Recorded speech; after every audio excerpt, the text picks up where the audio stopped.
Hal serupa juga terjadi pada kasus kopi maut sianida dengan terdakwa Jessica Kumala Wongso.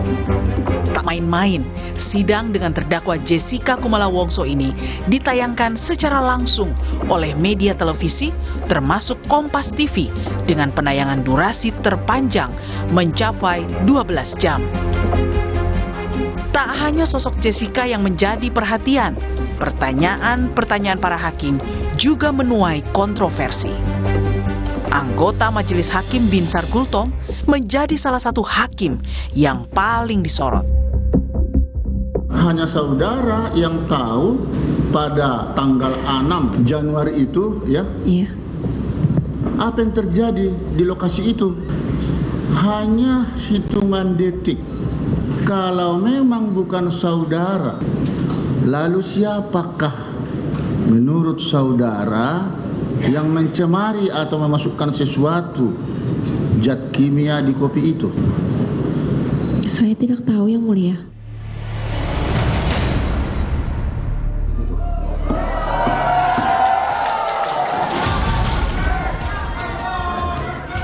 Usai melewati 32 persidangan dengan menghadirkan puluhan saksi dan para ahli, Majelis Hakim Pengadilan Negeri Jakarta Pusat kala itu menjatuhkan vonis 20 tahun penjara untuk Jessica Wongso pada 27 Oktober 2016.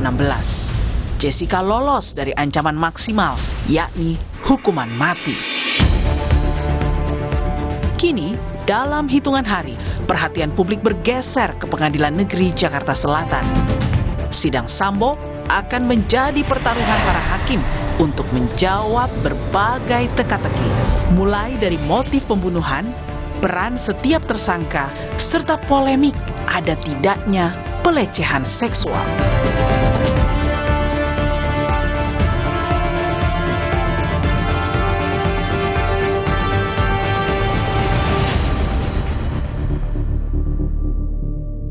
Saya sudah bersama anggota Majelis Hakim pada kasus kopi maut sianida yang kini menjabat Hakim Tinggi Pengadilan Tinggi Banten.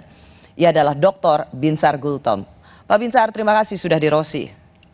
Terima kasih. Pak Binsar, itu 6 tahun lalu Anda adalah salah satu dari Majelis Hakim yang memimpin sidang racun sianida menewaskan Mirna Salihin. Siap. Itu adalah sidang pertama yang luar biasa diikuti oleh penonton dan disiarkan secara langsung oleh televisi. Kompas TV termasuk yang pertama menyiarkan secara langsung. Dan sekarang ada kasus Sambo, kedua setelah persidangan racun sianida. Sebagai hakim yang pernah memimpin sidang itu dan memberikan keputusan terhadap kasus itu, menurut Anda apa persamaan terbesar dengan kasus pembunuhan Yosua? Terima kasih. Jadi persamaan kurang lebih dari berbagai kontroversi meninggalnya si korban. Di satu sisi bukan karena racun atau yang lain, cara memasukkannya bukan lewat mulut. Jadi terjadi kontroversi. Jadi banyak alat-alat bukti dan barang bukti yang perlu dieliminasi oleh para hakim. Pada waktu itu? Pada waktu kasus racun sianida? Betul sekali. Ya. Jadi pendapat yang bermacam ragam itu, kami selaku hakim fokus kepada surat dakwaan jaksa.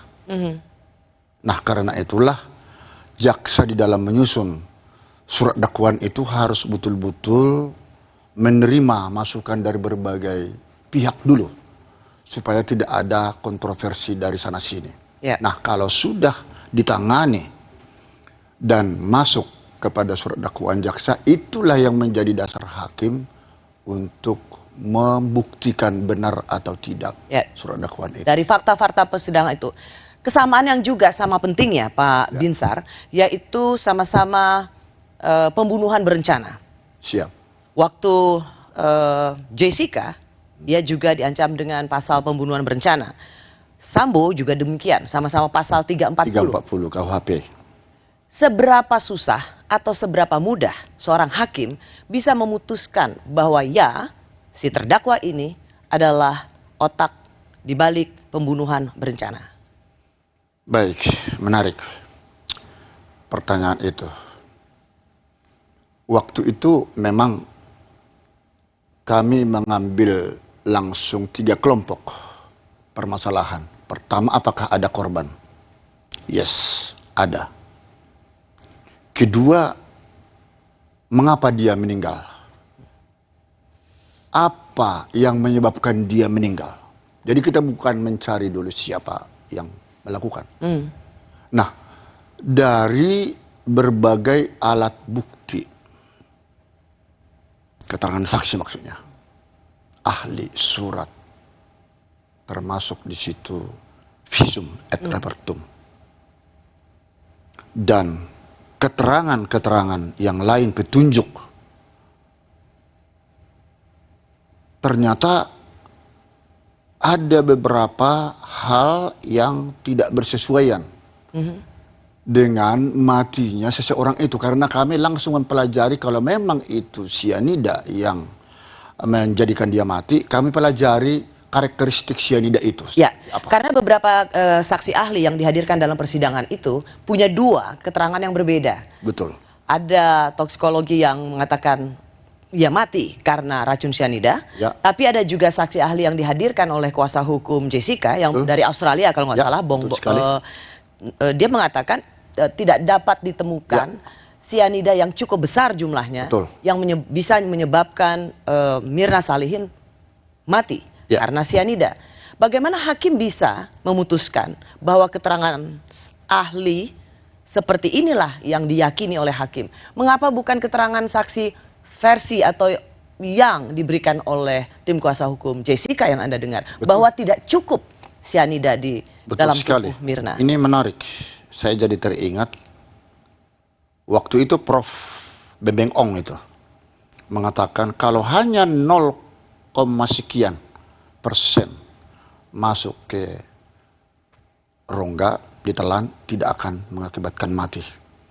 Sementara dari salah satu pihak ahli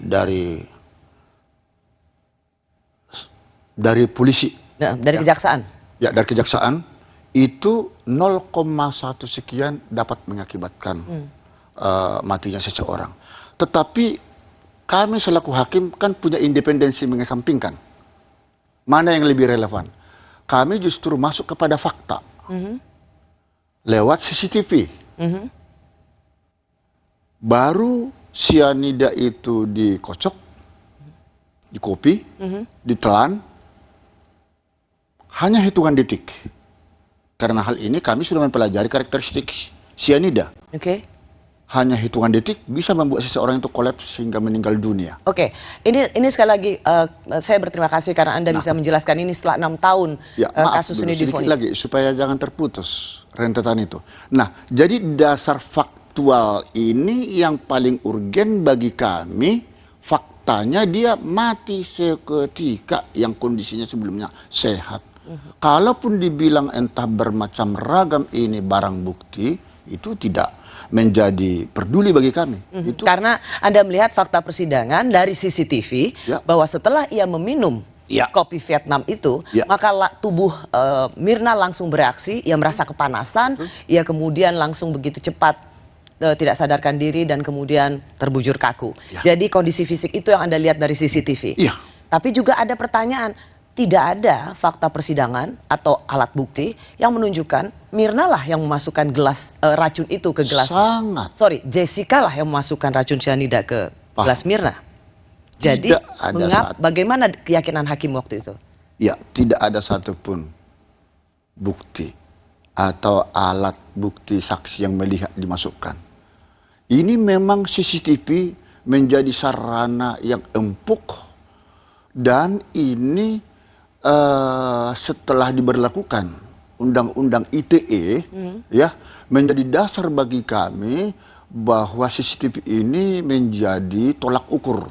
Persis, tapi Pak Binsar, pada waktu itu di CCTV tidak dapat dilihat. Ketahuan pada saat di Zoom Ada gerak-gerik tangan itu masuk ke salah satu tempat gelas tapi ketutup oleh paper Ya, bag. karena waktu itu Jessica di CCTV berusaha untuk meletakkan satu tas besar, kantong besar di sebelah Ya, gelas sehingga itu tidak terlihat ia memasukkan sesuatu di balik tas itu. Namun semakin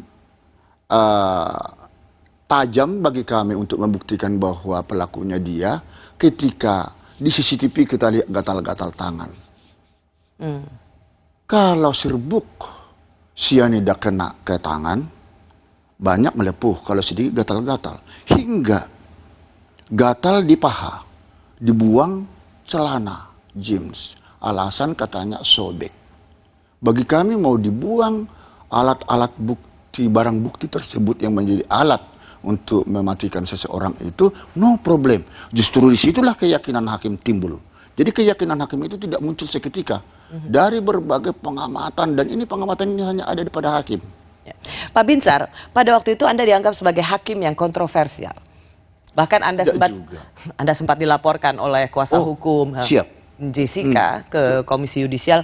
Kata Otto Hasibuan pada waktu itu adalah Anda dianggap sebagai hakim yang tendensius. Karena sepertinya salah satu anggota majelis pada waktu itu yaitu Binsar Gultom sudah punya keyakinan bahwa Jessica lah yang meracuni Mirna.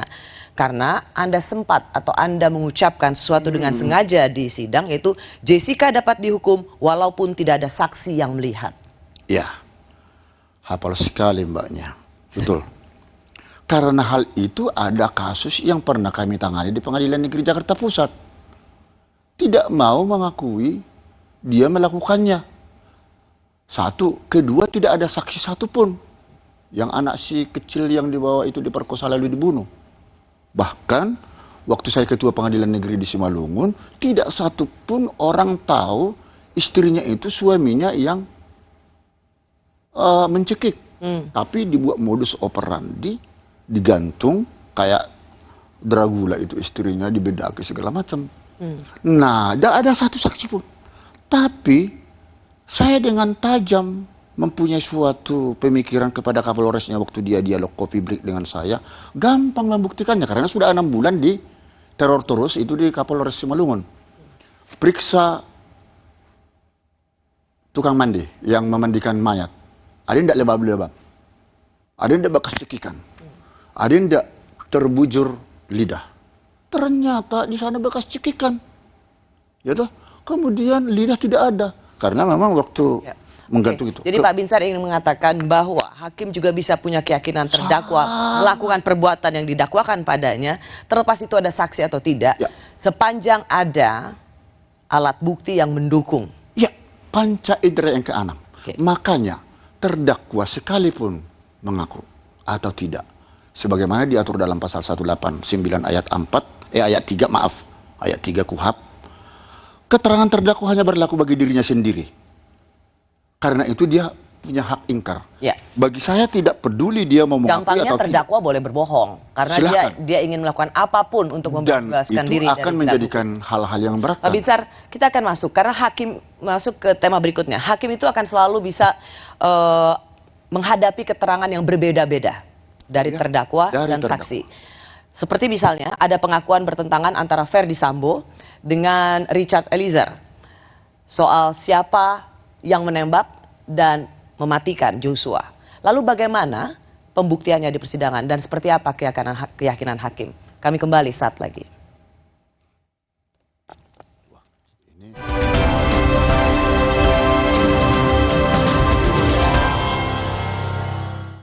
Pengalaman rasa baru, Jisamsu Elite dengan Tobacco Shield. Nikmat tanpa serpihan, tarikan lebih halus.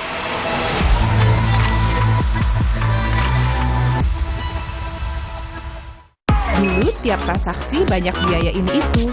Tapi di tabungan BTN Bisnis beda. Bisa bebas biaya transaksi itu juara banget. Karena bisnis gak cuma tentang hari ini, tapi juga esok hari. Yah, sekarang isi Oreo lebih banyak nih.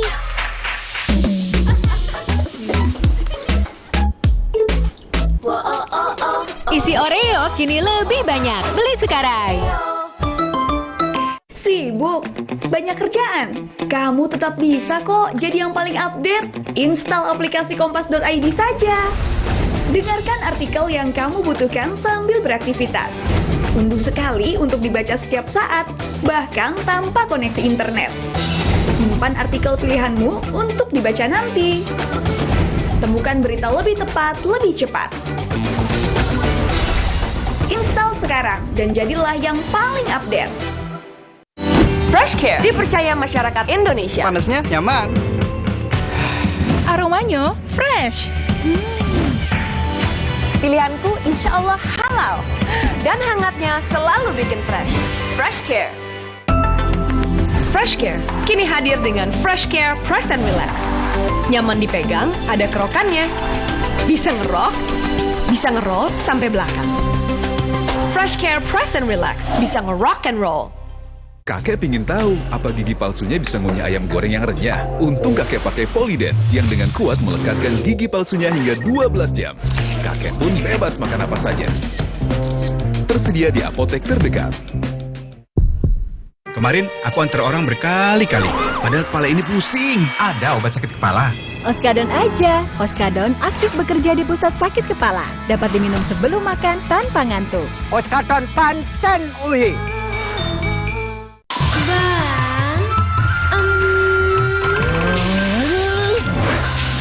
Sutranya dong, Bang. Bang.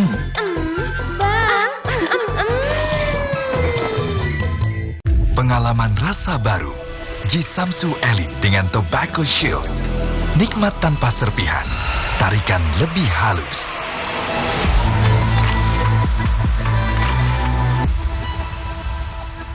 Sibuk? Banyak kerjaan? Kamu tetap bisa kok jadi yang paling update. Install aplikasi kompas.id saja. Dengarkan artikel yang kamu butuhkan sambil beraktivitas. Unduh sekali untuk dibaca setiap saat, bahkan tanpa koneksi internet. Simpan artikel pilihanmu untuk dibaca nanti. Temukan berita lebih tepat, lebih cepat. Install sekarang dan jadilah yang paling update.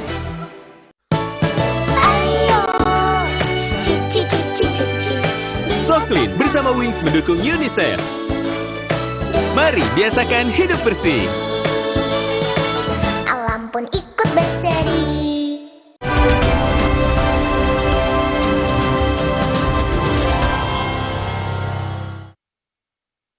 Nah, atas keterangan BAP klien saya memang sudah disampaikan bahwa perintah itu datangnya dari saudara FS. Kemudian klien saya sampaikan bahwa yang melakukan penembakan adalah klien saya yang pertama, kemudian saudara FS. Seorang GC harus jujur, sehingga seorang GC tidak boleh hanya menggunakan label GC tersebut untuk menyelamatkan diri sendiri.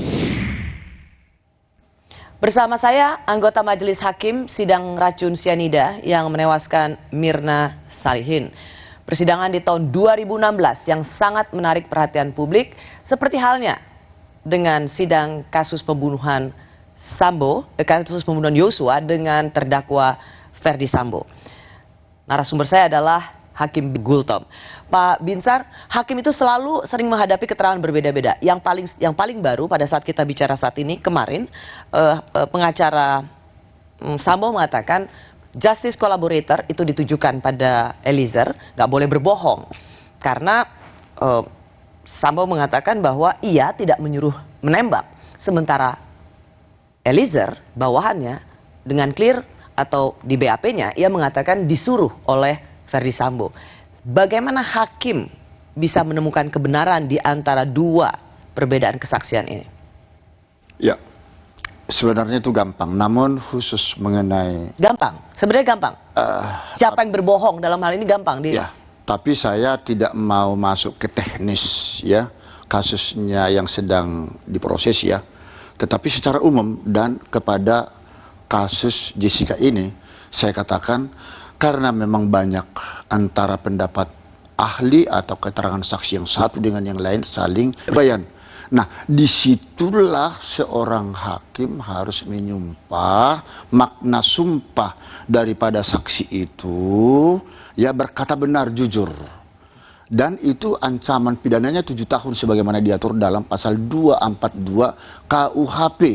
Nah, jadi kalau sampai kata-kata yang disampaikan antara si A atau si B tidak sinkron, tidak sinkron, ya hakimlah nanti yang akan menilainya. Bagaimana? Apa biasanya keahlian para hakim untuk menggali keterangan terdakwa dan saksi lainnya? Oh, ada. Mencari kesesuaian itu. Ada. Karena misalnya di antara yang ada di situ almarhum yang ditembak, lalu Ferdi Sambo yang katanya hanya bilang hajar cat, dia tidak menyangka bahwa hajar cat itu ternyata Eliezer menembak hingga mati.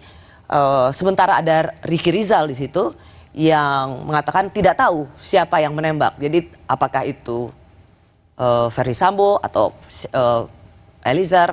Jadi kan tidak bisa dibuktikan. Atau hakim punya cara punya terobosan. Hakim yang memiliki naluri tajam akan bisa menemukan hal itu disesuaikan dengan peristiwa pidana yang terjadi. Ya Pak, Jadi Pak Binsar, tapi tidak, kan ini tidak melulu tentang naluri, itu akan sangat subjektif. Hakim juga harus bertindak objektif berdasarkan fakta-fakta persidangan. Iya, fakta persidangan. Dari berbagai fakta persidangan itu, kan itu nanti disimpulkan oleh hakim mana yang berkorelasi relevan dengan peristiwa pidana. Nah, jadi seperti di dalam kasusnya Jessica itu, saya kira hampir ratusan itu saksi-saksi dan berbeda-beda antara satu dengan yang lain. Tapi kami harus mempunyai satu titik tujuan, ini mati karena racun. Kalau ini mati karena tembakan, misalnya. Nah, ini soal siapa yang menembak segala macam. Disitulah tugas hakim untuk menemukan, tidak boleh dia menyerah. Saya pun waktu itu kan tidak tahu siapa pelaku yang sesungguhnya, apakah lewat racun ataukah Jessica atau tidak. Tapi itulah tugas berat, tugas krusial seorang hakim untuk menggali fakta ketika sudah dinyatakan terbukti dia bersalah karena racun, karena alat apa, ya. Nah, disitulah hakim akan mengatakan terbukti bersalah. Dalam kasus misalnya, Anda punya pengalaman kasus Jessica, yang Anda bilang juga harus mendengar ratusan keterangan saksi. Nah, kalau misalnya Anda mendengar keterangan saksi itu dengan persesuaian, kan Anda ke pengacara Ferdi Sambo kemarin mengatakan soal justice collaborator. Siap. Nah, menurut Anda, seberapa ini sampai dipisah jadwal sidangnya? Ferdi Sambo dengan 3 tersangka lainnya, dan kemudian terdakwa lainnya. Perkaranya di-split. Di-split. Berarti ada istilah saksi-saksi mahkota apa segala macam itu. Dia dengan kasus yang sama, pembunuhan, tetapi dibedakan. Menurut Anda ini artinya apa? No problem. Artinya di sini untuk mengetahui jangan sampai saksi mahkota, saksi antara satu dengan yang lain itu agar mampu dia memberikan yang sejujurnya, dan disitulah makna sumpah harus betul-betul diterapkan kepada dia, kepada saksi yang bersangkutan. Bahkan tidak Karena dipertemukan. Kalau apakah menurut Anda memang sebaiknya Ferdi Sambo dan Eliezer tidak dipertemukan dalam ruang sidang? Loh, kalau sudah dipanggil oleh hakim ke ruang sidang siapapun, tapi kembali lagi pinter mbaknya jangan menyudutkan masuk ke sana. Ini secara umum aja, ya. Karena nanti saya ditegur oleh Komisi Yudisial.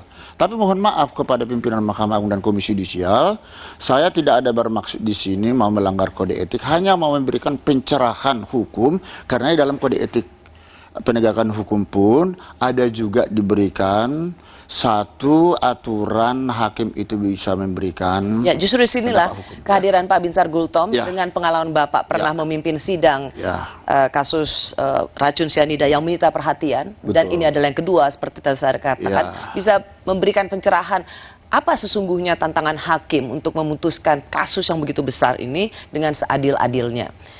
Nah, pada waktu persidangan Pak tunggu dulu, pertanyaan tadi sudah menarik. karena si korban sesungguhnya sudah memberikan kepercayaan sepenuhnya kepada jaksa penuntut umum ya, untuk mencari keadilan. Di sini memang hakim haruslah memberikan putusan yang terbaik buat semua pihak. Pasti. Tentu itu yang kita harapkan dari hakim. Nah, saya ingin sekali lagi ingin melihat bagaimana kesaksian-kesaksian. Salah satunya adalah Ricky. Tidak apa-apa kalau misalnya tidak Anda ingin komentari, tetapi berikan pencerahan hukum.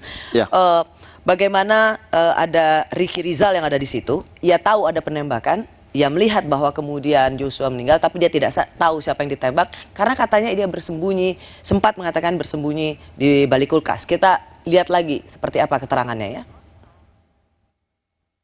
Pada saat di dalam, Richard sudah ada dalam posisi tembak, dan suruh tembak sama Pak Sambo, perintah tembak kepada si dia lihat bahwa ada apa si Joshua ya, nginin badannya, nginin tangannya.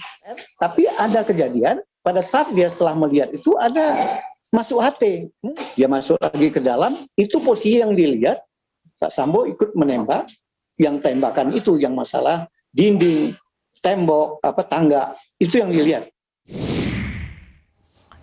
Jadi biasa ya Pak, kalau terdakwa itu sering mengubah-ngubah BAP. Awalnya misalnya dibilang ia tidak tahu karena bersembunyi di balik kulkas. Tapi kemudian ada BAP lagi, dia tidak tahu karena HT itu ia menerima panggilan HT sehingga ia berbalik badan. Apakah biasa mengubah-ngubah BAP? Dan kemudian apa yang terjadi? Berbeda juga kesaksian ketika itu sudah di persidangan. Sepertinya kembali lagi saya katakan kurang tepat kalau pertanyaan itu kepada saya. Tetapi saya bisa memberikan satu gambaran umum ya. Adalah hak daripada si tersangka atau si terdakwa melakukan perubahan demi perubahan itu. Akan tetapi itu kan semua dicatat dalam berita acara. Dan disitulah nanti akan dikorelasikan dengan fakta yang sesungguhnya. Jadi ini wewenang hakim di dalam hal ini semualah. Pasti, semua pasti ini semua ada di tangan hakim. Pokoknya karena hakim kita tunggu hakim dalam bisa menangani pengadilan seperti ini. Kasus. Tapi kan justru hakim juga perlu untuk menjelaskan, ya meskipun itu dianggap saat ini tidak diizinkan, tapi perlu juga menjelaskan, bukankah vonis hakim itu adalah mahkota bagi para hakim? Nah, sebentar Ibu. Saya mau masuk ke selanjutnya soal motif. Sedikit saja ini. Seperti ini. Kan ada rekonstruksi seperti kami kemarin. Tidak bisa diberikan rekonstruksi di Coffee Olivier. Kami lakukan. Oke, apa itu? Apa substansi rekonstruksi relevansinya untuk mengetahui letak kopi itu pertama ditaruh di mana, lalu posisi si Jessica itu di mana, posisi korban itu nanti masuk ke mana. Oke, Anda mau mengatakan bahwa sebenarnya sudah ada rekonstruksi di kafe itu, di TKP itu? Kami tidak ada. Tetapi Anda mengulang lagi secara langsung di persidangan kan? Tidak pernah ada, kami tadinya mau ke sana tidak jadi karena demi keamanan. Tapi akhirnya di kantor kami lakukan, disitulah kami dapat melihat, kejadian seperti ini. Oke, publik yang mengikuti kasus pembunuhan Mirna dengan racun cyanida sama seperti yang mengikuti kasus pembunuhan Yosua. Karena yang mereka ingin tahu adalah apa motif. Padahal seperti juga dalam sidang Jessica, saksi ahli mengatakan pembunuhan berencana tidak perlu adanya motif. Jadi untuk kasus Sambo, perlukah hakim mencari tahu soal motif? Kami kembali sesaat lagi. Itu menarik.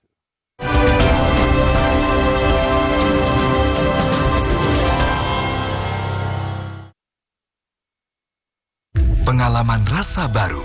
Jisamsu Elite dengan Tobacco Shield. Nikmat tanpa serpihan. Tarikan lebih halus.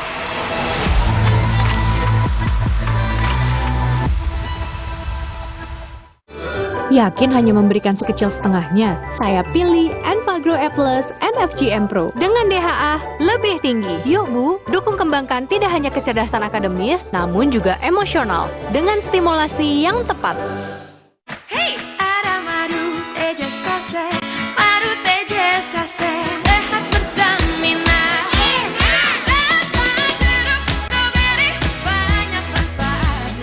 Madu Teja Sase, enak sehatnya. Bahaya kurang vitamin D. Onde-mande vitamin D. Berjemur aja, cukup nggak ya? Minum MyWell Vitamin D 1000 IU. Penuhi kebutuhan vitamin D, jaga imun well everyday. MyWell Vitamin D 100% well everyday. Walau pengap dan sesak, jangan buka masker.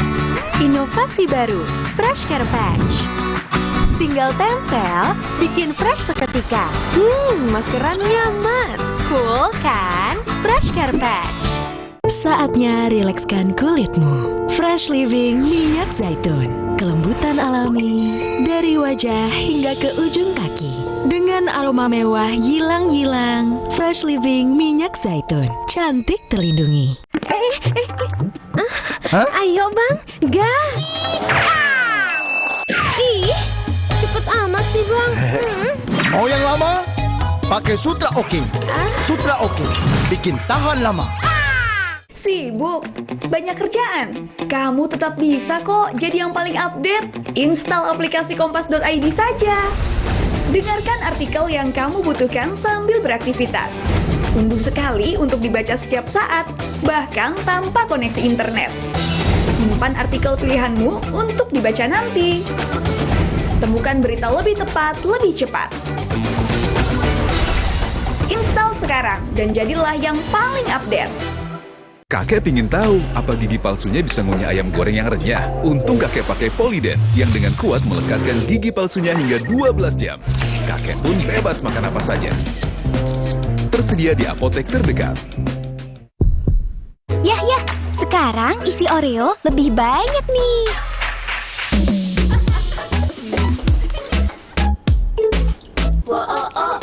Isi Oreo kini lebih banyak. Beli sekarang.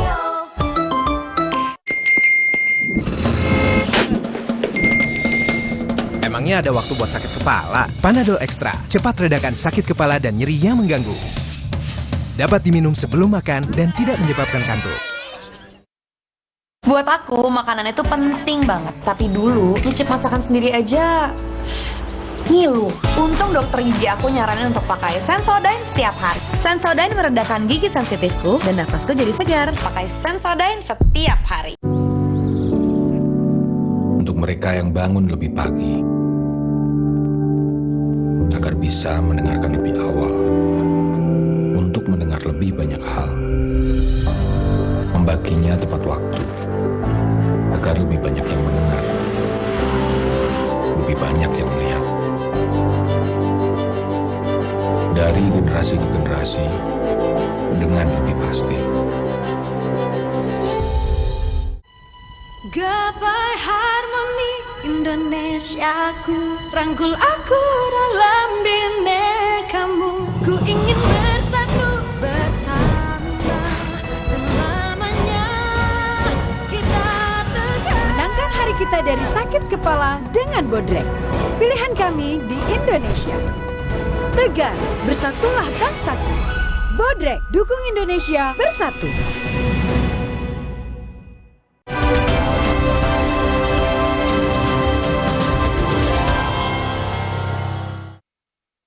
Soal motif itu tidak harus ada, tapi boleh ada juga. Kadang-kadang kan hakim ingin tahu juga, karena kan motif itu apakah pelakunya ini orang sehat atau orang gila kan gitu.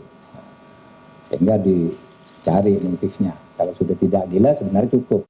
Motif itu cuma pertanyaannya satu, ya pengalaman saya, kenapa Anda bunuh? Itu aja. Kalau motif itu nggak usah dipersoalkan, di persidangan bukan yang dibuktikan bukan motif, tapi unsur.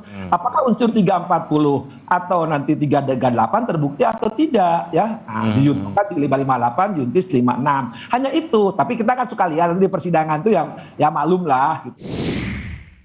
Saya bersama salah seorang majelis hakim dalam kasus sidang beracun sianida, Binsar Gultom. Pak Binsar, sama-sama kasus pembunuhan berencana 340. Perlu motif atau tidak?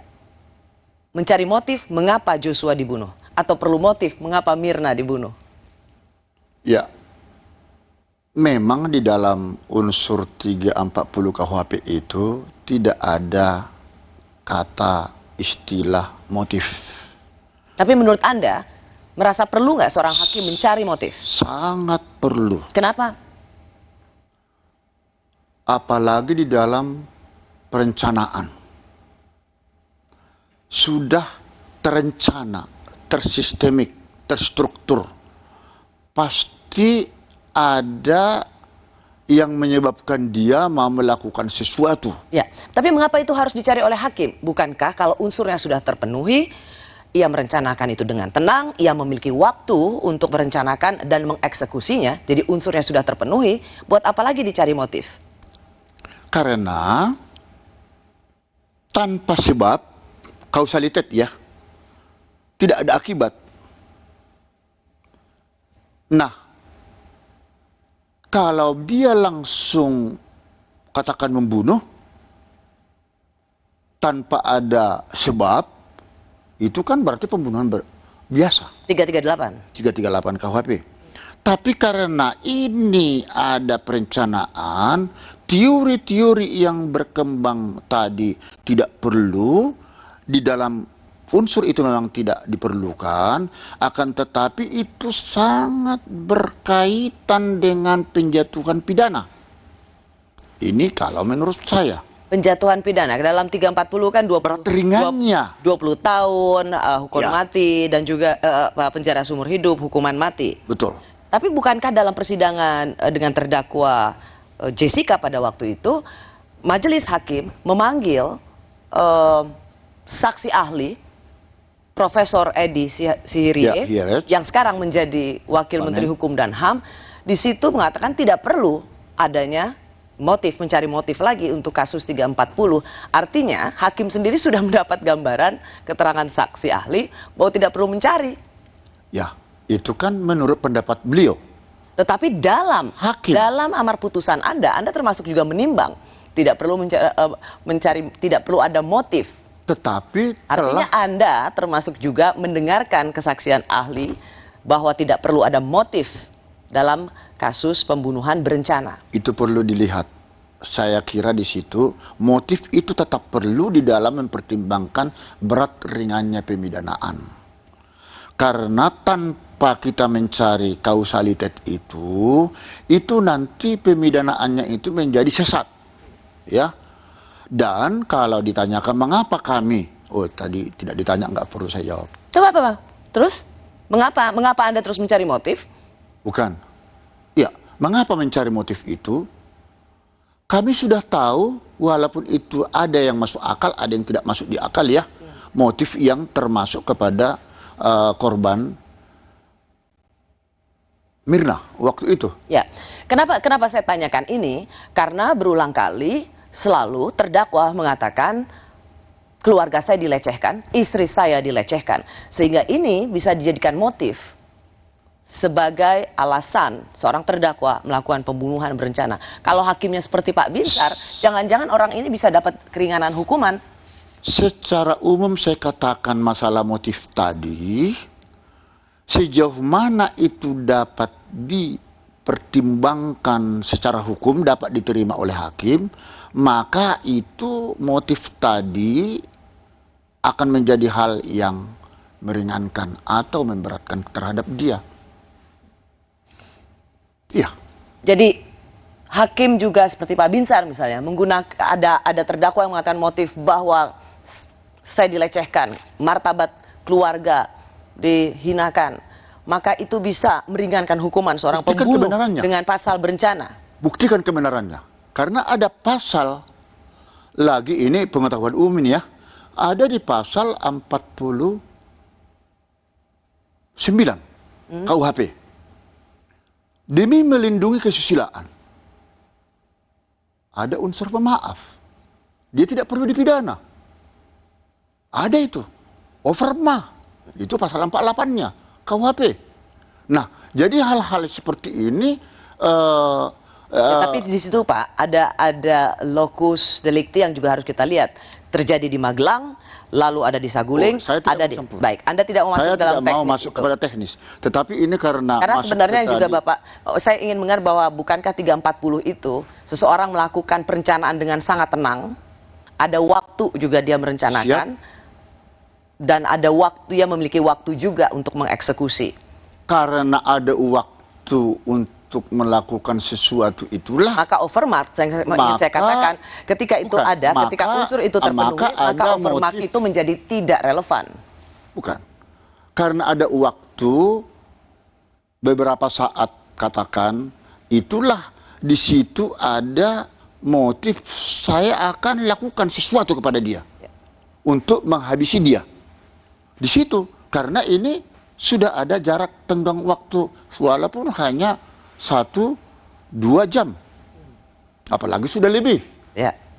Kan begitu. Persis. Begitu juga lah ini motif daripada si Jessica ini kepada si Mirna. Mirna ini sebenarnya ada dua hal, tetapi ada yang tidak bisa diangkat di persidangan saat itu karena saat itu ada kalimat solihin orang tua si korban. Ketika kawinnya anakku kurang lebih 40 hari mati, dia bilang. Akhirnya kita cari terus bukti, dan pada waktu pernikahannya si korban ini dia tidak diundang, dia datang tetap di Australia. Waktu ditanya, buat Bapak sebagai seorang anggota majelis hakim mencari motif itu penting untuk memastikan bahwa inilah alasan dia membunuh. Iya. Kalau tidak orang gila dong dia. Oke. Mungkinkah dia di copy Olivier, Jessica kibas-kibas? Ada sasaran. Ya. Itukah yang membuat majelis hakim melihat hukumannya adalah yang terendah di antara ancaman 340 hanya 20 tahun dan bukan penjara seumur hidup. Saya tahu tidak bisa hukuman mati karena sudah ada kerjasama dengan Australia yang memberikan bantuan kesaksian. Itu independensi hakim dan pri kemanusiaan. Hakim itu tidak bisa diintervensi kalau sudah masuk kepada vonis. Tapi karena motif kemanusiaannya ada di sana. Tetapi kita setelah mengetahui, oh ini akibat ini toh alasannya dia melakukan racun tersebut. Oh, jadi kita puas itu loh. Puas karena? Puas karena ada sebab, ada akibat.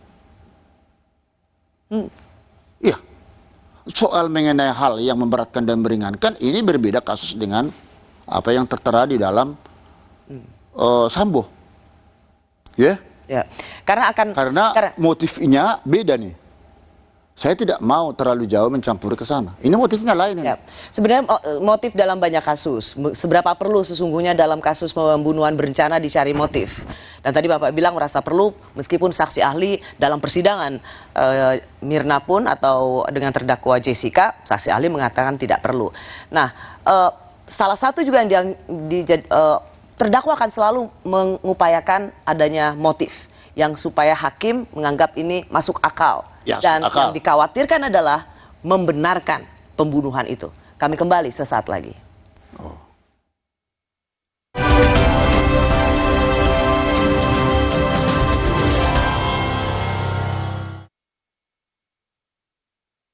Sibuk? Banyak kerjaan? Kamu tetap bisa kok jadi yang paling update. Install aplikasi kompas.id saja. Dengarkan artikel yang kamu butuhkan sambil beraktivitas. Unduh sekali untuk dibaca setiap saat, bahkan tanpa koneksi internet. Simpan artikel pilihanmu untuk dibaca nanti. Temukan berita lebih tepat, lebih cepat. Install sekarang dan jadilah yang paling update. Belum juga nyampe, udah keringatan. Aqua dulu.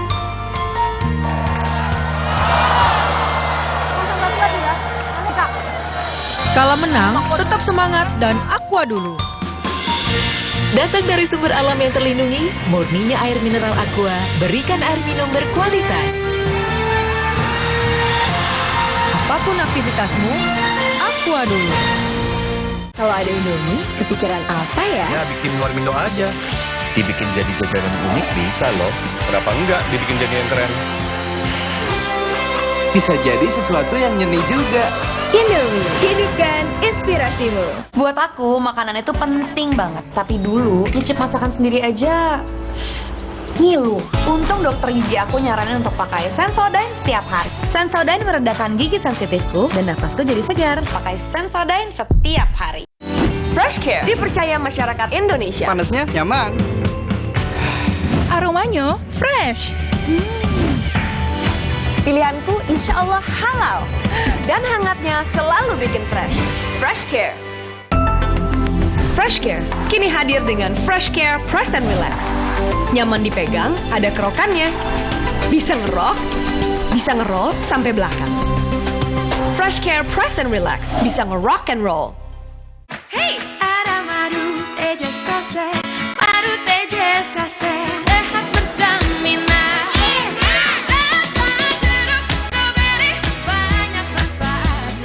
Madu teja saset, enak sehatnya. Bahaya kurang vitamin D. Onde-mande vitamin D. Berjemur aja, cukup nggak ya? Minum MyWell Vitamin D 1000 IU. Penuhi kebutuhan vitamin D, jaga imun well everyday. MyWell Vitamin D 100% well everyday. Walau pengap dan sesak, jangan buka masker. Inovasi baru, Fresh Care Patch. Tinggal tempel, bikin fresh seketika. Maskeran nyaman. Cool kan? Fresh Care Patch. Saatnya rilekskan kulitmu. Fresh Living minyak zaitun. Kelembutan alami dari wajah hingga ke ujung kaki. Dengan aroma mewah yilang-yilang. Fresh Living minyak zaitun. Cantik terlindungi. Sibuk? Banyak kerjaan? Kamu tetap bisa kok jadi yang paling update. Install aplikasi kompas.id saja. Dengarkan artikel yang kamu butuhkan sambil beraktivitas. Unduh sekali untuk dibaca setiap saat, bahkan tanpa koneksi internet. Simpan artikel pilihanmu untuk dibaca nanti. Temukan berita lebih tepat, lebih cepat. Install sekarang dan jadilah yang paling update. Saatnya beralih ke Hemaviton Action Total Care Imun Up. 3 action benefit, bantu jaga daya tahan tubuh, stamina, dan kesegaran. Imun Up, Stamina on, full action seharian. Hemaviton Action Total Care Imun Up. Kemarin aku antar orang berkali-kali, padahal kepala ini pusing. Ada obat sakit kepala? Oskadon aja. Oskadon aktif bekerja di pusat sakit kepala. Dapat diminum sebelum makan tanpa ngantuk. Oskadon pancen uhi.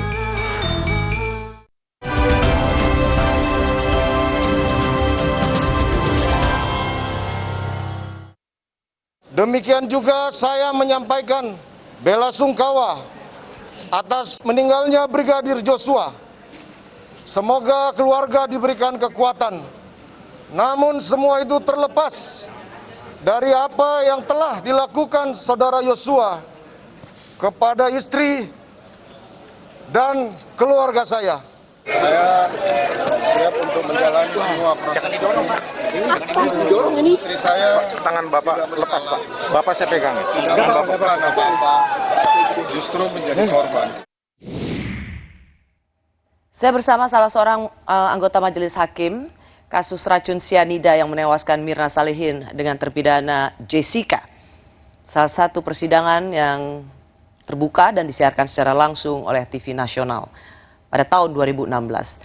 Pak Binsar Gultom, apakah motif-motif seperti ini, tadi sudah kita lihat, yang juga dilakukan oleh banyak terdakwa lainnya, akan membuat hati hakim itu luluh. Sehingga melihat, oh iya, ia melakukan pembunuhan karena harkat martabatnya dilecehkan. Saya kalau dihubungkan dengan kasus Sambo, tidak berani saya ngomong begitu. Cukup pemirsa yang menafsirkannya. Tetapi yang saya katakan tadi, motif itu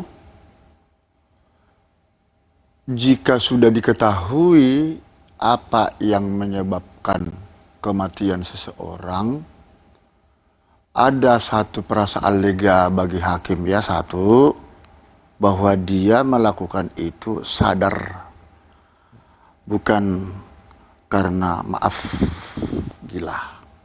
Ya, itu sudah jelas berarti ada pertanggungjawaban hukum yang harus dibebankan kepada dia.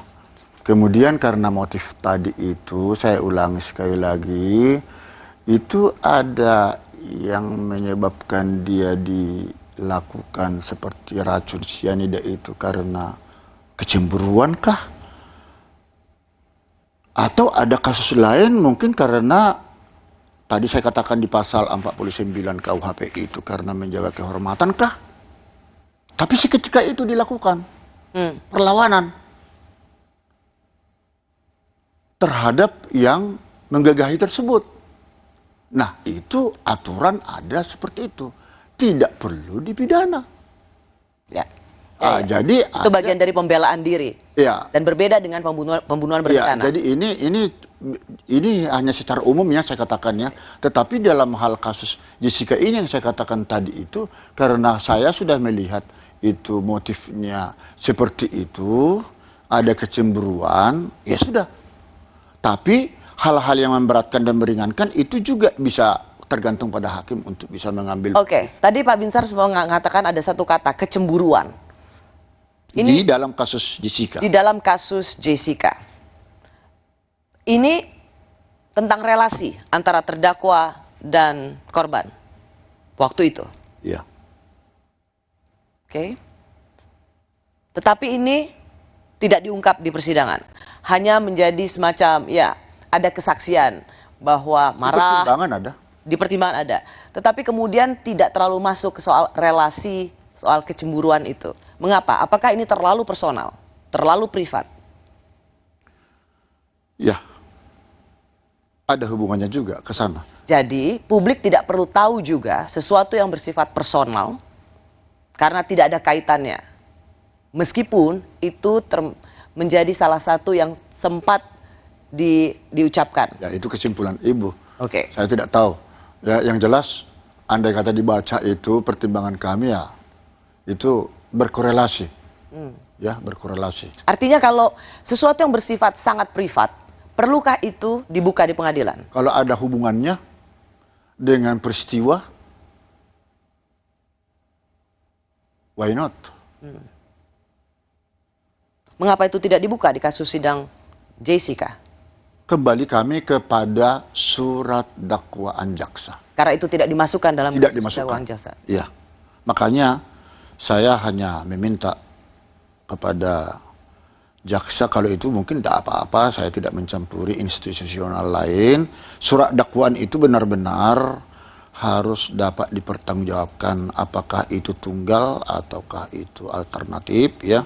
Karena di sanalah nanti hakim akan menilai alat bukti, barang bukti ya. Jadi sehingga semuanya terjadi peradilan cepat, sederhana, biaya ringan. Ya. Ketika terdakwa terus-menerus mengatakan apa yang terjadi pada pasangannya yang menjadi motif, sebagai seorang hakim, apakah ini trik atau siasat terdakwa untuk bisa mengurangi hukuman dari ancaman 340, yaitu seumur hidup, bahkan mati? Kalau dikaitkan dengan kasusnya Jessica, sama sekali tidak ada keterkaitan. Itu apakah ada trik atau tidak itu murni adalah dari... Kalau pada kasus-kasus lainnya yang Anda hadapi? Tidak. Biasanya. Putusan itu tidak boleh dipermainkan karena ada trik-trik segala macam. Sedikit saja tidak. Oke, saya mengubah terminologi saya. Bahwa terdakwa akan dengan kuasa hukumnya akan selalu menggunakan cara mengatakan motifnya, mengapa ia melakukan ini. Ini adalah salah satu upaya terdakwa untuk bisa melepaskan diri dari jerat hukuman maksimal. Sejauh mana motif itu dapat dipertanggungjawabkan kan itu? Itu bisa menjadi hal-hal yang memberatkan atau meringankan. Jadi tidak akan heran jika terdakwa akan terus-menerus menggaungkan apa yang terjadi pada pasangannya misalnya untuk mengurangi hukumannya. Oh iya, itulah hebatnya. Makanya saya bilang tadi saya sudah cut bahwa terdakwa itu kualitas pembuktiannya paling rendah dibandingkan alat-alat bukti lain. Tak perlu pun dia mengaku sama sekali. Itu tidak menjadi persoalan. Itu hanya kita merelevansikan cocok apa tidak. dengan apa yang sudah terjadi. Kalau cocok, hal yang meringankan. Itu termasuk harus dipertimbangkan. Tapi kalau itu tidak cocok sama sekali, ini memang dasar. Ya mau bagaimana, hal yang memberatkan dong. Ya. Baik, Hakim Binsar Gultom, Anda pernah menjadi anggota majelis hakim kasus sidang racun cyanida yang menewaskan Mirna Salihin. Kasus pertama yang menyita perhatian publik. Dan hari Senin nanti kita akan lihat kasus pembunuhan Yosua dengan terdakwa Ferdi Sambo. Sedikit saja, apa? Masalah keamanan. Masalah keamanan untuk majelis hakim soal Iya, dalam perkara-perkara menarik perhatian publik, high profile seperti ini. Karena ini pengalaman waktu kami sidang Jessica. Oke, pengamanan di PN Selatan misalnya atau apa? Begini, kami cukup ketat mengamankan kami waktu itu di Pengadilan Negeri Jakarta Pusat. Tapi ketika kita pulang ke rumah sampai jam 12 malam, setiap malam atau 3 kali seminggu itu ke Depok, tidak ada yang mengamankan sudah sampai ke rumah. Nah, hal-hal yang seperti ini juga karena dalam persidangan itu sering terjadi ada gaduh, ada hal-hal yang tidak sedap atau merendahkan martabat hakim. Mohon perkenan tanpa mengurangi rasa hormat kepada Komisi Judisial sesuai undang-undang yang dimilikinya, adalah tugasnya untuk mengambil tindakan hukum apabila ada orang perorangan atau berbadan hukum yang diduga merendahkan martabat hakim. Martabat hakim yang dimaksud keperendahan ini dari berbagai cara-cara di persidangan yang sampai mengarah kepada profesi seseorang atau pribadi, karena itu sudah ruang lingkup daripada. Saya tahu maksud Anda, itu yang Anda ingin bidik adalah kuasa hukum yang waktu itu mengadukan Anda di Komisi Tidak menjadi Yudisial. persoalan itu. Tapi menurut saya ada pesan yang lebih pesan besar Anda yang sangat baik, yaitu jaga keselamatan hakim, terutama usai persidangan. Ya. Itu jauh lebih penting karena kalau ada di dalam persidangan, seluruh kewenangan dan ketegasan itu harus ada milik hakim, majelis hakim. Jadi kalau ada yang mau kurang ajar sama hakim, ya hakim tegas aja. Ya. Tapi keselamatan hakim di luar sidang itu penting sekali. Jangan hanya di persidangan yang begitu ketat, tapi di luar kita tidak tahu. Itu sebenarnya poinnya. Ya, terima kasih Pak Binsar. Terima kasih. Gultom untuk sharing pengalaman Anda saat memimpin sidang kasus cyanida. Sampai ketemu lagi Pak Binsar. Terima kasih sudah bersama Rosi. Kita jumpa lagi Kamis depan. Tetaplah di Kompas TV Independen Terpercaya.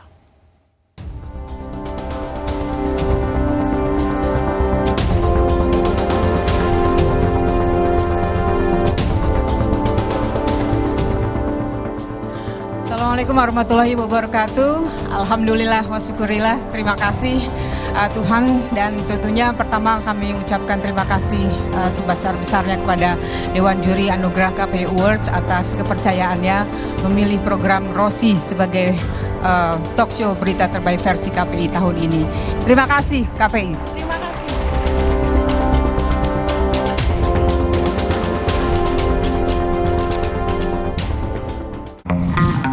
Sambut era TV digital bersama Kompas TV.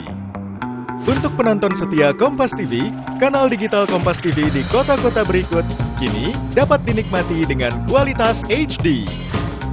Untuk informasi lebih lanjut, kunjungi kompas.tv/pindah ke digital. Atau hubungi nomor berikut. Jadi, tunggu apa lagi? Ayo, beralih ke TV digital sekarang.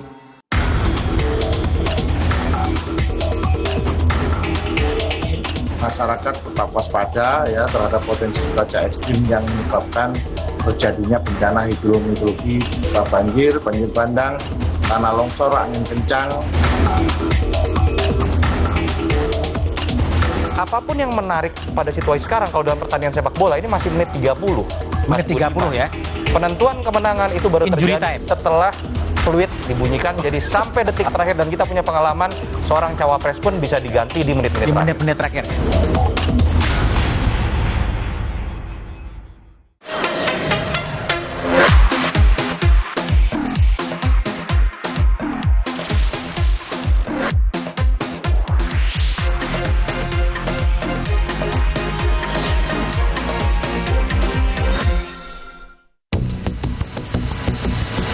berpotensi terdampak hujan lebat dan tentunya berpotensi banjir dengan kategori siaga. Jadi kategorinya sudah siaga. Kalau yang awal tadi kan waspada ya. Ini yang siaga untuk sampai tanggal 10. Hari ini hingga tanggal 10. Yang perlu diwaspadai adalah sampai tanggal 10 ya. Sebagian wilayah Aceh masih ya. Sebagian wilayah Banten, sebagian wilayah DKI Jakarta, sebagian wilayah Jawa Barat, sebagian wilayah Jawa Tengah, sebagian wilayah Jawa Timur. BMKG memperkirakan akan ada hujan dengan intensitas tinggi disertai kilat atau petir dan angin kencang di wilayah Indonesia selama bulan Oktober. Diprediksi potensi curah hujan dengan intensitas sedang dan lebat disertai petir terjadi di DKI Jakarta, Jawa Barat, Jawa Tengah, Jawa Timur, hingga Bali. Selain memprediksi adanya cuaca ekstrim, BMKG juga mengimbau masyarakat untuk waspada dengan gelombang tinggi di perairan. Deputi Meteorologi BMKG Guswanto menyampaikan, 50% wilayah Indonesia telah memasuki musim hujan. Hal ini terjadi disebabkan karena adanya gelombang atmosfer. Dan sebagian besar wilayah juga sudah memasuki musim hujan. Kalau saya sampaikan berdasarkan perkiraan BMKG saat ini sudah 59,64% telah memasuki musim hujan. Kemudian kalau dilihat dari curah hujannya sendiri, pada saat ini sebenarnya curah hujan yang ada di kita itu sebelah barat itu lebih banyak mendapatkan curah hujan, masukan curah hujan, karena hal ini mengaruhi oleh adanya gelombang atmosfer. Guswanto juga mengimbau masyarakat untuk tetap waspada akan cuaca ekstrim yang dapat menyebabkan banjir bandang, dan tanah longsor. Mengantisipasi itu, kami BMKG memberikan saran maupun masukan kepada masyarakat, kita himbau lah. Yang pertama, ada posisi saat ini masyarakat tetap waspada ya terhadap potensi cuaca ekstrim yang menyebabkan terjadinya bencana hidrometeorologi, banjir bandang, tanah longsor, angin kencang, terutama bagi masyarakat yang tinggal di wilayah rawan bencana hidrometeorologi, contohnya yang tinggal di bantaran sungai. Curah hujan tinggi di ibu kota dalam waktu 2 minggu ini telah menyebabkan banjir di beberapa wilayah. Di ruas jalan TB Simatupang, Jakarta Selatan, visual banjir banyak dibagikan pengendara di lini media sosial. Banjir membuat jalanan tak bisa dilintasi kendaraan. Banjir di beberapa titik juga mengakibatkan kemacetan di jalanan dalam beberapa hari terakhir. Sejumlah toko dan minimarket di kawasan Kemang ditutup lebih awal. Sejumlah persediaan diangkut pegawai toko untuk menghindari rusak karena terendam air. Kepala BPBD DKI Jakarta, Isnawa Aji menyebut, cuaca ekstrim berpotensi hujan deras sudah diinformasikan oleh BMKG dan sejumlah titik sudah dalam pemantauan, terutama saluran drainase untuk mencegah genangan. Ya, salah satunya kami dengan Dinas LH, kami berkoordinasi dengan Dinas Bina Marga, koordinasi dengan Dishub, termasuk juga dengan teman-teman PPSU yang ada di kelurahan. Di semua titik genangan, selalu BPBD meminta agar dilakukan pengecekan ulang lagi terhadap drainase, gorong-gorong, saluran-saluran yang ada. Nah, jangan sampai ada sumbatan-sumbatan, ada material, ada sampah, sehingga ikut memberikan kontribusi terjadinya genangan-genangan. Pada Kamis 6 Oktober lalu, curah hujan yang tinggi di Jakarta membuat luapan sungai menerjang tembok pembatas bangunan di Madrasah Sanawiyah Negeri 19 Pondok Labu, Cilandak, Jakarta Selatan. Kapolsek Cilandak Kompol Multazam menyatakan, ada 3 orang siswa meninggal dunia karena tertimpa reruntuhan tembok yang diterjang banjir. Dari pengamatan kami, di depan MTS ini dialiri saluran air yang cukup selebar mungkin 1-2 meter. Namun kan curah hujannya begitu tinggi sehingga air meluap dan mendorong tembok MTS. Saat ini, proses belajar mengajar MTS 19 dipindahkan selama gedung diperbaiki. Di wilayah Depok, hujan es turun disertai angin kencang. Akibatnya sejumlah pohon tumbang dan menyebabkan kemacetan. Tidak hanya di wilayah Jabodetabek, hujan deras dan cuaca ekstrim juga menerpa beberapa wilayah di tanah air. Di Aceh Utara, 3 sungai meluap akibat hujan dengan intensitas tinggi dan akibatnya 15 wilayah terendam banjir. Sementara itu di Lumajang, Jawa Timur, tanggul darurat jebol lantaran diterjang lahar hujan Gunung Semeru. Akibatnya, banjir lumpur pun menyelimuti beberapa desa. Di Kecamatan Watulimo, Kabupaten Trenggalek, Jawa Timur, imbas dari bencana ini dirasakan oleh warga di Desa Tasikmadu. Puluhan rumah warga rusak karena terendam banjir dan menyisakan material banjir.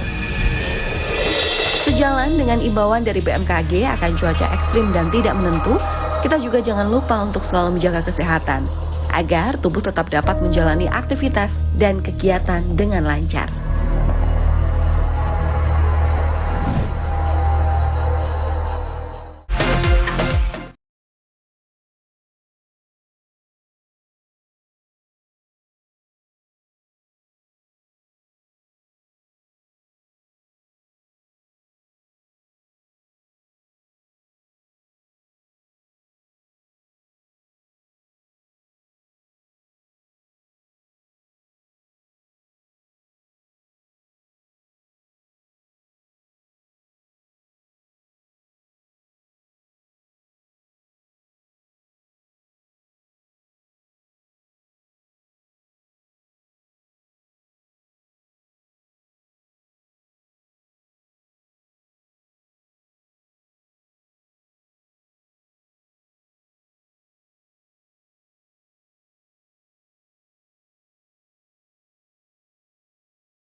Persidangan yang ditunggu-tunggu publik akan segera digelar.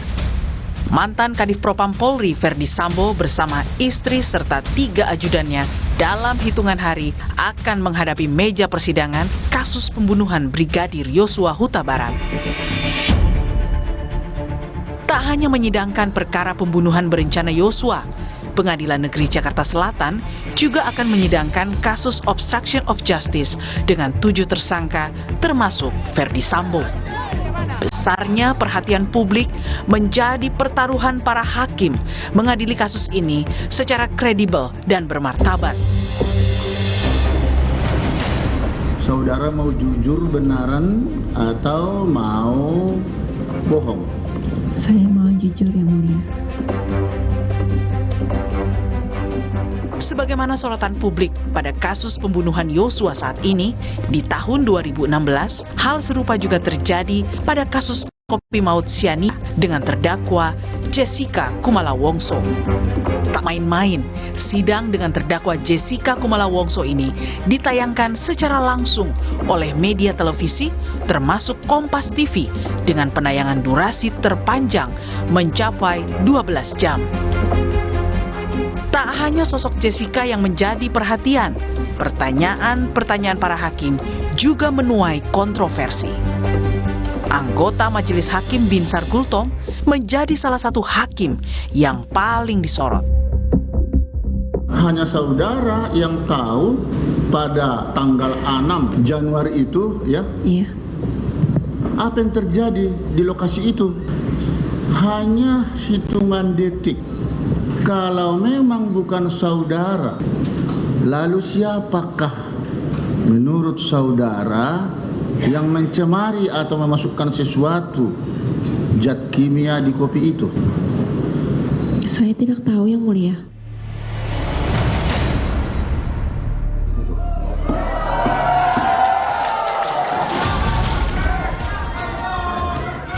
Usai melewati 32 persidangan dengan menghadirkan puluhan saksi dan para ahli, Majelis Hakim Pengadilan Negeri Jakarta Pusat kala itu menjatuhkan vonis 20 tahun penjara untuk Jessica Wongso pada 27 Oktober 2016. Jessica lolos dari ancaman maksimal, yakni hukuman mati.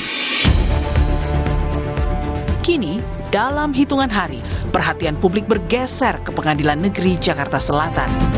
Sidang Sambo akan menjadi pertaruhan para hakim untuk menjawab berbagai teka-teki, mulai dari motif pembunuhan, peran setiap tersangka, serta polemik ada tidaknya pelecehan seksual.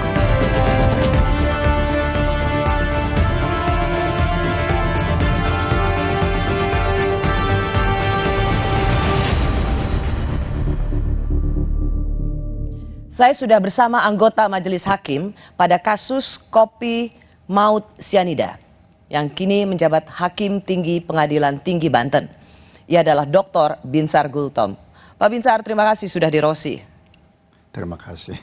Pak Binsar, itu 6 tahun lalu Anda adalah salah satu dari Majelis Hakim yang memimpin sidang racun sianida menewaskan Mirna Salihin. Siap. Itu adalah sidang pertama yang luar biasa diikuti oleh penonton dan disiarkan secara langsung oleh televisi. Kompas TV termasuk yang pertama menyiarkan secara langsung.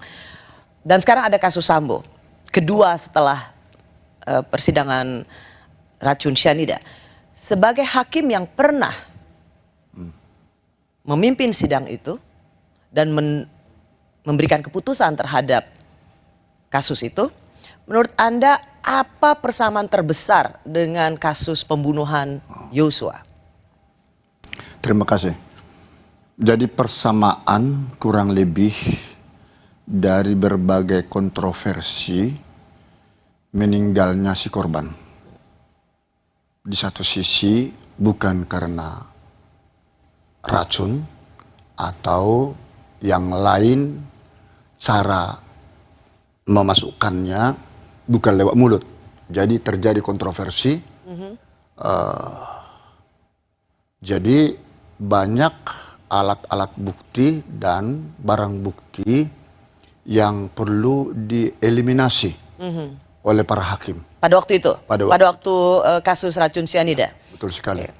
Ya. Jadi pendapat yang bermacam ragam itu, kami selaku hakim fokus kepada surat dakwaan jaksa. Nah, karena itulah jaksa di dalam menyusun surat dakwaan itu harus betul-betul menerima masukan dari berbagai pihak dulu, supaya tidak ada kontroversi dari sana sini. Nah, kalau sudah ditangani dan masuk kepada surat dakwaan jaksa, itulah yang menjadi dasar hakim untuk membuktikan benar atau tidak surat dakwaan itu. Dari fakta-fakta persidangan itu, kesamaan yang juga sama pentingnya Pak Binsar, yaitu sama-sama pembunuhan berencana. Siap. Waktu Jessica, dia juga diancam dengan pasal pembunuhan berencana. Sambo juga demikian, sama-sama pasal 340 KUHP. Seberapa susah atau seberapa mudah seorang hakim bisa memutuskan bahwa si terdakwa ini adalah otak dibalik pembunuhan berencana? Baik, menarik pertanyaan itu. Waktu itu memang kami mengambil langsung 3 kelompok permasalahan. Pertama, apakah ada korban? Yes, ada. Kedua, mengapa dia meninggal? Apa yang menyebabkan dia meninggal? Jadi kita bukan mencari dulu siapa yang melakukan. Nah, dari berbagai alat bukti, keterangan saksi maksudnya, ahli, surat, termasuk di situ visum et repertum, dan keterangan-keterangan yang lain, petunjuk, ternyata ada beberapa hal yang tidak bersesuaian dengan matinya seseorang itu. Karena kami langsung mempelajari kalau memang itu sianida yang menjadikan dia mati, kami pelajari karakteristik sianida itu. Ya, karena beberapa saksi ahli yang dihadirkan dalam persidangan itu punya 2 keterangan yang berbeda. Betul. Ada toksikologi yang mengatakan ia mati karena racun sianida, tapi ada juga saksi ahli yang dihadirkan oleh kuasa hukum Jessica yang dari Australia kalau nggak salah, dia mengatakan tidak dapat ditemukan sianida yang cukup besar jumlahnya yang bisa menyebabkan Mirna Salihin mati karena sianida. Bagaimana hakim bisa memutuskan bahwa keterangan ahli seperti inilah yang diyakini oleh hakim? Mengapa bukan keterangan saksi versi atau yang diberikan oleh tim kuasa hukum Jessica yang Anda dengar? Bahwa tidak cukup sianida di dalam tubuh Mirna. Ini menarik. Saya jadi teringat waktu itu Prof. Bembeng Ong itu mengatakan kalau hanya 0, sekian persen masuk ke rongga ditelan tidak akan mengakibatkan mati. Sementara dari salah satu pihak ahli dari polisi, dari kejaksaan. Ya, dari kejaksaan itu 0,1 sekian dapat mengakibatkan matinya seseorang. Tetapi kami selaku hakim kan punya independensi mengesampingkan mana yang lebih relevan. Kami justru masuk kepada fakta lewat CCTV. Baru sianida itu dikocok, dikopi, ditelan, hanya hitungan detik. Karena hal ini kami sudah mempelajari karakteristik sianida. Hanya hitungan detik bisa membuat seseorang itu kolaps sehingga meninggal dunia. Ini sekali lagi saya berterima kasih karena Anda bisa menjelaskan ini setelah 6 tahun kasus ini divonis. Lagi supaya jangan terputus rentetan itu. Nah, jadi dasar faktual ini yang paling urgen bagi kami. Faktanya dia mati seketika yang kondisinya sebelumnya sehat. Kalaupun dibilang entah bermacam ragam ini barang bukti, itu tidak menjadi peduli bagi kami. Itu karena Anda melihat fakta persidangan dari CCTV bahwa setelah ia meminum kopi Vietnam itu, maka tubuh Mirna langsung bereaksi, ia merasa kepanasan, ia kemudian langsung begitu cepat tidak sadarkan diri dan kemudian terbujur kaku. Jadi kondisi fisik itu yang Anda lihat dari CCTV. Tapi juga ada pertanyaan, tidak ada fakta persidangan atau alat bukti yang menunjukkan Mirna lah yang memasukkan gelas racun itu ke gelas. Jessica lah yang memasukkan racun cyanida ke gelas Mirna. Jadi bagaimana keyakinan hakim waktu itu? Ya, tidak ada satupun bukti atau alat bukti saksi yang melihat dimasukkan. Ini memang CCTV menjadi sarana yang empuk dan ini setelah diberlakukan Undang-Undang ITE ya menjadi dasar bagi kami bahwa CCTV ini menjadi tolak ukur. Persis, tapi Pak Binsar, karena pada waktu itu di CCTV tidak dapat dilihat. Ketahuan pada saat di zoom ada gerak-gerik tangan itu masuk ke salah satu tempat gelas tapi ketutup oleh paper ya, bag. karena waktu itu Jessica di CCTV berusaah untuk meletakkan satu tas besar, kantong besar di sebelah gelas sehingga itu tidak terlihat ia memasukkan sesuatu di balik tas itu. Namun semakin tajam bagi kami untuk membuktikan bahwa pelakunya dia ketika di CCTV kita lihat gatal-gatal tangan.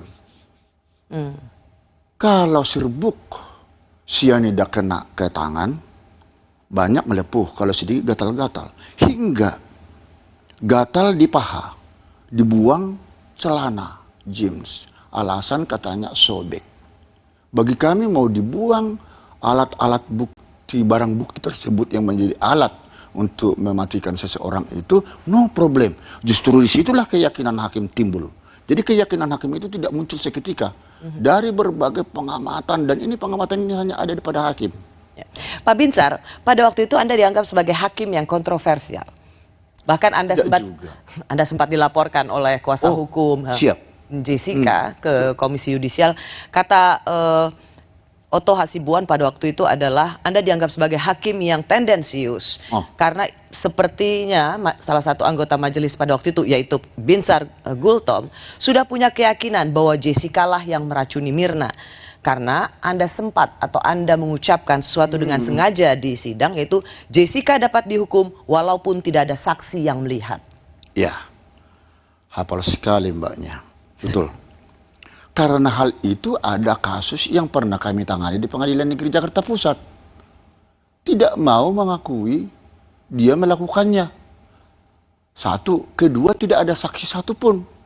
Yang anak si kecil yang dibawa itu diperkosa lalu dibunuh. Bahkan waktu saya ketua Pengadilan Negeri di Simalungun, tidak satupun orang tahu istrinya itu suaminya yang mencekik.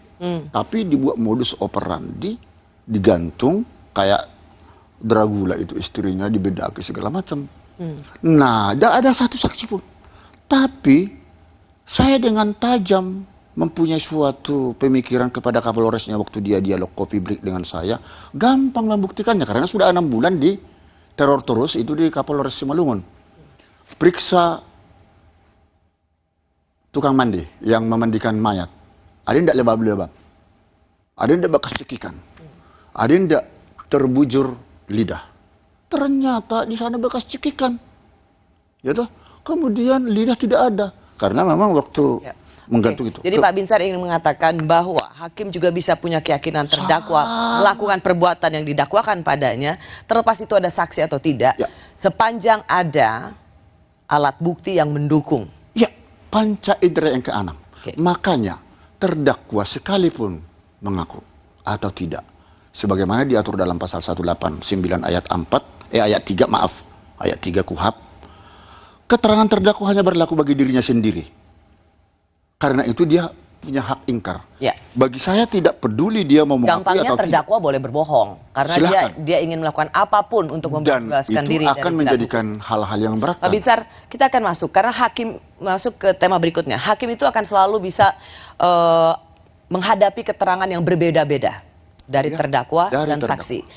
Seperti misalnya ada pengakuan bertentangan antara Ferdy Sambo dengan Richard Eliezer soal siapa yang menembak dan mematikan Joshua. Lalu bagaimana pembuktiannya di persidangan dan seperti apa keyakinan hakim? Kami kembali saat lagi.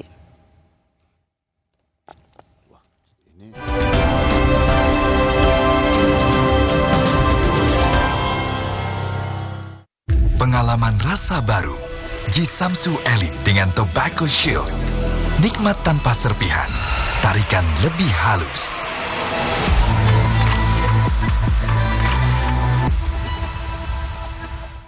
Dulu tiap transaksi banyak biaya ini itu. Tapi di tabungan BTN Bisnis beda. Bisa bebas biaya transaksi itu juara banget. Karena bisnis gak cuma tentang hari ini, tapi juga esok hari. Yah, sekarang isi Oreo lebih banyak nih.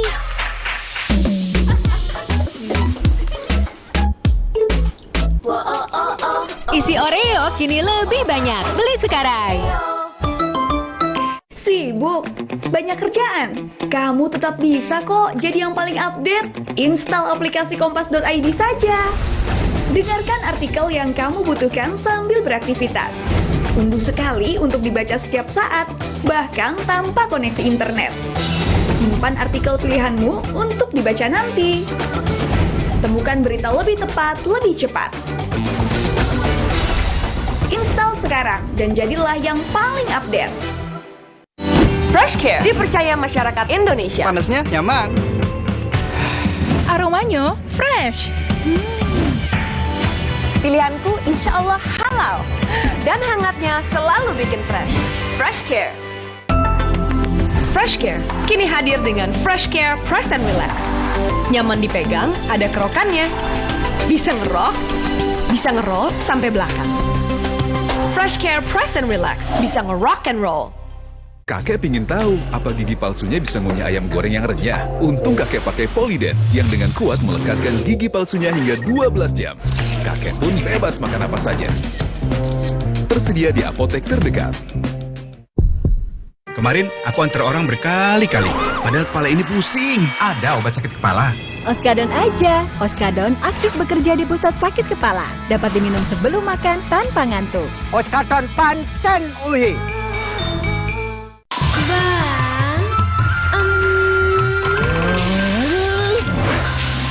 Sutranya dong, Bang. Bang.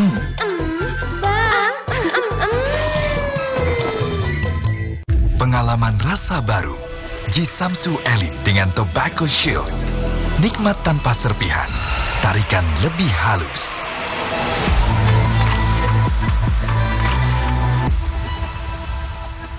Sibuk? Banyak kerjaan? Kamu tetap bisa kok jadi yang paling update. Install aplikasi kompas.id saja. Dengarkan artikel yang kamu butuhkan sambil beraktivitas. Unduh sekali untuk dibaca setiap saat, bahkan tanpa koneksi internet. Simpan artikel pilihanmu untuk dibaca nanti. Temukan berita lebih tepat, lebih cepat. Install sekarang dan jadilah yang paling update.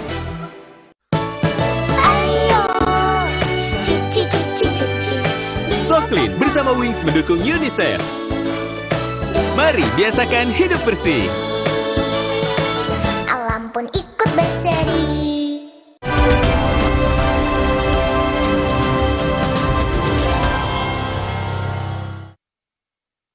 Nah, atas keterangan BAP klien saya memang sudah disampaikan bahwa perintah itu datangnya dari saudara FS. Kemudian klien saya sampaikan bahwa yang melakukan penembakan adalah klien saya yang pertama, kemudian saudara FS. Seorang GC harus jujur, sehingga seorang GC tidak boleh hanya menggunakan label GC tersebut untuk menyelamatkan diri sendiri. Bersama saya, anggota Majelis Hakim Sidang Racun Cyanida yang menewaskan Mirna Salihin. Persidangan di tahun 2016 yang sangat menarik perhatian publik, seperti halnya dengan sidang kasus pembunuhan kasus pembunuhan Joshua dengan terdakwa Ferdy Sambo. Narasumber saya adalah Hakim Gultom. Pak Binsar, hakim itu selalu sering menghadapi keterangan berbeda-beda. Yang paling baru pada saat kita bicara saat ini kemarin, pengacara Sambo mengatakan justice collaborator itu ditujukan pada Eliezer, nggak boleh berbohong karena Sambo mengatakan bahwa ia tidak menyuruh menembak, sementara Eliezer bawahannya dengan clear atau di BAP-nya ia mengatakan disuruh oleh Verdi Sambo. Bagaimana hakim bisa menemukan kebenaran di antara dua perbedaan kesaksian ini?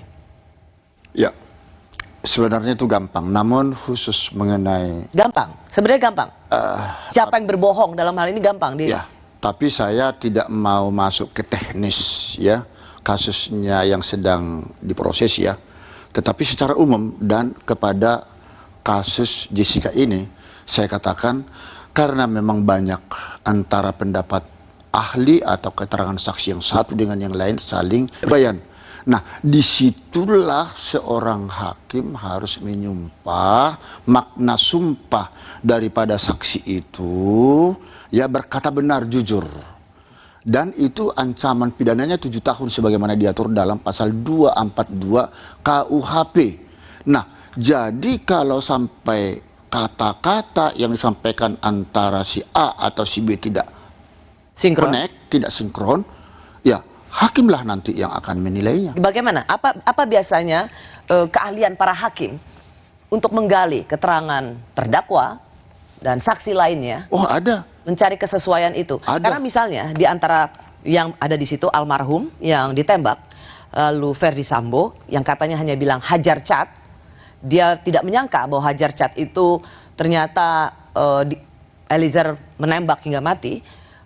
Sementara ada Ricky Rizal di situ yang mengatakan tidak tahu siapa yang menembak. Jadi apakah itu Verdi Sambo atau Eliezer?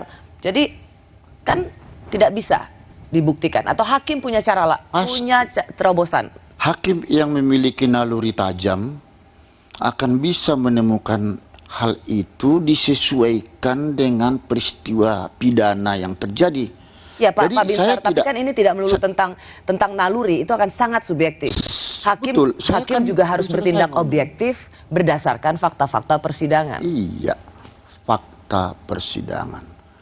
Dari berbagai fakta persidangan itu, kan itu nanti disimpulkan oleh hakim mana yang berkorelasi relevan dengan peristiwa pidana. Nah, jadi seperti di dalam kasusnya Jessica itu, saya kira hampir ratusan itu saksi-saksi dan berbeda-beda antara satu dengan yang lain. Tapi kami harus mempunyai satu titik tujuan, ini mati karena racun. Kalau ini mati karena tembakan, misalnya. Nah, ini soal siapa yang menembak segala macam. Disitulah tugas hakim untuk menemukan, tidak boleh dia menyerah. Saya pun waktu itu kan tidak tahu siapa pelaku yang sesungguhnya, apakah lewat racun ataukah Jessica atau tidak. Tapi itulah tugas berat, tugas krusial seorang hakim untuk menggali fakta ketika sudah dinyatakan terbukti dia bersalah karena racun, karena alat apa, ya. Nah, disitulah hakim akan mengatakan terbukti bersalah. Dalam kasus misalnya, Anda punya pengalaman kasus Jessica, yang Anda bilang juga harus mendengar ratusan keterangan saksi. Nah, kalau misalnya Anda mendengar keterangan saksi itu dengan persesuaian, kan Anda ke pengacara Verdi Sambo kemarin mengatakan soal justice collaborator. Siap. Nah, menurut Anda seberapa ini sampai dipisah jadwal sidangnya? Verdi Sambo dengan 3 tersangka lainnya dan kemudian terdakwa lainnya. Perkaranya di split. Di split. Berarti ada istilah saksi-saksi mahkota apa segala macam itu. Dia dengan kasus yang sama, pembunuhan, tetapi dibedakan. Menurut Anda ini artinya apa? No problem. Artinya di sini untuk mengetahui jangan sampai saksi mahkota, saksi antara satu dengan yang lain itu agar mampu dia memberikan yang sejujurnya, dan disitulah makna sumpah harus betul-betul diterapkan kepada dia, kepada saksi yang bersangkutan. Bahkan tidak dipertemukan. Apakah menurut Anda memang sebaiknya Verdi Sambo dan Eliezer tidak dipertemukan dalam ruang sidang? Loh, kalau sudah dipanggil oleh hakim ke ruang sidang siapapun, tapi kembali lagi pinter mbaknya jangan menyudutkan masuk ke sana. Ini secara umum aja, ya. Karena nanti saya ditegur oleh Komisi Yudisial.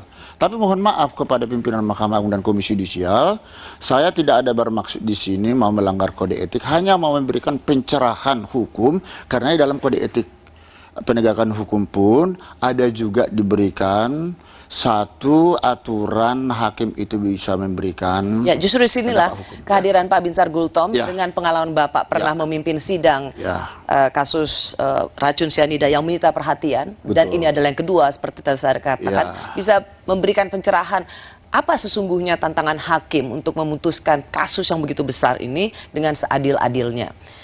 Nah, pada waktu persidangan Pak tunggu dulu, pertanyaan tadi sudah menarik. Karena si korban sesungguhnya sudah memberikan kepercayaan sepenuhnya kepada jaksa penuntut umum ya, untuk mencari keadilan. Di sini memang hakim haruslah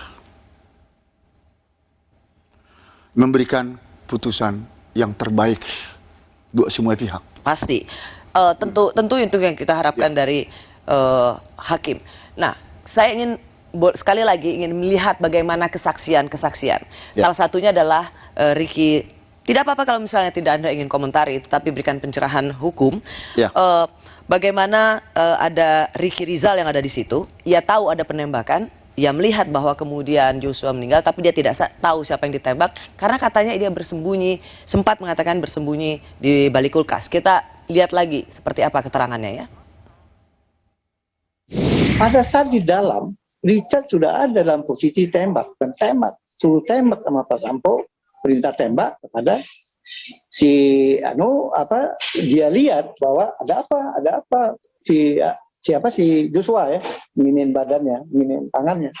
Tapi ada kejadian pada saat dia setelah melihat itu ada masuk HT, dia masuk lagi ke dalam, itu posisi yang dilihat Pak Sambo ikut menembak, yang tembakan itu yang masalah dinding, tembok, tangga, itu yang dilihat.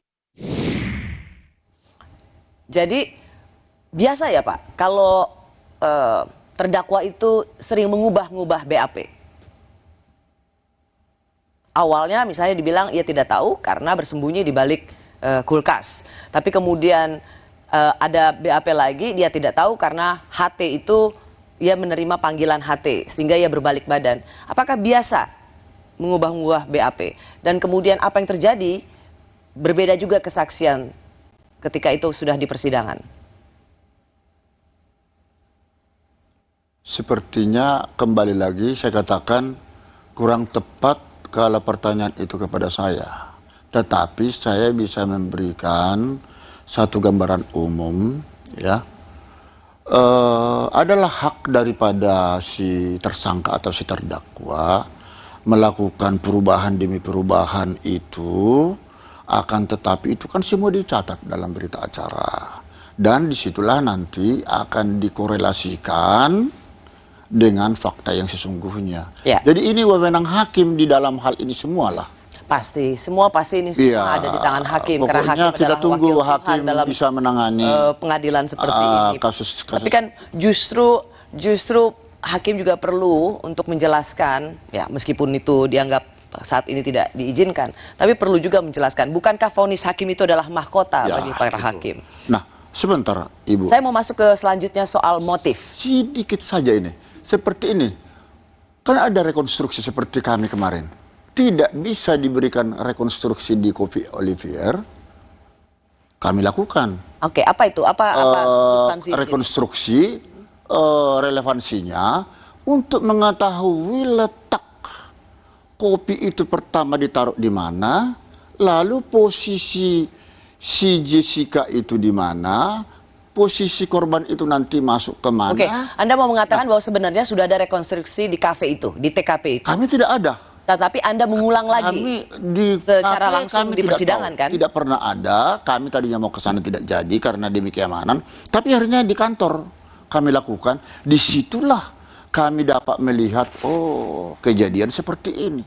Oke, publik yang mengikuti kasus pembunuhan Mirna dengan racun sianida sama seperti yang mengikuti kasus pembunuhan Yosua. Karena yang mereka ingin tahu adalah apa motif. Padahal seperti juga dalam sidang Jessica, saksi ahli mengatakan pembunuhan berencana tidak perlu adanya motif. Jadi untuk kasus Sambo, perlukah hakim mencari tahu soal motif? Kami kembali sesaat lagi. Oh, itu menarik.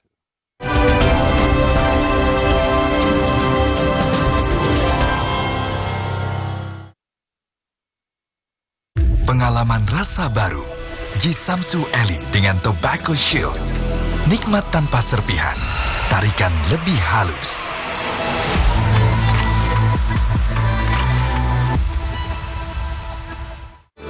Yakin hanya memberikan sekecil setengahnya? Saya pilih Enfagrow E+ MFGM Pro dengan DHA lebih tinggi. Yuk Bu, dukung kembangkan tidak hanya kecerdasan akademis, namun juga emosional dengan stimulasi yang tepat. Hey, ada madu TJ-Sase, madu TJ-Sase, sehat berstamina.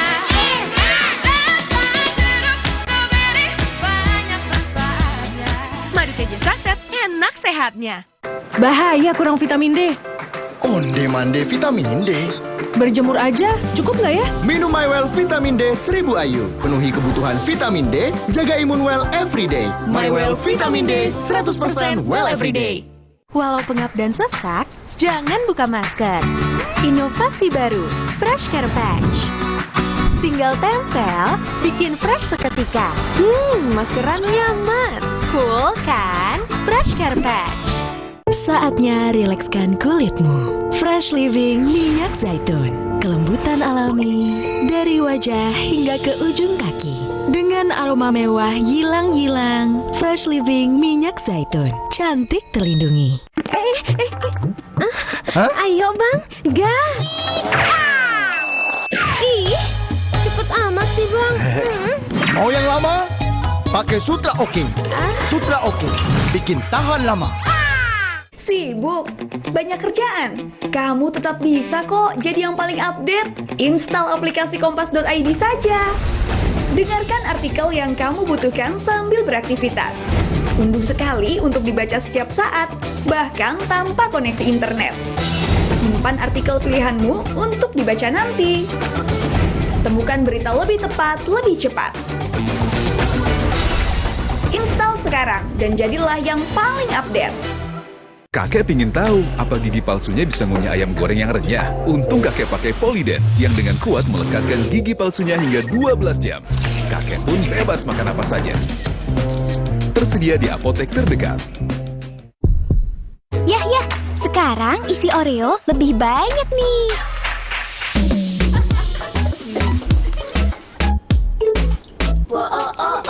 Isi Oreo kini lebih banyak. Beli sekarang.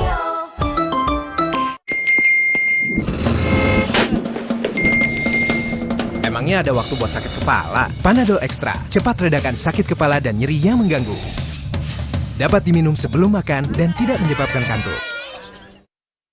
Buat aku, makanan itu penting banget. Tapi dulu, nyicip masakan sendiri aja ngilu. Untung dokter gigi aku nyaranin untuk pakai Sensodyne setiap hari. Sensodyne meredakan gigi sensitifku dan nafasku jadi segar. Pakai Sensodyne setiap hari. Untuk mereka yang bangun lebih pagi, agar bisa mendengarkan lebih awal, untuk mendengar lebih banyak hal, membaginya tepat waktu, agar lebih banyak yang mendengar, lebih banyak yang melihat. Dari generasi ke generasi, dengan lebih pasti. Gapai harmoni Indonesiaku, rangkul aku dalam binekamu. Ku ingin bersatu bersama selamanya. Kita tegar. Menangkan hari kita dari sakit kepala dengan Bodrek. Pilihan kami di Indonesia. Tegar, bersatulah kan sakit. Bodrek, dukung Indonesia bersatu.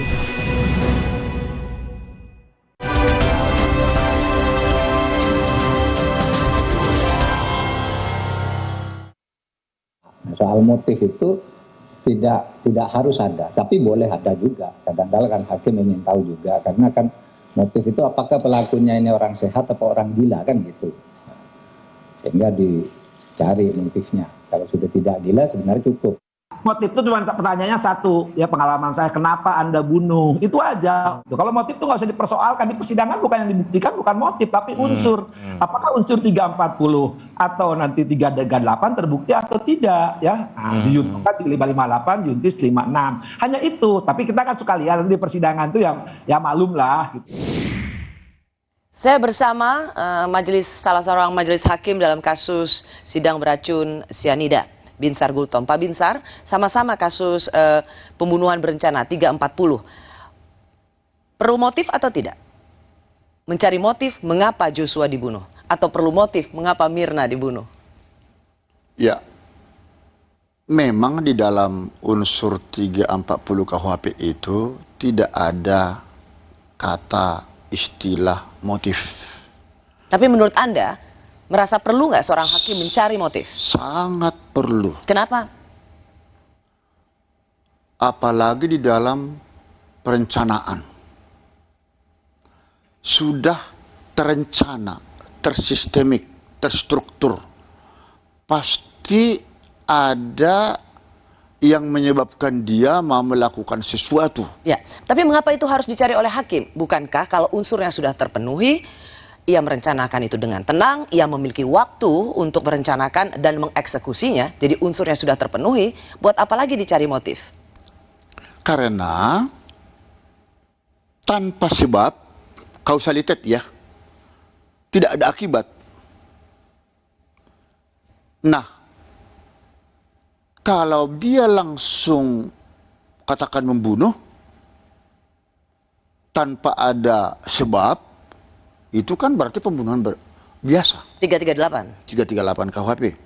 Tapi karena ini ada perencanaan, teori-teori yang berkembang tadi tidak perlu, di dalam unsur itu memang tidak diperlukan, akan tetapi itu sangat berkaitan dengan penjatuhan pidana. Ini kalau menurut saya. Penjatuhan pidana dalam 340 kan 20 tahun hukuman mati dan juga penjara seumur hidup, hukuman mati. Betul.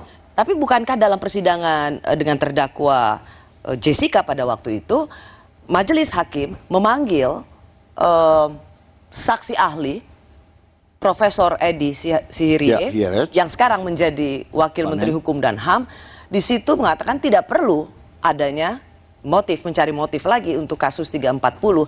Artinya hakim sendiri sudah mendapat gambaran keterangan saksi ahli bahwa tidak perlu mencari.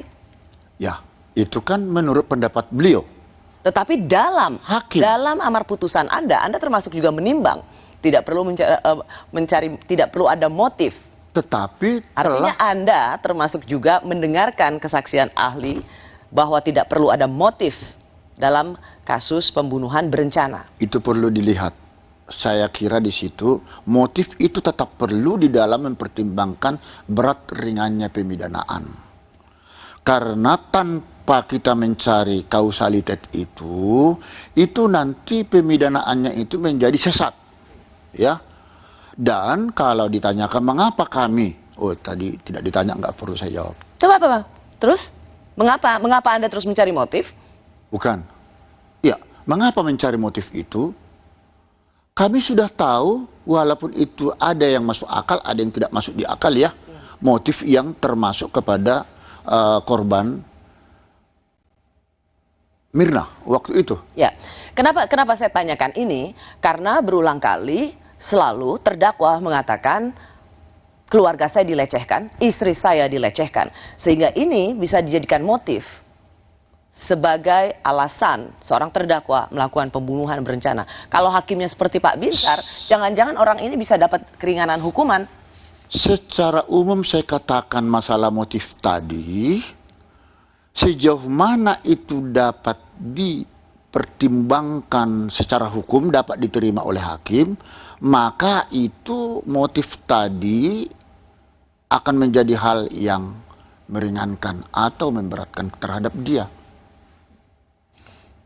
Iya.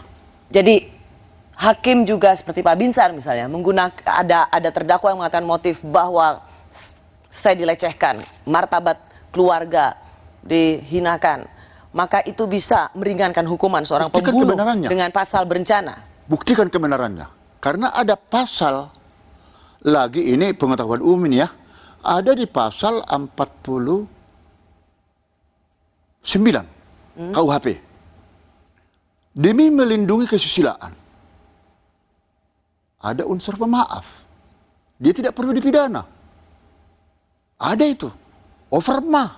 Itu pasal 48-nya KUHP. Nah, jadi hal-hal seperti ini tapi di situ Pak ada locus delicti yang juga harus kita lihat. Terjadi di Magelang, lalu ada di Saguling, ada di baik. Anda tidak mau masuk dalam teknis. Saya tidak mau masuk kepada teknis. Tetapi ini karena sebenarnya juga Bapak, saya ingin mendengar bahwa bukankah 340 itu seseorang melakukan perencanaan dengan sangat tenang, ada waktu juga dia merencanakan, dan ada waktu, dia memiliki waktu juga untuk mengeksekusi. Karena ada waktu untuk melakukan sesuatu itulah, maka overmark yang saya katakan, ketika itu ketika unsur itu terpenuhi, maka overmark itu menjadi tidak relevan. Bukan. Karena ada waktu beberapa saat, katakan, itulah di situ ada motif, saya akan lakukan sesuatu kepada dia untuk menghabisi dia. Di situ, karena ini sudah ada jarak tenggang waktu, walaupun hanya 1-2 jam, apalagi sudah lebih, kan begitu. Persis. Begitu juga lah ini motif daripada si Jessica ini kepada si Mirna. Ini sebenarnya ada dua hal, tetapi ada yang tidak bisa diangkat di persidangan saat itu, karena saat itu ada kalimat solihin, orang tua si korban. Ketika kawinnya anakku, kurang lebih 40 hari mati, dia bilang.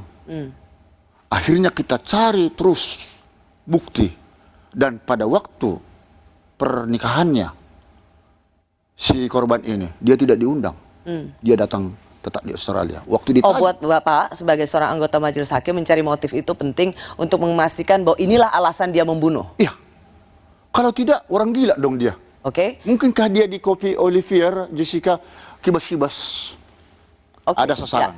Itukah yang membuat majelis hakim melihat hukumannya adalah yang terendah di antara ancaman 340 hanya 20 tahun dan bukan penjara seumur hidup. Saya tahu tidak bisa hukuman mati karena sudah ada kerjasama dengan Australia yang memberikan bantuan kesaksian. Itu independensi hakim dan pri kemanusiaan. Hakim itu tidak bisa diintervensi kalau sudah masuk kepada vonis. Tapi karena motif kemanusiaannya ada di sana. Tetapi kita setelah mengetahui, oh ini akibat ini toh alasannya dia melakukan racun tersebut. Oh, jadi kita puas itu loh. Puas karena? Puas karena ada sebab, ada akibat. Iya. Soal mengenai hal yang memberatkan dan meringankan, ini berbeda kasus dengan apa yang tertera di dalam Sambo. Karena motifnya beda nih.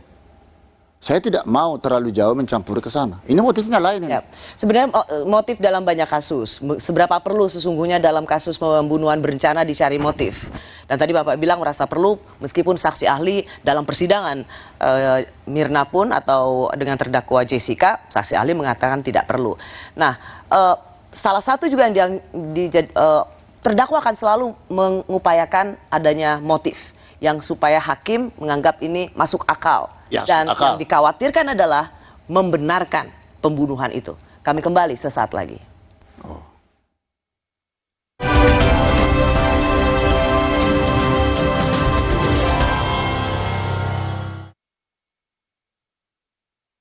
Sibuk? Banyak kerjaan? Kamu tetap bisa kok jadi yang paling update. Install aplikasi kompas.id saja. Dengarkan artikel yang kamu butuhkan sambil beraktivitas. Unduh sekali untuk dibaca setiap saat, bahkan tanpa koneksi internet. Simpan artikel pilihanmu untuk dibaca nanti. Temukan berita lebih tepat, lebih cepat. Install sekarang dan jadilah yang paling update. Belum juga nyampe, udah keringatan. Aqua dulu.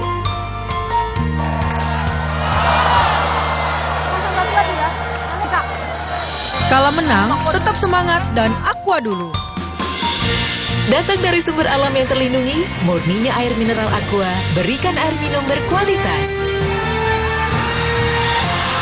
Apapun aktivitasmu, Aqua dulu. Kalau ada Indomie, kepikiran apa ya? Ya bikin Warmindo aja. Dibikin jadi jajanan unik bisa loh. Kenapa enggak dibikin jadi yang keren? Bisa jadi sesuatu yang nyeni juga. Indomie, hidupkan inspirasimu. Buat aku, makanan itu penting banget. Tapi dulu, nyicip masakan sendiri aja ngilu. Untung dokter gigi aku nyaranin untuk pakai Sensodyne setiap hari. Sensodyne meredakan gigi sensitifku dan nafasku jadi segar. Pakai Sensodyne setiap hari. Fresh Care dipercaya masyarakat Indonesia. Panasnya nyaman. Aromanya fresh. Pilihanku insya Allah halal. Dan hangatnya selalu bikin fresh. Fresh Care. Fresh Care kini hadir dengan Fresh Care Press and Relax. Nyaman dipegang, ada kerokannya. Bisa ngerok, bisa ngerol sampai belakang. Fresh Care Press and Relax bisa ngerock and roll. Hey, ada madu teja sase, madu teja sase, sehat berstamina.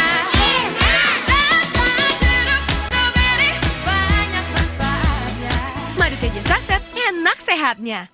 Bahaya kurang vitamin D. Onde-mande vitamin D. Berjemur aja, cukup nggak ya? Minum MyWell Vitamin D 1000 IU. Penuhi kebutuhan vitamin D, jaga imun well everyday. MyWell Vitamin D 100% well everyday. Walau pengap dan sesak, jangan buka masker. Inovasi baru, Fresh Care Patch. Tinggal tempel, bikin fresh seketika.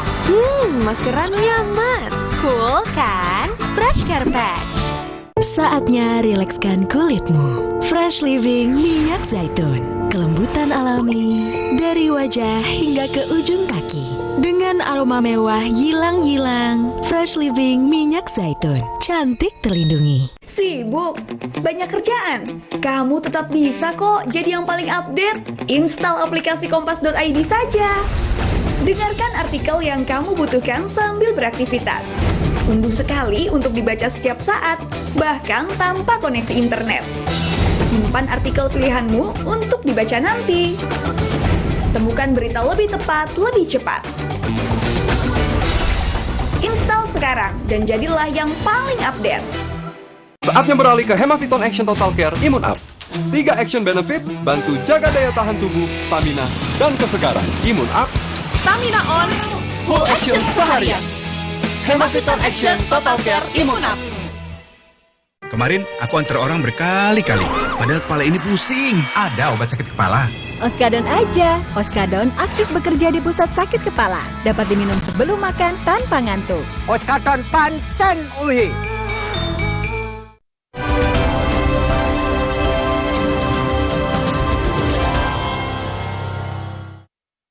Demikian juga saya menyampaikan bela sungkawa atas meninggalnya Brigadir Joshua. Semoga keluarga diberikan kekuatan. Namun semua itu terlepas dari apa yang telah dilakukan saudara Joshua kepada istri dan keluarga saya. Saya siap untuk menjalani semua proses. Didorong ini. Istri saya, tangan Bapak lepas, Pak. Bapak saya pegang. tidak melakukan apa-apa, justru menjadi korban. Saya bersama salah seorang anggota majelis hakim kasus racun sianida yang menewaskan Mirna Salihin dengan terpidana Jessica. Salah satu persidangan yang terbuka dan disiarkan secara langsung oleh TV nasional pada tahun 2016. Pak Binsar Gultom, apakah motif-motif seperti ini tadi sudah kita lihat yang juga dilakukan oleh banyak terdakwa lainnya akan membuat hati hakim itu luluh sehingga melihat, oh iya, ia melakukan pembunuhan karena harkat martabatnya dilecehkan? Saya kalau dihubungkan dengan kasus Sambo, tidak berani saya ngomong begitu. Cukup pemirsa yang menafsirkannya. Tetapi yang saya katakan tadi, motif itu jika sudah diketahui apa yang menyebabkan kematian seseorang, ada satu perasaan lega bagi hakim ya, satu, bahwa dia melakukan itu sadar, bukan karena maaf gila. Ya, itu sudah jelas berarti ada pertanggungjawaban hukum yang harus dibebankan kepada dia. Kemudian karena motif tadi itu, saya ulangi sekali lagi, itu ada yang menyebabkan dia dilakukan seperti racun cyanida itu karena kecemburuan kah? Atau ada kasus lain mungkin karena tadi saya katakan di pasal 49 KUHP itu karena menjaga kehormatan kah? Tapi seketika itu dilakukan perlawanan terhadap yang menggagahi tersebut.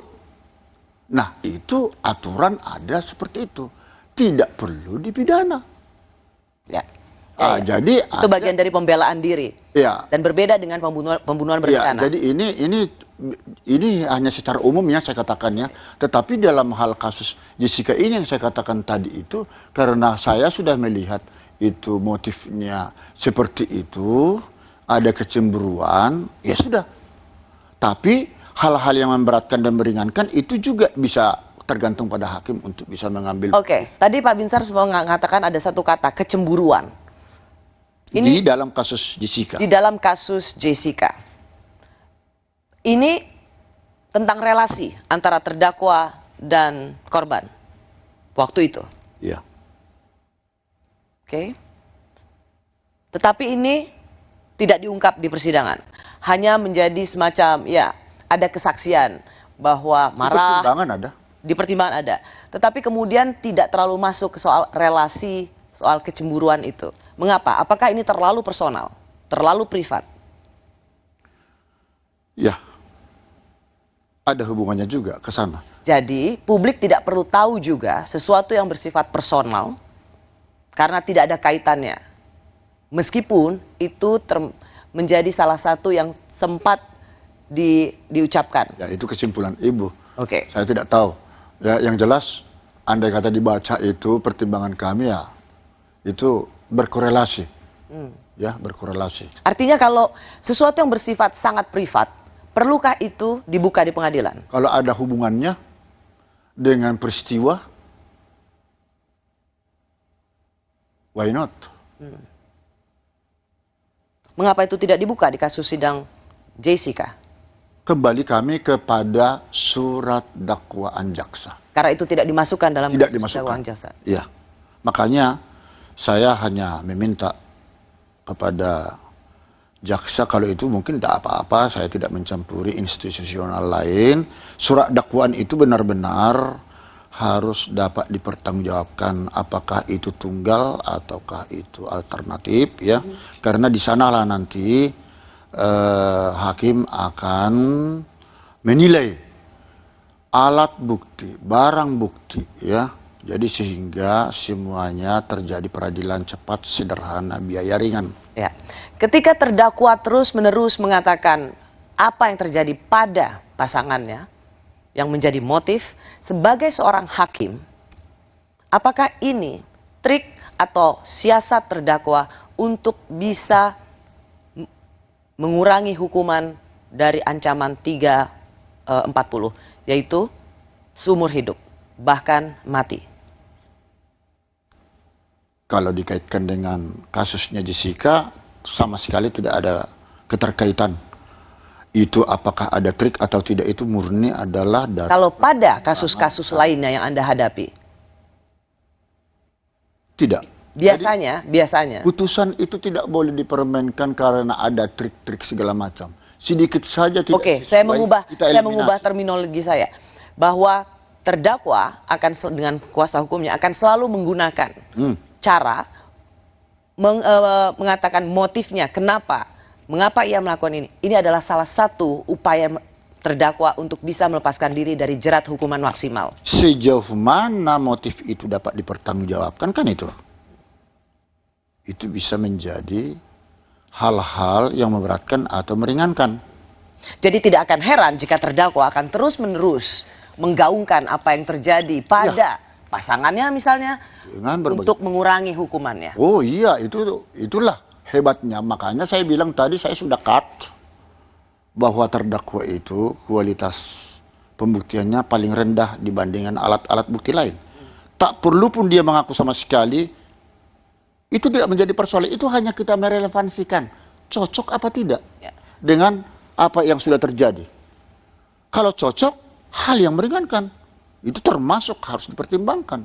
Tapi kalau itu tidak cocok sama sekali, ini memang dasar. Ya mau bagaimana, hal yang memberatkan dong. Ya. Baik, Hakim Binsar Gultom, Anda pernah menjadi anggota majelis hakim kasus sidang racun cyanida yang menewaskan Mirna Salihin. Kasus pertama yang menyita perhatian publik. Dan hari Senin nanti kita akan lihat kasus pembunuhan Yosua dengan terdakwa Ferdi Sambo. Sedikit saja, apa? Masalah yang mana? Masalah keamanan untuk majelis hakim. Soal iya, dalam perkara-perkara menarik perhatian publik, high profile seperti ini. Karena ini pengalaman waktu kami sidang Jessica. Oke, pengamanan di PN Selatan misalnya atau apa? Begini, kami cukup ketat mengamankan kami waktu itu di Pengadilan Negeri Jakarta Pusat. Tapi ketika kita pulang ke rumah sampai jam 12 malam, setiap malam atau 3 kali seminggu itu ke Depok, tidak ada yang mengamankan sudah sampai ke rumah. Nah, hal-hal yang seperti ini juga karena dalam persidangan itu sering terjadi ada gaduh, ada hal-hal yang tidak sedap atau merendahkan martabat hakim. Mohon perkenan tanpa mengurangi rasa hormat kepada Komisi Judisial sesuai undang-undang yang dimilikinya, adalah tugasnya untuk mengambil tindakan hukum apabila ada orang perorangan atau berbadan hukum yang diduga merendahkan martabat hakim. Martabat hakim yang dimaksud keperendahan ini dari berbagai cara-cara di persidangan yang sampai mengarah kepada profesi seseorang atau pribadi, karena itu sudah ruang lingkup daripada. Saya tahu maksud Anda, itu yang Anda ingin bidik adalah kuasa hukum yang waktu itu mengadukan Anda di Komisi Tidak menjadi Yudisial. persoalan itu. Tapi menurut saya ada pesan yang lebih pesan besar Anda yang sangat baik, yaitu jaga keselamatan hakim terutama usai persidangan. Ya. Itu jauh lebih penting karena kalau ada di dalam persidangan seluruh kewenangan dan ketegasan itu harus ada milik hakim, majelis hakim. Jadi kalau ada yang mau kurang ajar sama hakim, ya hakim tegas aja. Ya. Tapi keselamatan hakim di luar sidang itu penting sekali. Jangan hanya di persidangan yang begitu ketat, tapi di luar kita tidak tahu. Itu sebenarnya poinnya. Ya, terima kasih Pak Binsar. Terima kasih. Gultom untuk sharing pengalaman Anda saat memimpin sidang kasus cyanida. Sampai ketemu lagi Pak Binsar. Terima kasih sudah bersama Rosi. Kita jumpa lagi Kamis depan. Tetaplah di Kompas TV Independen Terpercaya.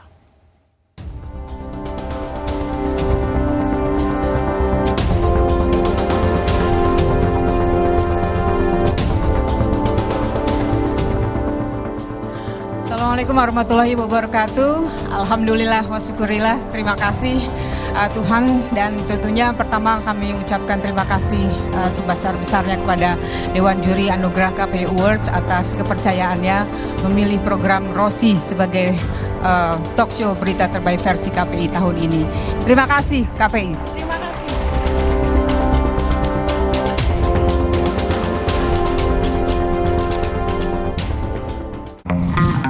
Sambut era TV digital bersama Kompas TV. Untuk penonton setia Kompas TV, kanal digital Kompas TV di kota-kota berikut kini dapat dinikmati dengan kualitas HD. Untuk informasi lebih lanjut, kunjungi kompas.tv/pindah ke digital. Atau hubungi nomor berikut. Jadi, tunggu apa lagi? Ayo, beralih ke TV digital sekarang.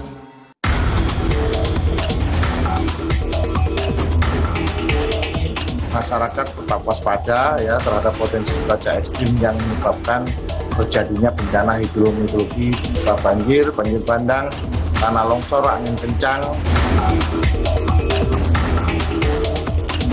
Apapun yang menarik pada situasi sekarang kalau dalam pertandingan sepak bola ini masih menit 30. Menit 30 ya. Penentuan kemenangan itu baru Injury terjadi time. setelah fluid dibunyikan, jadi sampai detik terakhir, dan kita punya pengalaman seorang cawapres pun bisa diganti di menit-menit terakhir. Menit-menit terakhir.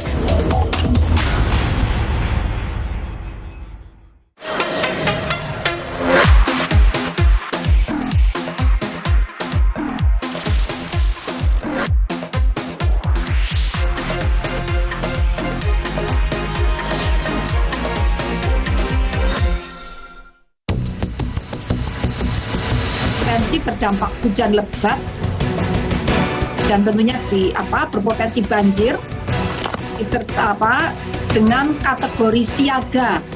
Jadi kategorinya sudah siaga. Kalau yang awal tadi kan waspada ya. Ini yang siaga untuk sampai tanggal 10. Hari ini hingga tanggal 10 yang perlu diwaspadai adalah sampai tanggal 10 ya. Sebagian wilayah Aceh masih ya. Sebagian wilayah Banten, sebagian wilayah DKI Jakarta, sebagian wilayah Jawa Barat, sebagian wilayah Jawa Tengah, sebagian wilayah Jawa Timur. BMKG memperkirakan akan ada hujan dengan intensitas tinggi disertai kilat atau petir dan angin kencang di wilayah Indonesia selama bulan Oktober. Diprediksi potensi curah hujan dengan intensitas sedang dan lebat disertai petir terjadi di DKI Jakarta, Jawa Barat, Jawa Tengah, Jawa Timur, hingga Bali. Selain memprediksi adanya cuaca ekstrim, BMKG juga mengimbau masyarakat untuk waspada dengan gelombang tinggi di perairan. Deputi Meteorologi BMKG Guswanto menyampaikan, 50% wilayah Indonesia telah memasuki musim hujan. Hal ini terjadi disebabkan karena adanya gelombang atmosfer. Dan sebagian besar wilayah juga sudah memasuki musim hujan. Kalau saya sampaikan berdasarkan perkiraan BMKG saat ini sudah 59,64% telah memasuki musim hujan. Kemudian kalau dilihat dari curah hujannya sendiri, pada saat ini sebenarnya curah hujan yang ada di kita itu sebelah barat itu lebih banyak mendapatkan curah hujan, masukan curah hujan, karena hal ini mengaruhi oleh adanya gelombang atmosfer.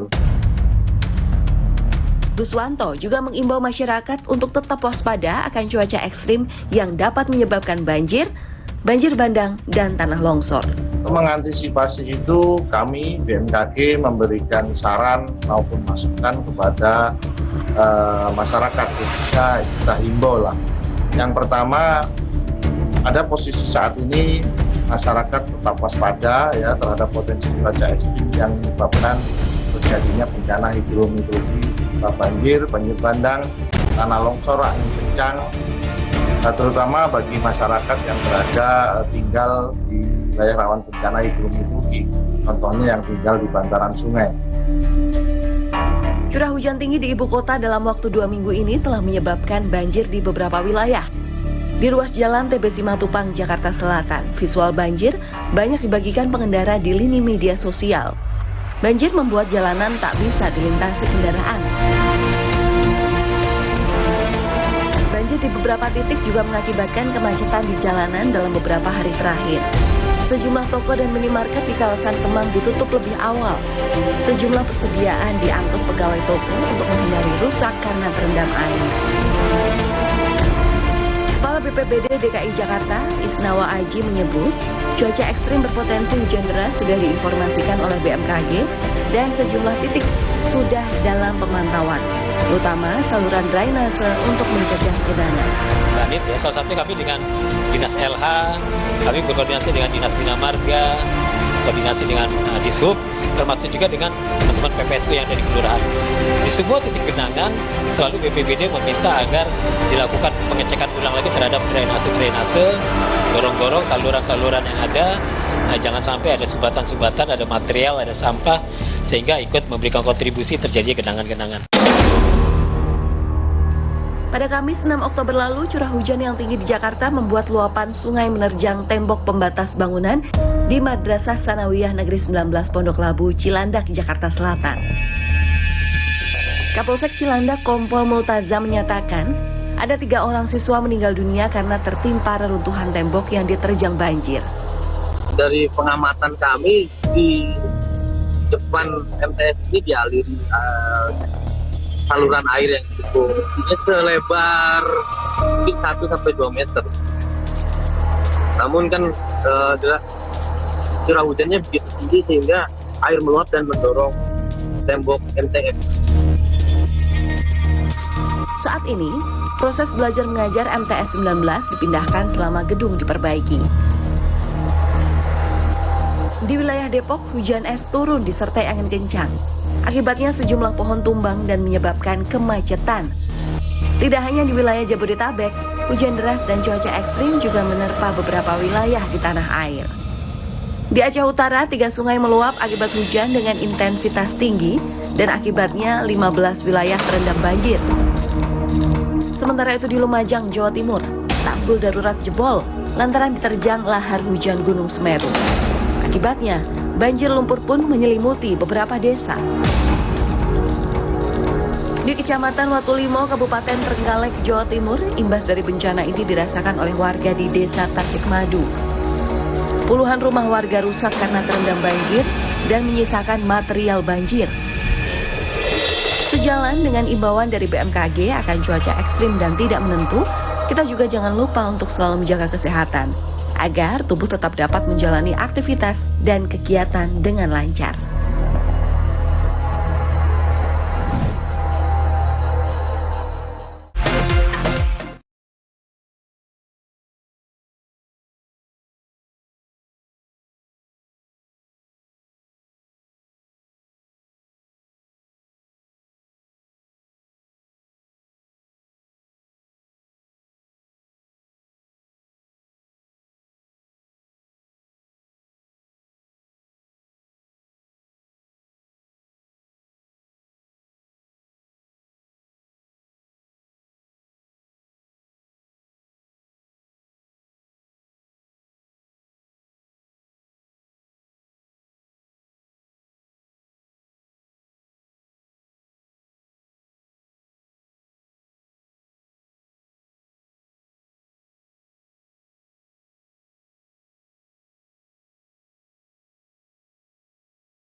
Ibu sedikit Bu Putri.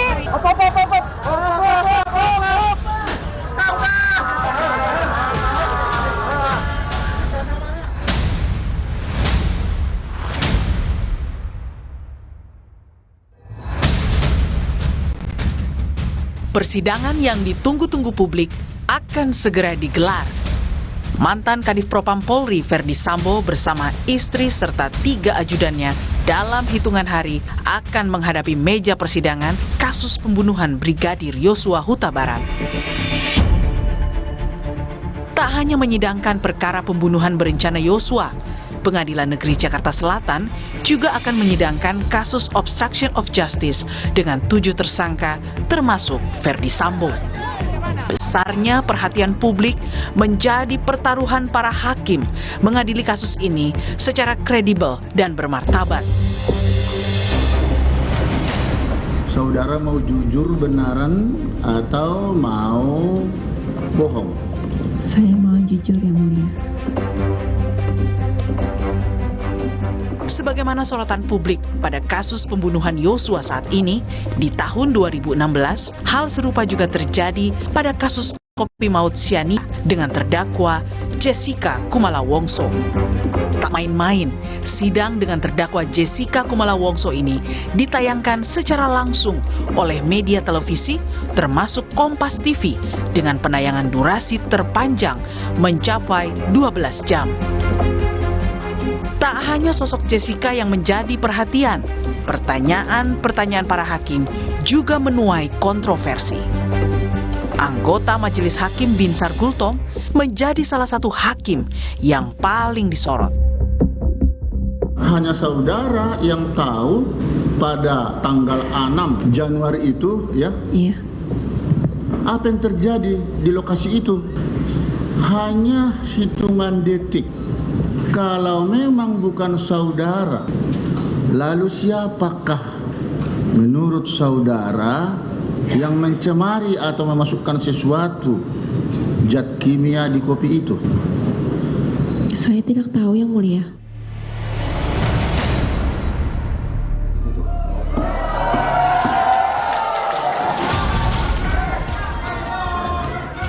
Usai melewati 32 persidangan dengan menghadirkan puluhan saksi dan para ahli, Majelis Hakim Pengadilan Negeri Jakarta Pusat kala itu menjatuhkan vonis 20 tahun penjara untuk Jessica Wongso pada 27 Oktober 2016.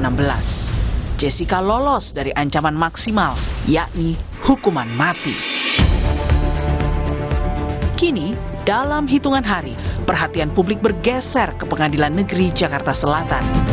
Sidang Sambo akan menjadi pertaruhan para hakim untuk menjawab berbagai teka-teki, mulai dari motif pembunuhan, peran setiap tersangka, serta polemik ada tidaknya pelecehan seksual.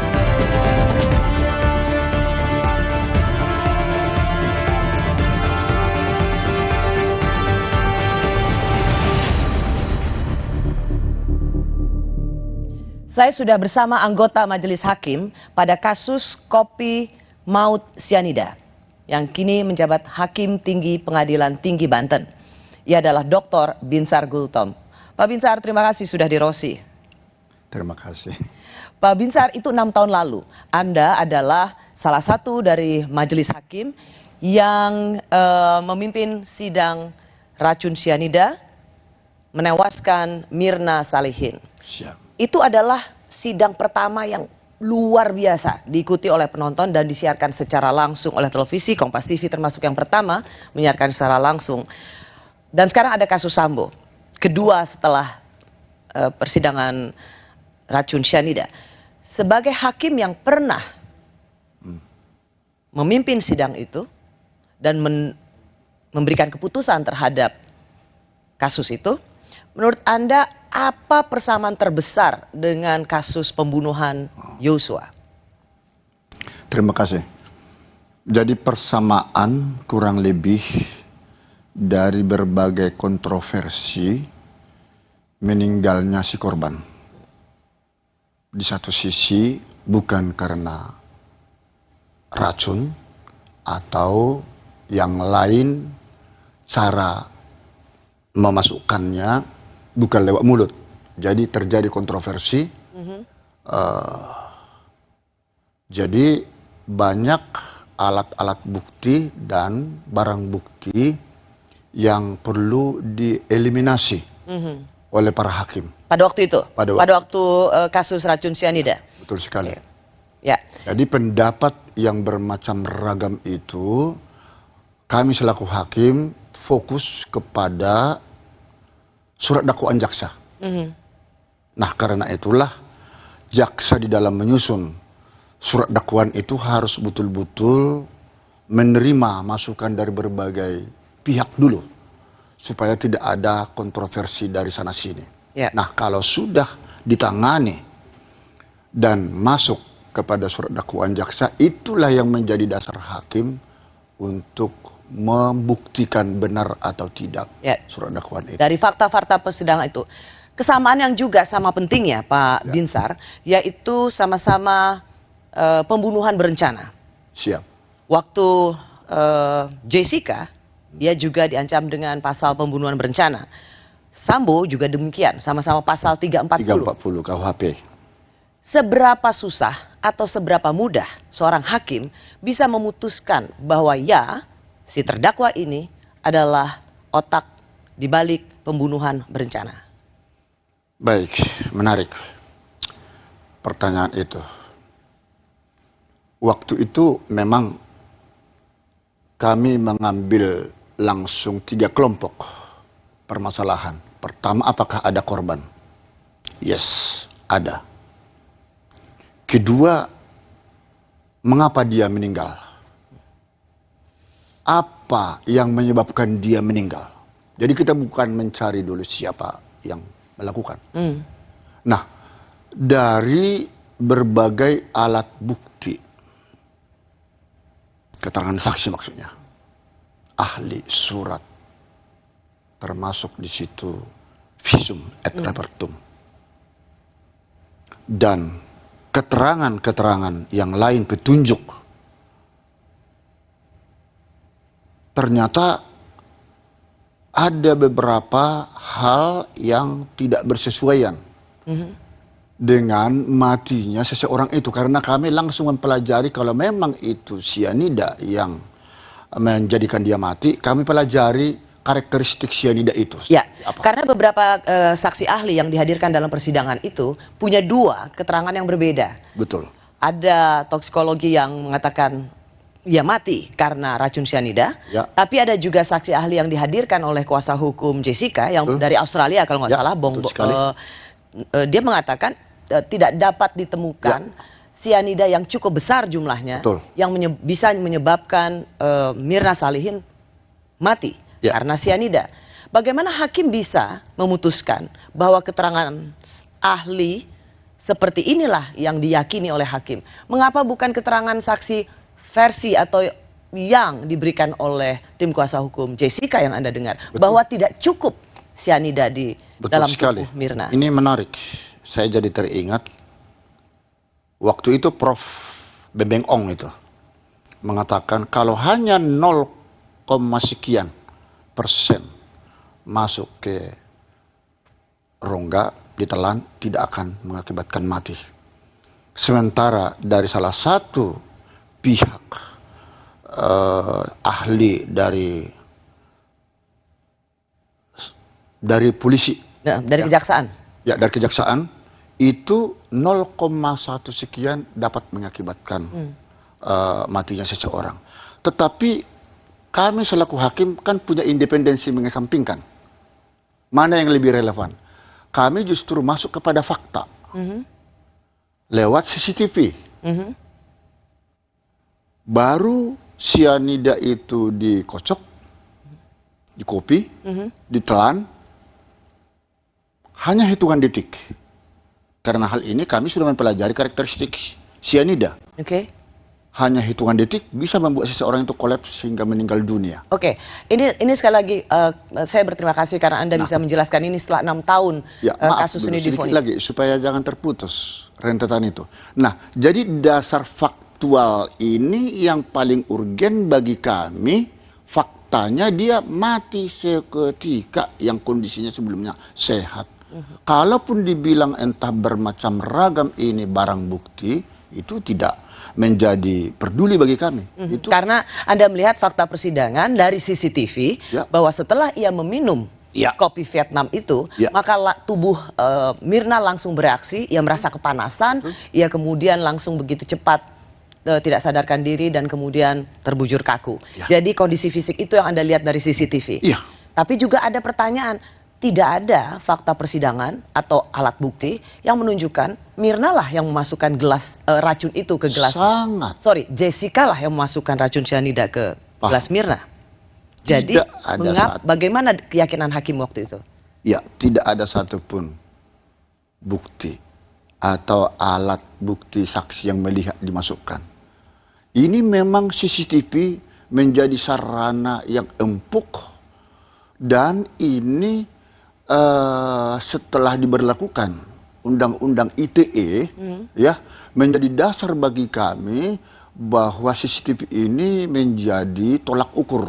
Persis, tapi Pak Binsar, karena pada waktu itu di CCTV tidak dapat dilihat. Ketahuan pada saat di Zoom ada gerak-gerik tangan itu masuk ke salah satu tempat gelas tapi ketutup oleh PPBX. Ya, karena waktu itu Jessica di CCTV berusaha untuk meletakkan satu tas besar, kantong besar di sebelah gelas, sehingga itu tidak terlihat ia memasukkan sesuatu di balik tas itu. Namun semakin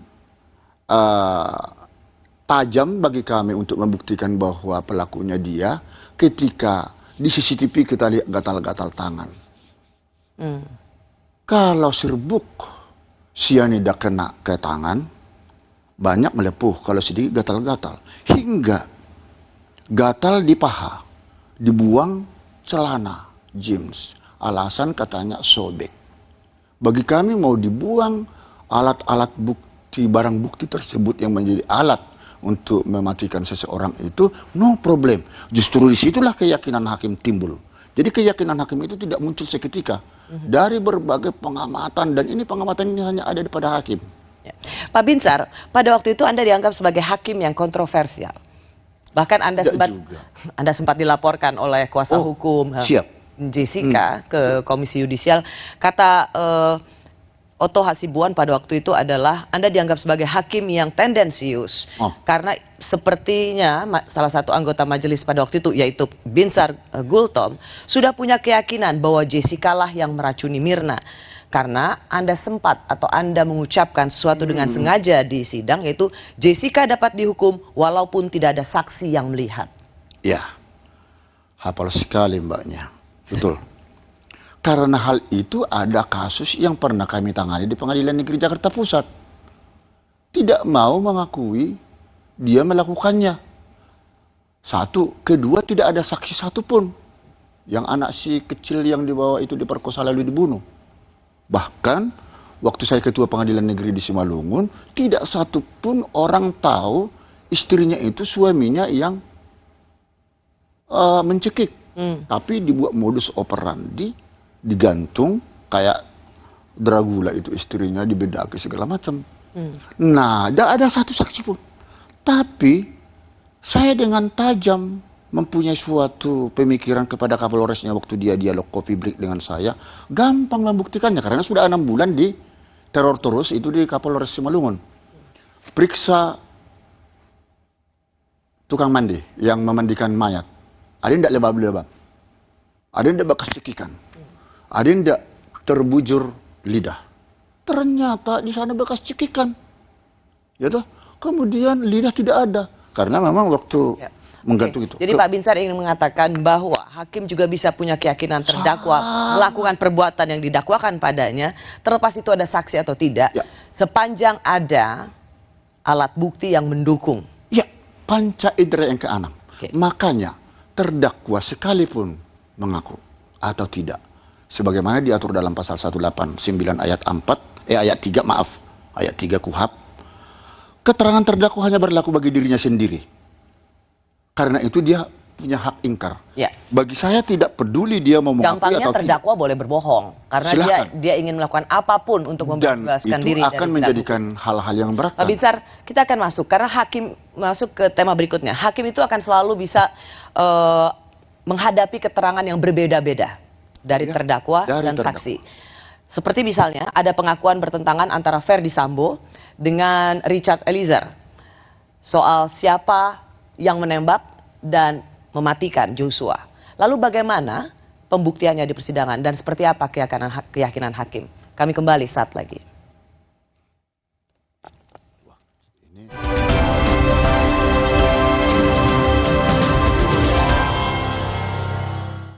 Pengalaman rasa baru. Jisamsu Elite dengan Tobacco Shield. Nikmat tanpa serpihan. Tarikan lebih halus.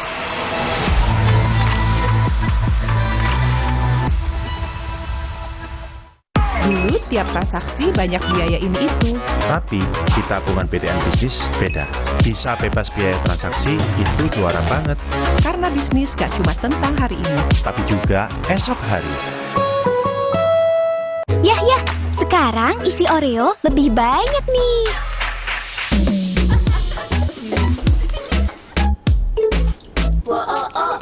Isi Oreo kini lebih banyak. Beli sekarang. Sibuk? Banyak kerjaan?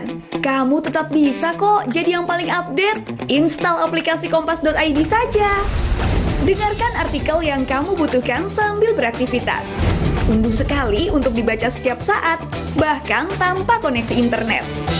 Simpan artikel pilihanmu untuk dibaca nanti. Temukan berita lebih tepat, lebih cepat.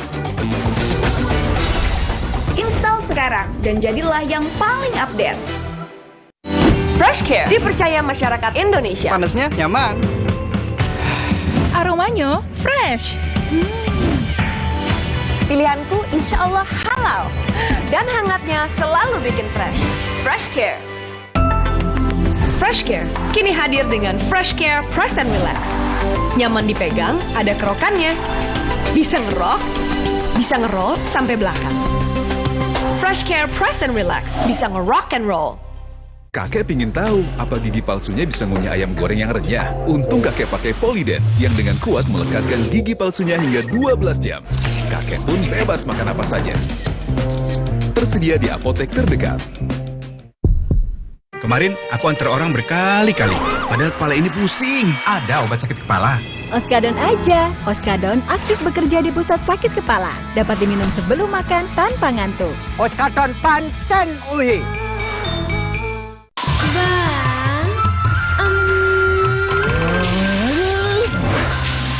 Sutranya dong, Bang. Bang.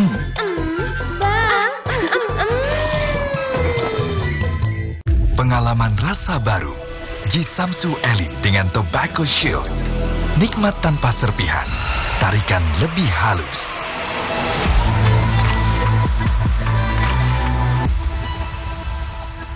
Sibuk? Banyak kerjaan? Kamu tetap bisa kok jadi yang paling update. Install aplikasi kompas.id saja.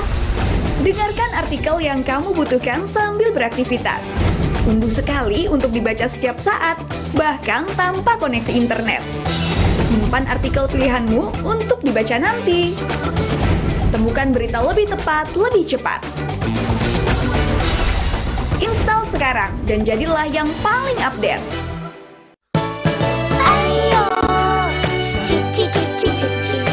Soklin bersama Wings mendukung UNICEF.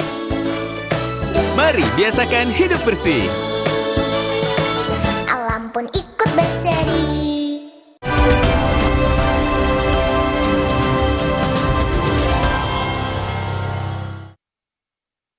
Nah, atas keterangan BAP klien saya memang sudah disampaikan bahwa perintah itu datangnya dari saudara FS. Kemudian klien saya sampaikan bahwa yang melakukan penembakan adalah klien saya yang pertama, kemudian saudara FS.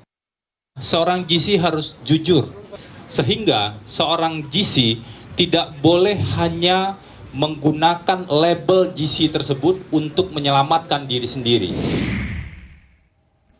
Bersama saya, anggota Majelis Hakim Sidang Racun Sianida yang menewaskan Mirna Salihin. Persidangan di tahun 2016 yang sangat menarik perhatian publik, seperti halnya dengan sidang kasus pembunuhan kasus pembunuhan Yosua dengan terdakwa Ferdi Sambo.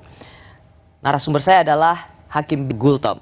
Pak Binsar, hakim itu selalu sering menghadapi keterangan berbeda-beda. Yang paling baru pada saat kita bicara saat ini kemarin, pengacara Sambo mengatakan justice collaborator itu ditujukan pada Eliezer, nggak boleh berbohong karena Sambo mengatakan bahwa ia tidak menyuruh menembak, sementara Eliezer bawahannya dengan clear atau di BAP-nya ia mengatakan disuruh oleh Ferdi Sambo.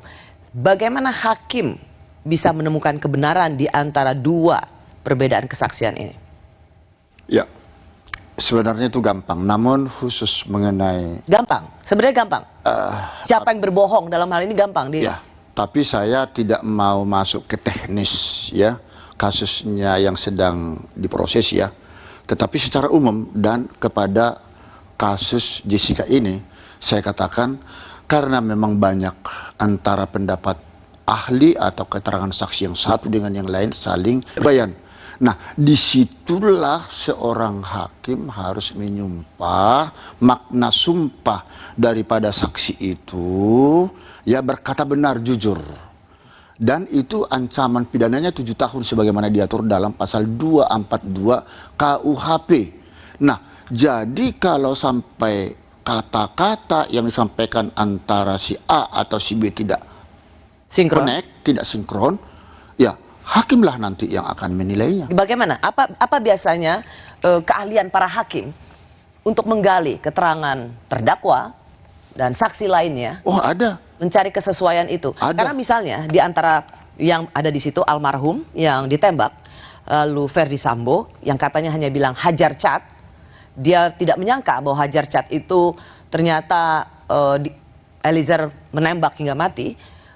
Sementara ada Ricky Rizal di situ yang mengatakan tidak tahu siapa yang menembak. Jadi apakah itu Ferdi Sambo atau Eliezer? Jadi kan tidak bisa dibuktikan. Atau hakim punya cara punya terobosan. Hakim yang memiliki naluri tajam akan bisa menemukan hal itu disesuaikan dengan peristiwa pidana yang terjadi. Ya Pak, Jadi Pak Binsar, tapi tidak, kan ini tidak melulu tentang naluri, itu akan sangat subjektif. Hakim juga harus bertindak objektif berdasarkan fakta-fakta persidangan. Iya, fakta persidangan. Dari berbagai fakta persidangan itu, kan itu nanti disimpulkan oleh hakim mana yang berkorelasi relevan dengan peristiwa pidana. Nah, jadi seperti di dalam kasusnya Jessica itu, saya kira hampir ratusan itu saksi-saksi dan berbeda-beda antara satu dengan yang lain. Tapi kami harus mempunyai satu titik tujuan, ini mati karena racun. Kalau ini mati karena tembakan, misalnya. Nah, ini soal siapa yang menembak segala macam. Disitulah tugas hakim untuk menemukan, tidak boleh dia menyerah.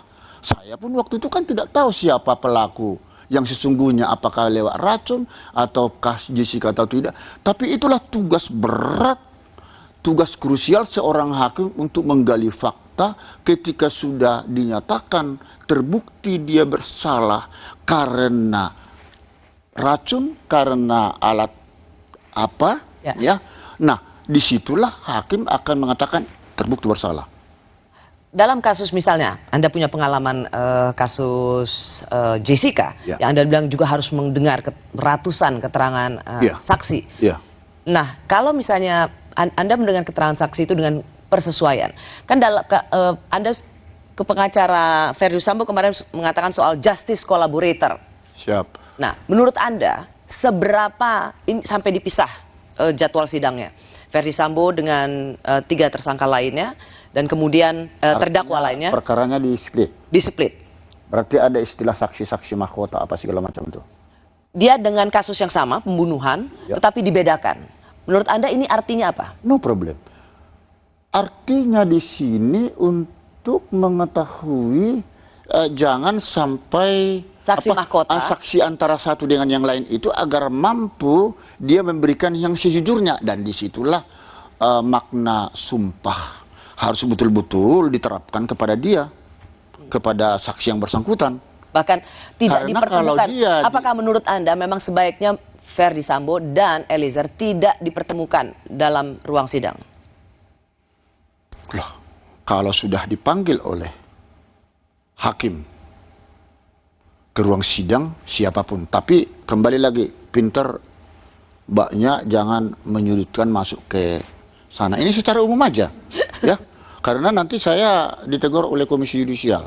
Tapi mohon maaf kepada pimpinan Mahkamah Agung dan Komisi Yudisial, saya tidak ada bermaksud di sini mau melanggar kode etik, hanya mau memberikan pencerahan hukum, karena dalam kode etik penegakan hukum pun ada juga diberikan satu aturan hakim itu bisa memberikan. Ya, justru di sinilah kehadiran Pak Binsar Gultom dengan pengalaman Bapak pernah memimpin sidang kasus racun cyanida yang menyita perhatian. Betul. Dan ini adalah yang kedua seperti tadi saya katakan, bisa memberikan pencerahan apa sesungguhnya tantangan hakim untuk memutuskan kasus yang begitu besar ini dengan seadil-adilnya. Nah, pada waktu persidangan, Pak... Tunggu dulu, pertanyaan tadi sudah menarik. Karena si korban sesungguhnya sudah memberikan kepercayaan sepenuhnya kepada jaksa penuntut umum ya, untuk mencari keadilan. Di sini memang hakim haruslah memberikan putusan yang terbaik buat semua pihak. Pasti, tentu itu yang kita harapkan dari hakim. Nah, saya ingin sekali lagi ingin melihat bagaimana kesaksian-kesaksian. Salah satunya adalah Ricky. Tidak apa-apa kalau misalnya tidak Anda ingin komentari, tetapi berikan pencerahan hukum. Bagaimana ada Ricky Rizal yang ada di situ. Ia tahu ada penembakan. Ia melihat bahwa kemudian Joshua meninggal, tapi dia tidak tahu siapa yang ditembak karena katanya dia bersembunyi, sempat mengatakan bersembunyi di balik kulkas. Kita lihat lagi seperti apa keterangannya ya. Pada saat di dalam, Richard sudah ada dalam posisi tembak dan tembak, suruh tembak sama Pak Sambo, perintah tembak kepada si dia lihat bahwa ada apa si Joshua ya, minin badannya, minin tangannya. Tapi ada kejadian pada saat dia setelah melihat itu ada masuk HT, dia masuk lagi ke dalam, itu posisi yang dilihat Pak Sambo ikut menembak, yang tembakan itu yang masalah dinding, tembok, tangga, itu yang dilihat. Jadi biasa ya Pak, kalau terdakwa itu sering mengubah-ngubah BAP. Awalnya misalnya dibilang ia tidak tahu karena bersembunyi di balik kulkas. Tapi kemudian ada BAP lagi, dia tidak tahu karena HT itu ia menerima panggilan HT sehingga ia berbalik badan. Apakah biasa mengubah-ubah BAP? Dan kemudian apa yang terjadi berbeda juga kesaksian ketika itu sudah di persidangan. Sepertinya kembali lagi saya katakan kurang tepat kalau pertanyaan itu kepada saya. Tetapi saya bisa memberikan satu gambaran umum ya. Adalah hak daripada si tersangka atau si terdakwa melakukan perubahan demi perubahan itu, akan tetapi itu kan semua dicatat dalam berita acara. Dan disitulah nanti akan dikorelasikan dengan fakta yang sesungguhnya. Jadi ini wewenang hakim di dalam hal ini semualah. Pasti, semua pasti ini semua ada di tangan hakim. Pokoknya karena hakim kita tunggu hakim dalam bisa menangani pengadilan seperti ini. Kasus. Tapi kan justru hakim juga perlu untuk menjelaskan, ya meskipun itu dianggap saat ini tidak diizinkan, tapi perlu juga menjelaskan. Bukankah vonis hakim itu adalah mahkota bagi para hakim? Nah, sebentar Ibu. Saya mau masuk ke selanjutnya soal motif. Sedikit saja ini. Seperti ini. Kan ada rekonstruksi seperti kami kemarin. Tidak bisa diberikan rekonstruksi di Kopi Olivier, kami lakukan. Oke, apa itu? Apa substansi rekonstruksi relevansinya untuk mengetahui letak kopi itu pertama ditaruh di mana, lalu posisi si Jessica itu di mana, posisi korban itu nanti masuk ke mana. Oke, Anda mau mengatakan bahwa sebenarnya sudah ada rekonstruksi di kafe itu, di TKP itu? Kami tidak ada. Tetapi Anda mengulang lagi secara langsung di persidangan kan? Tidak pernah ada, kami tadinya mau ke sana tidak jadi karena demi keamanan. Tapi akhirnya di kantor kami lakukan, disitulah kami dapat melihat, oh kejadian seperti ini. Oke, publik yang mengikuti kasus pembunuhan Mirna dengan racun cyanida sama seperti yang mengikuti kasus pembunuhan Yosua. Karena yang mereka ingin tahu adalah apa motif. Padahal seperti juga dalam sidang Jessica, saksi ahli mengatakan pembunuhan berencana tidak perlu adanya motif. Jadi untuk kasus Sambo, perlukah hakim mencari tahu soal motif? Kami kembali sesaat lagi. Oh, itu menarik.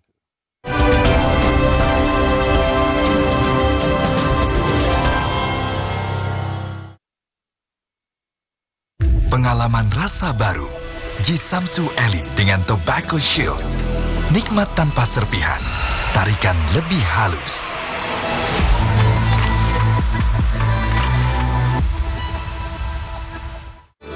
Yakin hanya memberikan sekecil setengahnya? Saya pilih Enfagrow E Plus MFGM Pro. Dengan DHA lebih tinggi. Yuk Bu, dukung kembangkan tidak hanya kecerdasan akademis, namun juga emosional. Dengan stimulasi yang tepat. Hey, ada madu teja sase, madu teja sase, sehat berstamina.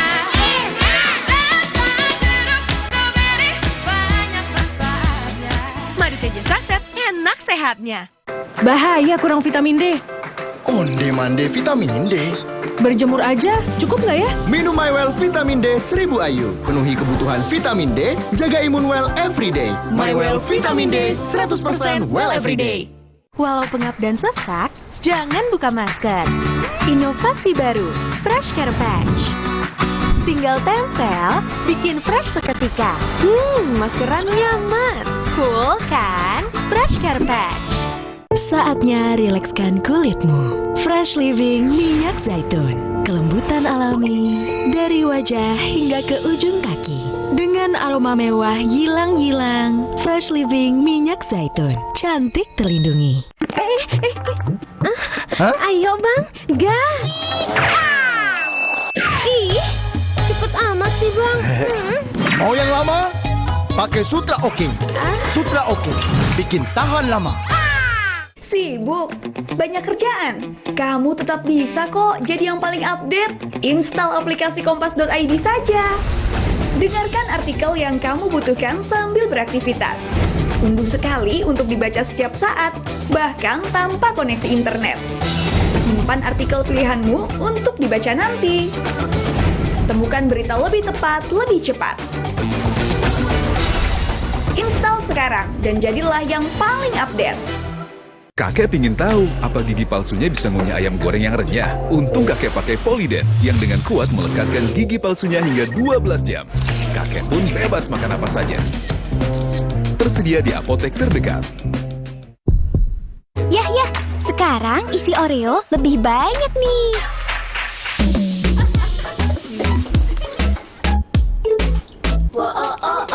Isi Oreo kini lebih banyak. Beli sekarang.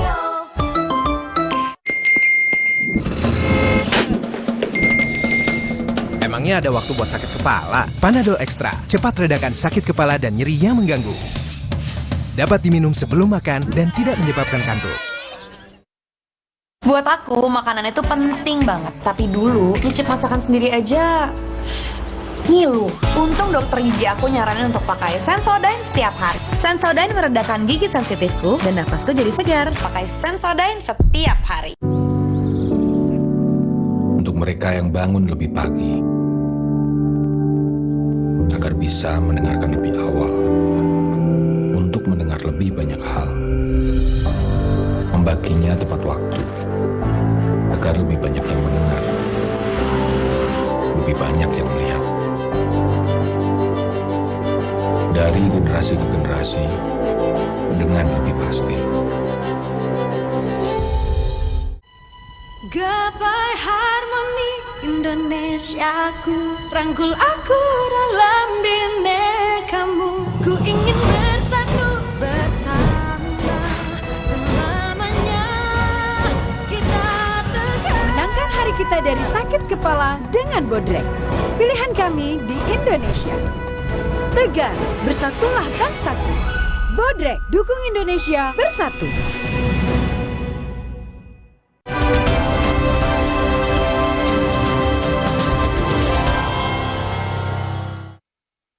Soal motif itu tidak harus ada, tapi boleh ada juga. Kadang-kadang kan hakim ingin tahu juga, karena kan motif itu apakah pelakunya ini orang sehat atau orang gila kan gitu. Sehingga dicari motifnya. Kalau sudah tidak gila sebenarnya cukup. Motif itu cuma pertanyaannya satu, ya pengalaman saya, kenapa Anda bunuh? Itu aja. Kalau motif itu nggak usah dipersoalkan, di persidangan bukan yang dibuktikan bukan motif, tapi unsur. Apakah unsur 340 atau nanti 338 terbukti atau tidak? Ya, nah, di Yuntus kan 558, Yuntis 56. Hanya itu, tapi kita kan suka lihat di persidangan itu ya maklum lah. Gitu. Saya bersama salah seorang majelis hakim dalam kasus sidang beracun sianida, Binsar Gultom. Pak Binsar, sama-sama kasus pembunuhan berencana 340. Perlu motif atau tidak? Mencari motif mengapa Joshua dibunuh? Atau perlu motif mengapa Mirna dibunuh? Ya, memang di dalam unsur 340 KUHP itu tidak ada kata istilah motif. Tapi menurut Anda, merasa perlu nggak seorang hakim mencari motif? Sangat perlu. Kenapa? Apalagi di dalam perencanaan.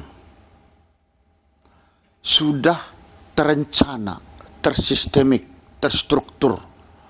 Pasti ada yang menyebabkan dia mau melakukan sesuatu. Ya, tapi mengapa itu harus dicari oleh hakim? Bukankah kalau unsurnya sudah terpenuhi, ia merencanakan itu dengan tenang, ia memiliki waktu untuk merencanakan dan mengeksekusinya, jadi unsurnya sudah terpenuhi, buat apa lagi dicari motif? Karena tanpa sebab, kausalitas ya, tidak ada akibat. Nah, kalau dia langsung katakan membunuh tanpa ada sebab, itu kan berarti pembunuhan biasa. 338. 338 KUHP. Tapi karena ini ada perencanaan, teori-teori yang berkembang tadi tidak perlu, di dalam unsur itu memang tidak diperlukan, akan tetapi itu sangat berkaitan dengan penjatuhan pidana. Ini kalau menurut saya. Penjatuhan pidana dalam 340 kan 20 tahun, hukuman mati, dan juga penjara seumur hidup, hukuman mati. Betul. Tapi bukankah dalam persidangan dengan terdakwa Jessica pada waktu itu, majelis hakim memanggil saksi ahli Profesor Edi Sihirie, yang sekarang menjadi Wakil Menteri Hukum dan HAM, di situ mengatakan tidak perlu adanya motif, mencari motif lagi untuk kasus 340. Artinya hakim sendiri sudah mendapat gambaran keterangan saksi ahli bahwa tidak perlu mencari. Ya, itu kan menurut pendapat beliau.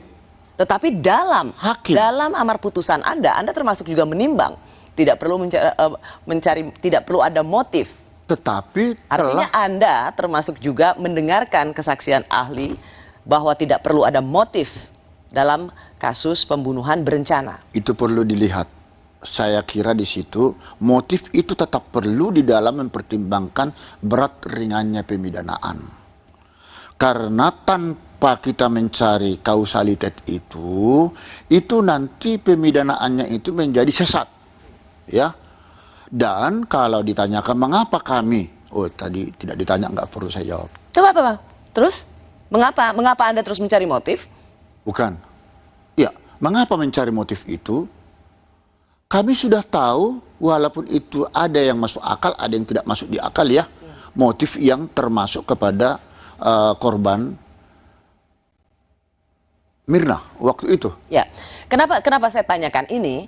Karena berulang kali selalu terdakwa mengatakan keluarga saya dilecehkan, istri saya dilecehkan. Sehingga ini bisa dijadikan motif sebagai alasan seorang terdakwa melakukan pembunuhan berencana. Kalau hakimnya seperti Pak Binsar, jangan-jangan orang ini bisa dapat keringanan hukuman.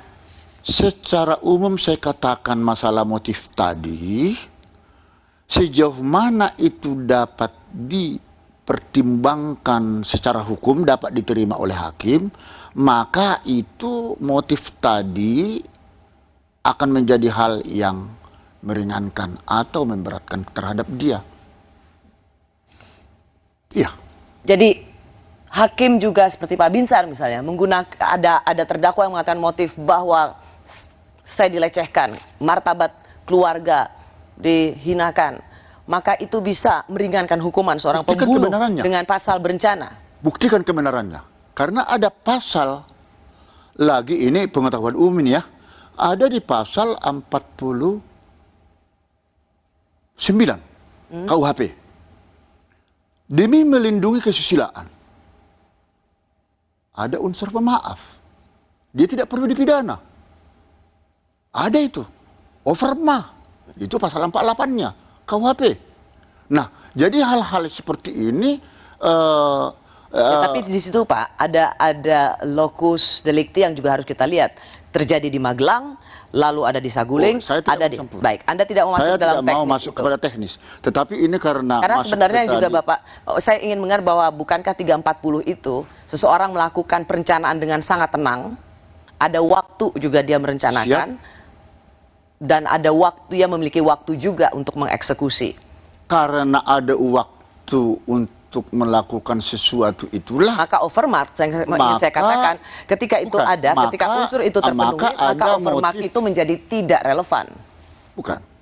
Karena ada waktu beberapa saat, katakan itulah di situ ada motif, saya akan lakukan sesuatu kepada dia untuk menghabisi dia. Di situ karena ini sudah ada jarak tenggang waktu walaupun hanya 1-2 jam, apalagi sudah lebih, kan begitu. Persis. Begitu juga lah ini motif daripada si Jessica ini kepada si Mirna ini sebenarnya ada dua hal, tetapi ada yang tidak bisa diangkat di persidangan saat itu karena saat itu ada kalimat solihin, orang tua si korban. Ketika kawinnya anakku kurang lebih 40 hari mati, dia bilang. Akhirnya kita cari terus bukti, dan pada waktu pernikahannya si korban ini dia tidak diundang, dia datang tetap di Australia. Waktu ditanya, buat Bapak sebagai seorang anggota majelis hakim mencari motif itu penting untuk memastikan bahwa inilah alasan dia membunuh. Iya. Kalau tidak orang gila dong dia. Oke. Mungkinkah dia di copy Olivier, Jessica, kibas-kibas ada sasaran? Ya. Itukah yang membuat majelis hakim melihat hukumannya adalah yang terendah di antara ancaman 340 hanya 20 tahun dan bukan penjara seumur hidup. Saya tahu tidak bisa hukuman mati karena sudah ada kerjasama dengan Australia yang memberikan bantuan kesaksian. Itu independensi hakim dan pri kemanusiaan. Hakim itu tidak bisa diintervensi kalau sudah masuk kepada vonis. Tapi karena motif kemanusiaannya ada di sana. Tetapi kita setelah mengetahui, oh ini akibat ini toh alasannya dia melakukan racun tersebut. Oh, jadi kita puas itu loh. Puas karena? Puas karena ada sebab, ada akibat. Iya. Soal mengenai hal yang memberatkan dan meringankan ini berbeda kasus dengan apa yang tertera di dalam Sambo. Ya? Ya. Karena motifnya beda nih. Saya tidak mau terlalu jauh mencampuri ke sana. Ini motifnya lain. Ya. Sebenarnya motif dalam banyak kasus. Seberapa perlu sesungguhnya dalam kasus pembunuhan berencana dicari motif. Dan tadi Bapak bilang merasa perlu meskipun saksi ahli dalam persidangan Mirna pun atau dengan terdakwa Jessica, saksi ahli mengatakan tidak perlu.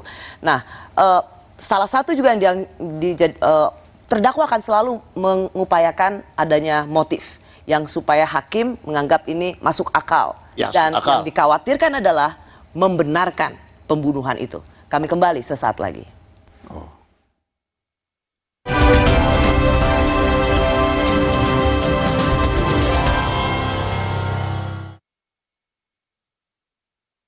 Sibuk? Banyak kerjaan? Kamu tetap bisa kok jadi yang paling update. Install aplikasi kompas.id saja. Dengarkan artikel yang kamu butuhkan sambil beraktivitas. Unduh sekali untuk dibaca setiap saat, bahkan tanpa koneksi internet. Simpan artikel pilihanmu untuk dibaca nanti. Temukan berita lebih tepat, lebih cepat. Install sekarang dan jadilah yang paling update. Belum juga nyampe, udah keringatan. Aqua dulu.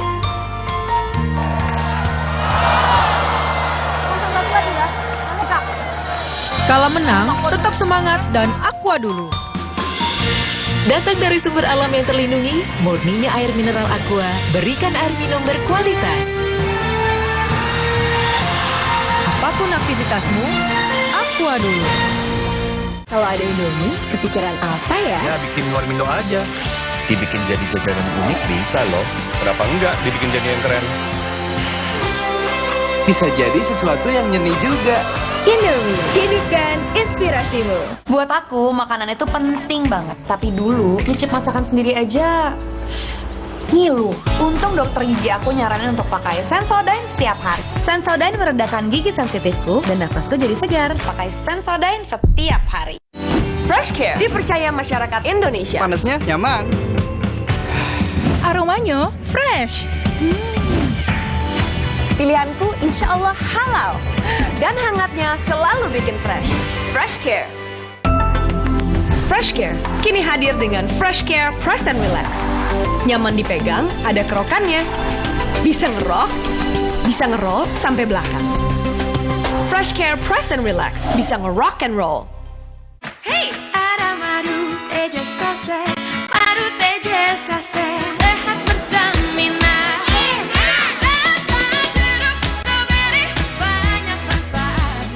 Madu teja saset, enak sehatnya. Bahaya kurang vitamin D. Onde-mande vitamin D.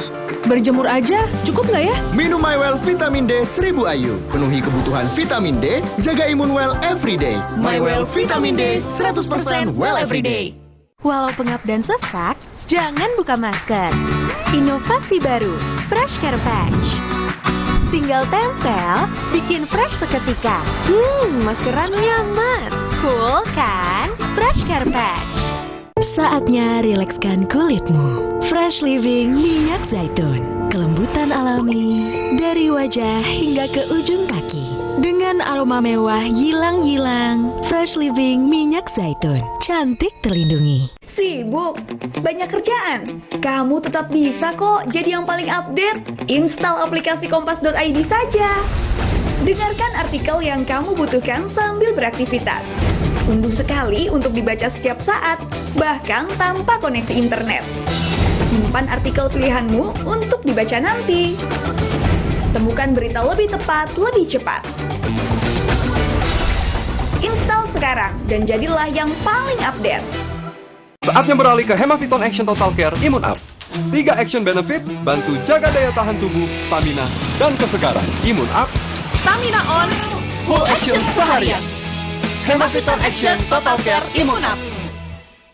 Kemarin aku antar orang berkali-kali, padahal kepala ini pusing. Ada obat sakit kepala? Oskadon aja. Oskadon aktif bekerja di pusat sakit kepala. Dapat diminum sebelum makan tanpa ngantuk. Oskadon pancen uhi.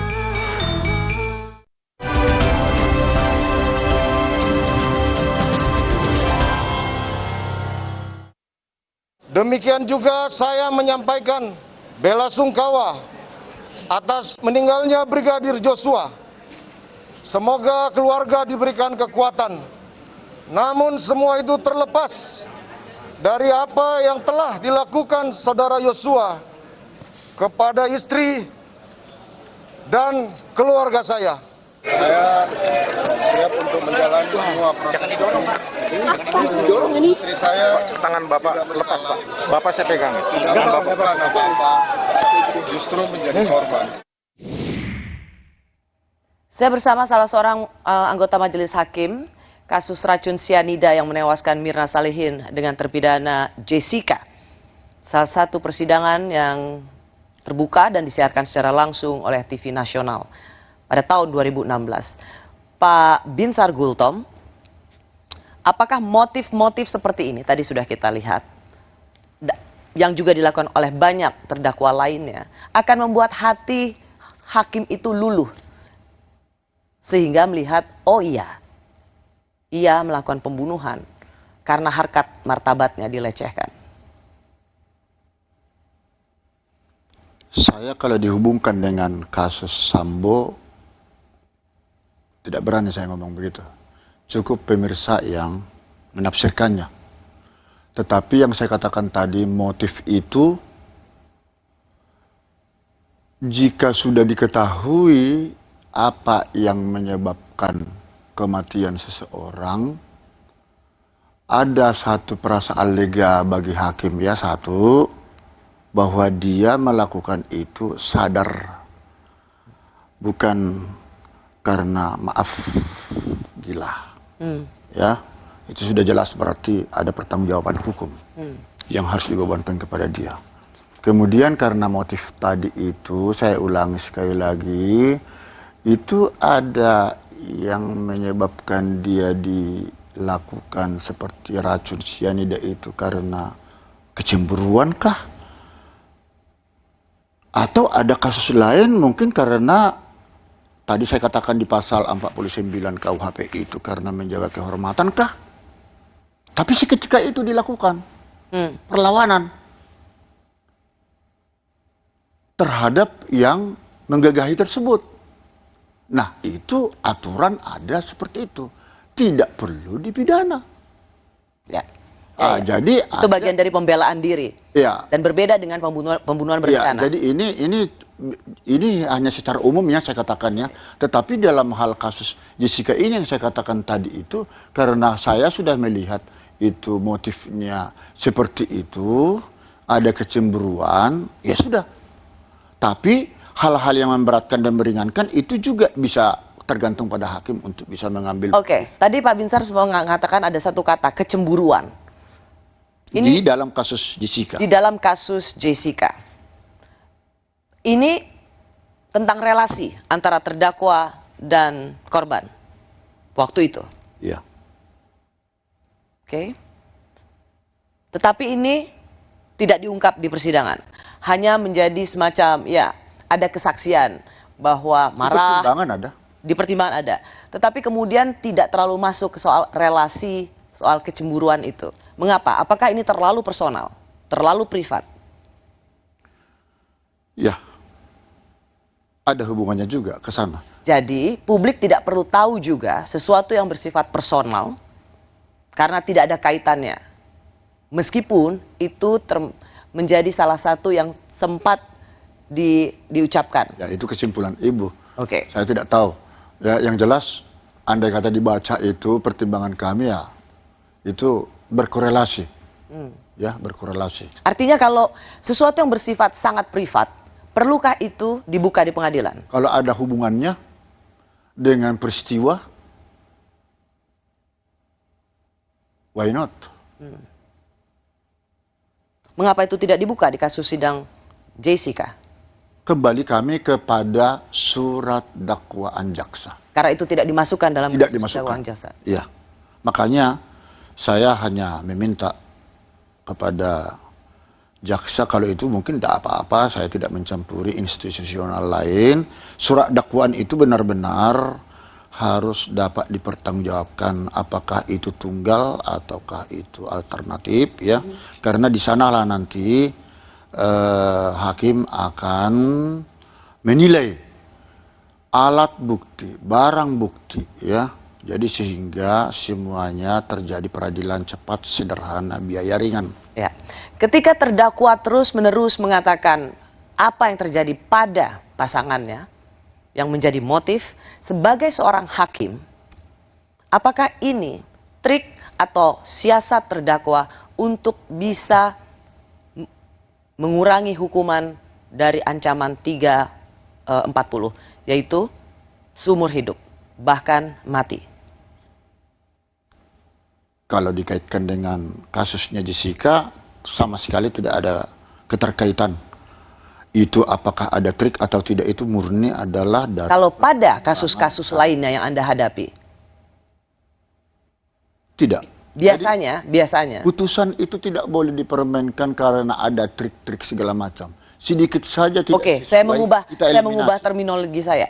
Bahwa terdakwa akan dengan kuasa hukumnya akan selalu menggunakan cara mengatakan motifnya, mengapa ia melakukan ini. Ini adalah salah satu upaya terdakwa untuk bisa melepaskan diri dari jerat hukuman maksimal. Sejauh mana motif itu dapat dipertanggungjawabkan kan itu? Itu bisa menjadi hal-hal yang memberatkan atau meringankan. Jadi tidak akan heran jika terdakwa akan terus-menerus menggaungkan apa yang terjadi pada pasangannya misalnya untuk mengurangi hukumannya. Oh iya, itulah hebatnya. Makanya saya bilang tadi saya sudah cut bahwa terdakwa itu kualitas pembuktiannya paling rendah dibandingkan alat-alat bukti lain. Tak perlu pun dia mengaku sama sekali, itu tidak menjadi persoalan. Itu hanya kita merelevansikan cocok apa tidak dengan apa yang sudah terjadi. Kalau cocok, hal yang meringankan. Itu termasuk harus dipertimbangkan. Tapi kalau itu tidak cocok sama sekali, ini memang dasar. Ya mau bagaimana, hal yang memberatkan dong. Ya. Baik, Hakim Binsar Gultom, Anda pernah menjadi anggota majelis hakim kasus sidang racun sianida yang menewaskan Mirna Salihin. Kasus pertama yang menyita perhatian publik. Dan hari Senin nanti kita akan lihat kasus pembunuhan Yosua dengan terdakwa Ferdi Sambo. Sedikit saja, apa? Masalah keamanan. Masalah keamanan untuk majelis hakim soal di. Iya, dalam perkara-perkara menarik perhatian publik, high profile seperti ini. Karena ini pengalaman waktu kami sidang Jessica. Oke, pengamanan di PN Selatan misalnya atau apa? Begini, kami cukup ketat mengamankan kami waktu itu di Pengadilan Negeri Jakarta Pusat. Tapi ketika kita pulang ke rumah sampai jam 12 malam, setiap malam atau 3 kali seminggu itu ke Depok, tidak ada yang mengamankan sudah sampai ke rumah. Nah, hal-hal yang seperti ini juga karena dalam persidangan itu sering terjadi ada gaduh, ada hal-hal yang tidak sedap atau merendahkan martabat hakim. Mohon perkenan tanpa mengurangi rasa hormat kepada Komisi Judisial sesuai undang-undang yang dimilikinya, adalah tugasnya untuk mengambil tindakan hukum apabila ada orang perorangan atau berbadan hukum yang diduga merendahkan martabat hakim. Martabat hakim yang dimaksud keperendahan ini dari berbagai cara-cara di persidangan yang sampai mengarah kepada profesi seseorang atau pribadi, karena itu sudah ruang lingkup daripada. Saya tahu maksud Anda, itu yang Anda ingin bidik adalah kuasa hukum yang waktu itu mengadukan Anda di Komisi Tidak menjadi Yudisial. persoalan, itu tapi memang menurut saya ada pesan yang lebih pesan besar Anda yang sangat baik, yaitu jaga keselamatan hakim, terutama usai persidangan. Iya. Itu jauh lebih penting karena kalau ada di dalam persidangan, seluruh kewenangan dan ketegasan itu harus ada milik hakim, majelis hakim. Jadi kalau ada yang mau kurang ajar sama hakim, ya hakim tegas aja. Ya. Tapi keselamatan hakim di luar sidang itu penting sekali. Jangan hanya di persidangan yang begitu ketat, tapi di luar kita tidak tahu. Itu sebenarnya poinnya. Ya, terima kasih Pak Binsar. Terima kasih. Gultom untuk sharing pengalaman Anda saat memimpin sidang kasus sianida. Sampai ketemu lagi Pak Binsar. Terima kasih sudah bersama Rosi. Kita jumpa lagi Kamis depan. Tetaplah di Kompas TV Independen Terpercaya.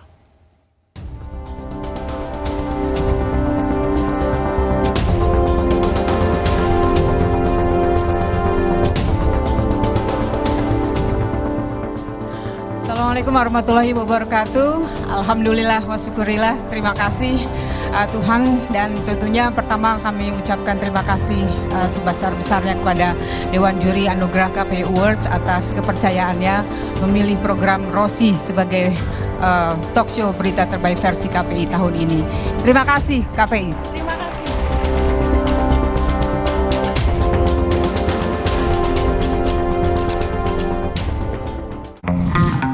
Sambut era TV digital bersama Kompas TV.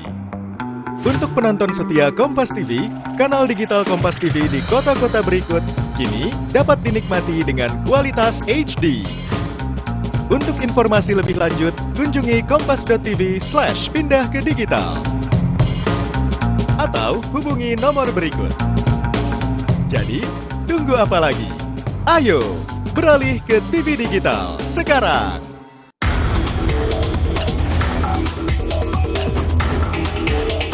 Masyarakat tetap waspada ya terhadap potensi cuaca ekstrim yang menyebabkan terjadinya bencana hidrometeorologi berupa banjir bandang, tanah longsor, angin kencang. Apapun yang menarik pada situasi sekarang kalau dalam pertandingan sepak bola ini masih menit 30. Menit 30 ya. Penentuan kemenangan itu baru Injury terjadi time setelah fluid dibunyikan, jadi sampai detik terakhir, dan kita punya pengalaman seorang cawapres pun bisa diganti di menit-menit terakhir. Menit-menit terakhir.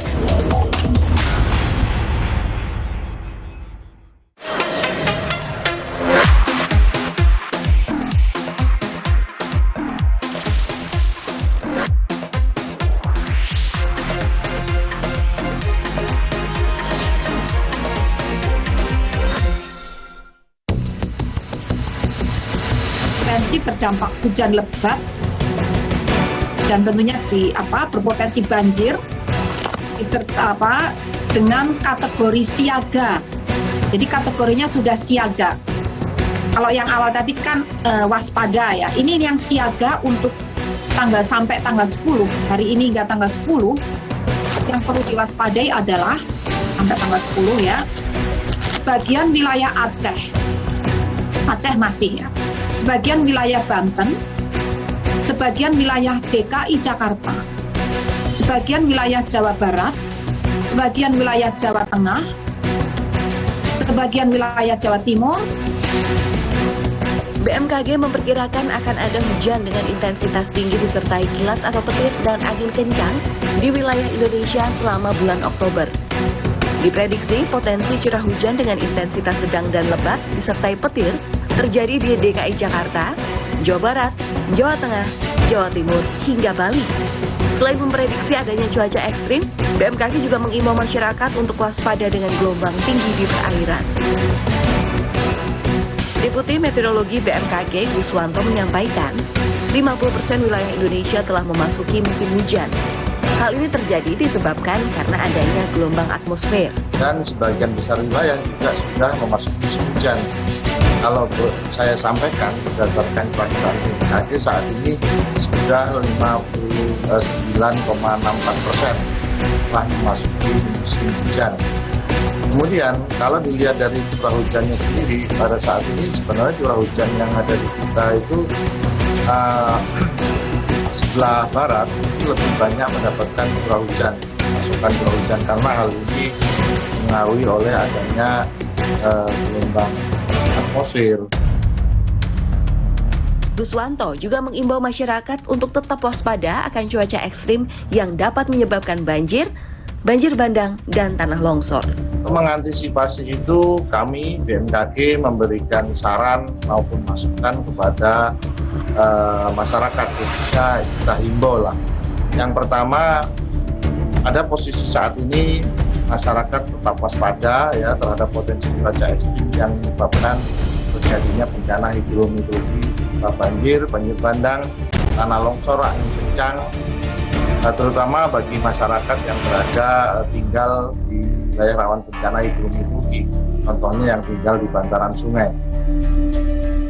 Curah hujan tinggi di ibu kota dalam waktu 2 minggu ini telah menyebabkan banjir di beberapa wilayah. Di ruas jalan TB Simatupang, Jakarta Selatan, visual banjir banyak dibagikan pengendara di lini media sosial. Banjir membuat jalanan tak bisa dilintasi kendaraan. Banjir di beberapa titik juga mengakibatkan kemacetan di jalanan dalam beberapa hari terakhir. Sejumlah toko dan minimarket di kawasan Kemang ditutup lebih awal. Sejumlah persediaan diangkut pegawai toko untuk menghindari rusak karena terendam air. Kepala BPBD DKI Jakarta, Isnawa Aji menyebut, cuaca ekstrim berpotensi hujan deras sudah diinformasikan oleh BMKG dan sejumlah titik sudah dalam pemantauan, terutama saluran drainase untuk mencegah genangan. Ya, salah satu kami dengan Dinas LH, kami berkoordinasi dengan Dinas Bina Marga, koordinasi dengan Dishub, termasuk juga dengan teman-teman PPSU yang dari kelurahan. Di semua titik genangan, selalu BPBD meminta agar dilakukan pengecekan ulang lagi terhadap drainase, gorong-gorong, saluran-saluran yang ada. Jangan sampai ada sumbatan-sumbatan, ada material, ada sampah, sehingga ikut memberikan kontribusi terjadi genangan-genangan. Pada Kamis 6 Oktober lalu, curah hujan yang tinggi di Jakarta membuat luapan sungai menerjang tembok pembatas bangunan di Madrasah Sanawiyah Negeri 19 Pondok Labu, Cilandak, Jakarta Selatan. Kapolsek Cilandak Kompol Multazam menyatakan, ada 3 orang siswa meninggal dunia karena tertimpa reruntuhan tembok yang diterjang banjir. Dari pengamatan kami, di depan MTS ini dialiri saluran air yang cukup selebar mungkin 1-2 meter. Namun kan curah hujannya begitu tinggi sehingga air meluap dan mendorong tembok MTS. Saat ini, proses belajar mengajar MTS 19 dipindahkan selama gedung diperbaiki. Di wilayah Depok, hujan es turun disertai angin kencang. Akibatnya sejumlah pohon tumbang dan menyebabkan kemacetan. Tidak hanya di wilayah Jabodetabek, hujan deras dan cuaca ekstrim juga menerpa beberapa wilayah di tanah air. Di Aceh Utara, 3 sungai meluap akibat hujan dengan intensitas tinggi dan akibatnya 15 wilayah terendam banjir. Sementara itu di Lumajang, Jawa Timur, tanggul darurat jebol lantaran diterjang lahar hujan Gunung Semeru. Akibatnya, banjir lumpur pun menyelimuti beberapa desa. Di Kecamatan Watulimo, Kabupaten Trenggalek, Jawa Timur, imbas dari bencana ini dirasakan oleh warga di Desa Tasikmadu. Puluhan rumah warga rusak karena terendam banjir dan menyisakan material banjir. Sejalan dengan imbauan dari BMKG akan cuaca ekstrim dan tidak menentu, kita juga jangan lupa untuk selalu menjaga kesehatan, agar tubuh tetap dapat menjalani aktivitas dan kegiatan dengan lancar.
Ibu sedikit Bu Putri.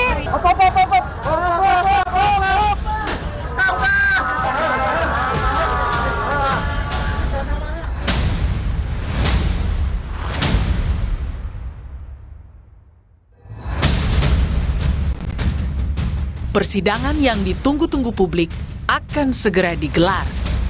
Mantan Kadif Propam Polri Verdi Sambo bersama istri serta 3 ajudannya dalam hitungan hari akan menghadapi meja persidangan kasus pembunuhan Brigadir Yosua Huta Barat.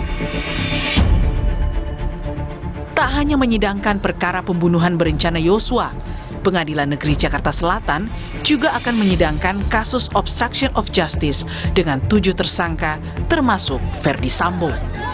Besarnya perhatian publik menjadi pertaruhan para hakim mengadili kasus ini secara kredibel dan bermartabat. Saudara mau jujur benaran atau mau bohong? Saya mau jujur, Yang Mulia. Sebagaimana sorotan publik pada kasus pembunuhan Yosua saat ini, di tahun 2016, hal serupa juga terjadi pada kasus kopi maut sianida dengan terdakwa Jessica Kumala Wongso. Tak main-main, sidang dengan terdakwa Jessica Kumala Wongso ini ditayangkan secara langsung oleh media televisi termasuk Kompas TV dengan penayangan durasi terpanjang mencapai 12 jam. Tak hanya sosok Jessica yang menjadi perhatian, pertanyaan-pertanyaan para hakim juga menuai kontroversi. Anggota Majelis Hakim Binsar Gultom menjadi salah satu hakim yang paling disorot. Hanya saudara yang tahu pada tanggal 6 Januari itu, ya. Iya. Apa yang terjadi di lokasi itu? Hanya hitungan detik. Kalau memang bukan saudara, lalu siapakah menurut saudara yang mencemari atau memasukkan sesuatu zat kimia di kopi itu? Saya tidak tahu, Yang Mulia.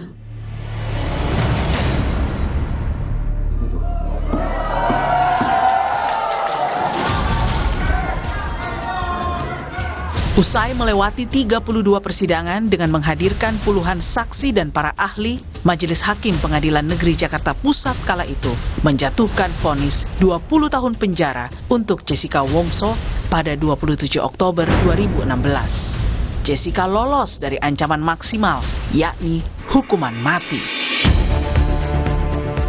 Kini, dalam hitungan hari, perhatian publik bergeser ke Pengadilan Negeri Jakarta Selatan.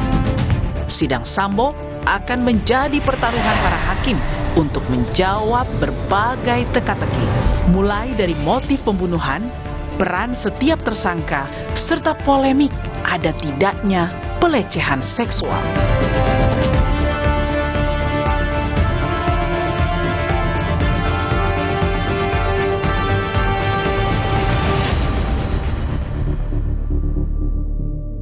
Saya sudah bersama anggota Majelis Hakim pada kasus kopi maut sianida yang kini menjabat Hakim Tinggi Pengadilan Tinggi Banten.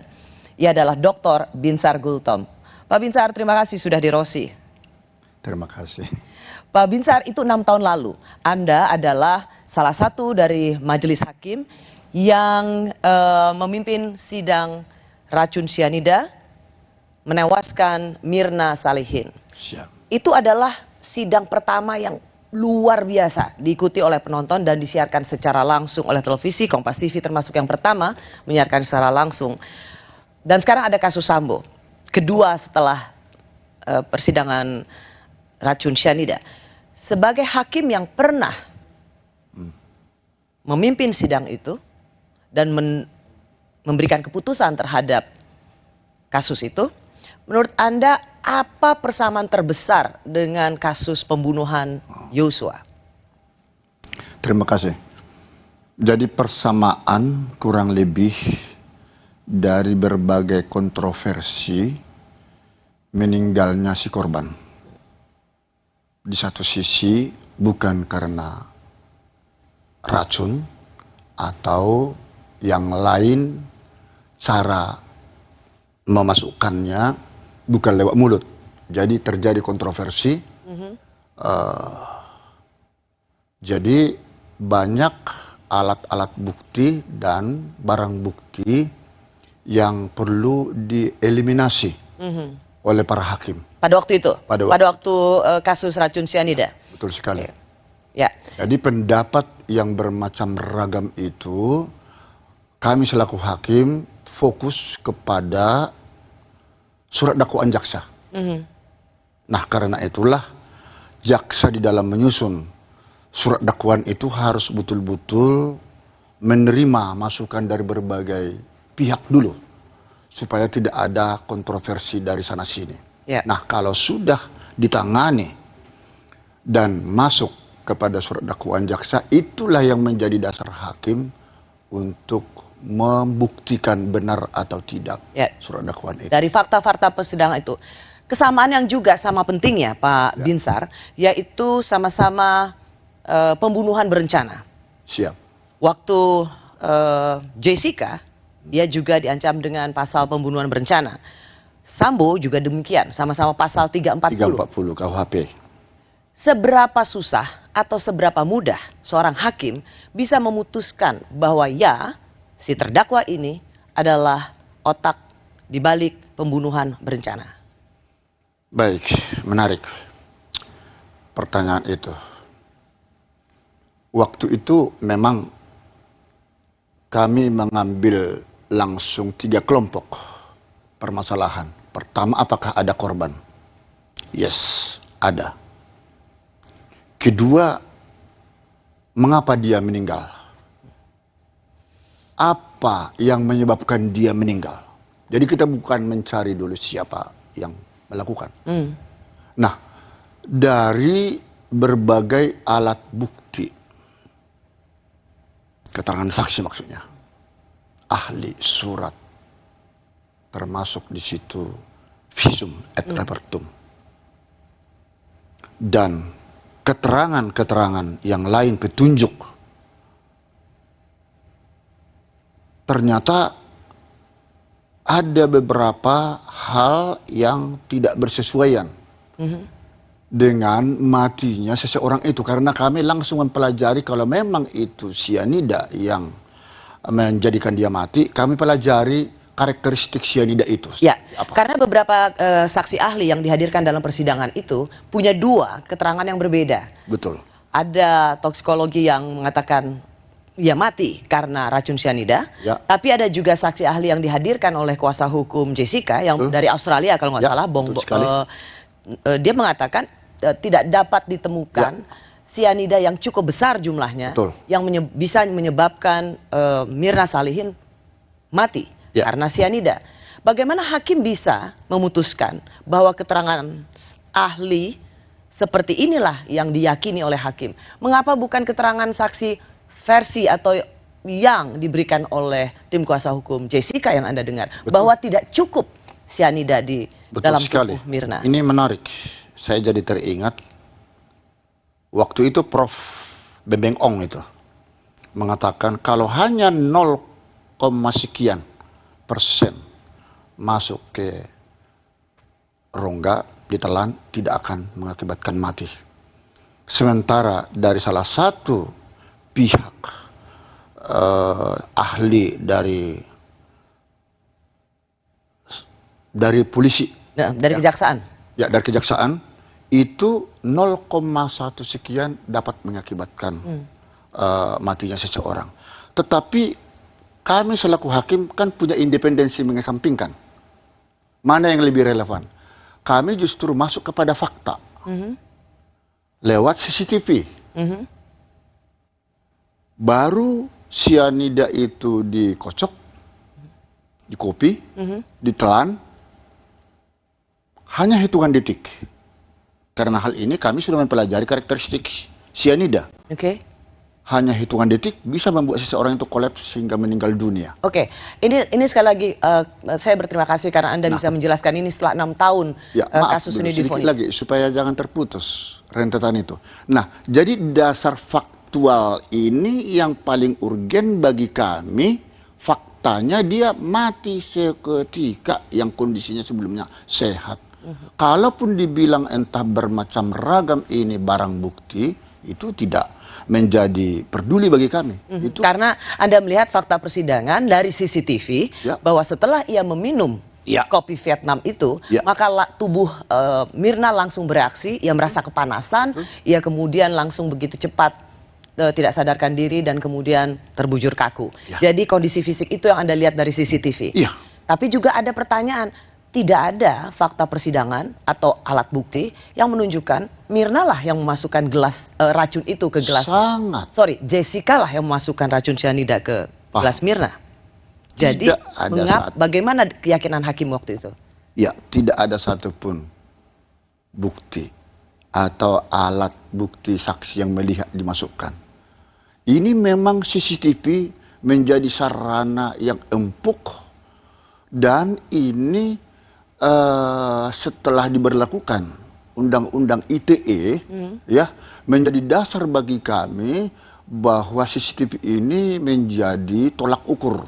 Persis, tapi Pak Binsar, pada waktu itu di CCTV tidak dapat dilihat. Ketahuan pada saat di zoom ada gerak-gerik tangan itu masuk ke salah satu tempat gelas tapi ketutup oleh PPBX. Ya, karena waktu itu Jessica di CCTV berusaha untuk meletakkan satu tas besar, kantong besar di sebelah gelas sehingga itu tidak terlihat ia memasukkan sesuatu di balik tas itu. Namun semakin tajam bagi kami untuk membuktikan bahwa pelakunya dia ketika Di CCTV kita lihat gatal-gatal tangan. Kalau serbuk sianida kena ke tangan, banyak melepuh. Kalau sedikit gatal-gatal. Hingga gatal di paha, dibuang celana jeans. Alasan katanya sobek.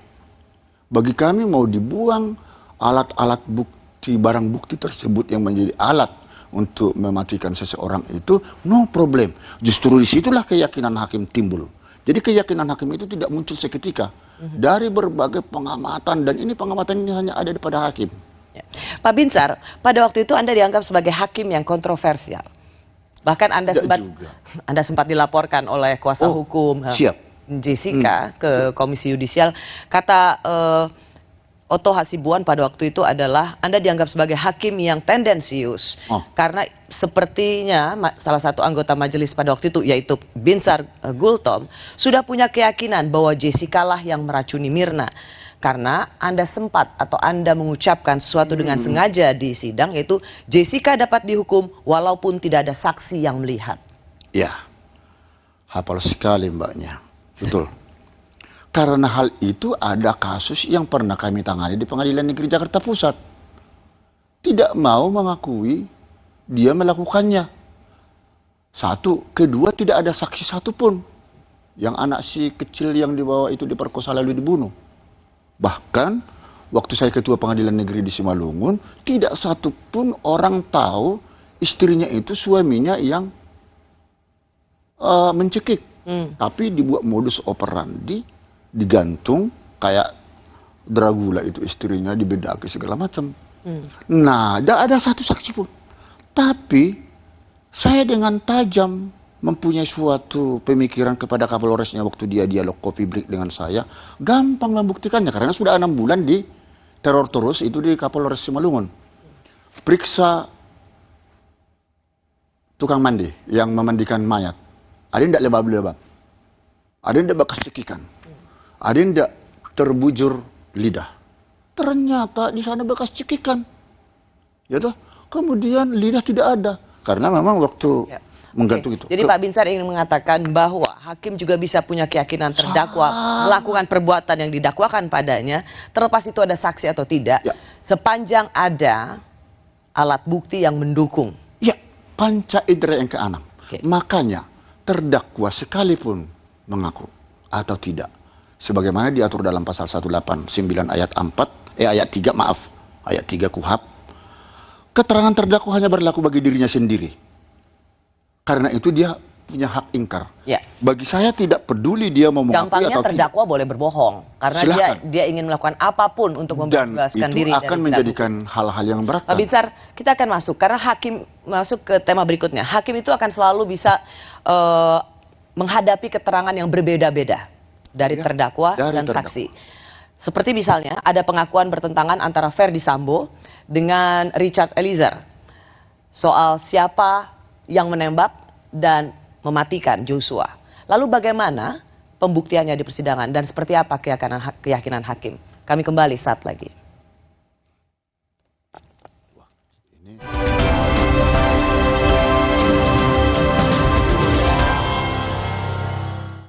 Pengalaman rasa baru, Jisamsu Elite dengan Tobacco Shield.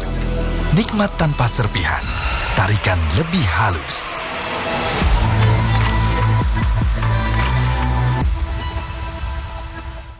Dulu tiap transaksi banyak biaya ini itu. Tapi di tabungan BTN Bisnis beda. Bisa bebas biaya transaksi itu juara banget. Karena bisnis gak cuma tentang hari ini, tapi juga esok hari.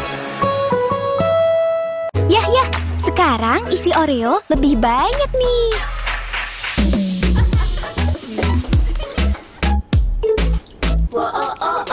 Isi Oreo kini lebih banyak. Beli sekarang.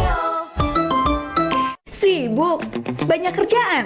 Kamu tetap bisa kok jadi yang paling update. Install aplikasi kompas.id saja. Dengarkan artikel yang kamu butuhkan sambil beraktivitas. Unduh sekali untuk dibaca setiap saat, bahkan tanpa koneksi internet. Simpan artikel pilihanmu untuk dibaca nanti. Temukan berita lebih tepat, lebih cepat. Install sekarang dan jadilah yang paling update. Fresh Care dipercaya masyarakat Indonesia. Panasnya nyaman. Aromanya fresh. Pilihanku insya Allah halal. Dan hangatnya selalu bikin fresh. Fresh Care. Fresh Care kini hadir dengan Fresh Care Press and Relax. Nyaman dipegang, ada kerokannya. Bisa ngerok, bisa ngeroll sampai belakang. Fresh Care Press and Relax bisa ngerock and roll. Kakek pingin tahu apa gigi palsunya bisa ngunyah ayam goreng yang renyah. Untung kakek pakai Poliden yang dengan kuat melekatkan gigi palsunya hingga 12 jam. Kakek pun bebas makan apa saja. Tersedia di apotek terdekat. Kemarin aku antar orang berkali-kali, padahal kepala ini pusing. Ada obat sakit kepala. Oskadon aja. Oskadon aktif bekerja di pusat sakit kepala. Dapat diminum sebelum makan tanpa ngantuk. Oskadon pancen uhi.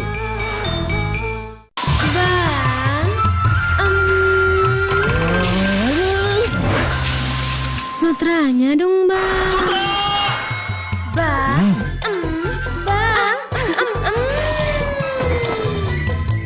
Pengalaman rasa baru. Jisamsu Elite dengan Tobacco Shield. Nikmat tanpa serpihan. Tarikan lebih halus.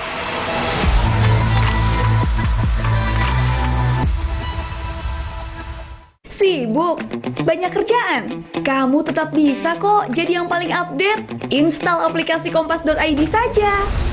Dengarkan artikel yang kamu butuhkan sambil beraktivitas. Unduh sekali untuk dibaca setiap saat, bahkan tanpa koneksi internet. Simpan artikel pilihanmu untuk dibaca nanti. Temukan berita lebih tepat, lebih cepat. Install sekarang dan jadilah yang paling update.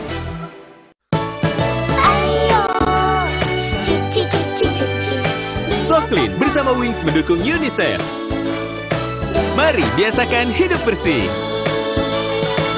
Alam pun ikut berseri.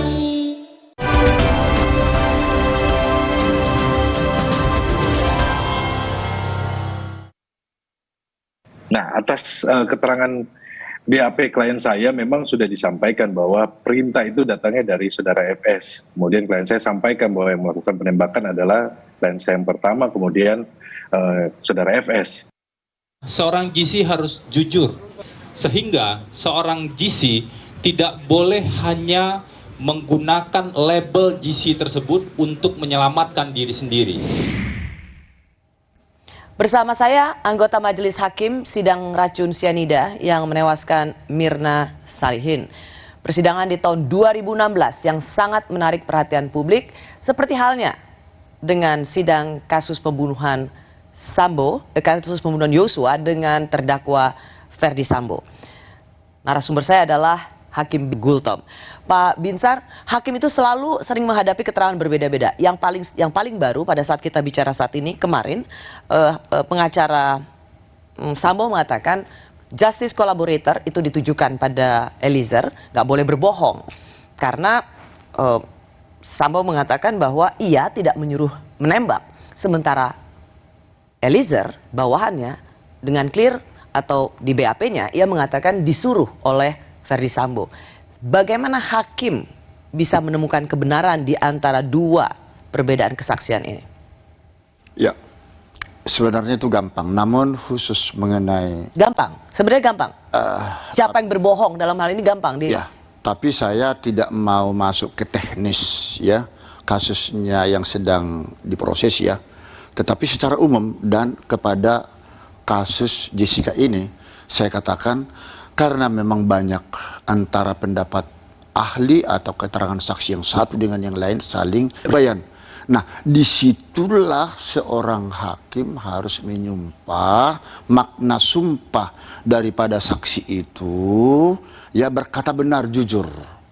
Dan itu ancaman pidananya 7 tahun sebagaimana diatur dalam pasal 242 KUHP. Nah, jadi kalau sampai kata-kata yang disampaikan antara si A atau si B tidak sinkron, tidak sinkron, ya hakimlah nanti yang akan menilainya. Bagaimana? Apa biasanya keahlian para hakim untuk menggali keterangan terdakwa dan saksi lainnya? Oh, ada. Mencari kesesuaian itu. Ada. Karena misalnya di antara yang ada di situ almarhum yang ditembak, lalu Ferdi Sambo yang katanya hanya bilang hajar Cat. Dia tidak menyangka bahwa hajar Cat itu ternyata Eliezer menembak hingga mati. Sementara ada Ricky Rizal di situ yang mengatakan tidak tahu siapa yang menembak. Jadi apakah itu Ferdi Sambo atau Eliezer? Jadi kan tidak bisa dibuktikan. Atau hakim punya cara punya terobosan. Hakim yang memiliki naluri tajam akan bisa menemukan hal itu disesuaikan dengan peristiwa pidana yang terjadi. Ya Pak, Jadi Pak Binsar, tapi tidak, kan ini tidak melulu tentang naluri, itu akan sangat subjektif. Hakim juga harus bertindak objektif berdasarkan fakta-fakta persidangan. Iya, fakta persidangan. Dari berbagai fakta persidangan itu, kan itu nanti disimpulkan oleh hakim mana yang berkorelasi relevan dengan peristiwa pidana. Nah, jadi seperti di dalam kasusnya Jessica itu, saya kira hampir ratusan itu saksi-saksi dan berbeda-beda antara satu dengan yang lain. Tapi kami harus mempunyai satu titik tujuan, ini mati karena racun. Kalau ini mati karena tembakan, misalnya. Nah, ini soal siapa yang menembak segala macam. Disitulah tugas hakim untuk menemukan, tidak boleh dia menyerah. Saya pun waktu itu kan tidak tahu siapa pelaku yang sesungguhnya, apakah lewat racun ataukah Jessica atau tidak. Tapi itulah tugas berat, tugas krusial seorang hakim untuk menggali fakta ketika sudah dinyatakan terbukti dia bersalah karena racun, karena alat apa, ya. Nah, disitulah hakim akan mengatakan terbukti bersalah. Dalam kasus misalnya, Anda punya pengalaman kasus Jessica, yang Anda bilang juga harus mendengar ratusan keterangan saksi. Nah, kalau misalnya Anda mendengar keterangan saksi itu dengan persesuaian, kan Anda ke pengacara Ferdi Sambo kemarin mengatakan soal justice collaborator. Siap. Nah, menurut Anda seberapa ini sampai dipisah jadwal sidangnya? Ferdi Sambo dengan 3 tersangka lainnya dan kemudian terdakwa lainnya. Perkaranya di split. Di split. Berarti ada istilah saksi-saksi mahkota apa segala macam itu. Dia dengan kasus yang sama, pembunuhan, tetapi dibedakan. Menurut Anda ini artinya apa? No problem. Artinya di sini untuk mengetahui jangan sampai saksi mahkota, saksi antara satu dengan yang lain itu agar mampu dia memberikan yang sejujurnya, dan disitulah makna sumpah harus betul-betul diterapkan kepada dia, kepada saksi yang bersangkutan. Bahkan tidak Karena dipertemukan. Kalau apakah menurut Anda memang sebaiknya Ferdi Sambo dan Eliezer tidak dipertemukan dalam ruang sidang? Loh, kalau sudah dipanggil oleh hakim ke ruang sidang siapapun, tapi kembali lagi pinter mbaknya jangan menyudutkan masuk ke sana. Ini secara umum aja, ya. Karena nanti saya ditegur oleh Komisi Yudisial. Tapi mohon maaf kepada pimpinan Mahkamah Agung dan Komisi Yudisial, saya tidak ada bermaksud di sini mau melanggar kode etik, hanya mau memberikan pencerahan hukum, karena dalam kode etik penegakan hukum pun ada juga diberikan satu aturan hakim itu bisa memberikan. Ya, justru di sinilah kehadiran Pak Binsar Gultom dengan pengalaman Bapak pernah memimpin sidang kasus racun sianida yang menyita perhatian. Betul. Dan ini adalah yang kedua seperti tadi saya katakan, bisa memberikan pencerahan apa sesungguhnya tantangan hakim untuk memutuskan kasus yang begitu besar ini dengan seadil-adilnya. Nah, pada waktu persidangan Pak tunggu dulu, pertanyaan tadi sudah menarik. Karena si korban sesungguhnya sudah memberikan kepercayaan sepenuhnya kepada jaksa penuntut umum ya, untuk mencari keadilan. Di sini memang hakim haruslah memberikan putusan yang terbaik buat semua pihak. Pasti, tentu itu yang kita harapkan dari hakim. Nah, saya ingin sekali lagi ingin melihat bagaimana kesaksian. Salah satunya adalah Ricky Tidak apa-apa kalau misalnya tidak Anda ingin komentari, tetapi berikan pencerahan hukum. Ya.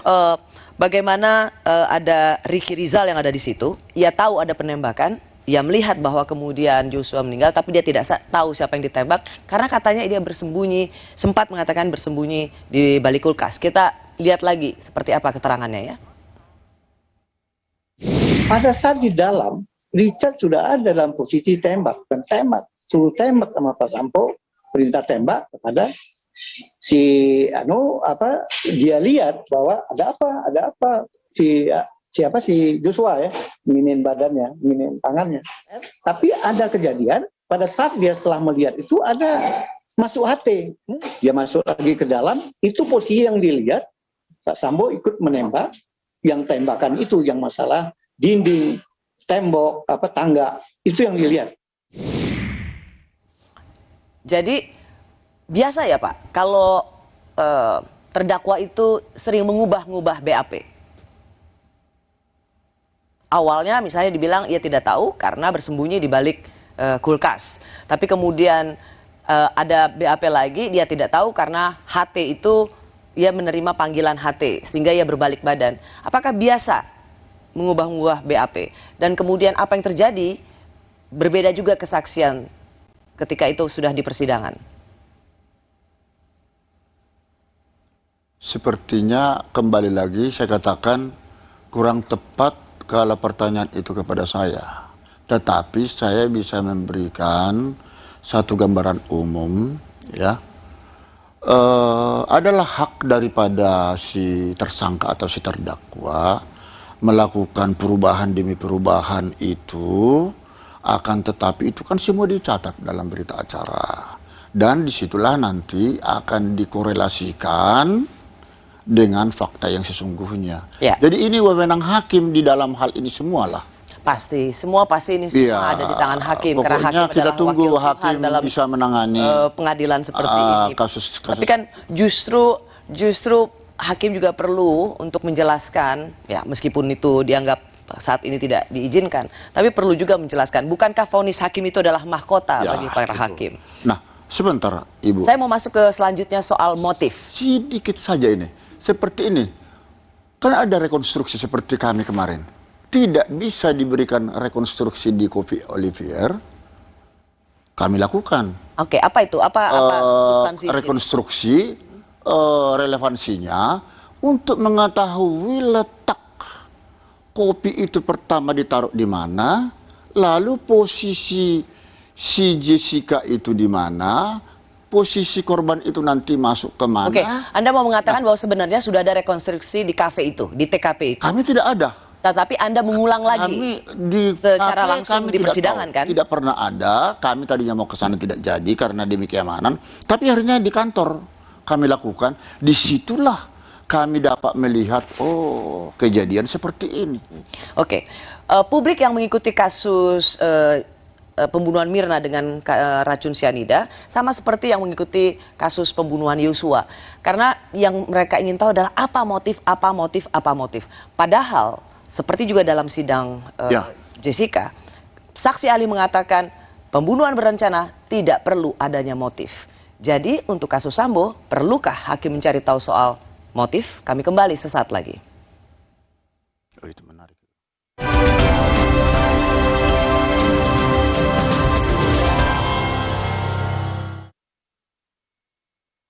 Pengalaman rasa baru. Jisamsu Elite dengan Tobacco Shield. Nikmat tanpa serpihan, tarikan lebih halus.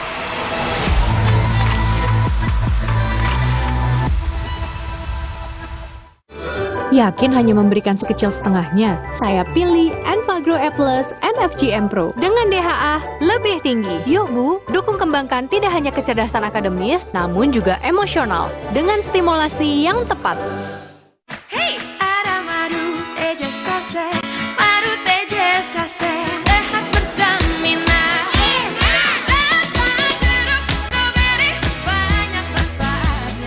Madu Teja Saset, enak sehatnya. Bahaya kurang vitamin D. Onde-mande vitamin D. Berjemur aja, cukup nggak ya? Minum MyWell Vitamin D 1000 IU. Penuhi kebutuhan vitamin D, jaga imun well everyday. MyWell Vitamin D 100% well everyday. Walau pengap dan sesak, jangan buka masker. Inovasi baru, Fresh Care Patch. Tinggal tempel, bikin fresh seketika. Maskeran nyaman. Cool kan? Fresh Care Patch. Saatnya rilekskan kulitmu. Fresh Living minyak zaitun. Kelembutan alami dari wajah hingga ke ujung kaki. Dengan aroma mewah yilang-yilang. Fresh Living minyak zaitun. Cantik terlindungi. Ayo bang, gas. Ih, cepet amat sih bang. Mau yang lama? Pakai Sutra Oking. Sutra Oking bikin tahan lama. Sibuk, banyak kerjaan. Kamu tetap bisa kok jadi yang paling update. Install aplikasi kompas.id saja. Dengarkan artikel yang kamu butuhkan sambil beraktivitas. Unduh sekali untuk dibaca setiap saat, bahkan tanpa koneksi internet. Simpan artikel pilihanmu untuk dibaca nanti. Temukan berita lebih tepat, lebih cepat. Install sekarang dan jadilah yang paling update. Kakek pingin tahu apa gigi palsunya bisa ngunyah ayam goreng yang renyah. Untung kakek pakai Poliden yang dengan kuat melekatkan gigi palsunya hingga 12 jam. Kakek pun bebas makan apa saja. Tersedia di apotek terdekat. Yah, sekarang isi Oreo lebih banyak nih.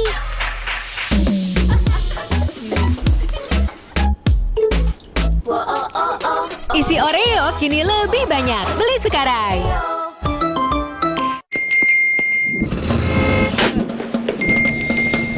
Emangnya ada waktu buat sakit kepala? Panadol Extra, cepat redakan sakit kepala dan nyeri yang mengganggu.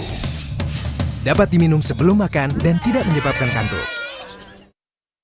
Buat aku, makanan itu penting banget. Tapi dulu, nyicip masakan sendiri aja ngilu. Untung dokter gigi aku nyaranin untuk pakai Sensodyne setiap hari. Sensodyne meredakan gigi sensitifku dan nafasku jadi segar. Pakai Sensodyne setiap hari. Untuk mereka yang bangun lebih pagi, agar bisa mendengarkan lebih awal, untuk mendengar lebih banyak hal, membaginya tepat waktu, agar lebih banyak yang mendengar, lebih banyak yang melihat. Dari generasi ke generasi, dengan lebih pasti. Gapai harmoni Indonesiaku, rangkul aku dalam binekamu. Ku ingin bersatu bersama selamanya. Kita tegar. Menangkan hari kita dari sakit kepala dengan Bodrek. Pilihan kami di Indonesia. Tegar, bersatulah bangsaku.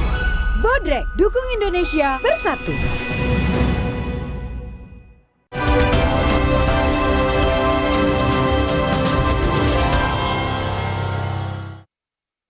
Soal motif itu tidak harus ada, tapi boleh ada juga. Kadang-kadang kan hakim ingin tahu juga, karena kan motif itu apakah pelakunya ini orang sehat atau orang gila kan gitu. Sehingga dicari motifnya. Kalau sudah tidak gila sebenarnya cukup. Motif itu cuma pertanyaannya satu, ya pengalaman saya, kenapa Anda bunuh? Itu aja. Kalau motif itu nggak usah dipersoalkan, di persidangan bukan yang dibuktikan bukan motif, tapi unsur. Apakah unsur 340 atau nanti 338 terbukti atau tidak, ya? Nah, di Yuntus kan 558, Yuntis 56. Hanya itu, tapi kita kan suka lihat di persidangan itu yang ya maklum lah. Gitu. Saya bersama salah seorang majelis hakim dalam kasus sidang beracun sianida, Binsar Gultom. Pak Binsar, sama-sama kasus pembunuhan berencana 340. Perlu motif atau tidak? Mencari motif mengapa Joshua dibunuh? Atau perlu motif mengapa Mirna dibunuh? Ya, memang di dalam unsur 340 KUHP itu tidak ada kata istilah motif. Tapi menurut Anda, merasa perlu nggak seorang hakim mencari motif? Sangat perlu. Kenapa? Apalagi di dalam perencanaan. Sudah terencana, tersistemik, terstruktur. Pasti ada yang menyebabkan dia mau melakukan sesuatu. Ya, tapi mengapa itu harus dicari oleh hakim? Bukankah kalau unsurnya sudah terpenuhi, ia merencanakan itu dengan tenang, ia memiliki waktu untuk merencanakan dan mengeksekusinya, jadi unsurnya sudah terpenuhi, buat apa lagi dicari motif? Karena tanpa sebab, kausalitas ya, tidak ada akibat. Nah, kalau dia langsung katakan membunuh tanpa ada sebab, itu kan berarti pembunuhan biasa. 338. 338 KUHP. Tapi karena ini ada perencanaan, teori-teori yang berkembang tadi tidak perlu, di dalam unsur itu memang tidak diperlukan, akan tetapi itu sangat berkaitan dengan penjatuhan pidana. Ini kalau menurut saya. Penjatuhan pidana dalam 340 kan 20 tahun hukuman mati dan juga penjara seumur hidup, hukuman mati. Betul. Tapi bukankah dalam persidangan dengan terdakwa Jessica pada waktu itu, majelis hakim memanggil saksi ahli Profesor Edi Sihirie yang sekarang menjadi Wakil Menteri Hukum dan HAM, di situ mengatakan tidak perlu adanya motif, mencari motif lagi untuk kasus 340. Artinya hakim sendiri sudah mendapat gambaran keterangan saksi ahli bahwa tidak perlu mencari. Ya, itu kan menurut pendapat beliau. Tetapi dalam amar putusan Anda termasuk juga menimbang tidak perlu mencari, tidak perlu ada motif. Tetapi artinya Anda termasuk juga mendengarkan kesaksian ahli bahwa tidak perlu ada motif dalam kasus pembunuhan berencana. Itu perlu dilihat. Saya kira di situ motif itu tetap perlu di dalam mempertimbangkan berat ringannya pemidanaan. Karena tanpa kita mencari kausalitas itu nanti pemidanaannya itu menjadi sesat. Ya. Dan kalau ditanyakan mengapa kami, tadi tidak ditanya, nggak perlu saya jawab. Coba Pak, terus mengapa Anda terus mencari motif? Bukan, ya mengapa mencari motif itu? Kami sudah tahu, walaupun itu ada yang masuk akal, ada yang tidak masuk di akal ya, motif yang termasuk kepada korban Mirna waktu itu. Ya, kenapa saya tanyakan ini? Karena berulang kali selalu terdakwa mengatakan keluarga saya dilecehkan, istri saya dilecehkan. Sehingga ini bisa dijadikan motif sebagai alasan seorang terdakwa melakukan pembunuhan berencana. Kalau hakimnya seperti Pak Binsar, jangan-jangan orang ini bisa dapat keringanan hukuman. Secara umum saya katakan masalah motif tadi, sejauh mana itu dapat dipertimbangkan secara hukum, dapat diterima oleh hakim, maka itu motif tadi akan menjadi hal yang meringankan atau memberatkan terhadap dia. Iya. Jadi hakim juga seperti Pak Binsar misalnya menggunakan ada terdakwa yang mengatakan motif bahwa saya dilecehkan, martabat keluarga dihinakan, maka itu bisa meringankan hukuman seorang pembunuh dengan pasal berencana. Buktikan kebenarannya. Karena ada pasal lagi, ini pengetahuan umum ya, ada di pasal 49 KUHP. Demi melindungi kesusilaan,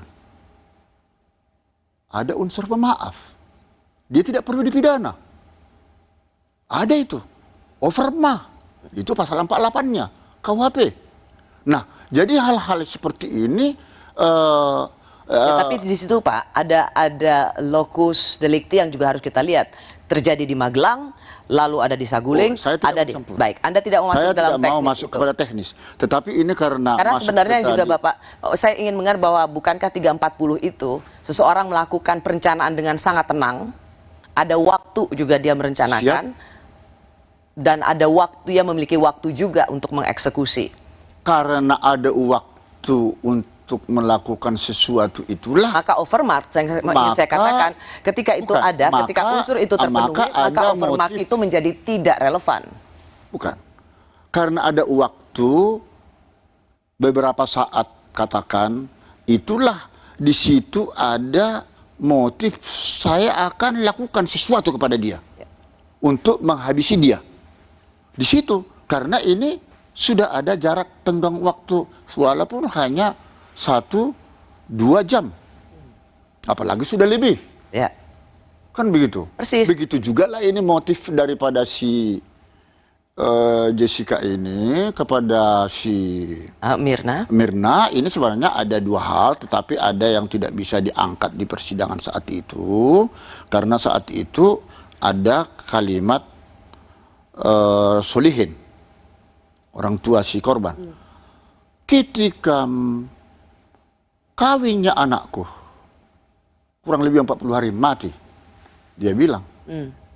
Akhirnya kita cari terus bukti, dan pada waktu pernikahannya si korban ini dia tidak diundang, dia datang tetap di Australia. Waktu ditanya, buat Bapak sebagai seorang anggota majelis hakim mencari motif itu penting untuk memastikan bahwa inilah alasan dia membunuh. Iya, kalau tidak orang gila dong dia. Oke. Mungkinkah dia di copy Olivier, Jessica kibas-kibas ada sasaran? Ya. Itukah yang membuat majelis hakim melihat hukumannya adalah yang terendah di antara ancaman 340 hanya 20 tahun dan bukan penjara seumur hidup. Saya tahu tidak bisa hukuman mati karena sudah ada kerjasama dengan Australia yang memberikan bantuan kesaksian. Itu independensi hakim dan pri kemanusiaan.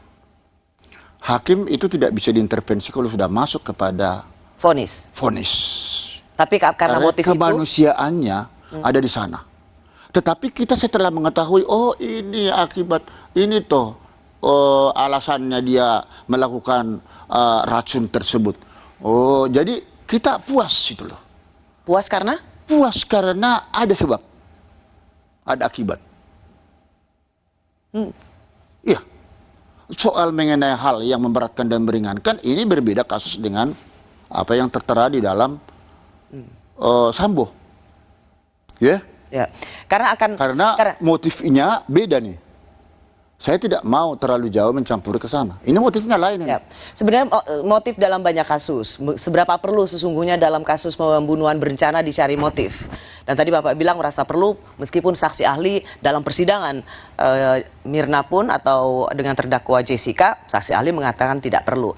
Nah, salah satu juga yang terdakwa akan selalu mengupayakan adanya motif yang supaya hakim menganggap ini masuk akal. Dan yang dikhawatirkan adalah membenarkan pembunuhan itu. Kami kembali sesaat lagi.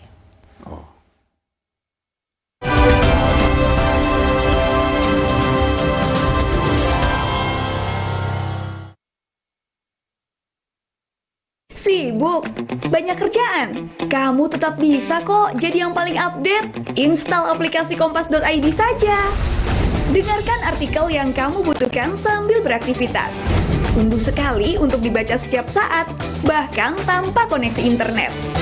Simpan artikel pilihanmu untuk dibaca nanti. Temukan berita lebih tepat, lebih cepat. Install sekarang dan jadilah yang paling update. Belum juga nyampe, udah keringatan. Aqua dulu.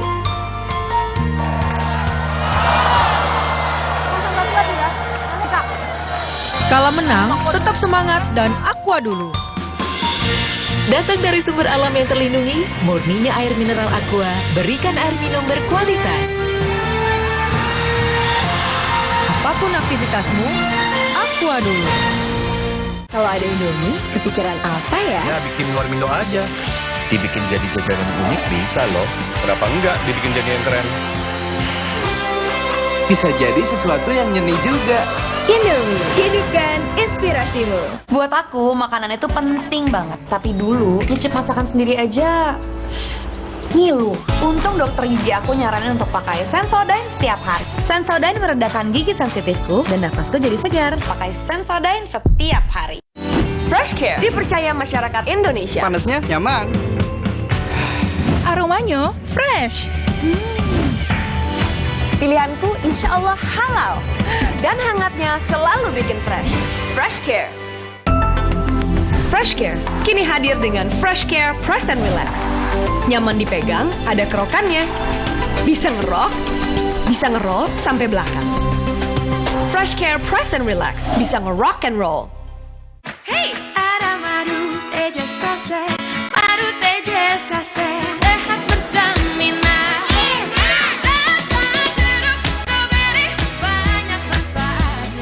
Madu teja saset, enak sehatnya. Bahaya kurang vitamin D. Onde-mande vitamin D. Berjemur aja, cukup nggak ya? Minum MyWell Vitamin D 1000 IU. Penuhi kebutuhan vitamin D, jaga imun well everyday. MyWell Vitamin D 100% well everyday. Walau pengap dan sesak, jangan buka masker. Inovasi baru, Fresh Care Patch. Tinggal tempel, bikin fresh seketika. Maskeran nyaman. Cool kan? Fresh Care Patch. Saatnya rilekskan kulitmu. Fresh Living minyak zaitun. Kelembutan alami dari wajah hingga ke ujung kaki. Dengan aroma mewah yilang-yilang. Fresh Living minyak zaitun. Cantik terlindungi. Sibuk? Banyak kerjaan? Kamu tetap bisa kok jadi yang paling update. Install aplikasi kompas.id saja. Dengarkan artikel yang kamu butuhkan sambil beraktivitas. Unduh sekali untuk dibaca setiap saat, bahkan tanpa koneksi internet. Simpan artikel pilihanmu untuk dibaca nanti. Temukan berita lebih tepat, lebih cepat. Install sekarang dan jadilah yang paling update. Saatnya beralih ke Hemaviton Action Total Care Imun Up. 3 action benefit, bantu jaga daya tahan tubuh, stamina, dan kesegaran. Imun Up, Stamina on, full action seharian. Hemaviton Action Total Care Imun Up. Kemarin aku antar orang berkali-kali, padahal kepala ini pusing. Ada obat sakit kepala. Oskadon aja. Oskadon aktif bekerja di pusat sakit kepala. Dapat diminum sebelum makan tanpa ngantuk. Oskadon pancen uhi.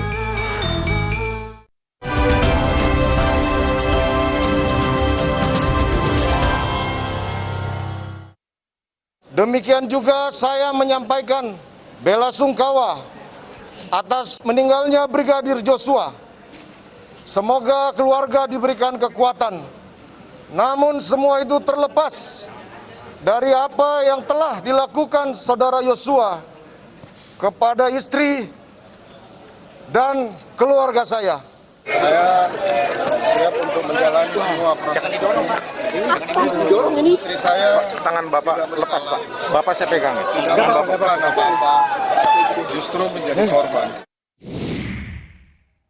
Saya bersama salah seorang anggota majelis hakim kasus racun sianida yang menewaskan Mirna Salihin dengan terpidana Jessica.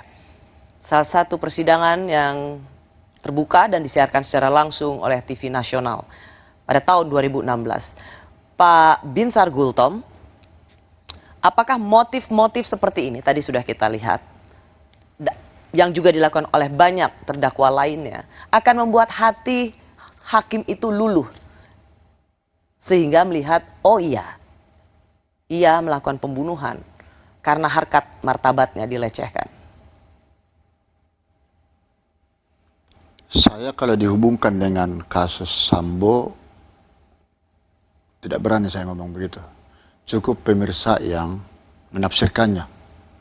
Tetapi yang saya katakan tadi, motif itu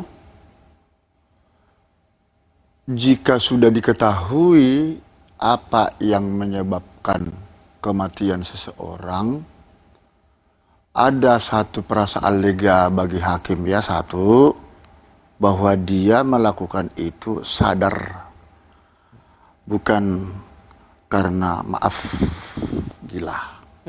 Ya, itu sudah jelas berarti ada pertanggungjawaban hukum yang harus dibebankan kepada dia. Kemudian karena motif tadi itu, saya ulangi sekali lagi, itu ada yang menyebabkan dia dilakukan seperti racun sianida itu karena kecemburuan kah?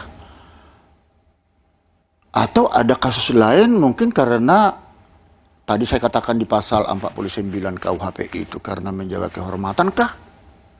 Tapi seketika itu dilakukan perlawanan terhadap yang menggagahi tersebut.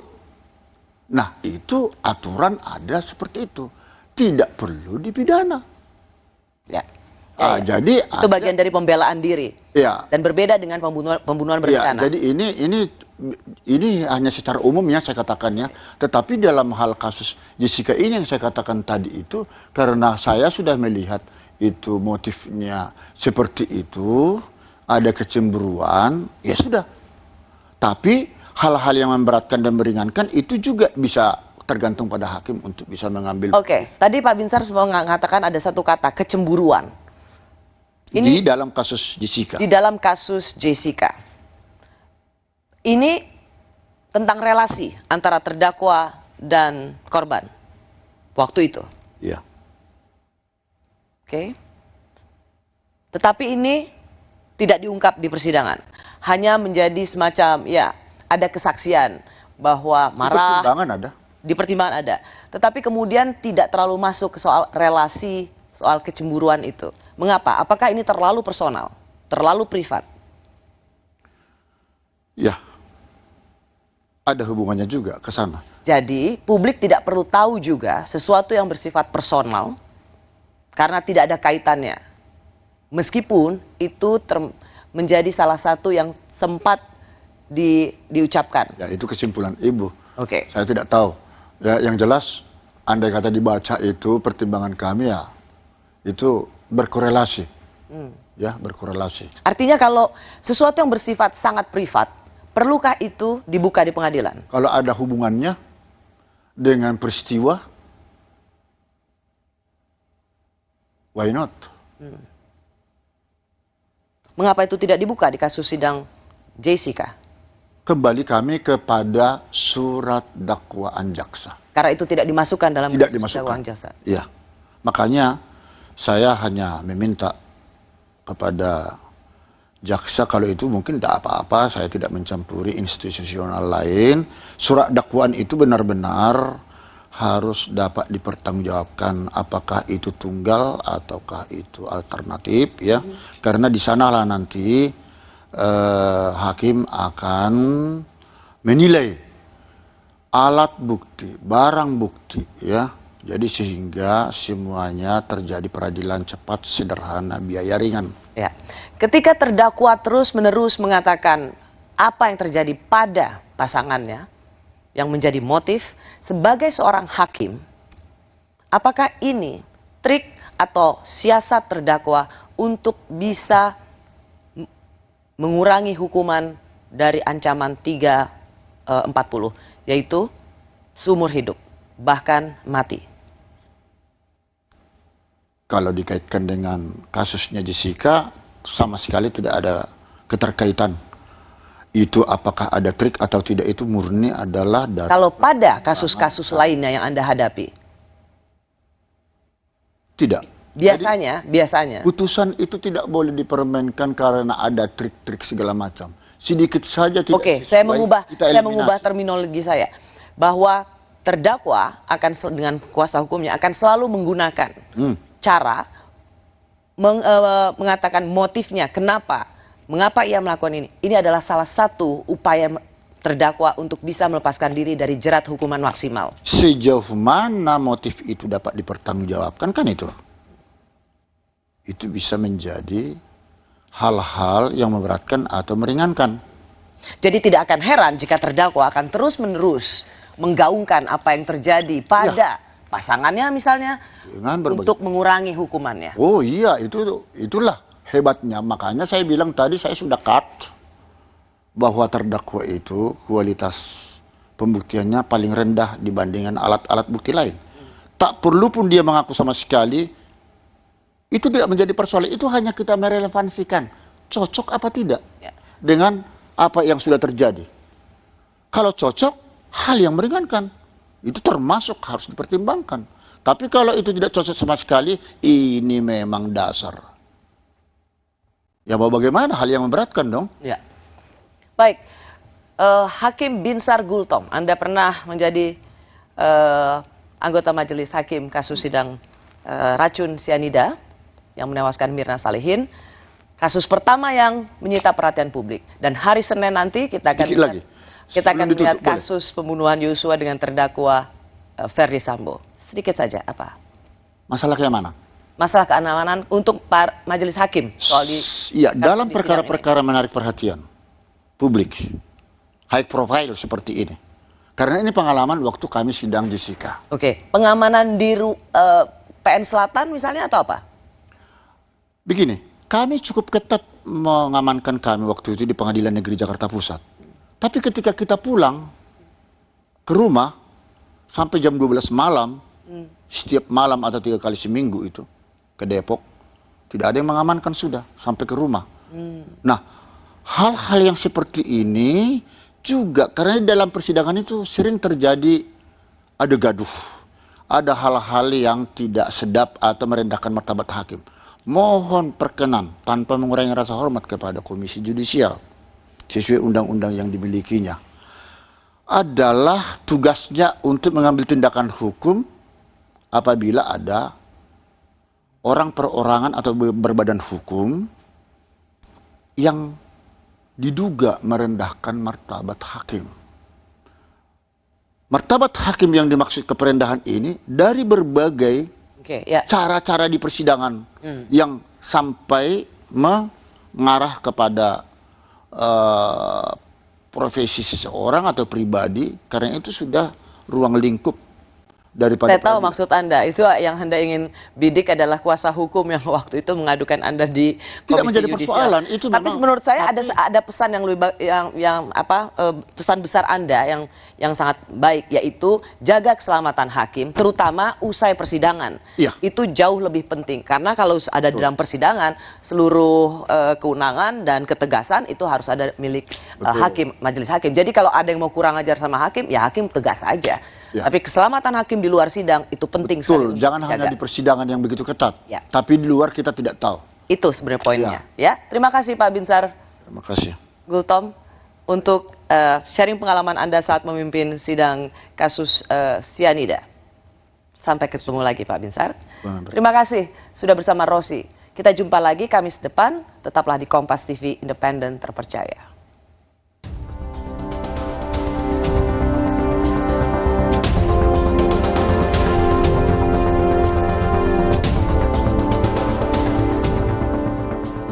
Assalamualaikum warahmatullahi wabarakatuh. Alhamdulillah wa syukurillah. Terima kasih Tuhan, dan tentunya pertama kami ucapkan terima kasih sebesar-besarnya kepada Dewan Juri Anugerah KPI Awards atas kepercayaannya memilih program Rosi sebagai talk show berita terbaik versi KPI tahun ini. Terima kasih KPI. Terima kasih.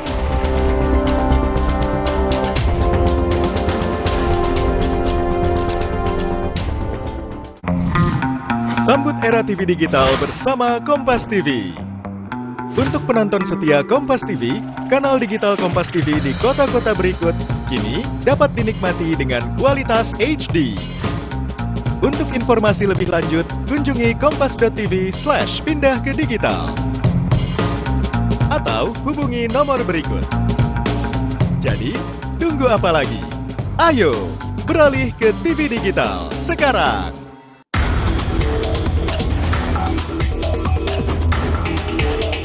Masyarakat tetap waspada ya terhadap potensi cuaca ekstrim yang menyebabkan terjadinya bencana hidrometeorologi berupa banjir bandang, tanah longsor, angin kencang. Apapun yang menarik pada situasi sekarang kalau dalam pertandingan sepak bola ini masih menit 30. Menit 30 ya. Penentuan kemenangan itu baru Injury terjadi time setelah fluid dibunyikan, jadi sampai detik terakhir, dan kita punya pengalaman seorang cawapres pun bisa diganti di menit-menit terakhir.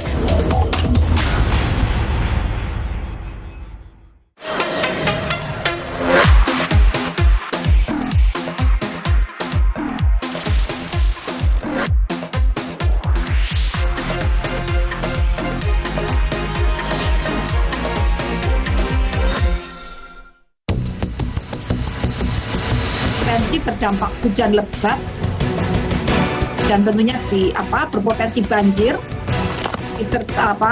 dengan kategori siaga. Jadi kategorinya sudah siaga.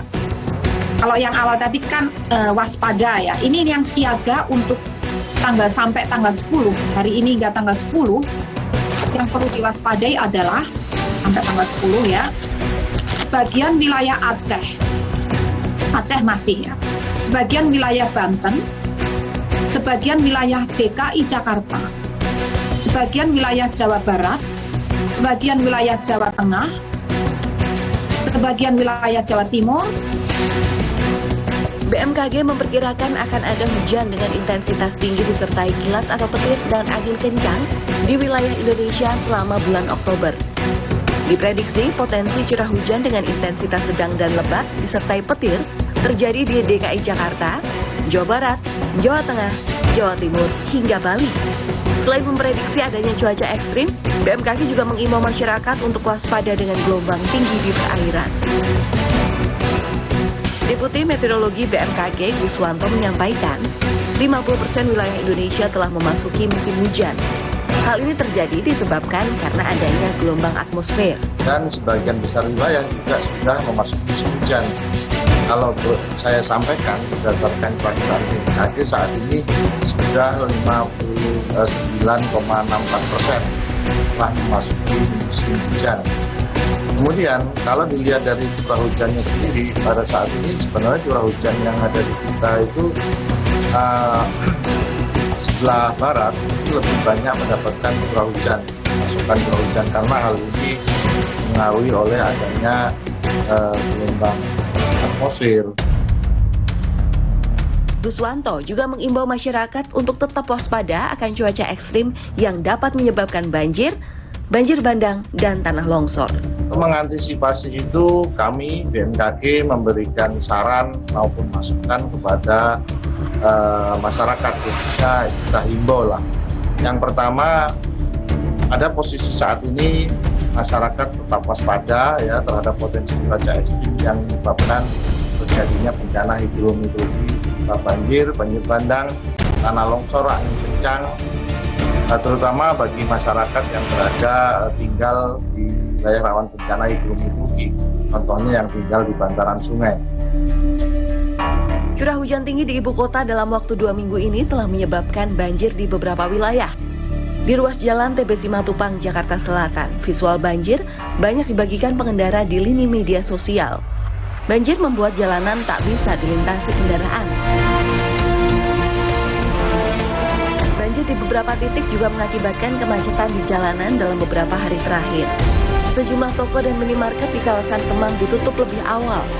Sejumlah persediaan diangkut pegawai toko untuk menghindari rusak karena terendam air.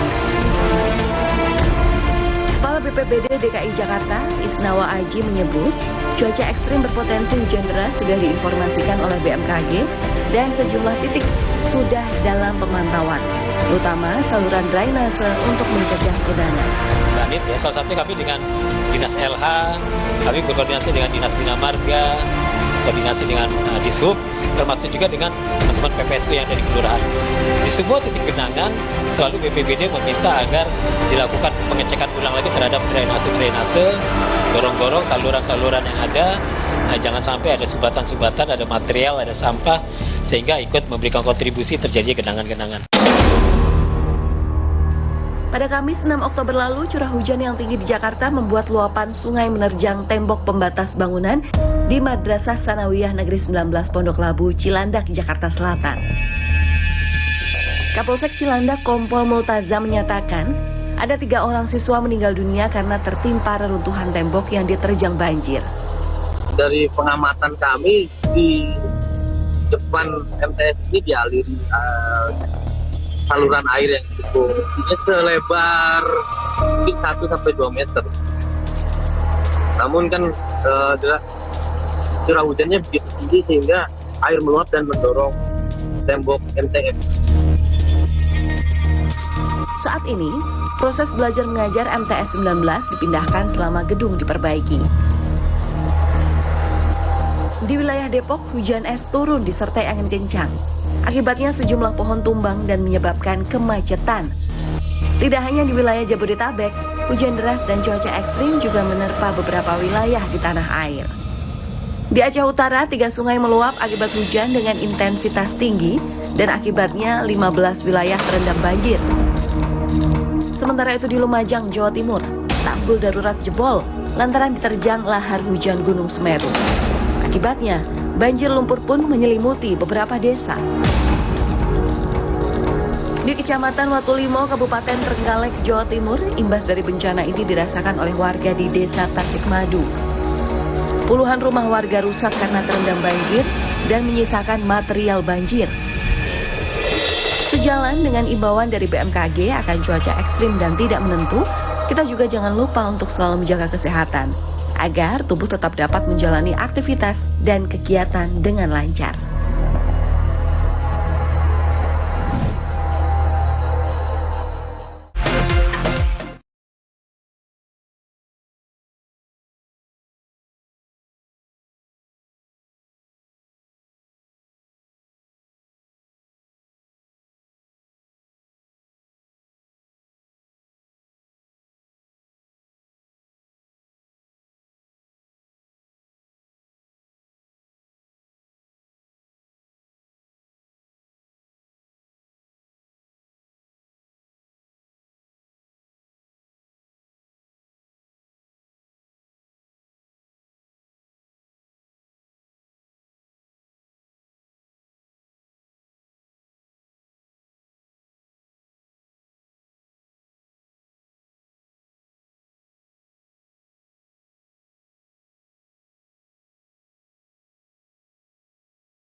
Ibu sedikit Bu Putri.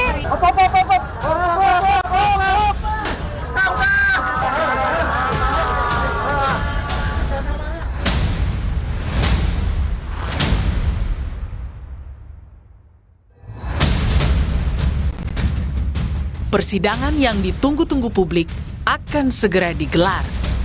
Mantan Kadif Propam Polri Verdi Sambo bersama istri serta 3 ajudannya dalam hitungan hari akan menghadapi meja persidangan kasus pembunuhan Brigadir Yosua Huta Barat. Tak hanya menyidangkan perkara pembunuhan berencana Yosua, Pengadilan Negeri Jakarta Selatan juga akan menyidangkan kasus obstruction of justice dengan 7 tersangka termasuk Verdi Sambo. Besarnya perhatian publik menjadi pertaruhan para hakim mengadili kasus ini secara kredibel dan bermartabat. Saudara mau jujur benaran atau mau bohong? Saya mau jujur, Yang Mulia. Sebagaimana sorotan publik pada kasus pembunuhan Yosua saat ini, di tahun 2016, hal serupa juga terjadi pada kasus kopi maut sianida dengan terdakwa Jessica Kumala Wongso. Tak main-main, sidang dengan terdakwa Jessica Kumala Wongso ini ditayangkan secara langsung oleh media televisi termasuk Kompas TV dengan penayangan durasi terpanjang mencapai 12 jam. Tak hanya sosok Jessica yang menjadi perhatian, pertanyaan-pertanyaan para hakim juga menuai kontroversi. Anggota Majelis Hakim Binsar Gultom menjadi salah satu hakim yang paling disorot. Hanya saudara yang tahu pada tanggal 6 Januari itu, ya? Iya. Apa yang terjadi di lokasi itu? Hanya hitungan detik. Kalau memang bukan saudara, lalu siapakah menurut saudara yang mencemari atau memasukkan sesuatu zat kimia di kopi itu? Saya tidak tahu, Yang Mulia.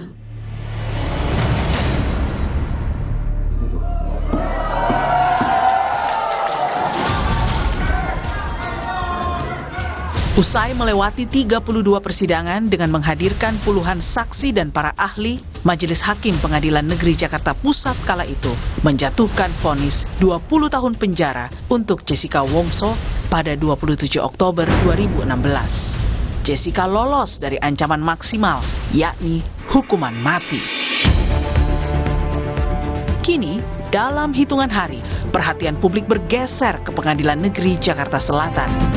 Sidang Sambo akan menjadi pertaruhan para hakim untuk menjawab berbagai teka-teki, mulai dari motif pembunuhan, peran setiap tersangka, serta polemik ada tidaknya pelecehan seksual.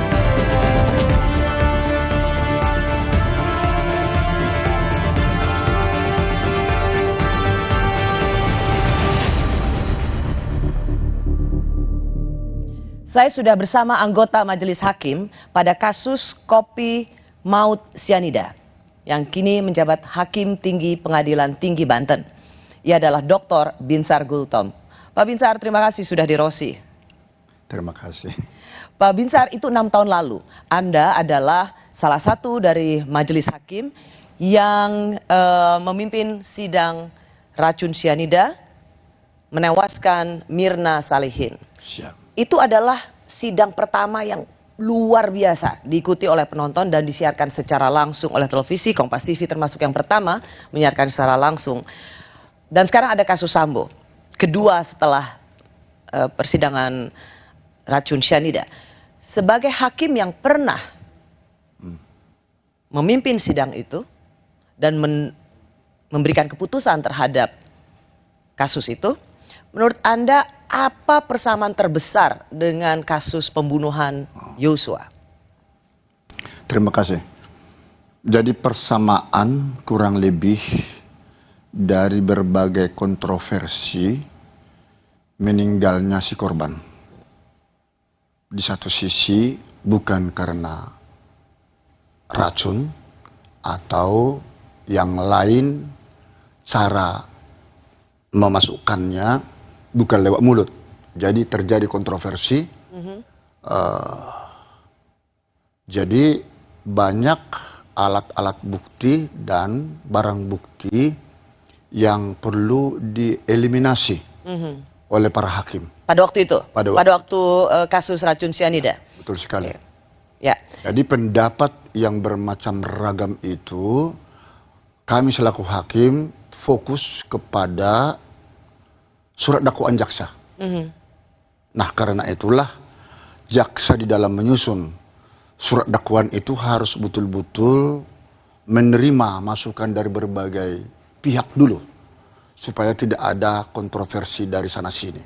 Nah, kalau sudah ditangani dan masuk kepada surat dakwaan jaksa, itulah yang menjadi dasar hakim untuk membuktikan benar atau tidak surat dakwaan itu. Dari fakta-fakta persidangan itu, kesamaan yang juga sama pentingnya Pak Binsar, yaitu sama-sama pembunuhan berencana.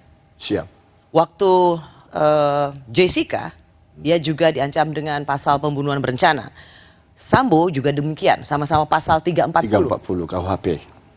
Seberapa susah atau seberapa mudah seorang hakim bisa memutuskan bahwa si terdakwa ini adalah otak di balik pembunuhan berencana?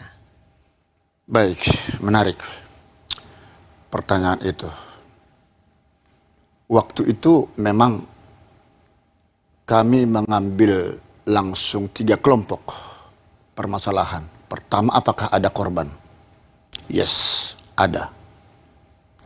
Kedua, mengapa dia meninggal? Apa yang menyebabkan dia meninggal? Jadi kita bukan mencari dulu siapa yang melakukan. Nah, dari berbagai alat bukti,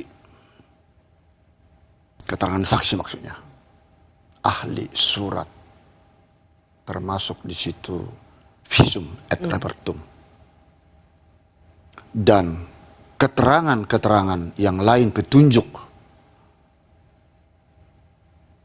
ternyata ada beberapa hal yang tidak bersesuaian dengan matinya seseorang itu, karena kami langsung mempelajari kalau memang itu sianida yang menjadikan dia mati, kami pelajari karakteristik sianida itu. Ya, karena beberapa saksi ahli yang dihadirkan dalam persidangan itu punya dua keterangan yang berbeda. Betul. Ada toksikologi yang mengatakan ia mati karena racun sianida, tapi ada juga saksi ahli yang dihadirkan oleh kuasa hukum Jessica yang dari Australia kalau nggak salah, dia mengatakan tidak dapat ditemukan sianida yang cukup besar jumlahnya yang bisa menyebabkan Mirna Salihin mati karena sianida. Bagaimana hakim bisa memutuskan bahwa keterangan ahli seperti inilah yang diyakini oleh hakim? Mengapa bukan keterangan saksi versi atau yang diberikan oleh tim kuasa hukum Jessica yang Anda dengar, bahwa tidak cukup sianida di dalam tubuh Mirna? Ini menarik. Saya jadi teringat waktu itu Prof. Bembeng Ong itu mengatakan kalau hanya 0, sekian persen masuk ke rongga ditelan tidak akan mengakibatkan mati. Sementara dari salah satu pihak ahli dari polisi, dari kejaksaan, dari kejaksaan itu 0,1 sekian dapat mengakibatkan matinya seseorang. Tetapi kami selaku hakim kan punya independensi mengesampingkan mana yang lebih relevan. Kami justru masuk kepada fakta lewat CCTV. Baru sianida itu dikocok, dikopi, ditelan, hanya hitungan detik. Karena hal ini kami sudah mempelajari karakteristik sianida. Hanya hitungan detik bisa membuat seseorang itu kolaps sehingga meninggal dunia. Ini sekali lagi saya berterima kasih karena Anda bisa menjelaskan ini setelah 6 tahun kasus ini divonis. Sedikit lagi supaya jangan terputus rentetan itu. Nah, jadi dasar faktual ini yang paling urgen bagi kami, faktanya dia mati seketika yang kondisinya sebelumnya sehat.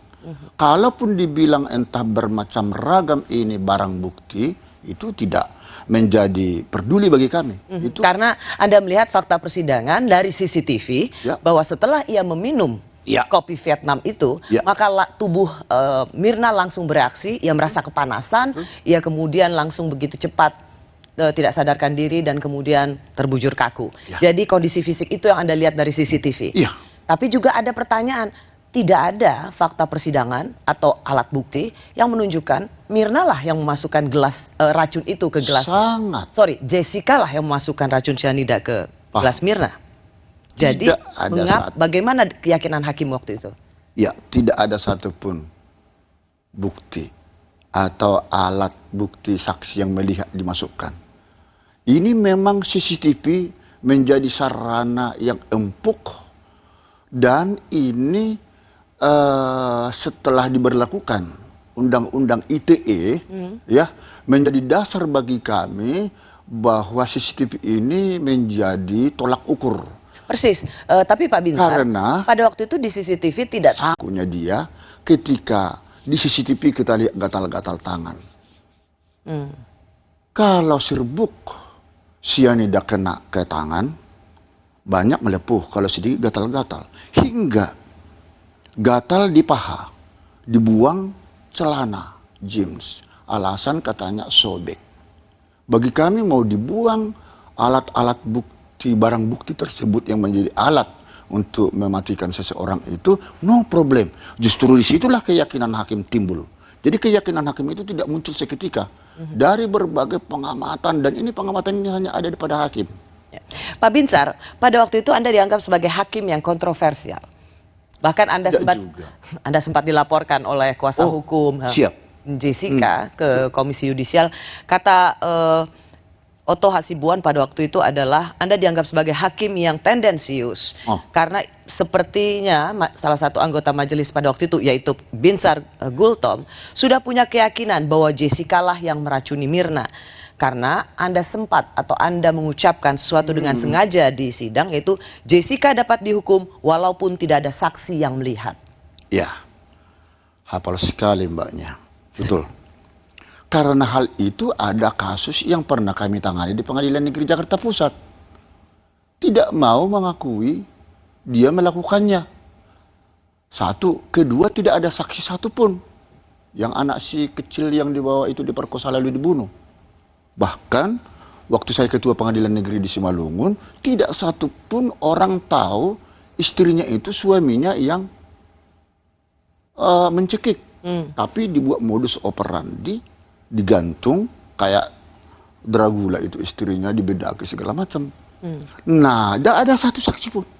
Tapi saya dengan tajam mempunyai suatu pemikiran kepada Kapolresnya waktu dia dialog kopi break dengan saya, gampang membuktikannya karena sudah 6 bulan di teror terus itu di Kapolres Simalungun. Periksa tukang mandi yang memandikan mayat. Ada yang tidak lebab-lebab, ada yang tidak bekas cekikan, ada yang tidak terbujur lidah. Ternyata di sana bekas cekikan. Ya toh? Kemudian lidah tidak ada. Karena memang waktu menggantung itu. Jadi Pak Binsar ingin mengatakan bahwa hakim juga bisa punya keyakinan terdakwa melakukan perbuatan yang didakwakan padanya, terlepas itu ada saksi atau tidak, sepanjang ada alat bukti yang mendukung. Ya, panca indera yang keenam. Makanya terdakwa sekalipun mengaku atau tidak, sebagaimana diatur dalam pasal 189 ayat 3 ayat 3 KUHP, keterangan terdakwa hanya berlaku bagi dirinya sendiri. Karena itu dia punya hak ingkar. Bagi saya tidak peduli dia mau mengakui atau tidak. Terdakwa boleh berbohong karena dia ingin melakukan apapun untuk membebaskan diri dari itu akan menjadikan hal-hal yang berat. Pak Binsar, kita akan masuk karena hakim masuk ke tema berikutnya. Hakim itu akan selalu bisa menghadapi keterangan yang berbeda-beda dari terdakwa dan saksi. Seperti misalnya ada pengakuan bertentangan antara Ferdy Sambo dengan Richard Eliezer soal siapa yang menembak dan mematikan Joshua. Lalu bagaimana pembuktiannya di persidangan dan seperti apa keyakinan hakim? Kami kembali saat lagi.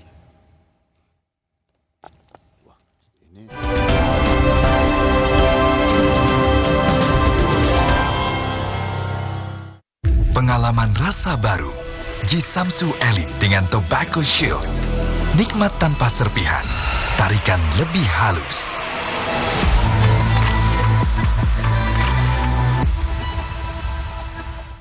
Dulu tiap transaksi banyak biaya ini itu. Tapi di tabungan BTN Bisnis beda.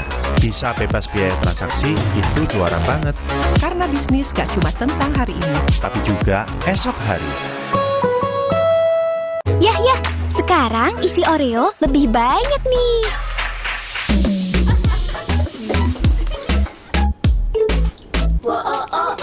Isi Oreo kini lebih banyak. Beli sekarang. Sibuk, banyak kerjaan. Kamu tetap bisa kok jadi yang paling update. Install aplikasi kompas.id saja.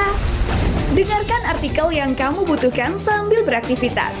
Unduh sekali untuk dibaca setiap saat, bahkan tanpa koneksi internet. Simpan artikel pilihanmu untuk dibaca nanti. Temukan berita lebih tepat, lebih cepat. Install sekarang dan jadilah yang paling update. FreshCare dipercaya masyarakat Indonesia. Panasnya nyaman. aromanya fresh. Pilihanku insya Allah halal. Dan hangatnya selalu bikin fresh. FreshCare. FreshCare kini hadir dengan FreshCare Press and Relax. Nyaman dipegang, ada kerokannya.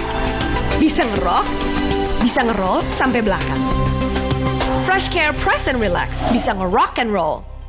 Kakek pingin tahu apa gigi palsunya bisa ngunyah ayam goreng yang renyah. Untung kakek pakai Polydent yang dengan kuat melekatkan gigi palsunya hingga 12 jam. Kakek pun bebas makan apa saja. Tersedia di apotek terdekat. Kemarin aku antar orang berkali-kali, padahal kepala ini pusing. Ada obat sakit kepala. Oskadon aja. Oskadon aktif bekerja di pusat sakit kepala. Dapat diminum sebelum makan tanpa ngantuk. Oskadon pancen uhi.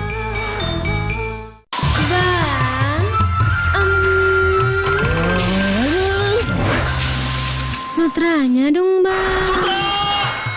Bang.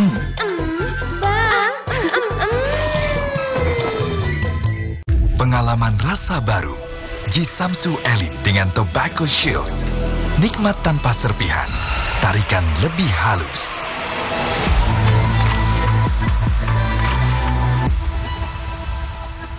Sibuk? Banyak kerjaan? Kamu tetap bisa kok jadi yang paling update. Install aplikasi kompas.id saja. Dengarkan artikel yang kamu butuhkan sambil beraktivitas. Unduh sekali untuk dibaca setiap saat, bahkan tanpa koneksi internet. Simpan artikel pilihanmu untuk dibaca nanti. Temukan berita lebih tepat, lebih cepat. Install sekarang dan jadilah yang paling update.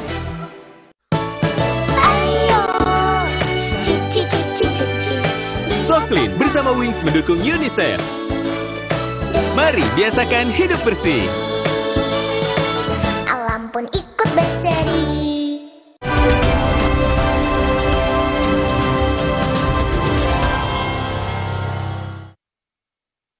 Nah, atas keterangan BAP klien saya memang sudah disampaikan bahwa perintah itu datangnya dari saudara FS. Kemudian klien saya sampaikan bahwa yang melakukan penembakan adalah klien saya yang pertama, kemudian saudara FS. Seorang GC harus jujur, sehingga seorang GC tidak boleh hanya menggunakan label GC tersebut untuk menyelamatkan diri sendiri. Bersama saya, anggota Majelis Hakim sidang racun sianida yang menewaskan Mirna Salihin. Persidangan di tahun 2016 yang sangat menarik perhatian publik, seperti halnya dengan sidang kasus pembunuhan kasus pembunuhan Yosua dengan terdakwa Ferdi Sambo. Narasumber saya adalah Hakim Gultom. Pak Binsar, hakim itu selalu sering menghadapi keterangan berbeda-beda. Yang paling baru pada saat kita bicara saat ini, kemarin pengacara Sambo mengatakan justice collaborator itu ditujukan pada Eliezer, nggak boleh berbohong. Karena Sambo mengatakan bahwa ia tidak menyuruh menembak. Sementara Eliezer, bawahannya, dengan clear atau di BAP-nya, ia mengatakan disuruh oleh Ferdi Sambo. Bagaimana hakim bisa menemukan kebenaran di antara dua perbedaan kesaksian ini? Ya, sebenarnya itu gampang. Namun khusus mengenai... Gampang? Sebenarnya gampang?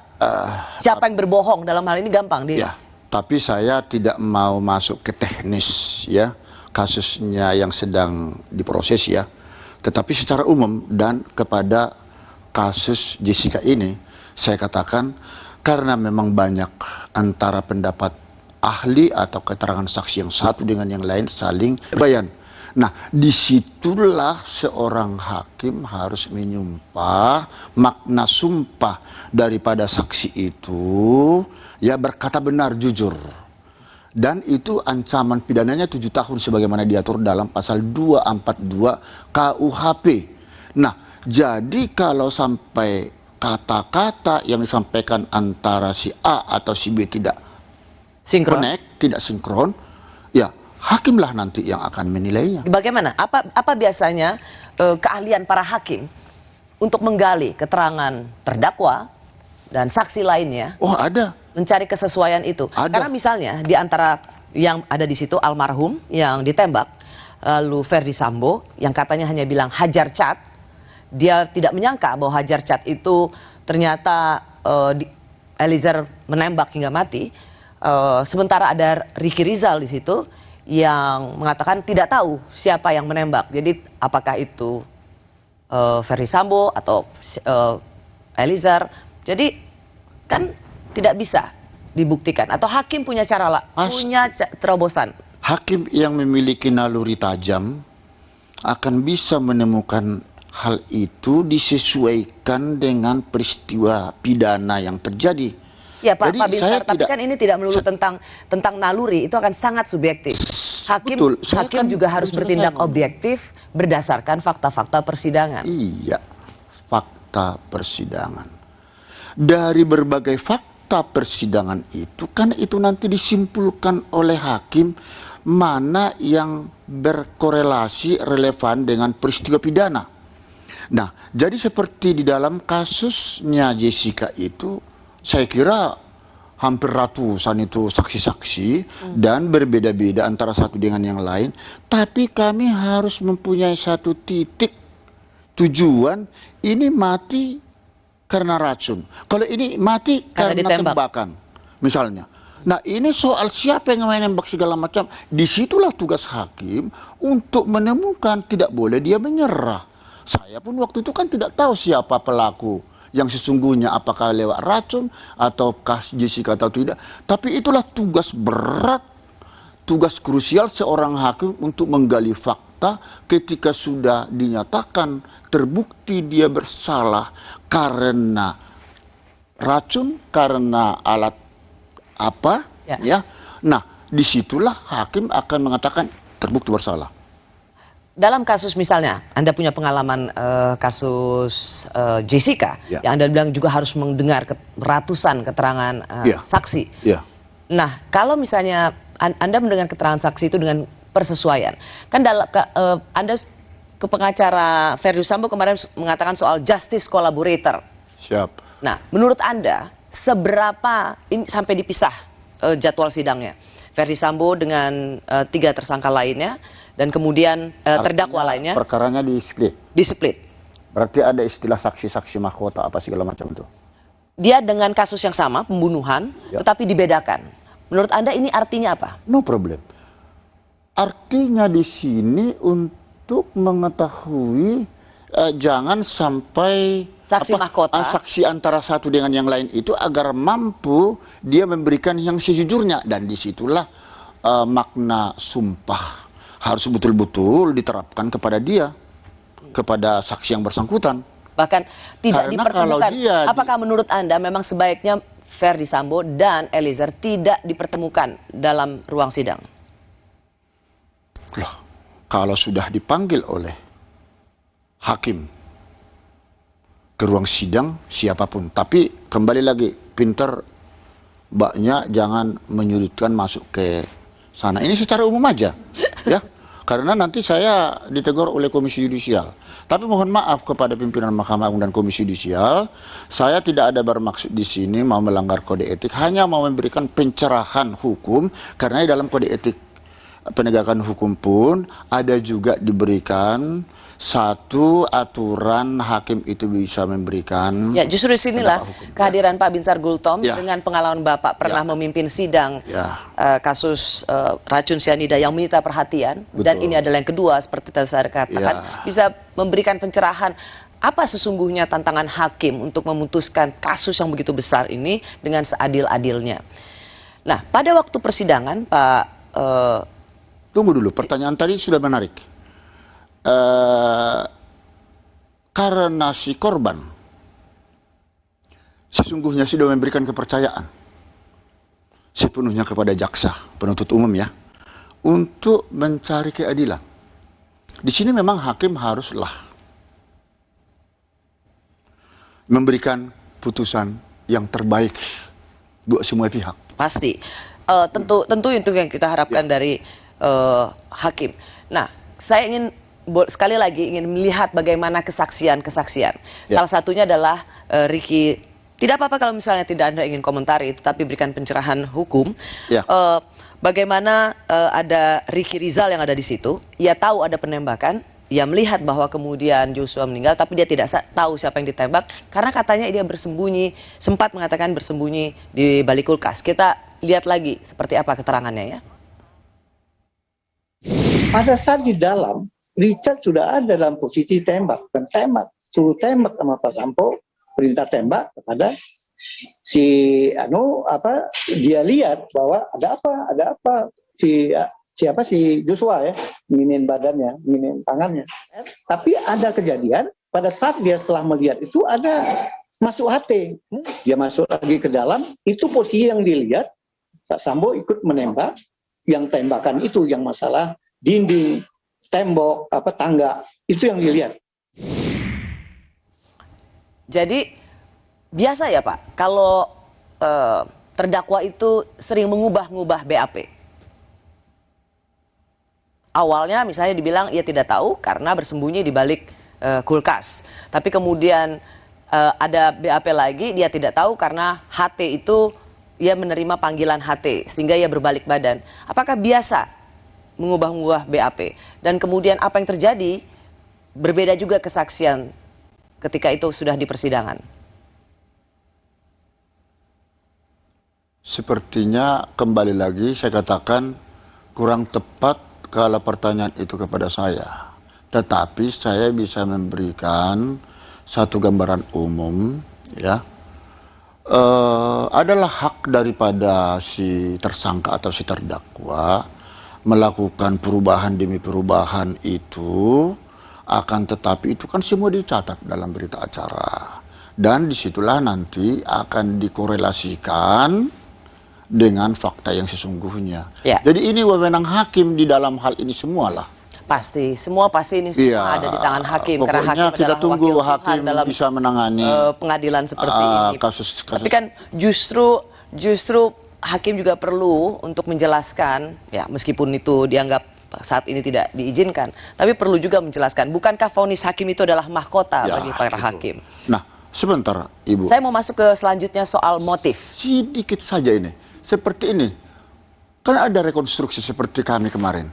Tidak bisa diberikan rekonstruksi di Kopi Olivier, kami lakukan. Oke, apa itu? Apa substansi rekonstruksi relevansinya untuk mengetahui letak kopi itu pertama ditaruh di mana, lalu posisi si Jessica itu di mana, posisi korban itu nanti masuk ke mana. Oke, Anda mau mengatakan bahwa sebenarnya sudah ada rekonstruksi di kafe itu, di TKP itu? Kami tidak ada. Tetapi Anda mengulang lagi secara langsung di persidangan kan? Tidak pernah ada, kami tadinya mau ke sana tidak jadi karena demi keamanan. Tapi akhirnya di kantor kami lakukan, disitulah kami dapat melihat, oh kejadian seperti ini. Oke, publik yang mengikuti kasus pembunuhan Mirna dengan racun cyanida sama seperti yang mengikuti kasus pembunuhan Yosua. Karena yang mereka ingin tahu adalah apa motif. Padahal seperti juga dalam sidang Jessica, saksi ahli mengatakan pembunuhan berencana tidak perlu adanya motif. Jadi untuk kasus Sambo, perlukah hakim mencari tahu soal motif? Kami kembali sesaat lagi. Oh, itu menarik.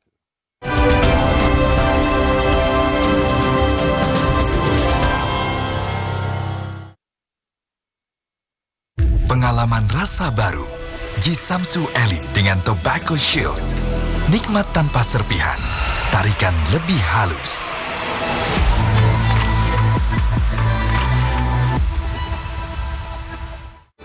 Yakin hanya memberikan sekecil setengahnya? Saya pilih Enfagrow E Plus MFGM Pro dengan DHA lebih tinggi. Yuk Bu, dukung kembangkan tidak hanya kecerdasan akademis, namun juga emosional dengan stimulasi yang tepat. Hey, ada madu teja sase, madu teja sase, sehat berstamina. Banyak manfaatnya. Madu teja saset, enak sehatnya. Bahaya kurang vitamin D. Onde-mande vitamin D. Berjemur aja, cukup nggak ya? Minum MyWell Vitamin D 1000 IU. Penuhi kebutuhan vitamin D, jaga imun well everyday. MyWell Vitamin D 100% well everyday. Walau pengap dan sesak, jangan buka masker. Inovasi baru, Fresh Care Patch. Tinggal tempel, bikin fresh seketika. Maskeran nyaman, cool kan? Fresh Care Patch. Saatnya rilekskan kulitmu. Fresh Living minyak zaitun. Kelembutan alami dari wajah hingga ke ujung kaki. Dengan aroma mewah yilang-yilang. Fresh Living minyak zaitun. Cantik terlindungi. Ayo bang, gas. Ih, cepet amat sih bang. Mau yang lama? Pakai Sutra Oking. Sutra Oking bikin tahan lama. Sibuk, Banyak kerjaan? Kamu tetap bisa kok jadi yang paling update. Install aplikasi kompas.id saja. Dengarkan artikel yang kamu butuhkan sambil beraktivitas. Unduh sekali untuk dibaca setiap saat, bahkan tanpa koneksi internet. Simpan artikel pilihanmu untuk dibaca nanti. Temukan berita lebih tepat, lebih cepat. Install sekarang dan jadilah yang paling update. Kakek pingin tahu apa gigi palsunya bisa ngunyah ayam goreng yang renyah. Untung kakek pakai Poliden yang dengan kuat melekatkan gigi palsunya hingga 12 jam. Kakek pun bebas makan apa saja. Tersedia di apotek terdekat. Yah, sekarang isi Oreo lebih banyak nih.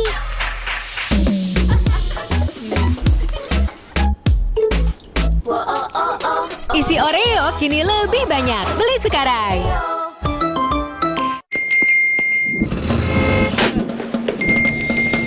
Emangnya ada waktu buat sakit kepala? Panadol Extra, cepat redakan sakit kepala dan nyeri yang mengganggu. Dapat diminum sebelum makan dan tidak menyebabkan kantuk. Buat aku, makanan itu penting banget. Tapi dulu, nyicip masakan sendiri aja ngilu. Untung dokter gigi aku nyaranin untuk pakai Sensodyne setiap hari. Sensodyne meredakan gigi sensitifku dan nafasku jadi segar. Pakai Sensodyne setiap hari. Untuk mereka yang bangun lebih pagi, agar bisa mendengarkan lebih awal, untuk mendengar lebih banyak hal, membaginya tepat waktu, agar lebih banyak yang mendengar, lebih banyak yang melihat. Dari generasi ke generasi, dengan lebih pasti. Gapai harmoni Indonesiaku, rangkul aku dalam binekamu. Ku ingin bersatu bersama selamanya. Kita tegar. Menangkan hari kita dari sakit kepala dengan Bodrek. Pilihan kami di Indonesia. Tegar, bersatulah bangsaku. Bodrek, dukung Indonesia bersatu.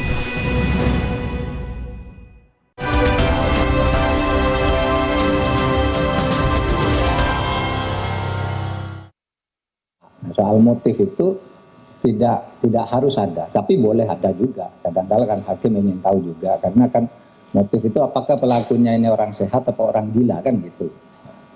Sehingga dicari motifnya. Kalau sudah tidak gila sebenarnya cukup. Motif itu cuma pertanyaannya satu, ya pengalaman saya, kenapa Anda bunuh? Itu aja. Kalau motif itu nggak usah dipersoalkan, di persidangan bukan yang dibuktikan bukan motif, tapi unsur. Apakah unsur 340 atau nanti 338 terbukti atau tidak? Ya, di Yuntus kan 558, Yuntis 56. Hanya itu, tapi kita kan suka lihat di persidangan itu yang ya maklum lah. Gitu. Saya bersama salah seorang majelis hakim dalam kasus sidang beracun sianida, Binsar Gultom. Pak Binsar, sama-sama kasus pembunuhan berencana 340. Perlu motif atau tidak? Mencari motif mengapa Joshua dibunuh? Atau perlu motif mengapa Mirna dibunuh? Ya, memang di dalam unsur 340 KUHP itu tidak ada kata istilah motif. Tapi menurut Anda, merasa perlu nggak seorang hakim mencari motif? Sangat perlu. Kenapa? Apalagi di dalam perencanaan. Sudah terencana, tersistemik, terstruktur. Pasti ada yang menyebabkan dia mau melakukan sesuatu. Ya, tapi mengapa itu harus dicari oleh hakim? Bukankah kalau unsurnya sudah terpenuhi, ia merencanakan itu dengan tenang, ia memiliki waktu untuk merencanakan dan mengeksekusinya, jadi unsurnya sudah terpenuhi, buat apa lagi dicari motif? Karena tanpa sebab, kausalitas ya, tidak ada akibat. Nah, kalau dia langsung katakan membunuh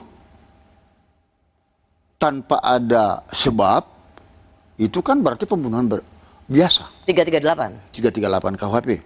Tapi karena ini ada perencanaan, teori-teori yang berkembang tadi tidak perlu di dalam unsur itu memang tidak diperlukan, akan tetapi itu sangat berkaitan dengan penjatuhan pidana. Ini kalau menurut saya. Penjatuhan pidana dalam 340 kan 20 tahun, hukuman mati dan juga penjara seumur hidup, hukuman mati. Betul. Tapi bukankah dalam persidangan dengan terdakwa Jessica pada waktu itu, majelis hakim memanggil saksi ahli Profesor Edi Sihirie yang sekarang menjadi Wakil Menteri Hukum dan HAM, di situ mengatakan tidak perlu adanya mencari motif lagi untuk kasus 340. Artinya hakim sendiri sudah mendapat gambaran keterangan saksi ahli bahwa tidak perlu mencari. Ya, itu kan menurut pendapat beliau. Tetapi dalam amar putusan Anda termasuk juga menimbang tidak perlu mencari, tidak perlu ada motif. Tetapi artinya Anda termasuk juga mendengarkan kesaksian ahli bahwa tidak perlu ada motif dalam kasus pembunuhan berencana. Itu perlu dilihat. Saya kira di situ motif itu tetap perlu di dalam mempertimbangkan berat ringannya pemidanaan. Karena tanpa kita mencari kausalitas itu nanti pemidanaannya itu menjadi sesat. Ya. Dan kalau ditanyakan mengapa kami, tadi tidak ditanya, nggak perlu saya jawab. Coba Bang, terus mengapa Anda terus mencari motif? Bukan, ya mengapa mencari motif itu? Kami sudah tahu, walaupun itu ada yang masuk akal, ada yang tidak masuk di akal ya, motif yang termasuk kepada korban Mirna waktu itu. Ya, kenapa saya tanyakan ini? Karena berulang kali selalu terdakwa mengatakan keluarga saya dilecehkan, istri saya dilecehkan. Sehingga ini bisa dijadikan motif sebagai alasan seorang terdakwa melakukan pembunuhan berencana. Kalau hakimnya seperti Pak Binsar, jangan-jangan orang ini bisa dapat keringanan hukuman. Secara umum saya katakan masalah motif tadi, sejauh mana itu dapat dipertimbangkan secara hukum, dapat diterima oleh hakim, maka itu motif tadi akan menjadi hal yang meringankan atau memberatkan terhadap dia. Iya. Jadi hakim juga seperti Pak Binsar misalnya menggunakan ada terdakwa yang mengatakan motif bahwa saya dilecehkan, martabat keluarga dihinakan, maka itu bisa meringankan hukuman seorang pembunuh dengan pasal berencana. Buktikan kebenarannya. Karena ada pasal lagi, ini pengetahuan umum ini ya, ada di pasal 49 KUHP. Demi melindungi kesusilaan. Ada unsur pemaaf. Dia tidak perlu dipidana. Ada itu. Overma. Itu pasal 48-nya KUHP. Nah, jadi hal-hal seperti ini tapi di situ Pak ada locus delicti yang juga harus kita lihat. Terjadi di Magelang, lalu ada di Saguling, ada di baik. Anda tidak mau masuk dalam teknis. Saya tidak mau masuk kepada teknis. Tetapi ini karena sebenarnya juga Bapak, saya ingin mendengar bahwa bukankah 340 itu seseorang melakukan perencanaan dengan sangat tenang, ada waktu juga dia merencanakan, dan ada waktu, dia memiliki waktu juga untuk mengeksekusi. Karena ada waktu untuk melakukan sesuatu itulah, maka overmark saya katakan ketika itu ketika unsur itu terpenuhi, maka overmark itu menjadi tidak relevan. Bukan. Karena ada waktu beberapa saat, katakan itulah di situ ada motif, saya akan lakukan sesuatu kepada dia untuk menghabisi dia. Di situ karena ini sudah ada jarak tenggang waktu walaupun hanya 1-2 jam, apalagi sudah lebih, ya kan begitu. Persis. Begitu juga lah ini motif daripada si Jessica ini kepada si Mirna ini sebenarnya ada dua hal, tetapi ada yang tidak bisa diangkat di persidangan saat itu karena saat itu ada kalimat solihin, orang tua si korban. Ketika kawinnya anakku kurang lebih 40 hari mati, dia bilang.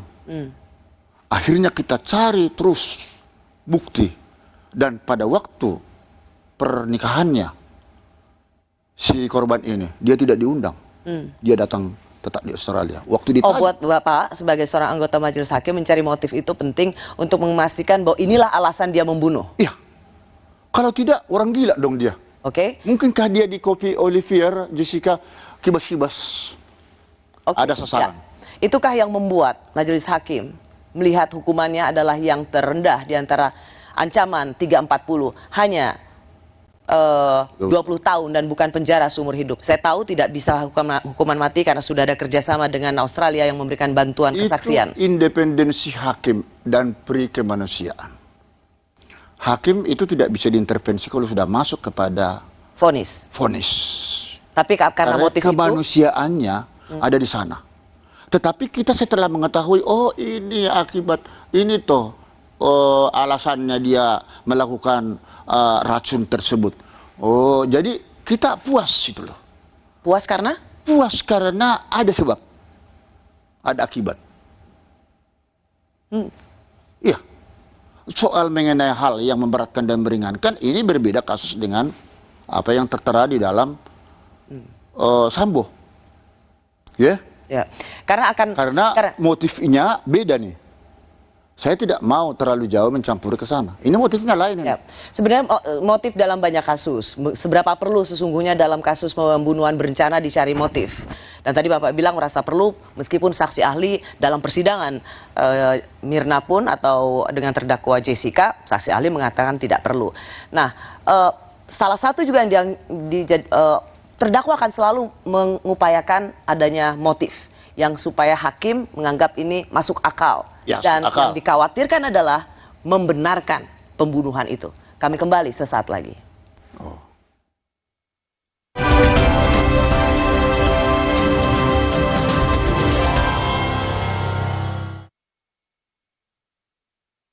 Sibuk?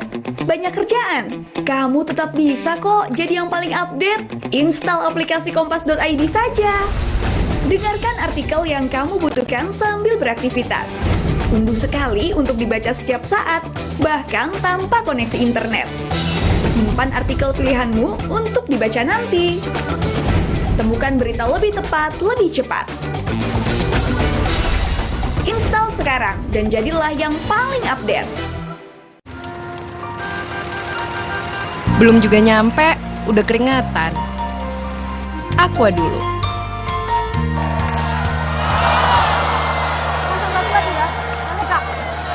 Kala menang, tetap semangat dan Aqua dulu. Datang dari sumber alam yang terlindungi, murninya air mineral Aqua, berikan air minum berkualitas. Apapun aktivitasmu, Aqua dulu. Kalau ada Indomie, kepikiran apa ya? Ya, bikin Warmindo aja. Dibikin jadi jajanan unik bisa loh. Kenapa enggak dibikin jadi yang keren? Bisa jadi sesuatu yang nyeni juga. Indomie, hidupkan inspirasimu. Buat aku, makanan itu penting banget. Tapi dulu, nyicip masakan sendiri aja ngilu. Untung dokter gigi aku nyaranin untuk pakai Sensodyne setiap hari. Sensodyne meredakan gigi sensitifku dan nafasku jadi segar. Pakai Sensodyne setiap hari. Fresh Care dipercaya masyarakat Indonesia. Panasnya nyaman. Aromanya fresh. Pilihanku insya Allah halal. Dan hangatnya selalu bikin fresh. Fresh Care. Fresh Care kini hadir dengan Fresh Care Press and Relax. Nyaman dipegang, ada kerokannya. Bisa ngerok, bisa ngeroll sampai belakang.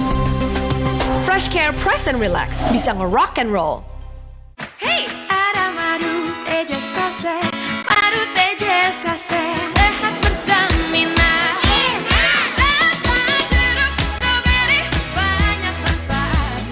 Madu teja saset, enak sehatnya. Bahaya kurang vitamin D. Onde-mande vitamin D. Berjemur aja, cukup nggak ya? Minum MyWell Vitamin D 1000 IU. Penuhi kebutuhan vitamin D, jaga imun well everyday. MyWell Vitamin D 100% well everyday. Walau pengap dan sesak, jangan buka masker. Inovasi baru, Fresh Care Patch. Tinggal tempel, bikin fresh seketika. Maskeran nyaman. Cool kan? Fresh Care Patch. Saatnya rilekskan kulitmu. Fresh Living minyak zaitun. Kelembutan alami dari wajah hingga ke ujung kaki. Dengan aroma mewah yilang-yilang. Fresh Living minyak zaitun. Cantik terlindungi. Sibuk? Banyak kerjaan? Kamu tetap bisa kok jadi yang paling update. Install aplikasi kompas.id saja. Dengarkan artikel yang kamu butuhkan sambil beraktivitas. Unduh sekali untuk dibaca setiap saat, bahkan tanpa koneksi internet. Simpan artikel pilihanmu untuk dibaca nanti. Temukan berita lebih tepat, lebih cepat. Install sekarang dan jadilah yang paling update. Saatnya beralih ke Hemaviton Action Total Care Immune Up. 3 action benefit, bantu jaga daya tahan tubuh, stamina, dan kesegaran. Immune Up, Stamina on, full action seharian. Hemaviton Action Total Care Immune Up.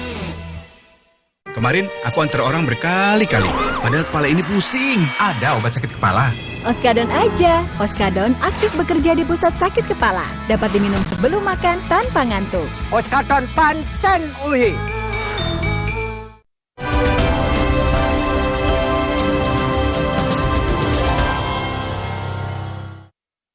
Demikian juga saya menyampaikan bela sungkawa atas meninggalnya Brigadir Joshua. Semoga keluarga diberikan kekuatan. Namun semua itu terlepas dari apa yang telah dilakukan saudara Joshua kepada istri dan keluarga saya. Saya siap untuk menjalani semua proses. Istri saya, tangan Bapak lepas, Pak. Bapak saya pegang. Tangan Bapak bukan apa-apa, justru menjadi korban. Saya bersama salah seorang anggota majelis hakim kasus racun sianida yang menewaskan Mirna Salihin dengan terpidana Jessica. Salah satu persidangan yang terbuka dan disiarkan secara langsung oleh TV nasional pada tahun 2016. Pak Binsar Gultom, apakah motif-motif seperti ini, tadi sudah kita lihat, yang juga dilakukan oleh banyak terdakwa lainnya, akan membuat hati hakim itu luluh, sehingga melihat, oh iya, ia melakukan pembunuhan karena harkat martabatnya dilecehkan? Saya kalau dihubungkan dengan kasus Sambo, tidak berani saya ngomong begitu. Cukup pemirsa yang menafsirkannya. Tetapi yang saya katakan tadi, motif itu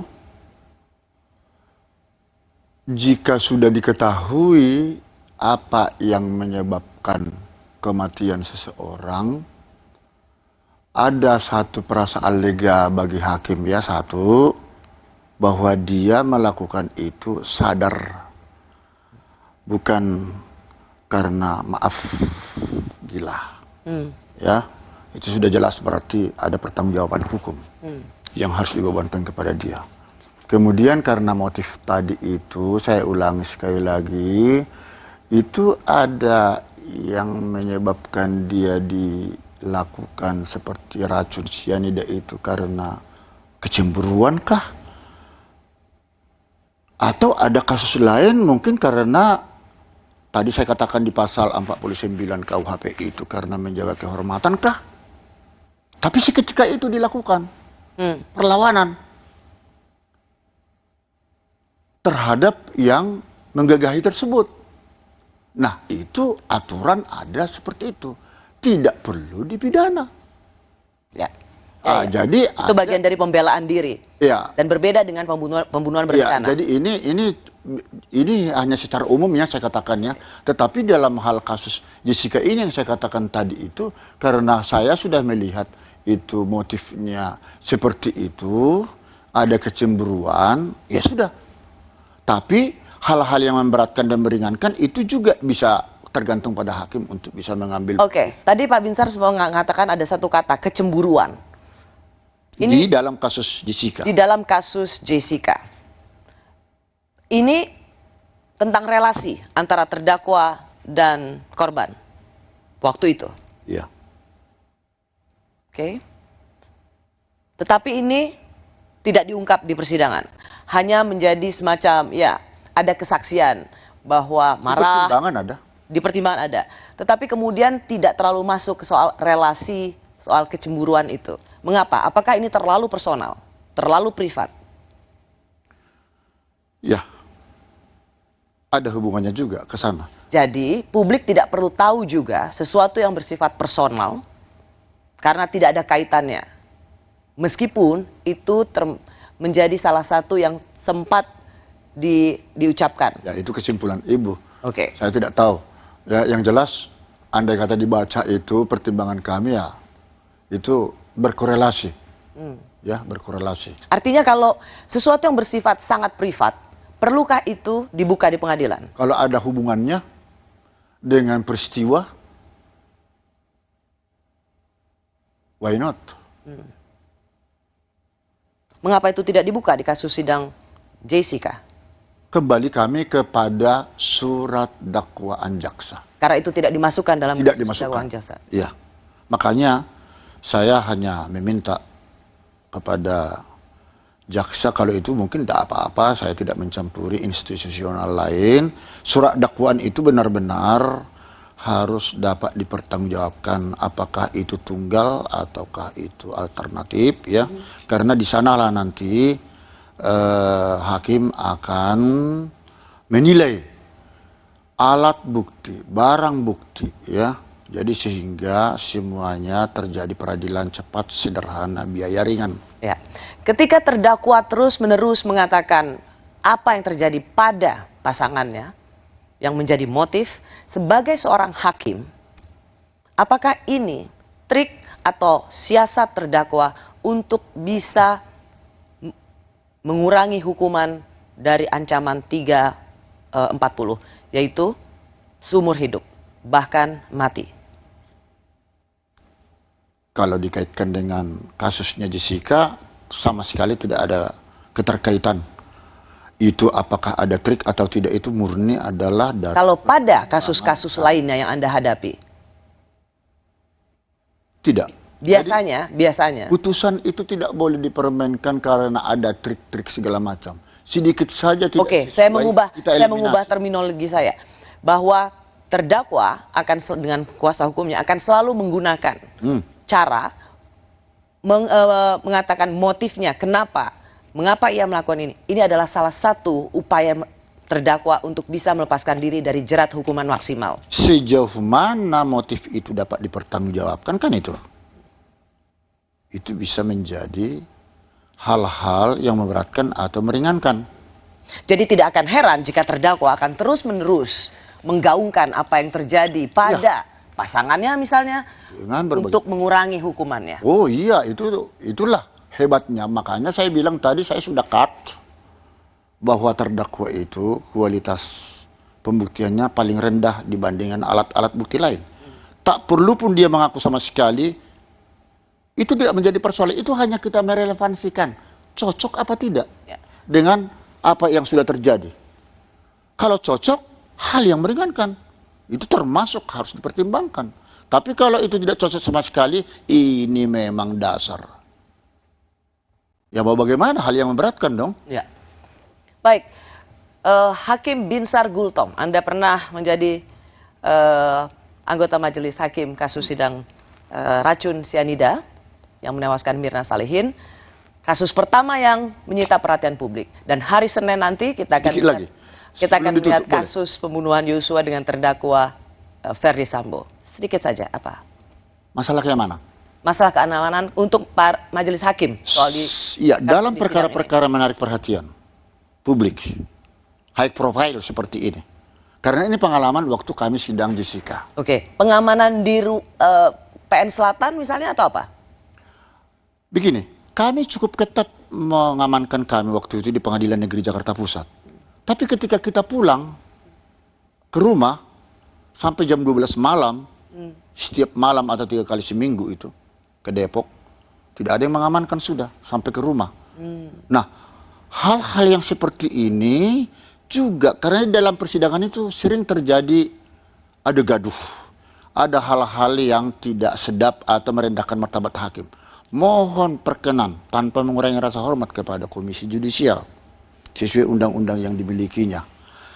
adalah tugasnya untuk mengambil tindakan hukum apabila ada orang perorangan atau berbadan hukum yang diduga merendahkan martabat hakim. Martabat hakim yang dimaksud keperendahan ini dari berbagai cara-cara di persidangan yang sampai mengarah kepada profesi seseorang atau pribadi, karena itu sudah ruang lingkup daripada. Saya tahu maksud Anda, itu yang Anda ingin bidik adalah kuasa hukum yang waktu itu mengadukan Anda di Komisi Tidak menjadi Yudisial. persoalan, itu Tapi memang, menurut saya ada pesan yang lebih pesan besar Anda yang sangat baik, yaitu jaga keselamatan hakim, terutama usai persidangan. Iya. Itu jauh lebih penting, karena kalau ada di dalam persidangan, seluruh kewenangan dan ketegasan itu harus ada milik hakim, majelis hakim. Jadi kalau ada yang mau kurang ajar sama hakim, ya hakim tegas aja. Ya. Tapi keselamatan hakim di luar sidang itu penting sekali. Betul, jangan hanya di persidangan yang begitu ketat, tapi di luar kita tidak tahu. Itu sebenarnya poinnya. Ya, terima kasih Pak Binsar. Terima kasih. Gultom untuk sharing pengalaman Anda saat memimpin sidang kasus sianida. Sampai ketemu lagi Pak Binsar. Terima kasih sudah bersama Rosi. Kita jumpa lagi Kamis depan. Tetaplah di Kompas TV, independen terpercaya.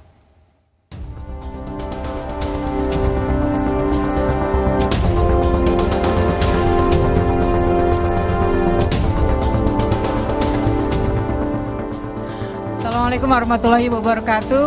Alhamdulillah wa syukurillah. Terima kasih Tuhan, dan tentunya pertama kami ucapkan terima kasih sebesar-besarnya kepada Dewan Juri Anugerah KPI Awards atas kepercayaannya memilih program Rosi sebagai talk show berita terbaik versi KPI tahun ini. Terima kasih KPI. Terima kasih.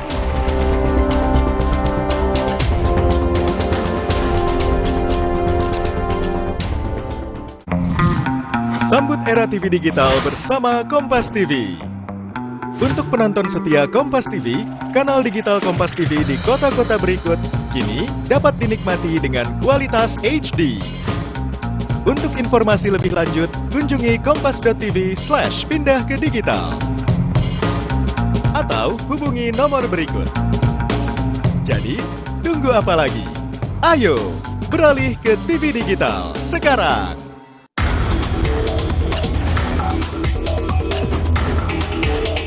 Masyarakat tetap waspada ya terhadap potensi cuaca ekstrim yang menyebabkan terjadinya bencana hidrometeorologi berupa banjir bandang, tanah longsor, angin kencang. Apapun yang menarik pada situasi sekarang kalau dalam pertandingan sepak bola ini masih menit 30. Menit 30 ya. Penentuan kemenangan itu baru terjadi setelah fluid dibunyikan, jadi sampai detik terakhir, dan kita punya pengalaman seorang cawapres pun bisa diganti di menit-menit terakhir.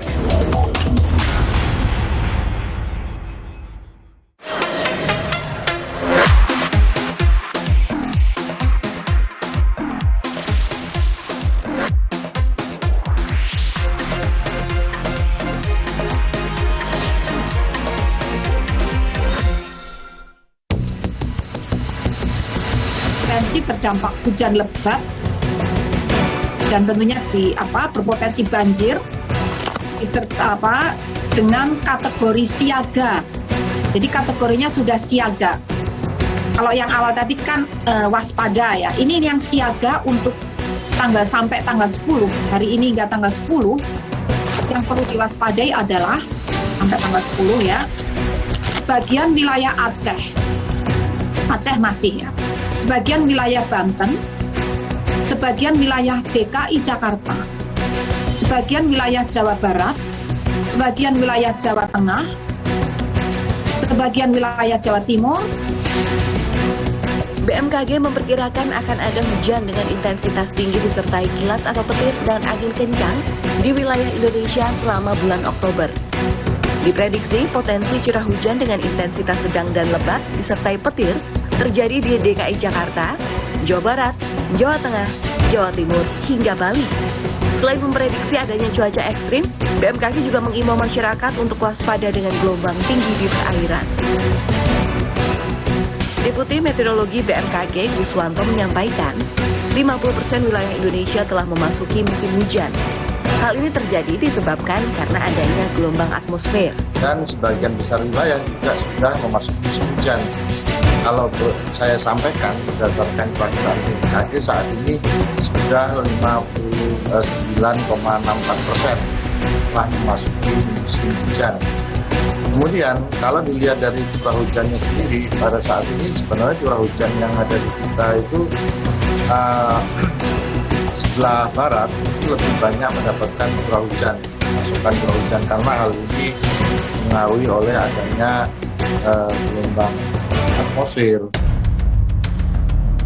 Guswanto juga mengimbau masyarakat untuk tetap waspada akan cuaca ekstrim yang dapat menyebabkan banjir, banjir bandang, dan tanah longsor.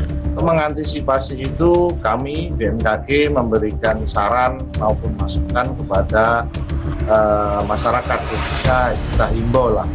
Yang pertama, ada posisi saat ini masyarakat tetap waspada ya terhadap potensi cuaca ekstrim yang menyebabkan terjadinya bencana hidrometeorologi, banjir, banjir bandang, tanah longsor, angin kencang, terutama bagi masyarakat yang tinggal di wilayah rawan bencana hidrometeorologi, contohnya yang tinggal di bantaran sungai.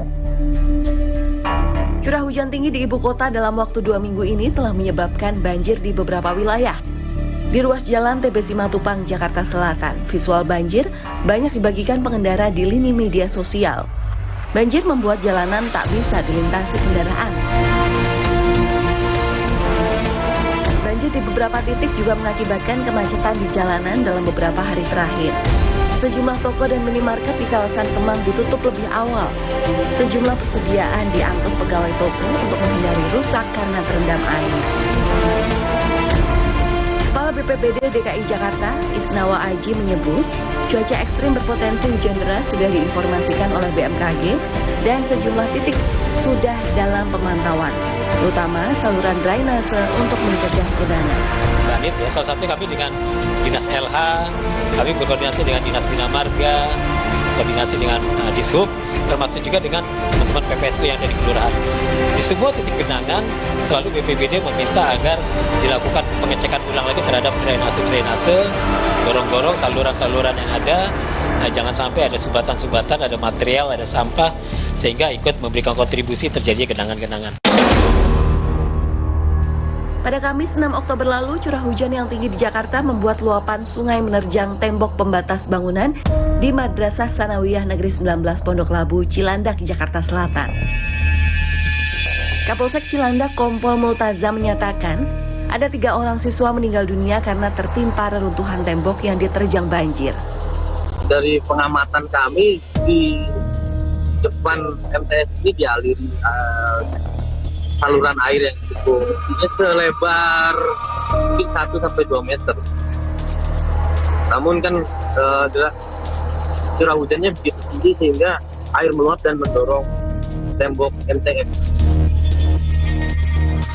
Saat ini, proses belajar mengajar MTS 19 dipindahkan selama gedung diperbaiki. Di wilayah Depok, hujan es turun disertai angin kencang. Akibatnya sejumlah pohon tumbang dan menyebabkan kemacetan. Tidak hanya di wilayah Jabodetabek, hujan deras dan cuaca ekstrim juga menerpa beberapa wilayah di tanah air. Di Aceh Utara, 3 sungai dan menyisakan material banjir. Sejalan dengan imbauan dari BMKG akan cuaca ekstrim dan tidak menentu, kita juga jangan lupa untuk selalu menjaga kesehatan, agar tubuh tetap dapat menjalani aktivitas dan kegiatan dengan lancar.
sedikit, Bu Putri.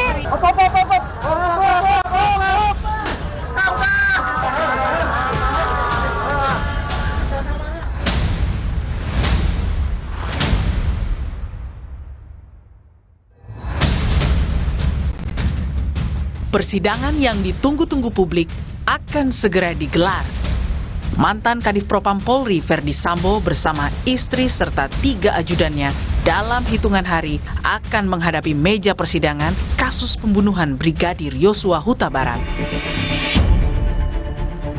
Tak hanya menyidangkan perkara pembunuhan berencana Yosua, Pengadilan Negeri Jakarta Selatan juga akan menyidangkan kasus obstruction of justice dengan 7 tersangka termasuk Verdi Sambo. Besarnya perhatian publik menjadi pertaruhan para hakim mengadili kasus ini secara kredibel dan bermartabat. Saudara mau jujur benaran atau mau bohong? Saya mau jujur, Yang Mulia. Sebagaimana sorotan publik pada kasus pembunuhan Yosua saat ini, di tahun 2016, hal serupa juga terjadi pada kasus kopi maut sianida dengan terdakwa Jessica Kumala Wongso. Tak main-main, sidang dengan terdakwa Jessica Kumala Wongso ini ditayangkan secara langsung oleh media televisi termasuk Kompas TV dengan penayangan durasi terpanjang mencapai 12 jam. Tak hanya sosok Jessica yang menjadi perhatian, pertanyaan-pertanyaan para hakim juga menuai kontroversi.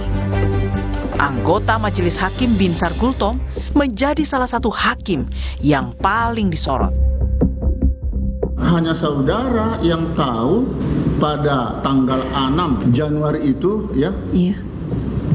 Apa yang terjadi di lokasi itu? Hanya hitungan detik. Kalau memang bukan saudara, lalu siapakah menurut saudara yang mencemari atau memasukkan sesuatu zat kimia di kopi itu? Saya tidak tahu, Yang Mulia.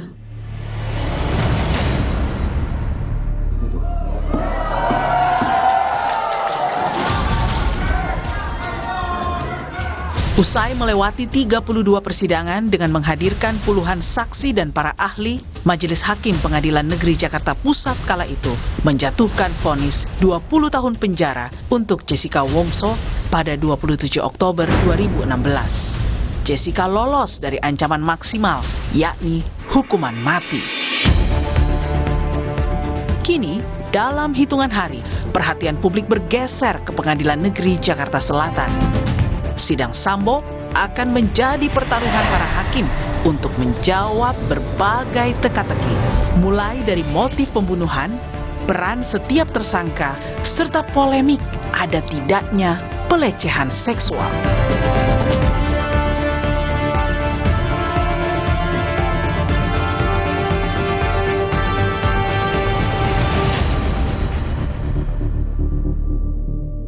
Saya sudah bersama anggota Majelis Hakim pada kasus kopi maut sianida yang kini menjabat Hakim Tinggi Pengadilan Tinggi Banten. Ia adalah Dr. Binsar Gultom. Pak Binsar, terima kasih sudah di Rosi. Terima kasih. Pak Binsar, itu 6 tahun lalu Anda adalah salah satu dari Majelis Hakim yang memimpin sidang racun sianida menewaskan Mirna Salihin. Siap. Itu adalah sidang pertama yang luar biasa diikuti oleh penonton dan disiarkan secara langsung oleh televisi. Kompas TV termasuk yang pertama menyiarkan secara langsung. Dan sekarang ada kasus Sambo, kedua setelah persidangan racun sianida. Sebagai hakim yang pernah memimpin sidang itu dan memberikan keputusan terhadap kasus itu, menurut Anda apa persamaan terbesar dengan kasus pembunuhan Yosua? Terima kasih. Jadi persamaan kurang lebih dari berbagai kontroversi meninggalnya si korban. Di satu sisi bukan karena racun atau yang lain cara memasukkannya, Bukan lewat mulut. Jadi terjadi kontroversi. Jadi banyak alat-alat bukti dan barang bukti yang perlu dieliminasi oleh para hakim. Pada waktu itu? Pada waktu kasus racun cyanida? Betul sekali. Ya. Jadi pendapat yang bermacam ragam itu, kami selaku hakim fokus kepada surat dakwaan jaksa. Nah, karena itulah jaksa di dalam menyusun surat dakwaan itu harus betul-betul menerima masukan dari berbagai pihak dulu, supaya tidak ada kontroversi dari sana-sini. Nah, kalau sudah ditangani dan masuk kepada surat dakwaan jaksa, itulah yang menjadi dasar hakim untuk membuktikan benar atau tidak surat dakwaan itu. Dari fakta-fakta persidangan itu, kesamaan yang juga sama pentingnya Pak Binsar, yaitu sama-sama pembunuhan berencana. Siap. Waktu Jessica, dia juga diancam dengan pasal pembunuhan berencana. Sambo juga demikian, sama-sama pasal 340 KUHP. Seberapa susah atau seberapa mudah seorang hakim bisa memutuskan bahwa si terdakwa ini adalah otak di balik pembunuhan berencana? Baik, menarik pertanyaan itu. Waktu itu memang kami mengambil langsung 3 kelompok permasalahan. Pertama, apakah ada korban? Yes, ada. Kedua, mengapa dia meninggal? Apa yang menyebabkan dia meninggal? Jadi kita bukan mencari dulu siapa yang melakukan. Nah, dari berbagai alat bukti, keterangan saksi maksudnya, ahli, surat, termasuk di situ visum et repertum, dan keterangan-keterangan yang lain, petunjuk, ternyata ada beberapa hal yang tidak bersesuaian dengan matinya seseorang itu. Karena kami langsung mempelajari kalau memang itu cyanida yang menjadikan dia mati, kami pelajari karakteristik cyanida itu. Ya, karena beberapa saksi ahli yang dihadirkan dalam persidangan itu punya 2 keterangan yang berbeda. Betul. Ada toksikologi yang mengatakan ia mati karena racun cyanida, tapi ada juga saksi ahli yang dihadirkan oleh kuasa hukum Jessica yang dari Australia kalau nggak salah, dia mengatakan tidak dapat ditemukan cyanida yang cukup besar jumlahnya yang bisa menyebabkan Mirna Salihin mati karena cyanida. Bagaimana hakim bisa memutuskan bahwa keterangan ahli seperti inilah yang diyakini oleh hakim? Mengapa bukan keterangan saksi versi atau yang diberikan oleh tim kuasa hukum Jessica yang Anda dengar, bahwa tidak cukup cyanida di dalam tubuh Mirna? Ini menarik. Saya jadi teringat waktu itu Prof. Bembeng Ong itu mengatakan kalau hanya 0, sekian persen masuk ke rongga ditelan tidak akan mengakibatkan mati. Sementara dari salah satu pihak ahli dari polisi, dari kejaksaan, dari kejaksaan itu 0,1 sekian dapat mengakibatkan matinya seseorang. Tetapi kami selaku hakim kan punya independensi mengesampingkan mana yang lebih relevan. Kami justru masuk kepada fakta lewat CCTV. Baru cyanida itu dikocok, dikopi, ditelan, hanya hitungan detik. Karena hal ini kami sudah mempelajari karakteristik cyanida. Hanya hitungan detik bisa membuat seseorang itu kolaps sehingga meninggal dunia. Ini sekali lagi saya berterima kasih karena Anda bisa menjelaskan ini setelah 6 tahun kasus ini divonis. Lagi supaya jangan terputus rentetan itu.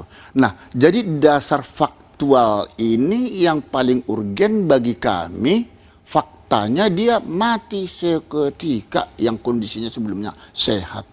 Kalaupun dibilang entah bermacam ragam ini barang bukti, itu tidak menjadi peduli bagi kami.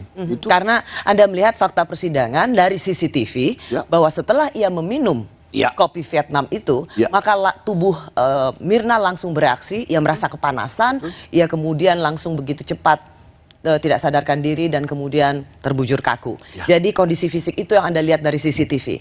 Tapi juga ada pertanyaan, tidak ada fakta persidangan atau alat bukti yang menunjukkan Mirna lah yang memasukkan gelas racun itu ke gelas. Jessica lah yang memasukkan racun cyanida ke gelas Mirna. Jadi bagaimana keyakinan hakim waktu itu? Ya, tidak ada satupun bukti atau alat bukti saksi yang melihat dimasukkan. Ini memang CCTV menjadi sarana yang empuk, dan ini setelah diberlakukan Undang-Undang ITE menjadi dasar bagi kami bahwa CCTV ini menjadi tolak ukur.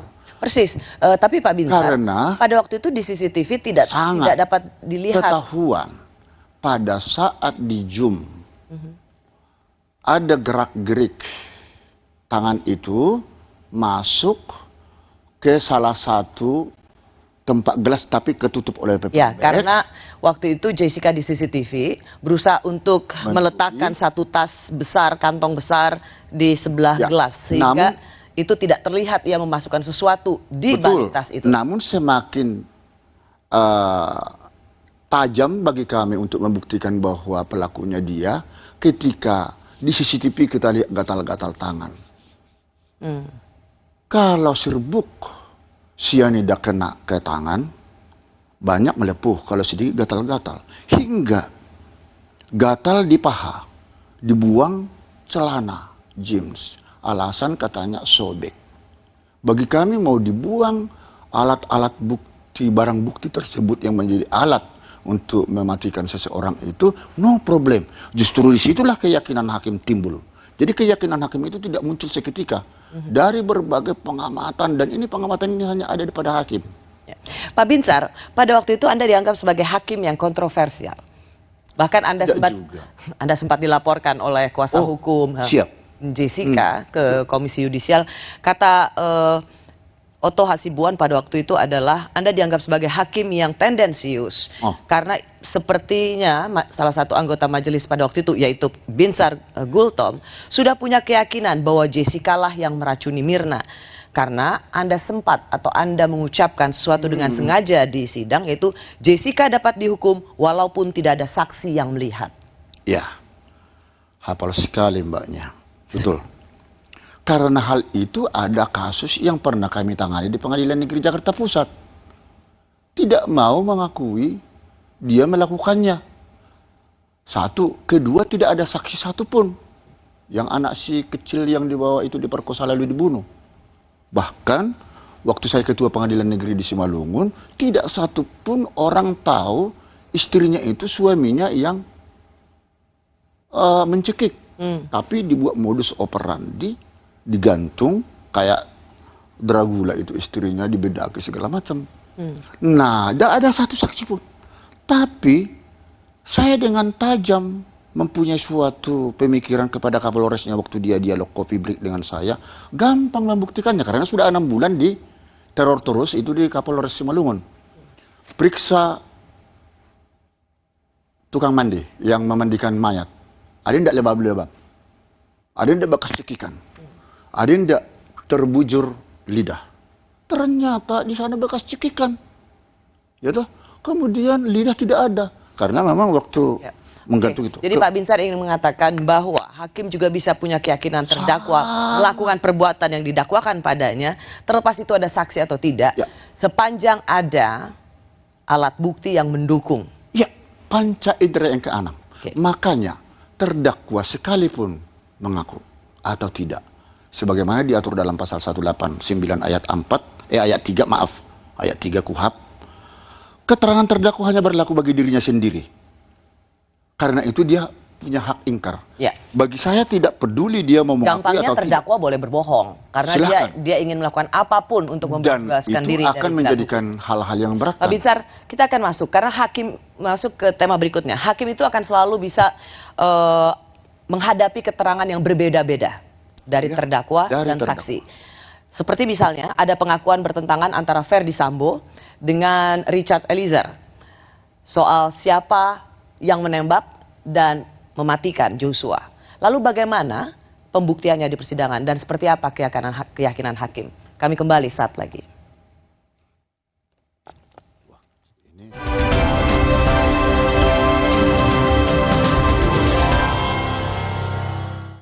Pengalaman rasa baru. Jisamsu Elite dengan Tobacco Shield. Nikmat tanpa serpihan. Tarikan lebih halus.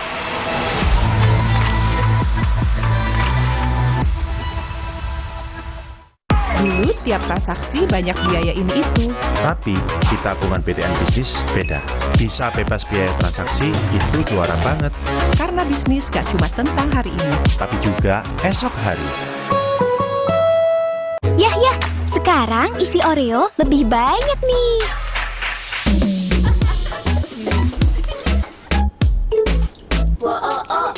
Isi Oreo kini lebih banyak. Beli sekarang. Sibuk? Banyak kerjaan? Kamu tetap bisa kok jadi yang paling update. Install aplikasi kompas.id saja. Dengarkan artikel yang kamu butuhkan sambil beraktivitas. Unduh sekali untuk dibaca setiap saat, bahkan tanpa koneksi internet. Simpan artikel pilihanmu untuk dibaca nanti. Temukan berita lebih tepat, lebih cepat. Install sekarang dan jadilah yang paling update. FreshCare dipercaya masyarakat Indonesia. Panasnya nyaman. Aromanya fresh. Pilihanku insya Allah halal. Dan hangatnya selalu bikin fresh. FreshCare. FreshCare kini hadir dengan FreshCare Press and Relax. Nyaman dipegang, ada kerokannya. Bisa ngerok, bisa ngeroll sampai belakang. FreshCare Press and Relax bisa ngerock and roll. Kakek pingin tahu apa gigi palsunya bisa ngunyah ayam goreng yang renyah. Untung kakek pakai Polydent yang dengan kuat melekatkan gigi palsunya hingga 12 jam. Kakek pun bebas makan apa saja. Tersedia di apotek terdekat. Kemarin aku antar orang berkali-kali, padahal kepala ini pusing. Ada obat sakit kepala. Oskadon aja. Oskadon aktif bekerja di pusat sakit kepala. Dapat diminum sebelum makan tanpa ngantuk. Oskadon panten uhi.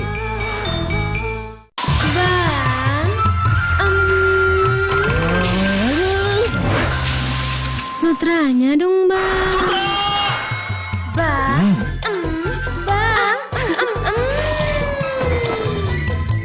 Pengalaman rasa baru.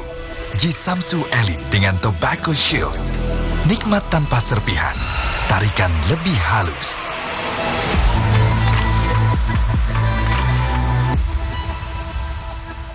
Sibuk? Banyak kerjaan? Kamu tetap bisa kok jadi yang paling update. Install aplikasi kompas.id saja. Dengarkan artikel yang kamu butuhkan sambil beraktivitas. Unduh sekali untuk dibaca setiap saat, bahkan tanpa koneksi internet. Simpan artikel pilihanmu untuk dibaca nanti. Temukan berita lebih tepat, lebih cepat. Install sekarang dan jadilah yang paling update.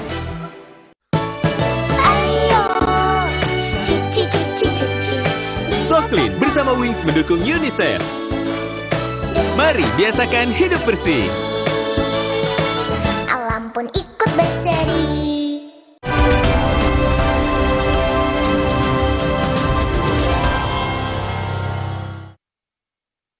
Nah, atas keterangan BAP klien saya memang sudah disampaikan bahwa perintah itu datangnya dari saudara FS. Kemudian klien saya sampaikan bahwa yang melakukan penembakan adalah klien saya yang pertama, kemudian saudara FS.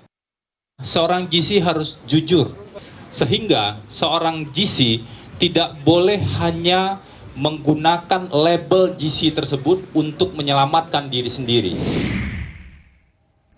Bersama saya, anggota Majelis Hakim Sidang Racun Cyanida yang menewaskan Mirna Salihin. Persidangan di tahun 2016 yang sangat menarik perhatian publik, seperti halnya dengan sidang kasus pembunuhan kasus pembunuhan Yosua dengan terdakwa Ferdi Sambo. Narasumber saya adalah Hakim Gultom. Pak Binsar, hakim itu selalu sering menghadapi keterangan berbeda-beda. Yang paling baru pada saat kita bicara saat ini, kemarin pengacara Sambo mengatakan justice collaborator itu ditujukan pada Eliezer, nggak boleh berbohong. Karena Sambo mengatakan bahwa ia tidak menyuruh menembak. Sementara Eliezer, bawahannya, dengan clear atau di BAP-nya, ia mengatakan disuruh oleh Ferdi Sambo. Bagaimana hakim bisa menemukan kebenaran di antara dua perbedaan kesaksian ini? Ya, sebenarnya itu gampang. Namun khusus mengenai... Gampang? Sebenarnya gampang? Siapa yang berbohong dalam hal ini gampang? Ya, tapi saya tidak mau masuk ke teknis ya, kasusnya yang sedang diproses ya.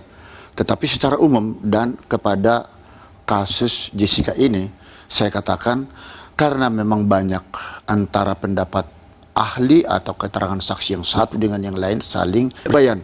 Nah, disitulah seorang hakim harus menyumpah makna sumpah daripada saksi itu, ya berkata benar, jujur. Dan itu ancaman pidananya 7 tahun sebagaimana diatur dalam pasal 242 KUHP. Nah, jadi kalau sampai kata-kata yang disampaikan antara si A atau si B tidak sinkron, tidak sinkron, ya hakimlah nanti yang akan menilainya. Bagaimana? Apa biasanya keahlian para hakim untuk menggali keterangan terdakwa dan saksi lainnya? Oh, ada. Mencari kesesuaian itu. Ada. Karena misalnya di antara yang ada di situ almarhum yang ditembak, lalu Ferdi Sambo yang katanya hanya bilang hajar cat. Dia tidak menyangka bahwa hajar cat itu ternyata Eliezer menembak hingga mati. Sementara ada Ricky Rizal di situ yang mengatakan tidak tahu siapa yang menembak. Jadi apakah itu Ferdi Sambo atau Eliezer? Jadi kan tidak bisa dibuktikan. Atau hakim punya cara punya terobosan. Hakim yang memiliki naluri tajam akan bisa menemukan hal itu disesuaikan dengan peristiwa pidana yang terjadi. Ya Pak, Jadi, Pak Binsar, tapi tidak, kan ini tidak melulu tentang naluri, itu akan sangat subjektif. Hakim juga harus bertindak objektif berdasarkan fakta-fakta persidangan. Iya, fakta persidangan.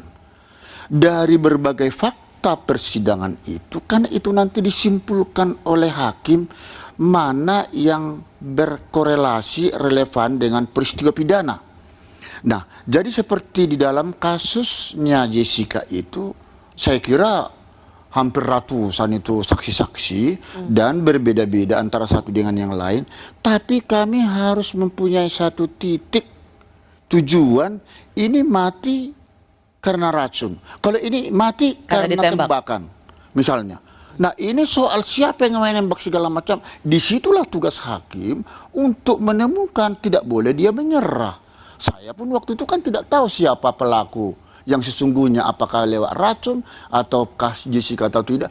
Tapi itulah tugas berat, tugas krusial seorang hakim untuk menggali fakta ketika sudah dinyatakan terbukti dia bersalah karena racun, karena alat apa, ya.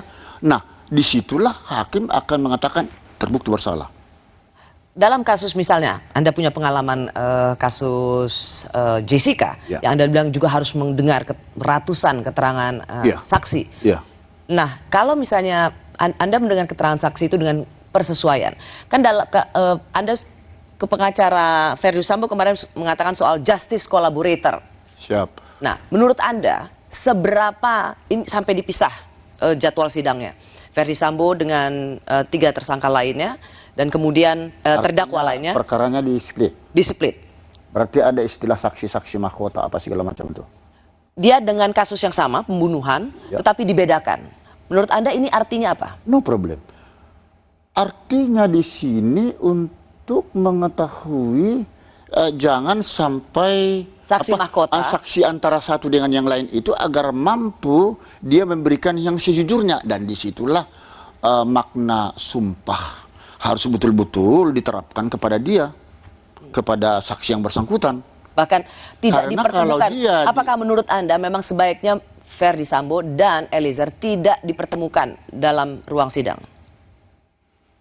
Loh, kalau sudah dipanggil oleh hakim ke ruang sidang siapapun, tapi kembali lagi pinter mbaknya jangan menyudutkan masuk ke sana. Ini secara umum aja, ya.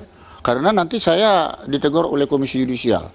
Tapi mohon maaf kepada pimpinan Mahkamah Agung dan Komisi Yudisial, saya tidak ada bermaksud di sini mau melanggar kode etik, hanya mau memberikan pencerahan hukum, karena di dalam kode etik penegakan hukum pun ada juga diberikan satu aturan hakim itu bisa memberikan. Ya, justru di sinilah kehadiran Pak Binsar Gultom dengan pengalaman Bapak pernah memimpin sidang kasus racun cyanida yang menyita perhatian. Betul. Dan ini adalah yang kedua seperti tadi saya katakan, bisa memberikan pencerahan apa sesungguhnya tantangan hakim untuk memutuskan kasus yang begitu besar ini dengan seadil-adilnya. Nah, pada waktu persidangan Pak tunggu dulu, pertanyaan tadi sudah menarik. Karena si korban sesungguhnya sudah memberikan kepercayaan sepenuhnya kepada jaksa penuntut umum ya, untuk mencari keadilan. Di sini memang hakim haruslah memberikan putusan yang terbaik buat semua pihak. Pasti, tentu itu yang kita harapkan dari hakim. Nah, saya ingin sekali lagi ingin melihat bagaimana kesaksian-kesaksian. Salah satunya adalah Ricky. Tidak apa-apa kalau misalnya tidak Anda ingin komentari, tetapi berikan pencerahan hukum. Bagaimana ada Ricky Rizal yang ada di situ. Ia tahu ada penembakan. Ia melihat bahwa kemudian Joshua meninggal, tapi dia tidak tahu siapa yang ditembak karena katanya dia bersembunyi, sempat mengatakan bersembunyi di balik kulkas. Kita lihat lagi seperti apa keterangannya ya. Pada saat di dalam, Richard sudah ada dalam posisi tembak dan tembak, suruh tembak sama Pak Sambo, perintah tembak kepada si dia lihat bahwa ada apa si Joshua ya, nginin badannya, nginin tangannya. Tapi ada kejadian pada saat dia setelah melihat itu ada masuk HT, dia masuk lagi ke dalam, itu posisi yang dilihat Pak Sambo ikut menembak, yang tembakan itu yang masalah dinding, tembok, tangga, itu yang dilihat. Jadi biasa ya Pak, kalau terdakwa itu sering mengubah-ngubah BAP. Awalnya misalnya dibilang ia tidak tahu karena bersembunyi di balik kulkas. Tapi kemudian ada BAP lagi, dia tidak tahu karena HT itu ia menerima panggilan HT sehingga ia berbalik badan. Apakah biasa mengubah-ubah BAP? Dan kemudian apa yang terjadi berbeda juga kesaksian ketika itu sudah di persidangan. Sepertinya kembali lagi saya katakan kurang tepat kalau pertanyaan itu kepada saya. Tetapi saya bisa memberikan satu gambaran umum ya. Adalah hak daripada si tersangka atau si terdakwa melakukan perubahan demi perubahan itu, akan tetapi itu kan semua dicatat dalam berita acara. Dan disitulah nanti akan dikorelasikan dengan fakta yang sesungguhnya. Jadi ini wewenang hakim di dalam hal ini semualah. Pasti, semua pasti ini semua ada di tangan hakim. Pokoknya karena hakim kita tunggu hakim dalam bisa menangani pengadilan seperti ini. Kasus. Tapi kan justru hakim juga perlu untuk menjelaskan, ya meskipun itu dianggap saat ini tidak diizinkan, tapi perlu juga menjelaskan, bukankah vonis hakim itu adalah mahkota bagi para hakim? Nah, sebentar Ibu. Saya mau masuk ke selanjutnya soal motif. Sedikit saja ini, seperti ini, kan ada rekonstruksi seperti kami kemarin. Tidak bisa diberikan rekonstruksi di Kopi Olivier, kami lakukan. Oke, apa itu? Apa substansi rekonstruksi relevansinya untuk mengetahui letak kopi itu pertama ditaruh di mana, lalu posisi si Jessica itu di mana, posisi korban itu nanti masuk ke mana. Oke, Anda mau mengatakan bahwa sebenarnya sudah ada rekonstruksi di kafe itu, di TKP itu? Kami tidak ada. Tetapi Anda mengulang lagi secara langsung di persidangan kan? Tidak pernah ada, kami tadinya mau ke sana tidak jadi karena demi keamanan. Tapi akhirnya di kantor kami lakukan, disitulah kami dapat melihat, oh kejadian seperti ini.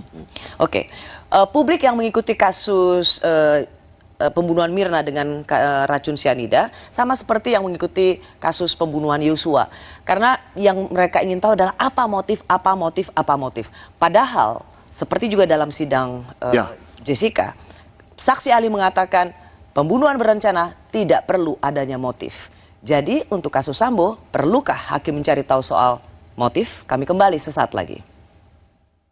Oh, itu menarik.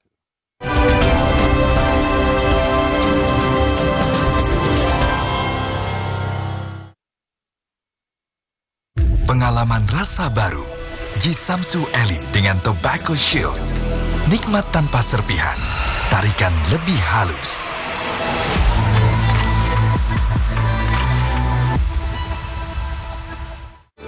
Yakin hanya memberikan sekecil setengahnya? Saya pilih Enfagrow E+ MFGM Pro dengan DHA lebih tinggi. Yuk Bu, dukung kembangkan tidak hanya kecerdasan akademis, namun juga emosional dengan stimulasi yang tepat.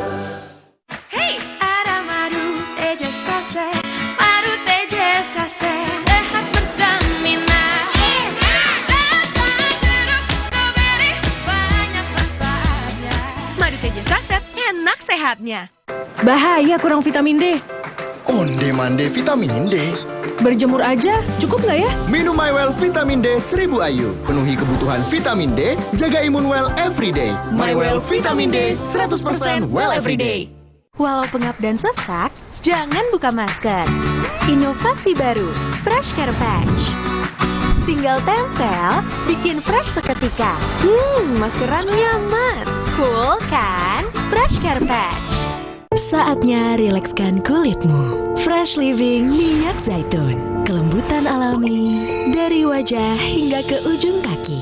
Dengan aroma mewah yilang-yilang. Fresh Living minyak zaitun. Cantik terlindungi. Ayo bang, gas. Ih, cepet amat sih bang. Mau yang lama? Pakai Sutra Oking. Sutra Oking bikin tahan lama. Sibuk, banyak kerjaan. Kamu tetap bisa kok jadi yang paling update. Install aplikasi kompas.id saja. Dengarkan artikel yang kamu butuhkan sambil beraktivitas. Unduh sekali untuk dibaca setiap saat, bahkan tanpa koneksi internet. Simpan artikel pilihanmu untuk dibaca nanti. Temukan berita lebih tepat, lebih cepat. Install sekarang dan jadilah yang paling update. Kakek pingin tahu apa gigi palsunya bisa ngunyah ayam goreng yang renyah. Untung kakek pakai Poliden yang dengan kuat melekatkan gigi palsunya hingga 12 jam. Kakek pun bebas makan apa saja. Tersedia di apotek terdekat. Yah, sekarang isi Oreo lebih banyak nih.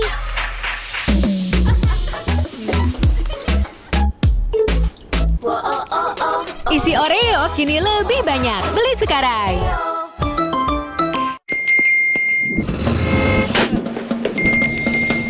Emangnya ada waktu buat sakit kepala? Panadol Extra, cepat redakan sakit kepala dan nyeri yang mengganggu. Dapat diminum sebelum makan dan tidak menyebabkan kantuk. Buat aku, makanan itu penting banget. Tapi dulu, nyicip masakan sendiri aja ngilu. Untung dokter gigi aku nyaranin untuk pakai Sensodyne setiap hari. Sensodyne meredakan gigi sensitifku dan nafasku jadi segar. Pakai Sensodyne setiap hari. Untuk mereka yang bangun lebih pagi, agar bisa mendengarkan lebih awal, untuk mendengar lebih banyak hal, membaginya tepat waktu, agar lebih banyak yang mendengar, lebih banyak yang melihat. Dari generasi ke generasi, dengan lebih pasti. Gapai harmoni Indonesiaku, rangkul aku dalam binekamu. Ku ingin bersatu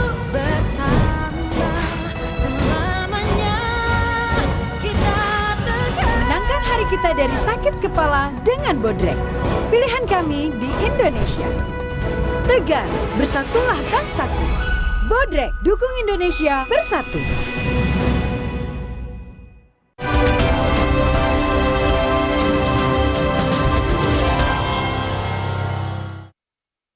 Soal motif itu tidak harus ada, tapi boleh ada juga. Kadang-kadang kan hakim ingin tahu juga, karena kan motif itu apakah pelakunya ini orang sehat atau orang gila kan gitu. Sehingga dicari motifnya. Kalau sudah tidak gila sebenarnya cukup. Motif itu cuma pertanyaannya satu, ya pengalaman saya, kenapa Anda bunuh? Itu aja. Kalau motif itu nggak usah dipersoalkan, di persidangan bukan yang dibuktikan bukan motif, tapi unsur. Apakah unsur 340 atau nanti 338 terbukti atau tidak, ya? Nah, di Yuntus di 558, Yuntis 56. Hanya itu, tapi kita kan suka lihat di persidangan itu yang ya maklum lah. Gitu. Saya bersama salah seorang majelis hakim dalam kasus sidang beracun sianida, Binsar Gultom. Pak Binsar, sama-sama kasus pembunuhan berencana 340. Perlu motif atau tidak? Mencari motif mengapa Joshua dibunuh? Atau perlu motif mengapa Mirna dibunuh? Ya, memang di dalam unsur 340 KUHP itu tidak ada kata istilah motif. Tapi menurut Anda, merasa perlu nggak seorang hakim mencari motif? Sangat perlu. Kenapa? Apalagi di dalam perencanaan. Sudah terencana, tersistemik, terstruktur. Pasti ada yang menyebabkan dia mau melakukan sesuatu. Ya, tapi mengapa itu harus dicari oleh hakim? Bukankah kalau unsurnya sudah terpenuhi, ia merencanakan itu dengan tenang, ia memiliki waktu untuk merencanakan dan mengeksekusinya, jadi unsurnya sudah terpenuhi, buat apa lagi dicari motif? Karena tanpa sebab, kausalitas ya, tidak ada akibat. Nah, kalau dia langsung katakan membunuh, tanpa ada sebab, itu kan berarti pembunuhan biasa. 338. 338 KUHP. Tapi karena ini ada perencanaan, teori-teori yang berkembang tadi tidak perlu, di dalam unsur itu memang tidak diperlukan, akan tetapi itu sangat berkaitan dengan penjatuhan pidana. Ini kalau menurut saya. Penjatuhan pidana dalam 340 kan 20 tahun hukuman mati dan juga penjara seumur hidup, hukuman mati. Betul. Tapi bukankah dalam persidangan dengan terdakwa Jessica pada waktu itu, majelis hakim memanggil saksi ahli Profesor Edi Sihirie yang sekarang menjadi Wakil Menteri Hukum dan HAM, di situ mengatakan tidak perlu adanya motif, mencari motif lagi untuk kasus 340. Artinya hakim sendiri sudah mendapat gambaran keterangan saksi ahli bahwa tidak perlu mencari. Ya, itu kan menurut pendapat beliau. Tetapi dalam amar putusan Anda termasuk juga menimbang tidak perlu mencari, tidak perlu ada motif. Tetapi artinya Anda termasuk juga mendengarkan kesaksian ahli bahwa tidak perlu ada motif dalam kasus pembunuhan berencana. Itu perlu dilihat.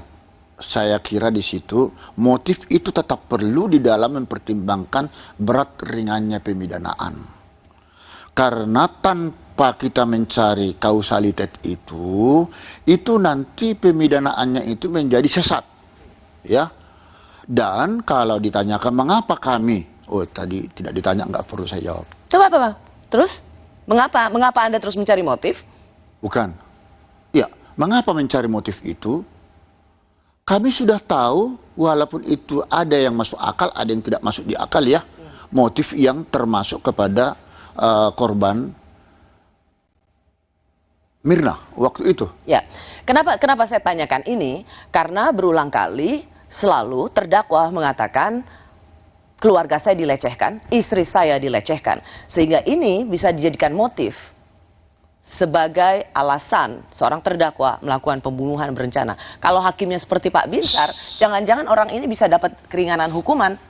secara umum saya katakan masalah motif tadi, sejauh mana itu dapat dipertimbangkan secara hukum, dapat diterima oleh hakim, maka itu motif tadi akan menjadi hal yang meringankan atau memberatkan terhadap dia. Iya. Jadi hakim juga seperti Pak Binsar misalnya menggunakan ada terdakwa yang mengatakan motif bahwa saya dilecehkan, martabat keluarga dihinakan, maka itu bisa meringankan hukuman seorang pembunuh dengan pasal berencana. Buktikan kebenarannya. Karena ada pasal lagi, ini pengetahuan umum ini ya, ada di pasal 49 KUHP. Demi melindungi kesusilaan, ada unsur pemaaf. Dia tidak perlu dipidana. Ada itu. Overma. Itu pasal 48-nya KUHP. Nah, jadi hal-hal seperti ini tapi di situ Pak ada locus delicti yang juga harus kita lihat. Terjadi di Magelang, lalu ada di Saguling, ada di baik. Anda tidak mau masuk dalam teknis. Saya tidak mau masuk kepada teknis. Tetapi ini karena sebenarnya juga Bapak, saya ingin mendengar bahwa bukankah 340 itu seseorang melakukan perencanaan dengan sangat tenang, ada waktu juga dia merencanakan, dan ada waktu, dia memiliki waktu juga untuk mengeksekusi. Karena ada waktu untuk melakukan sesuatu itulah, maka overmark saya katakan ketika itu ketika unsur itu terpenuhi, maka overmark itu menjadi tidak relevan. Bukan. Karena ada waktu beberapa saat, katakan, itulah di situ ada motif saya akan lakukan sesuatu kepada dia untuk menghabisi dia. Di situ, karena ini sudah ada jarak tenggang waktu walaupun hanya 1-2 jam, apalagi sudah lebih, kan begitu. Persis. Begitu juga lah ini motif daripada si Jessica ini kepada si Mirna ini sebenarnya ada dua hal, tetapi ada yang tidak bisa diangkat di persidangan saat itu karena saat itu ada kalimat solihin, orang tua si korban. Ketika kawinnya anakku kurang lebih 40 hari mati, dia bilang. Akhirnya kita cari terus bukti, dan pada waktu pernikahannya si korban ini dia tidak diundang, dia datang tetap di Australia. Waktu ditanya, buat Bapak sebagai seorang anggota majelis hakim mencari motif itu penting untuk memastikan bahwa inilah alasan dia membunuh. Iya, kalau tidak orang gila dong dia. Mungkinkah dia di kopi Olivier, Jessica, kibas-kibas ada sasaran? Itukah yang membuat majelis hakim melihat hukumannya adalah yang terendah di antara ancaman 340 hanya 20 tahun dan bukan penjara seumur hidup. Saya tahu tidak bisa hukuman mati karena sudah ada kerjasama dengan Australia yang memberikan bantuan kesaksian. Itu independensi hakim dan pri kemanusiaan. Hakim itu tidak bisa diintervensi kalau sudah masuk kepada vonis. Tapi karena motif kemanusiaannya ada di sana. Tetapi kita setelah mengetahui, oh ini akibat ini toh alasannya dia melakukan racun tersebut. Oh, jadi kita puas itu loh. Puas karena? Puas karena ada sebab, ada akibat. Iya. Soal mengenai hal yang memberatkan dan meringankan ini berbeda kasus dengan apa yang tertera di dalam Sambo. Karena motifnya beda nih. Saya tidak mau terlalu jauh mencampuri ke sana. Ini motifnya lain. Sebenarnya motif dalam banyak kasus. Seberapa perlu sesungguhnya dalam kasus pembunuhan berencana dicari motif. Dan tadi Bapak bilang merasa perlu meskipun saksi ahli dalam persidangan Mirna pun atau dengan terdakwa Jessica, saksi ahli mengatakan tidak perlu. Nah, salah satu juga yang terdakwa akan selalu mengupayakan adanya motif yang supaya hakim menganggap ini masuk akal. Dan yang dikhawatirkan adalah membenarkan pembunuhan itu. Kami kembali sesaat lagi.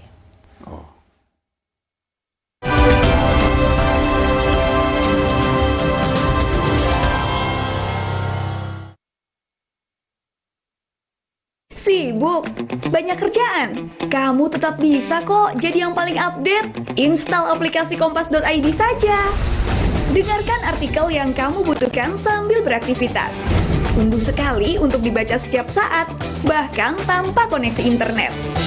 Simpan artikel pilihanmu untuk dibaca nanti. Temukan berita lebih tepat, lebih cepat. Install sekarang dan jadilah yang paling update. Belum juga nyampe, udah keringatan. Aqua dulu.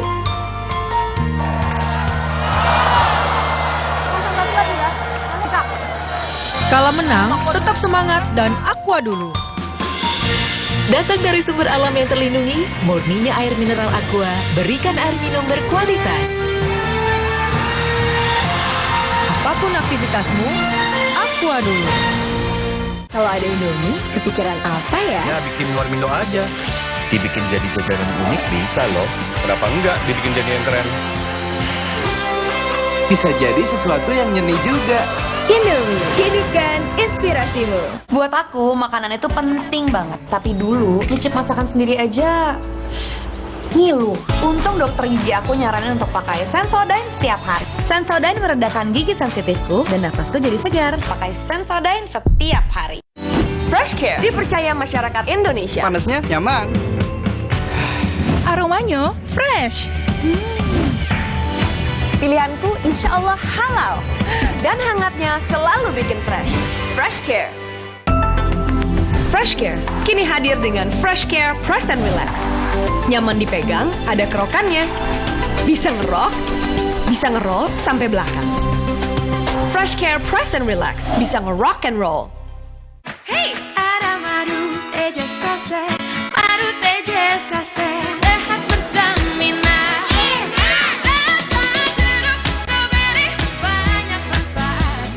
Madu teja saset, enak sehatnya. Bahaya kurang vitamin D. Onde-mande vitamin D. Berjemur aja, cukup nggak ya? Minum MyWell Vitamin D 1000 IU. Penuhi kebutuhan vitamin D, jaga imun well everyday. MyWell Vitamin D 100% well everyday. Walau pengap dan sesak, jangan buka masker. Inovasi baru, Fresh Care Patch. Tinggal tempel, bikin fresh seketika. Maskeran nyaman. Cool kan? Fresh Care Patch. Saatnya rilekskan kulitmu. Fresh Living minyak zaitun. Kelembutan alami dari wajah hingga ke ujung kaki. Dengan aroma mewah yilang-yilang. Fresh Living minyak zaitun. Cantik terlindungi. Sibuk? Banyak kerjaan? Kamu tetap bisa kok jadi yang paling update. Install aplikasi kompas.id saja. Dengarkan artikel yang kamu butuhkan sambil beraktivitas. Unduh sekali untuk dibaca setiap saat, bahkan tanpa koneksi internet. Simpan artikel pilihanmu untuk dibaca nanti. Temukan berita lebih tepat, lebih cepat. Install sekarang dan jadilah yang paling update. Saatnya beralih ke Hemaviton Action Total Care Imun Up. 3 action benefit, bantu jaga daya tahan tubuh, stamina, dan kesegaran. Imun Up, Stamina on, full action seharian. Hemaviton Action Total Care Imun Up. Kemarin aku antar orang berkali-kali, padahal kepala ini pusing. Ada obat sakit kepala? Oskadon aja. Oskadon aktif bekerja di pusat sakit kepala. Dapat diminum sebelum makan tanpa ngantuk. Oskadon pancen uli.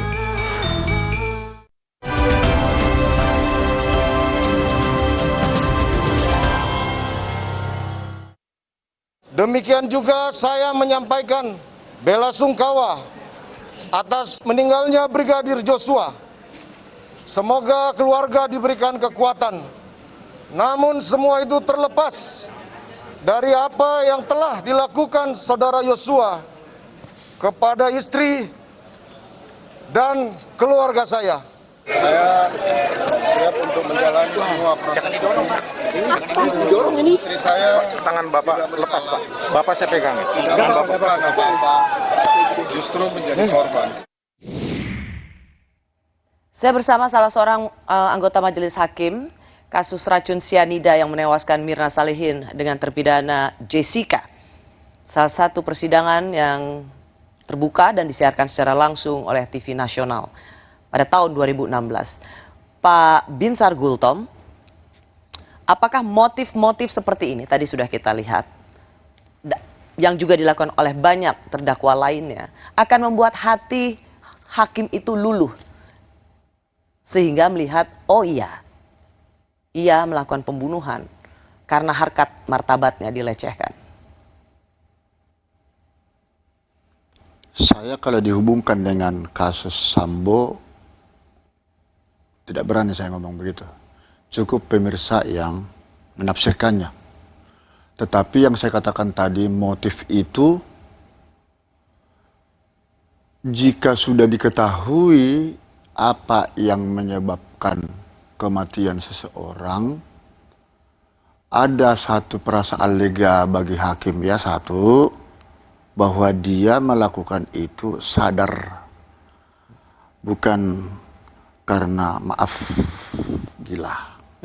Ya, itu sudah jelas berarti ada pertanggungjawaban hukum yang harus dibebankan kepada dia. Kemudian karena motif tadi itu, saya ulangi sekali lagi, itu ada yang menyebabkan dia dilakukan seperti racun sianida itu karena kecemburuan kah? Atau ada kasus lain mungkin karena tadi saya katakan di pasal 49 KUHP itu karena menjaga kehormatan kah? Tapi seketika itu dilakukan perlawanan terhadap yang menggagahi tersebut. Nah, itu aturan ada seperti itu. Tidak perlu dipidana. Ya. Jadi itu bagian dari pembelaan diri. Ya. Dan berbeda dengan pembunuhan berencana. Ya, jadi ini hanya secara umum ya saya katakannya. Tetapi dalam hal kasus Jessica ini yang saya katakan tadi itu, karena saya sudah melihat itu motifnya seperti itu, ada kecemburuan, ya sudah. Tapi hal-hal yang memberatkan dan meringankan itu juga bisa tergantung pada hakim untuk bisa mengambil. Oke, tadi Pak Binsar mengatakan ada satu kata, kecemburuan. Ini di dalam kasus Jessica. Di dalam kasus Jessica. Ini tentang relasi antara terdakwa dan korban. Waktu itu. Iya. Oke. Tetapi ini tidak diungkap di persidangan. Hanya menjadi semacam, ya, ada kesaksian bahwa marah. Di pertimbangan ada. Di pertimbangan ada. Tetapi kemudian tidak terlalu masuk ke soal relasi, soal kecemburuan itu. Mengapa? Apakah ini terlalu personal? Terlalu privat? Ya. Ada hubungannya juga ke sana. Jadi publik tidak perlu tahu juga sesuatu yang bersifat personal karena tidak ada kaitannya. Meskipun itu menjadi salah satu yang sempat diucapkan. Ya, itu kesimpulan Ibu. Oke. Saya tidak tahu. Ya, yang jelas andai kata dibaca itu pertimbangan kami ya itu berkorelasi. Ya, berkorelasi. Artinya kalau sesuatu yang bersifat sangat privat, perlukah itu dibuka di pengadilan? Kalau ada hubungannya dengan peristiwa, why not? Mengapa itu tidak dibuka di kasus sidang Jessica?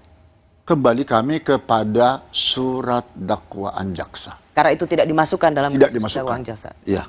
Makanya saya hanya meminta kepada jaksa, kalau itu mungkin tidak apa-apa, saya tidak mencampuri institusional lain. Surat dakwaan itu benar-benar harus dapat dipertanggungjawabkan, apakah itu tunggal ataukah itu alternatif, ya. Karena di sanalah nanti hakim akan menilai alat bukti, barang bukti, ya. Jadi sehingga semuanya terjadi peradilan cepat, sederhana, biaya ringan. Ya. Ketika terdakwa terus-menerus mengatakan apa yang terjadi pada pasangannya yang menjadi motif, sebagai seorang hakim, apakah ini trik atau siasat terdakwa untuk bisa mengurangi hukuman dari ancaman 340, yaitu seumur hidup, bahkan mati?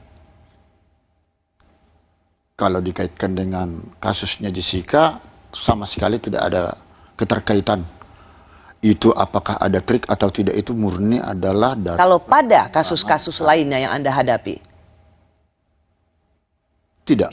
Biasanya. Putusan itu tidak boleh dipermainkan karena ada trik-trik segala macam. Sedikit saja tidak. Oke, saya mengubah terminologi saya.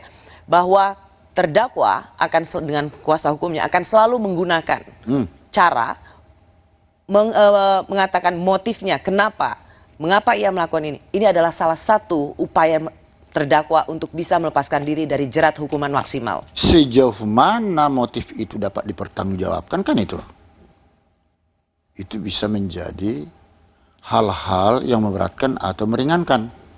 Jadi tidak akan heran jika terdakwa akan terus-menerus menggaungkan apa yang terjadi pada pasangannya misalnya untuk mengurangi hukumannya. Oh iya, itulah hebatnya. Makanya saya bilang tadi, saya sudah cut bahwa terdakwa itu kualitas pembuktiannya paling rendah dibandingkan alat-alat bukti lain. Tak perlu pun dia mengaku sama sekali. Itu tidak menjadi persoalan, itu hanya kita merelevansikan cocok apa tidak dengan apa yang sudah terjadi. Kalau cocok, hal yang meringankan, itu termasuk harus dipertimbangkan. Tapi kalau itu tidak cocok sama sekali, ini memang dasar. Ya mau bagaimana, hal yang memberatkan dong. Ya. Baik, Hakim Binsar Gultom, Anda pernah menjadi anggota majelis hakim kasus sidang racun sianida yang menewaskan Mirna Salihin, kasus pertama yang menyita perhatian publik. Dan hari Senin nanti kita akan lihat kasus pembunuhan Yosua dengan terdakwa Ferdi Sambo. Sedikit saja apa? Masalah keamanan. Masalah keamanan untuk majelis hakim soal iya, dalam perkara-perkara menarik perhatian publik, high profile seperti ini. Karena ini pengalaman waktu kami sidang Jessica. Oke, pengamanan di PN Selatan misalnya atau apa? Begini, kami cukup ketat mengamankan kami waktu itu di Pengadilan Negeri Jakarta Pusat. Tapi ketika kita pulang ke rumah sampai jam 12 malam, setiap malam atau 3 kali seminggu itu ke Depok, tidak ada yang mengamankan sudah sampai ke rumah. Nah, hal-hal yang seperti ini juga karena dalam persidangan itu sering terjadi ada gaduh, ada hal-hal yang tidak sedap atau merendahkan martabat hakim. Mohon perkenan tanpa mengurangi rasa hormat kepada Komisi Judisial sesuai undang-undang yang dimilikinya, adalah tugasnya untuk mengambil tindakan hukum apabila ada orang perorangan atau berbadan hukum yang diduga merendahkan martabat hakim. Martabat hakim yang dimaksud keperendahan ini dari berbagai cara-cara di persidangan yang sampai mengarah kepada profesi seseorang atau pribadi, karena itu sudah ruang lingkup daripada. Saya tahu maksud Anda, itu yang Anda ingin bidik adalah kuasa hukum yang waktu itu mengadukan Anda di Komisi Tidak menjadi Yudisial. persoalan itu. Tapi menurut saya ada pesan yang lebih pesan besar Anda yang sangat baik, yaitu jaga keselamatan hakim, terutama usai persidangan. Ya. Itu jauh lebih penting karena kalau ada dalam persidangan seluruh kewenangan dan ketegasan itu harus ada milik hakim, majelis hakim. Jadi kalau ada yang mau kurang ajar sama hakim, ya hakim tegas aja. Ya. Tapi keselamatan hakim di luar sidang itu penting sekali. Jangan hanya di persidangan yang begitu ketat, tapi di luar kita tidak tahu. Itu sebenarnya poinnya. Ya, terima kasih Pak Binsar. Terima kasih. Gultom untuk sharing pengalaman Anda saat memimpin sidang kasus sianida. Sampai ketemu lagi Pak Binsar. Terima kasih sudah bersama Rosi. Kita jumpa lagi Kamis depan. Tetaplah di Kompas TV Independen Terpercaya.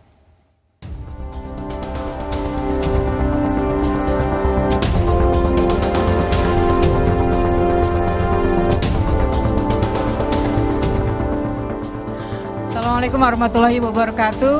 Alhamdulillah wa syukurillah. Terima kasih Tuhan, dan tentunya pertama kami ucapkan terima kasih sebesar-besarnya kepada Dewan Juri Anugerah KPI Awards atas kepercayaannya memilih program Rosi sebagai talk show berita terbaik versi KPI tahun ini.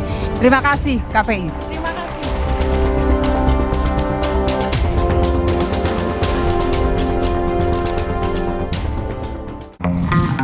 Sambut era TV digital bersama Kompas TV. Untuk penonton setia Kompas TV, kanal digital Kompas TV di kota-kota berikut kini dapat dinikmati dengan kualitas HD. Untuk informasi lebih lanjut, kunjungi kompas.tv/pindah ke digital. Atau hubungi nomor berikut. Jadi, tunggu apa lagi? Ayo, beralih ke TV digital sekarang.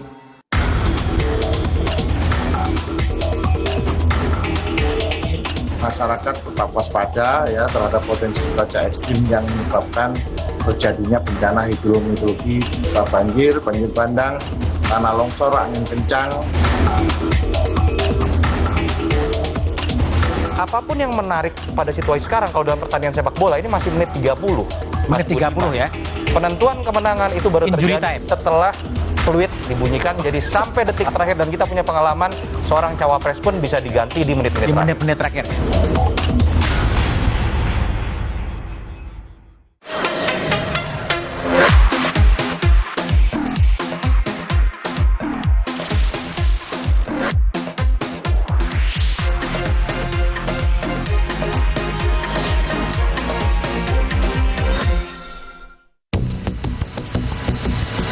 Potensi terdampak hujan lebat dan tentunya berpotensi banjir dengan kategori siaga. Jadi kategorinya sudah siaga. Kalau yang awal tadi kan waspada ya. Ini yang siaga untuk sampai tanggal 10. Hari ini hingga tanggal 10 yang perlu diwaspadai adalah sampai tanggal 10 ya. Sebagian wilayah Aceh masih ya.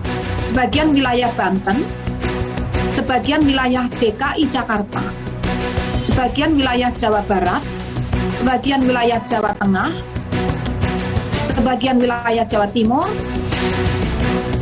BMKG memperkirakan akan ada hujan dengan intensitas tinggi disertai kilat atau petir dan angin kencang di wilayah Indonesia selama bulan Oktober. Diprediksi potensi curah hujan dengan intensitas sedang dan lebat disertai petir terjadi di DKI Jakarta, Jawa Barat, Jawa Tengah, Jawa Timur, hingga Bali. Selain memprediksi adanya cuaca ekstrim, BMKG juga mengimbau masyarakat untuk waspada dengan gelombang tinggi di perairan. Deputi Meteorologi BMKG Guswanto menyampaikan, 50% wilayah Indonesia telah memasuki musim hujan. Hal ini terjadi disebabkan karena adanya gelombang atmosfer. Dan sebagian besar wilayah juga sudah memasuki musim hujan. Kalau saya sampaikan berdasarkan perkiraan BMKG saat ini sudah 59,64% telah memasuki musim hujan. Kemudian kalau dilihat dari curah hujannya sendiri, pada saat ini sebenarnya curah hujan yang ada di kita itu sebelah barat itu lebih banyak mendapatkan curah hujan, masukan curah hujan, karena hal ini mengaruhi oleh adanya gelombang atmosfer. Guswanto juga mengimbau masyarakat untuk tetap waspada akan cuaca ekstrim yang dapat menyebabkan banjir, banjir bandang, dan tanah longsor. Mengantisipasi itu, kami BMKG memberikan saran maupun masukan kepada masyarakat. Kita himbau lah. Yang pertama, ada posisi saat ini masyarakat tetap waspada ya terhadap potensi cuaca ekstrim yang menyebabkan terjadinya bencana hidrometeorologi berupa banjir, banjir bandang, tanah longsor, angin kencang, terutama bagi masyarakat yang tinggal di wilayah rawan bencana hidrometeorologi, contohnya yang tinggal di bantaran sungai. Curah hujan tinggi di ibu kota dalam waktu 2 minggu ini telah menyebabkan banjir di beberapa wilayah. Di ruas jalan TB Simatupang, Jakarta Selatan, visual banjir banyak dibagikan pengendara di lini media sosial. Banjir membuat jalanan tak bisa dilintasi kendaraan. Banjir di beberapa titik juga mengakibatkan kemacetan di jalanan dalam beberapa hari terakhir. Sejumlah toko dan minimarket di kawasan Kemang ditutup lebih awal. Sejumlah persediaan diangkut pegawai toko untuk menghindari rusak karena terendam air. Kepala BPBD DKI Jakarta, Isnawa Aji menyebut, cuaca ekstrim berpotensi hujan deras sudah diinformasikan oleh BMKG dan sejumlah titik sudah dalam pemantauan. terutama saluran drainase untuk mencegah genangan. Danit ya, salah satunya kami dengan Dinas LH, kami berkoordinasi dengan Dinas Bina Marga, koordinasi dengan Dishub, termasuk juga dengan teman-teman PPSU yang ada di kelurahan. Di semua titik genangan, selalu BPBD meminta agar dilakukan pengecekan ulang lagi terhadap drainase, gorong-gorong, saluran-saluran yang ada. Nah, jangan sampai ada sumbatan-sumbatan, ada material, ada sampah, sehingga ikut memberikan kontribusi terjadinya genangan-genangan. Pada Kamis 6 Oktober lalu, curah hujan yang tinggi di Jakarta membuat luapan sungai menerjang tembok pembatas bangunan di Madrasah Sanawiyah Negeri 19 Pondok Labu, Cilandak, Jakarta Selatan. Kapolsek Cilandak Kompol Multazam menyatakan, ada 3 orang siswa meninggal dunia karena tertimpa reruntuhan tembok yang diterjang banjir. Dari pengamatan kami, di depan MTS ini dialiri saluran air yang cukup selebar mungkin 1-2 meter. Namun kan curah hujannya begitu tinggi sehingga air meluap dan mendorong tembok MTS. Saat ini, proses belajar mengajar MTS 19 dipindahkan selama gedung diperbaiki. Di wilayah Depok, hujan es turun disertai angin kencang. Akibatnya sejumlah pohon tumbang dan menyebabkan kemacetan. Tidak hanya di wilayah Jabodetabek, hujan deras dan cuaca ekstrim juga menerpa beberapa wilayah di tanah air. Di Aceh Utara, 3 sungai meluap akibat hujan dengan intensitas tinggi dan akibatnya 15 wilayah terendam banjir.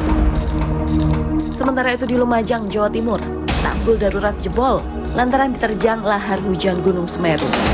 Akibatnya, banjir lumpur pun menyelimuti beberapa desa.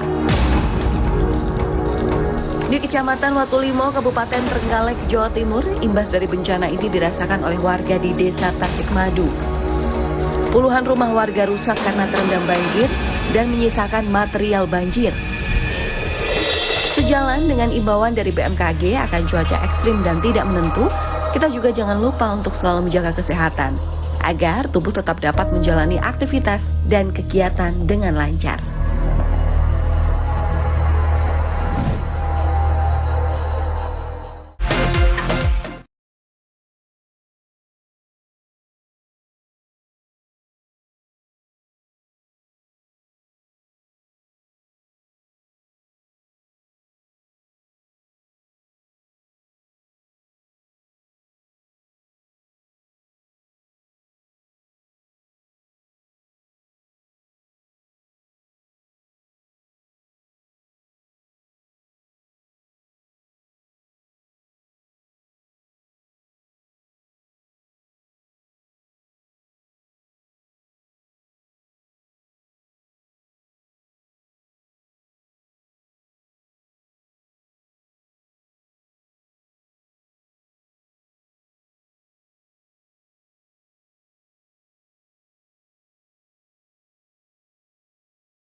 Ibu sedikit Bu Putri.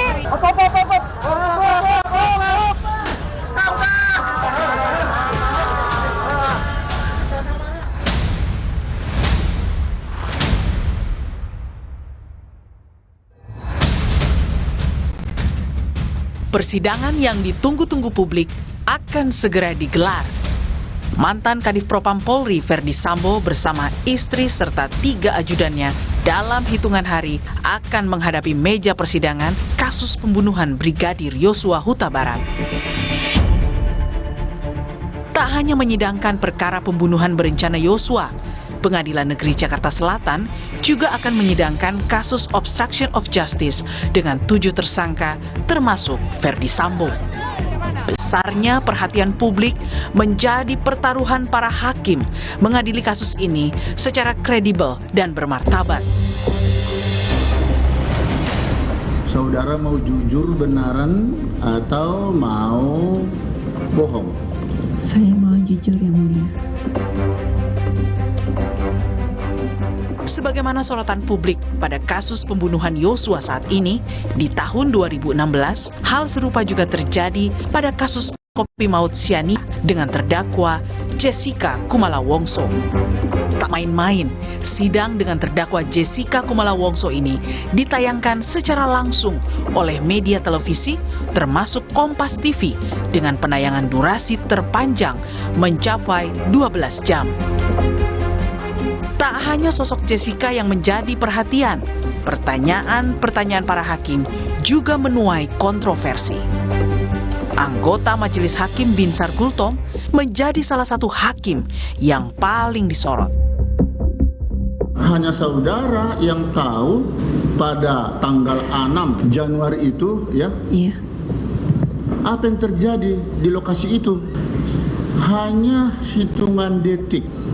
Kalau memang bukan saudara, lalu siapakah menurut saudara yang mencemari atau memasukkan sesuatu zat kimia di kopi itu?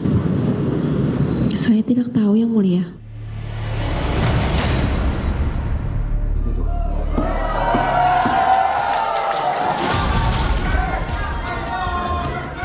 Usai melewati 32 persidangan dengan menghadirkan puluhan saksi dan para ahli, Majelis Hakim Pengadilan Negeri Jakarta Pusat kala itu menjatuhkan vonis 20 tahun penjara untuk Jessica Wongso pada 27 Oktober 2016. Jessica lolos dari ancaman maksimal, yakni hukuman mati.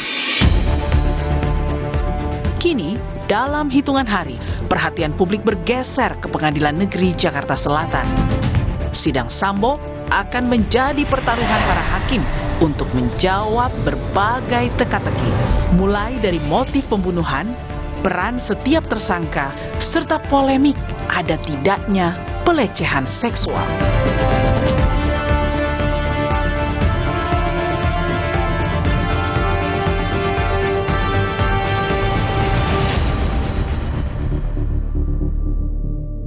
Saya sudah bersama anggota Majelis Hakim pada kasus kopi maut sianida yang kini menjabat Hakim Tinggi Pengadilan Tinggi Banten. Ia adalah Dr. Binsar Gultom. Pak Binsar, terima kasih sudah di Rosi. Terima kasih. Pak Binsar, itu 6 tahun lalu Anda adalah salah satu dari Majelis Hakim yang memimpin sidang racun sianida menewaskan Mirna Salihin. Siap. Itu adalah sidang pertama yang luar biasa diikuti oleh penonton dan disiarkan secara langsung oleh televisi. Kompas TV termasuk yang pertama menyiarkan secara langsung. Dan sekarang ada kasus Sambo, kedua setelah persidangan racun sianida. Sebagai hakim yang pernah memimpin sidang itu dan memberikan keputusan terhadap kasus itu, menurut Anda apa persamaan terbesar dengan kasus pembunuhan Yosua? Terima kasih. Jadi persamaan kurang lebih dari berbagai kontroversi meninggalnya si korban. Di satu sisi bukan karena racun atau yang lain, cara memasukkannya bukan lewat mulut. Jadi terjadi kontroversi. Jadi banyak alat-alat bukti dan barang bukti yang perlu dieliminasi oleh para hakim. Pada waktu itu? Pada waktu kasus racun sianida? Betul sekali. Ya. Jadi pendapat yang bermacam ragam itu, kami selaku hakim fokus kepada surat dakwaan jaksa. Nah, karena itulah jaksa di dalam menyusun surat dakwaan itu harus betul-betul menerima masukan dari berbagai pihak dulu, supaya tidak ada kontroversi dari sana sini. Ya. Nah, kalau sudah ditangani dan masuk kepada surat dakwaan jaksa, itulah yang menjadi dasar hakim untuk membuktikan benar atau tidak surat dakwaan itu. Dari fakta-fakta persidangan itu, kesamaan yang juga sama pentingnya Pak Binsar, yaitu sama-sama pembunuhan berencana. Siap. Waktu Jessica, dia juga diancam dengan pasal pembunuhan berencana. Sambo juga demikian, sama-sama pasal 340. 340 KUHP. Seberapa susah atau seberapa mudah seorang hakim bisa memutuskan bahwa ya, si terdakwa ini adalah otak di balik pembunuhan berencana? Baik, menarik pertanyaan itu. Waktu itu memang kami mengambil langsung 3 kelompok permasalahan. Pertama, apakah ada korban? Yes, ada.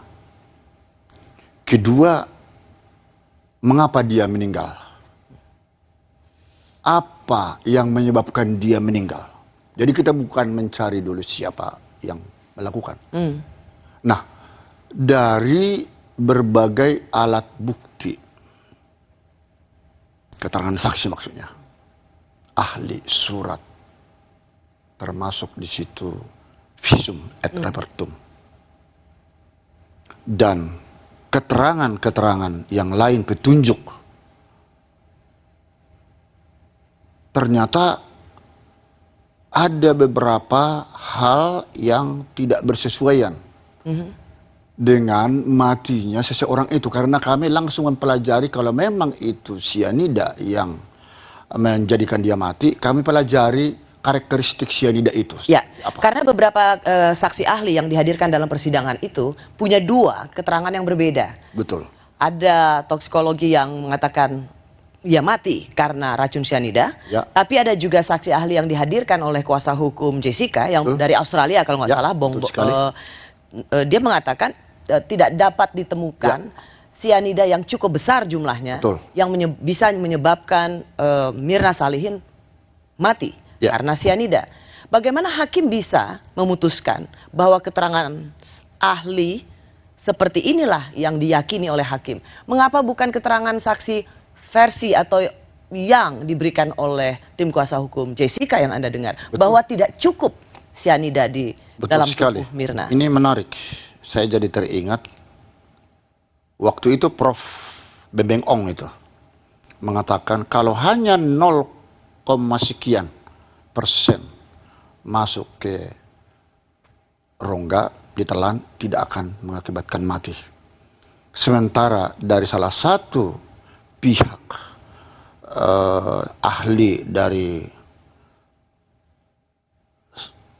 polisi, dari kejaksaan, dari kejaksaan itu 0,1 sekian dapat mengakibatkan matinya seseorang. Tetapi kami selaku hakim kan punya independensi mengesampingkan mana yang lebih relevan.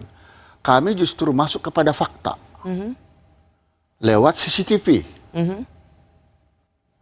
Baru sianida itu dikocok, dikopi, ditelan, hanya hitungan detik. Karena hal ini kami sudah mempelajari karakteristik sianida.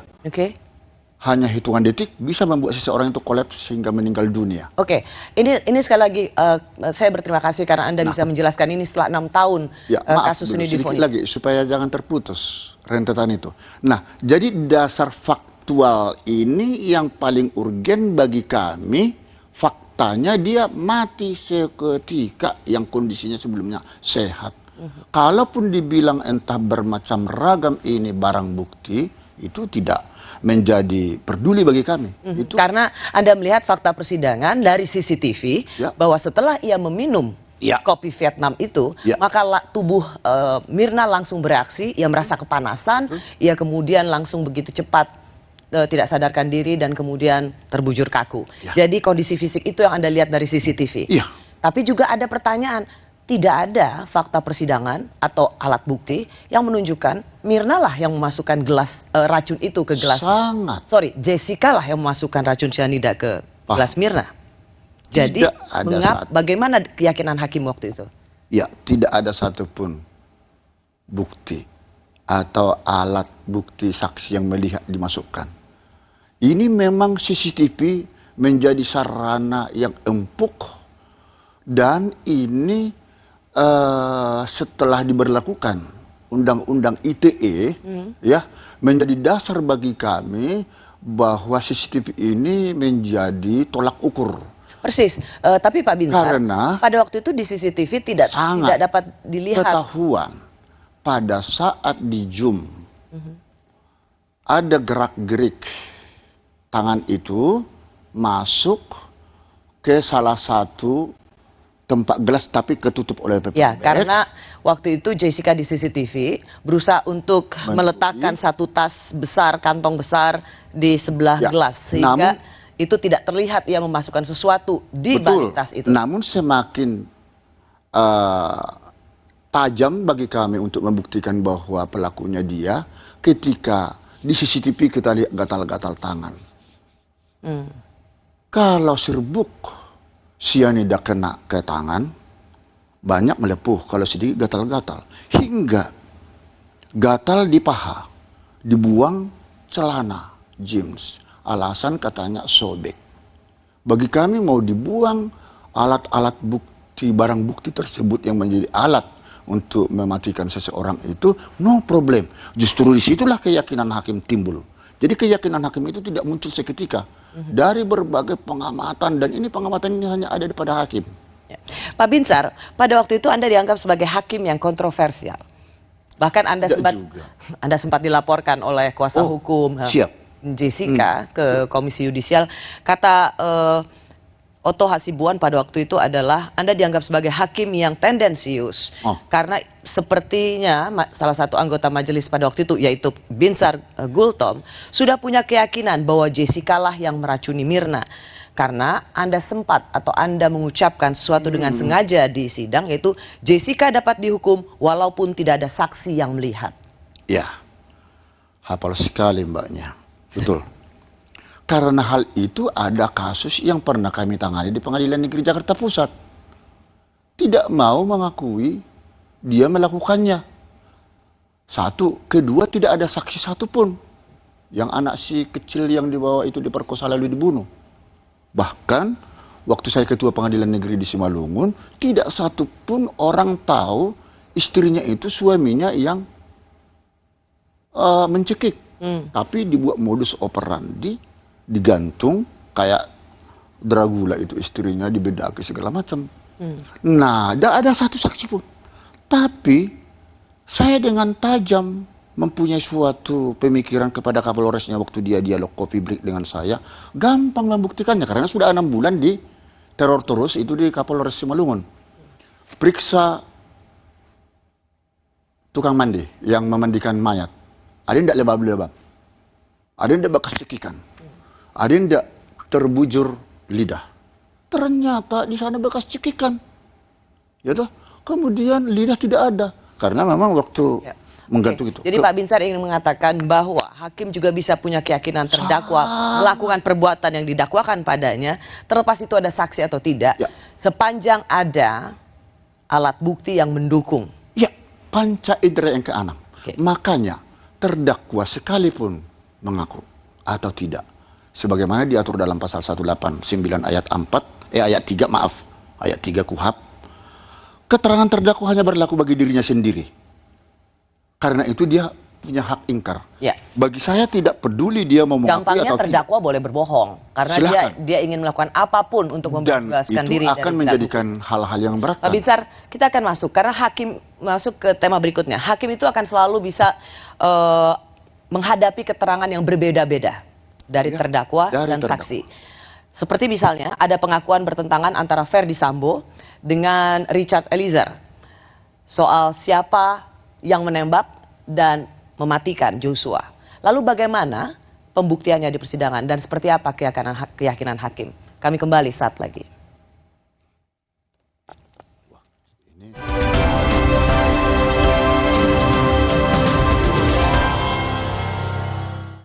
Pengalaman rasa baru, Jisamsu Elite dengan Tobacco Shield. Nikmat tanpa serpihan, tarikan lebih halus.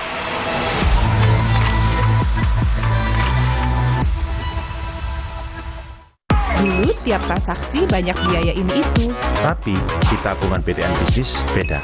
Bisa bebas biaya transaksi itu juara banget. Karena bisnis gak cuma tentang hari ini, tapi juga esok hari. Yah, sekarang isi Oreo lebih banyak nih.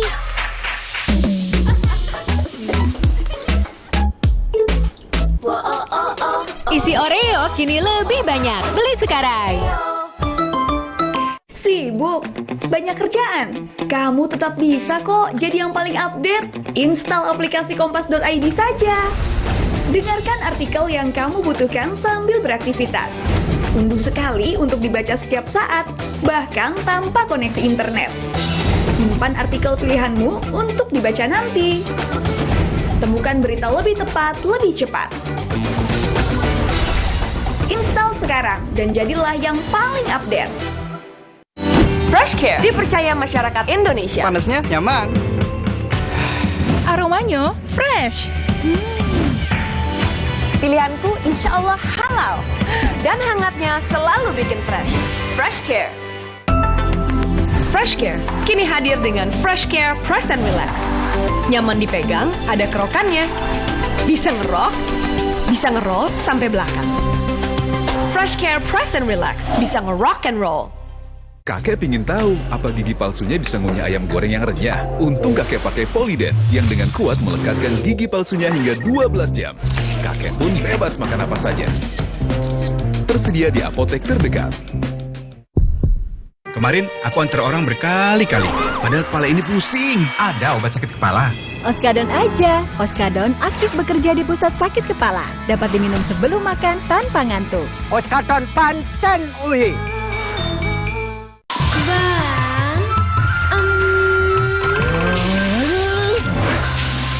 Sutranya dong, Bang. Sutra! Bang, Bang. Pengalaman rasa baru, Jisamsu Elite dengan Tobacco Shield. Nikmat tanpa serpihan, tarikan lebih halus.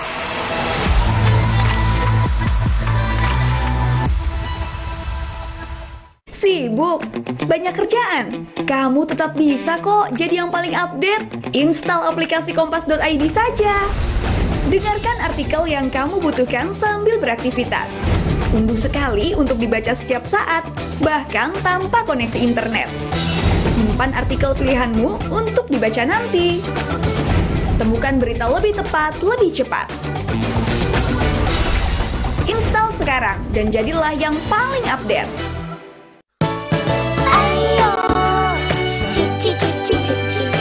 Soklin bersama Wings mendukung UNICEF. Mari biasakan hidup bersih. Alam pun ikut berseri.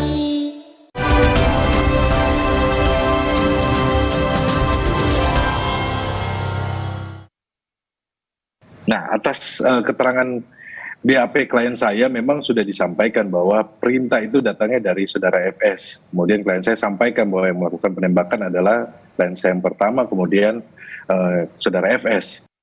Seorang GC harus jujur, sehingga seorang GC tidak boleh hanya menggunakan label GC tersebut untuk menyelamatkan diri sendiri.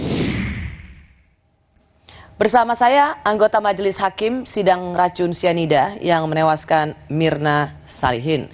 Persidangan di tahun 2016 yang sangat menarik perhatian publik, seperti halnya dengan sidang kasus pembunuhan kasus pembunuhan Yosua dengan terdakwa Ferdy Sambo. Narasumber saya adalah Hakim Gultom. Pak Binsar, hakim itu selalu sering menghadapi keterangan berbeda-beda. Yang paling baru pada saat kita bicara saat ini kemarin pengacara Sambo mengatakan justice collaborator itu ditujukan pada Eliezer, nggak boleh berbohong karena Sambo mengatakan bahwa ia tidak menyuruh menembak, sementara Eliezer bawahannya dengan clear atau di BAP-nya ia mengatakan disuruh oleh Verdi Sambo. Bagaimana hakim bisa menemukan kebenaran di antara dua perbedaan kesaksian ini? Ya, sebenarnya itu gampang. Namun khusus mengenai... Gampang? Sebenarnya gampang? Siapa yang berbohong dalam hal ini gampang? Ya, tapi saya tidak mau masuk ke teknis ya, kasusnya yang sedang diproses ya. Tetapi secara umum dan kepada kasus Jessica ini, saya katakan karena memang banyak antara pendapat ahli atau keterangan saksi yang satu dengan yang lain saling berbayan. Nah, disitulah seorang hakim harus menyumpah makna sumpah daripada saksi itu, ya berkata benar jujur. Dan itu ancaman pidananya 7 tahun sebagaimana diatur dalam pasal 242 KUHP. Nah, jadi kalau sampai kata-kata yang disampaikan antara si A atau si B tidak connect, tidak sinkron, ya hakimlah nanti yang akan menilainya. Bagaimana? Apa biasanya keahlian para hakim untuk menggali keterangan terdakwa dan saksi lainnya? Oh, ada. Mencari kesesuaian itu. Ada. Karena misalnya di antara yang ada di situ almarhum yang ditembak, lalu Verdi Sambo yang katanya hanya bilang hajar cat. Dia tidak menyangka bahwa hajar cat itu ternyata Eliezer menembak hingga mati. Sementara ada Ricky Rizal di situ yang mengatakan tidak tahu siapa yang menembak. Jadi apakah itu Verdi Sambo atau Eliezer? Jadi kan tidak bisa dibuktikan. Atau hakim punya cara punya terobosan. Hakim yang memiliki naluri tajam akan bisa menemukan hal itu disesuaikan dengan peristiwa pidana yang terjadi. Ya Pak, Jadi Pak Binsar, tapi kan ini tidak melulu tentang naluri, itu akan sangat subjektif. Hakim juga harus bertindak objektif berdasarkan fakta-fakta persidangan. Iya, fakta persidangan. Dari berbagai fakta persidangan itu, kan itu nanti disimpulkan oleh hakim mana yang berkorelasi relevan dengan peristiwa pidana. Nah, jadi seperti di dalam kasusnya Jessica itu, saya kira hampir ratusan itu saksi-saksi dan berbeda-beda antara satu dengan yang lain. Tapi kami harus mempunyai satu titik tujuan, ini mati karena racun. Kalau ini mati karena tembakan, misalnya. Nah, ini soal siapa yang menembak segala macam. Disitulah tugas hakim untuk menemukan, tidak boleh dia menyerah. Saya pun waktu itu kan tidak tahu siapa pelaku yang sesungguhnya, apakah lewat racun ataukah Jessica atau tidak. Tapi itulah tugas berat, tugas krusial seorang hakim untuk menggali fakta ketika sudah dinyatakan terbukti dia bersalah karena racun, karena alat apa, ya. Nah, disitulah hakim akan mengatakan terbukti bersalah. Dalam kasus misalnya, Anda punya pengalaman kasus Jessica, yang Anda bilang juga harus mendengar ratusan keterangan saksi. Nah, kalau misalnya Anda mendengar keterangan saksi itu dengan persesuaian, kan Anda ke pengacara Verdi Sambo kemarin mengatakan soal justice collaborator. Siap. Nah, menurut Anda seberapa ini sampai dipisah jadwal sidangnya? Verdi Sambo dengan 3 tersangka lainnya dan kemudian terdakwa lainnya. Perkaranya di split. Di split. Berarti ada istilah saksi-saksi mahkota apa segala macam itu. Dia dengan kasus yang sama, pembunuhan, tetapi dibedakan. Menurut Anda ini artinya apa? No problem. Artinya di sini untuk mengetahui jangan sampai saksi mahkota, saksi antara satu dengan yang lain itu agar mampu dia memberikan yang sejujurnya, dan disitulah makna sumpah harus betul-betul diterapkan kepada dia, kepada saksi yang bersangkutan. Bahkan tidak dipertemukan. Apakah menurut Anda memang sebaiknya Verdi Sambo dan Eliezer tidak dipertemukan dalam ruang sidang? Loh, kalau sudah dipanggil oleh hakim ke ruang sidang siapapun, tapi kembali lagi pinter mbaknya jangan menyudutkan masuk ke sana. Ini secara umum aja, ya. Karena nanti saya ditegur oleh Komisi Yudisial. Tapi mohon maaf kepada pimpinan Mahkamah Agung dan Komisi Yudisial, saya tidak ada bermaksud di sini mau melanggar kode etik, hanya mau memberikan pencerahan hukum, karena di dalam kode etik penegakan hukum pun ada juga diberikan satu aturan hakim itu bisa memberikan. Ya, justru di sinilah kehadiran Pak Binsar Gultom dengan pengalaman Bapak pernah memimpin sidang kasus racun sianida yang menyita perhatian. Betul. Dan ini adalah yang kedua seperti tadi saya katakan, bisa memberikan pencerahan apa sesungguhnya tantangan hakim untuk memutuskan kasus yang begitu besar ini dengan seadil-adilnya. Nah, pada waktu persidangan Pak tunggu dulu, pertanyaan tadi sudah menarik. Karena si korban sesungguhnya sudah memberikan kepercayaan sepenuhnya kepada jaksa penuntut umum ya, untuk mencari keadilan. Di sini memang hakim haruslah memberikan putusan yang terbaik buat semua pihak. Pasti, tentu itu yang kita harapkan dari hakim. Nah, saya sekali lagi ingin melihat bagaimana kesaksian-kesaksian. Salah satunya adalah Ricky. Tidak apa-apa kalau misalnya tidak Anda ingin komentari, tetapi berikan pencerahan hukum. Bagaimana ada Ricky Rizal yang ada di situ. Ia tahu ada penembakan. Ia melihat bahwa kemudian Joshua meninggal, tapi dia tidak tahu siapa yang ditembak. Karena katanya dia bersembunyi, sempat mengatakan bersembunyi di balik kulkas. Kita lihat lagi seperti apa keterangannya ya.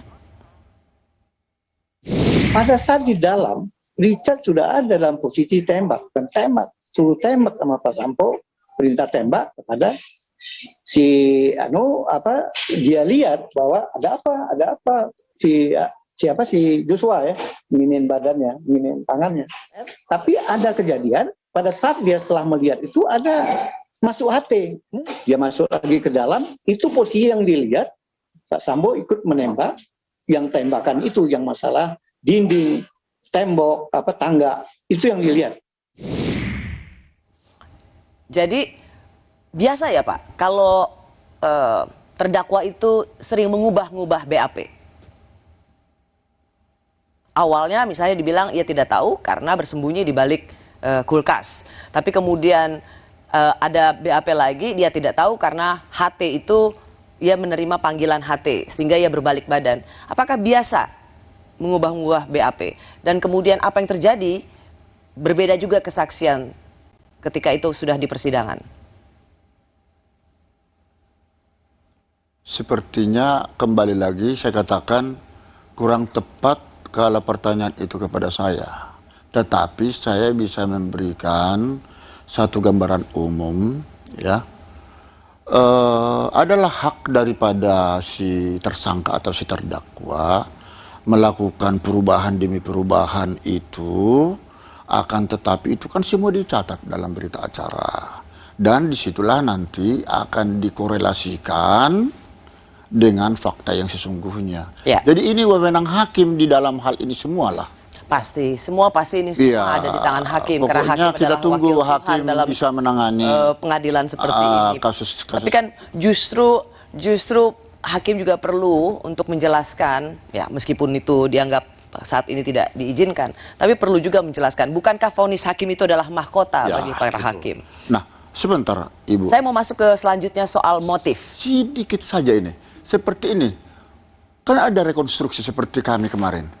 Tidak bisa diberikan rekonstruksi di Kopi Olivier, kami lakukan. Oke, apa itu? Apa substansi rekonstruksi relevansinya untuk mengetahui letak kopi itu pertama ditaruh di mana, lalu posisi si Jessica itu di mana, posisi korban itu nanti masuk ke mana. Oke, Anda mau mengatakan bahwa sebenarnya sudah ada rekonstruksi di kafe itu, di TKP itu? Kami tidak ada. Tapi Anda mengulang lagi secara langsung di persidangan kan? Tidak pernah ada, kami tadinya mau ke sana tidak jadi karena demi keamanan, tapi akhirnya di kantor kami lakukan, disitulah kami dapat melihat, oh kejadian seperti ini. Oke, publik yang mengikuti kasus pembunuhan Mirna dengan racun sianida sama seperti yang mengikuti kasus pembunuhan Yosua. Karena yang mereka ingin tahu adalah apa motif. Padahal seperti juga dalam sidang Jessica, saksi ahli mengatakan pembunuhan berencana tidak perlu adanya motif. Jadi untuk kasus Sambo, perlukah hakim mencari tahu soal motif? Kami kembali sesaat lagi. Oh, itu menarik.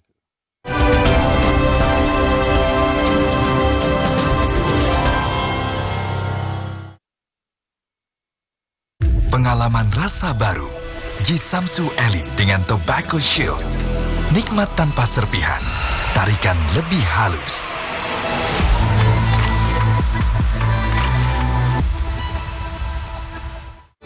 Yakin hanya memberikan sekecil setengahnya? Saya pilih Enfagrow E Plus MFGM Pro dengan DHA lebih tinggi. Yuk Bu, dukung kembangkan tidak hanya kecerdasan akademis, namun juga emosional dengan stimulasi yang tepat. Hey, ada madu TJ-Sase, madu TJ-Sase, sehat berstamina.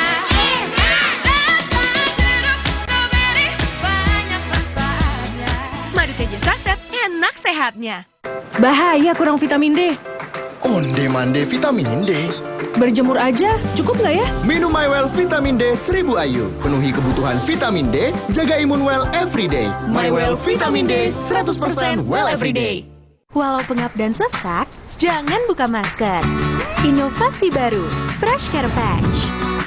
Tinggal tempel, bikin fresh seketika. Maskeran nyaman, cool kan? Fresh Care Patch. Saatnya rilekskan kulitmu. Fresh Living minyak zaitun. Kelembutan alami dari wajah hingga ke ujung kaki. Dengan aroma mewah yilang-yilang. Fresh Living minyak zaitun. Cantik terlindungi. Ayo Bang, gas. Ih, cepet amat sih Bang. Mau yang lama? Pakai Sutra Oking. Sutra Oking bikin tahan lama. Sibuk, banyak kerjaan. Kamu tetap bisa kok jadi yang paling update. Install aplikasi kompas.id saja. Dengarkan artikel yang kamu butuhkan sambil beraktivitas. Unduh sekali untuk dibaca setiap saat, bahkan tanpa koneksi internet. Simpan artikel pilihanmu untuk dibaca nanti. Temukan berita lebih tepat, lebih cepat. Install sekarang dan jadilah yang paling update. Kakek pingin tahu apa gigi palsunya bisa ngunyah ayam goreng yang renyah. Untung kakek pakai Poliden yang dengan kuat melekatkan gigi palsunya hingga 12 jam. Kakek pun bebas makan apa saja. Tersedia di apotek terdekat. Yah, sekarang isi Oreo lebih banyak nih.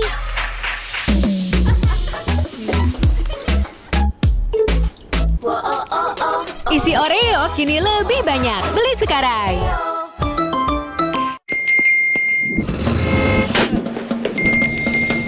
Emangnya ada waktu buat sakit kepala? Panadol Extra, cepat redakan sakit kepala dan nyeri yang mengganggu. Dapat diminum sebelum makan dan tidak menyebabkan kantuk.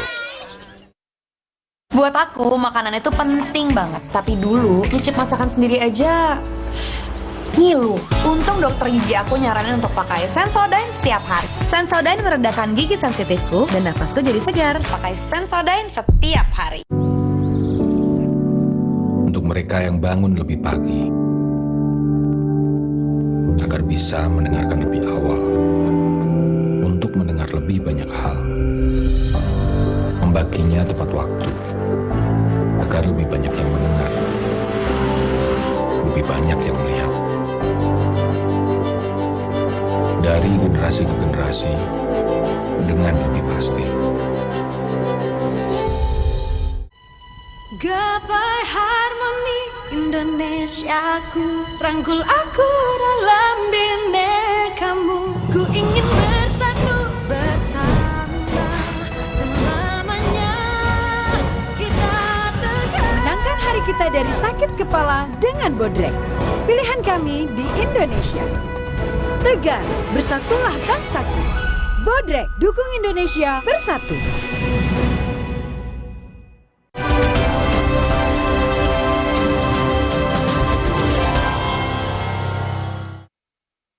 soal motif itu tidak harus ada, tapi boleh ada juga. Kadang-kadang kan hakim ingin tahu juga, karena kan motif itu apakah pelakunya ini orang sehat atau orang gila kan gitu. Sehingga dicari motifnya. Kalau sudah tidak gila sebenarnya cukup. Motif itu cuma pertanyaannya satu, ya pengalaman saya, kenapa Anda bunuh? Itu aja. Kalau motif itu nggak usah dipersoalkan. Di persidangan bukan yang dibuktikan bukan motif, tapi unsur. Apakah unsur 340 atau nanti 338 terbukti atau tidak? Ya, di YouTube kan 558, Juntis 56. Hanya itu. Tapi kita kan suka lihat di persidangan itu yang ya maklum lah. Gitu. Saya bersama salah seorang majelis hakim dalam kasus sidang beracun sianida, Binsar Gultom. Pak Binsar, sama-sama kasus pembunuhan berencana 340. Perlu motif atau tidak? Mencari motif mengapa Joshua dibunuh? Atau perlu motif mengapa Mirna dibunuh? Ya, memang di dalam unsur 340 KUHP itu tidak ada kata istilah motif. Tapi menurut Anda, merasa perlu nggak seorang hakim mencari motif? Sangat perlu. Kenapa? Apalagi di dalam perencanaan. Sudah terencana, tersistemik, terstruktur. Pasti ada yang menyebabkan dia mau melakukan sesuatu. Ya, tapi mengapa itu harus dicari oleh hakim? Bukankah kalau unsurnya sudah terpenuhi, ia merencanakan itu dengan tenang, ia memiliki waktu untuk merencanakan dan mengeksekusinya, jadi unsurnya sudah terpenuhi, buat apa lagi dicari motif? Karena tanpa sebab, kausalitas ya, tidak ada akibat. Nah, kalau dia langsung katakan membunuh tanpa ada sebab, itu kan berarti pembunuhan biasa. 338. 338 KUHP. Tapi karena ini ada perencanaan, teori-teori yang berkembang tadi tidak perlu, di dalam unsur itu memang tidak diperlukan, akan tetapi itu sangat berkaitan dengan penjatuhan pidana. Ini kalau menurut saya. Penjatuhan pidana dalam 340 kan 20 tahun, hukuman mati, dan juga penjara seumur hidup, hukuman mati. Betul.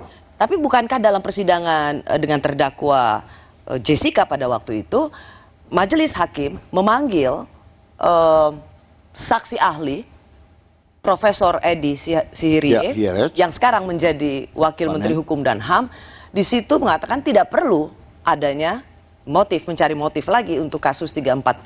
Artinya hakim sendiri sudah mendapat gambaran keterangan saksi ahli bahwa tidak perlu mencari.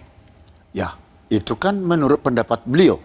Tetapi dalam amar putusan Anda termasuk juga menimbang tidak perlu mencari, tidak perlu ada motif. Tetapi artinya Anda termasuk juga mendengarkan kesaksian ahli bahwa tidak perlu ada motif dalam kasus pembunuhan berencana. Itu perlu dilihat. Saya kira di situ motif itu tetap perlu di dalam mempertimbangkan berat ringannya pemidanaan. Karena tanpa kita mencari kausalitas itu nanti pemidanaannya itu menjadi sesat. Ya. Dan kalau ditanyakan mengapa kami, tadi tidak ditanya, nggak perlu saya jawab. Coba Pak, terus mengapa Anda terus mencari motif? Bukan, ya mengapa mencari motif itu? Kami sudah tahu, walaupun itu ada yang masuk akal, ada yang tidak masuk di akal ya, motif yang termasuk kepada korban Mirna waktu itu. Ya, kenapa saya tanyakan ini? Karena berulang kali selalu terdakwa mengatakan keluarga saya dilecehkan, istri saya dilecehkan. Sehingga ini bisa dijadikan motif sebagai alasan seorang terdakwa melakukan pembunuhan berencana. Kalau hakimnya seperti Pak Binsar, jangan-jangan orang ini bisa dapat keringanan hukuman. Secara umum saya katakan masalah motif tadi, sejauh mana itu dapat dipertimbangkan secara hukum, dapat diterima oleh hakim, maka itu motif tadi akan menjadi hal yang meringankan atau memberatkan terhadap dia. Iya. Jadi hakim juga seperti Pak Binsar misalnya menggunakan ada terdakwa yang mengatakan motif bahwa saya dilecehkan, martabat keluarga dihinakan, maka itu bisa meringankan hukuman seorang pembunuh dengan pasal berencana. Buktikan kebenarannya. Karena ada pasal lagi ini pengetahuan umum ini ya. Ada di pasal 49 KUHP. Demi melindungi kesusilaan. Ada unsur pemaaf. Dia tidak perlu dipidana. Ada itu. Overma. Itu pasal 48-nya KUHP. Nah, jadi hal-hal seperti ini tapi di situ Pak ada locus delicti yang juga harus kita lihat. Terjadi di Magelang, lalu ada di Saguling, ada di baik. Anda tidak mau masuk dalam teknis. Saya tidak mau masuk kepada teknis. Tetapi ini karena sebenarnya juga Bapak, saya ingin mendengar bahwa bukankah 340 itu seseorang melakukan perencanaan dengan sangat tenang, ada waktu juga dia merencanakan, dan ada waktu, dia memiliki waktu juga untuk mengeksekusi. Karena ada waktu untuk melakukan sesuatu itulah. Maka overmark, saya katakan, ketika itu ketika unsur itu terpenuhi, maka overmark itu menjadi tidak relevan. Bukan.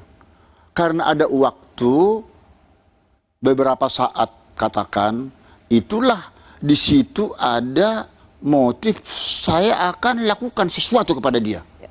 Untuk menghabisi dia. Di situ. Karena ini sudah ada jarak tenggang waktu. Walaupun hanya 1-2 jam, apalagi sudah lebih, kan begitu. Persis. Begitu juga lah ini motif daripada si Jessica ini kepada si Mirna. Ini sebenarnya ada dua hal, tetapi ada yang tidak bisa diangkat di persidangan saat itu, karena saat itu ada kalimat solihin, orang tua si korban. Ketika kawinnya anakku kurang lebih 40 hari mati, dia bilang. Akhirnya kita cari terus bukti, dan pada waktu pernikahannya si korban ini dia tidak diundang, dia datang tetap di Australia. Waktu ditanya, buat Bapak sebagai seorang anggota majelis hakim mencari motif itu penting untuk memastikan bahwa inilah alasan dia membunuh. Iya, kalau tidak orang gila dong dia. Mungkinkah dia di kopi Olivier, Jessica, kibas-kibas? Ada sasaran. Itukah yang membuat majelis hakim melihat hukumannya adalah yang terendah di antara ancaman 340, hanya 20 tahun dan bukan penjara seumur hidup. Saya tahu tidak bisa hukuman mati karena sudah ada kerjasama dengan Australia yang memberikan bantuan kesaksian. Itu independensi hakim dan pri kemanusiaan. Hakim itu tidak bisa diintervensi kalau sudah masuk kepada vonis. Tapi karena motif kemanusiaannya ada di sana. Tetapi kita setelah mengetahui, oh ini akibat ini toh alasannya dia melakukan racun tersebut. Oh, jadi kita puas itu loh. Puas karena? Puas karena ada sebab, ada akibat. Iya. Soal mengenai hal yang memberatkan dan meringankan, ini berbeda kasus dengan apa yang tertera di dalam Sambo. Karena motifnya beda nih. Saya tidak mau terlalu jauh mencampuri ke sana. Ini motifnya lain. Sebenarnya motif dalam banyak kasus. Seberapa perlu sesungguhnya dalam kasus pembunuhan berencana dicari motif. Dan tadi Bapak bilang merasa perlu, meskipun saksi ahli dalam persidangan Mirna pun atau dengan terdakwa Jessica, saksi ahli mengatakan tidak perlu. Nah, salah satu juga yang terdakwa akan selalu mengupayakan adanya motif yang supaya hakim menganggap ini masuk akal. Dan yang dikhawatirkan adalah membenarkan pembunuhan itu. Kami kembali sesaat lagi.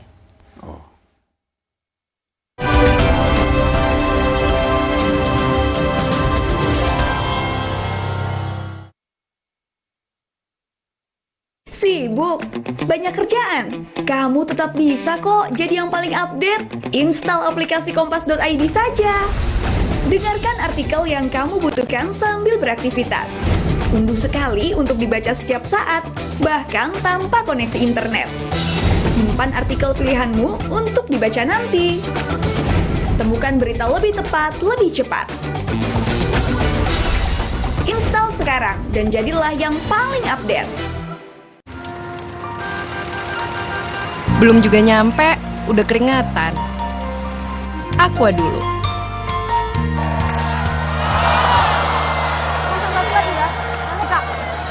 Kala menang, tetap semangat dan Aqua dulu. Datang dari sumber alam yang terlindungi, murninya air mineral Aqua, berikan air minum berkualitas. Apapun aktivitasmu, Aqua dulu. Kalau ada Indomie, kepikiran apa ya? Ya bikin warmindo aja. Dibikin jadi jajanan unik bisa loh. Kenapa enggak dibikin jadi yang keren? Bisa jadi sesuatu yang nyeni juga. Indomie, hidupkan inspirasimu. Buat aku, makanan itu penting banget. Tapi dulu, nyicip masakan sendiri aja ngilu. Untung dokter gigi aku nyaranin untuk pakai Sensodyne setiap hari. Sensodyne meredakan gigi sensitifku dan nafasku jadi segar. Pakai Sensodyne setiap hari. Fresh Care dipercaya masyarakat Indonesia. Panasnya nyaman. Aromanya fresh.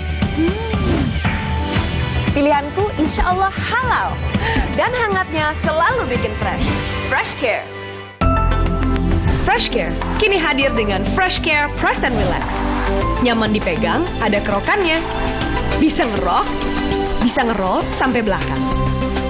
Fresh Care Press and Relax bisa ngerock and roll. Hey, ada madu teja sase, madu teja sase, sehat berstamina.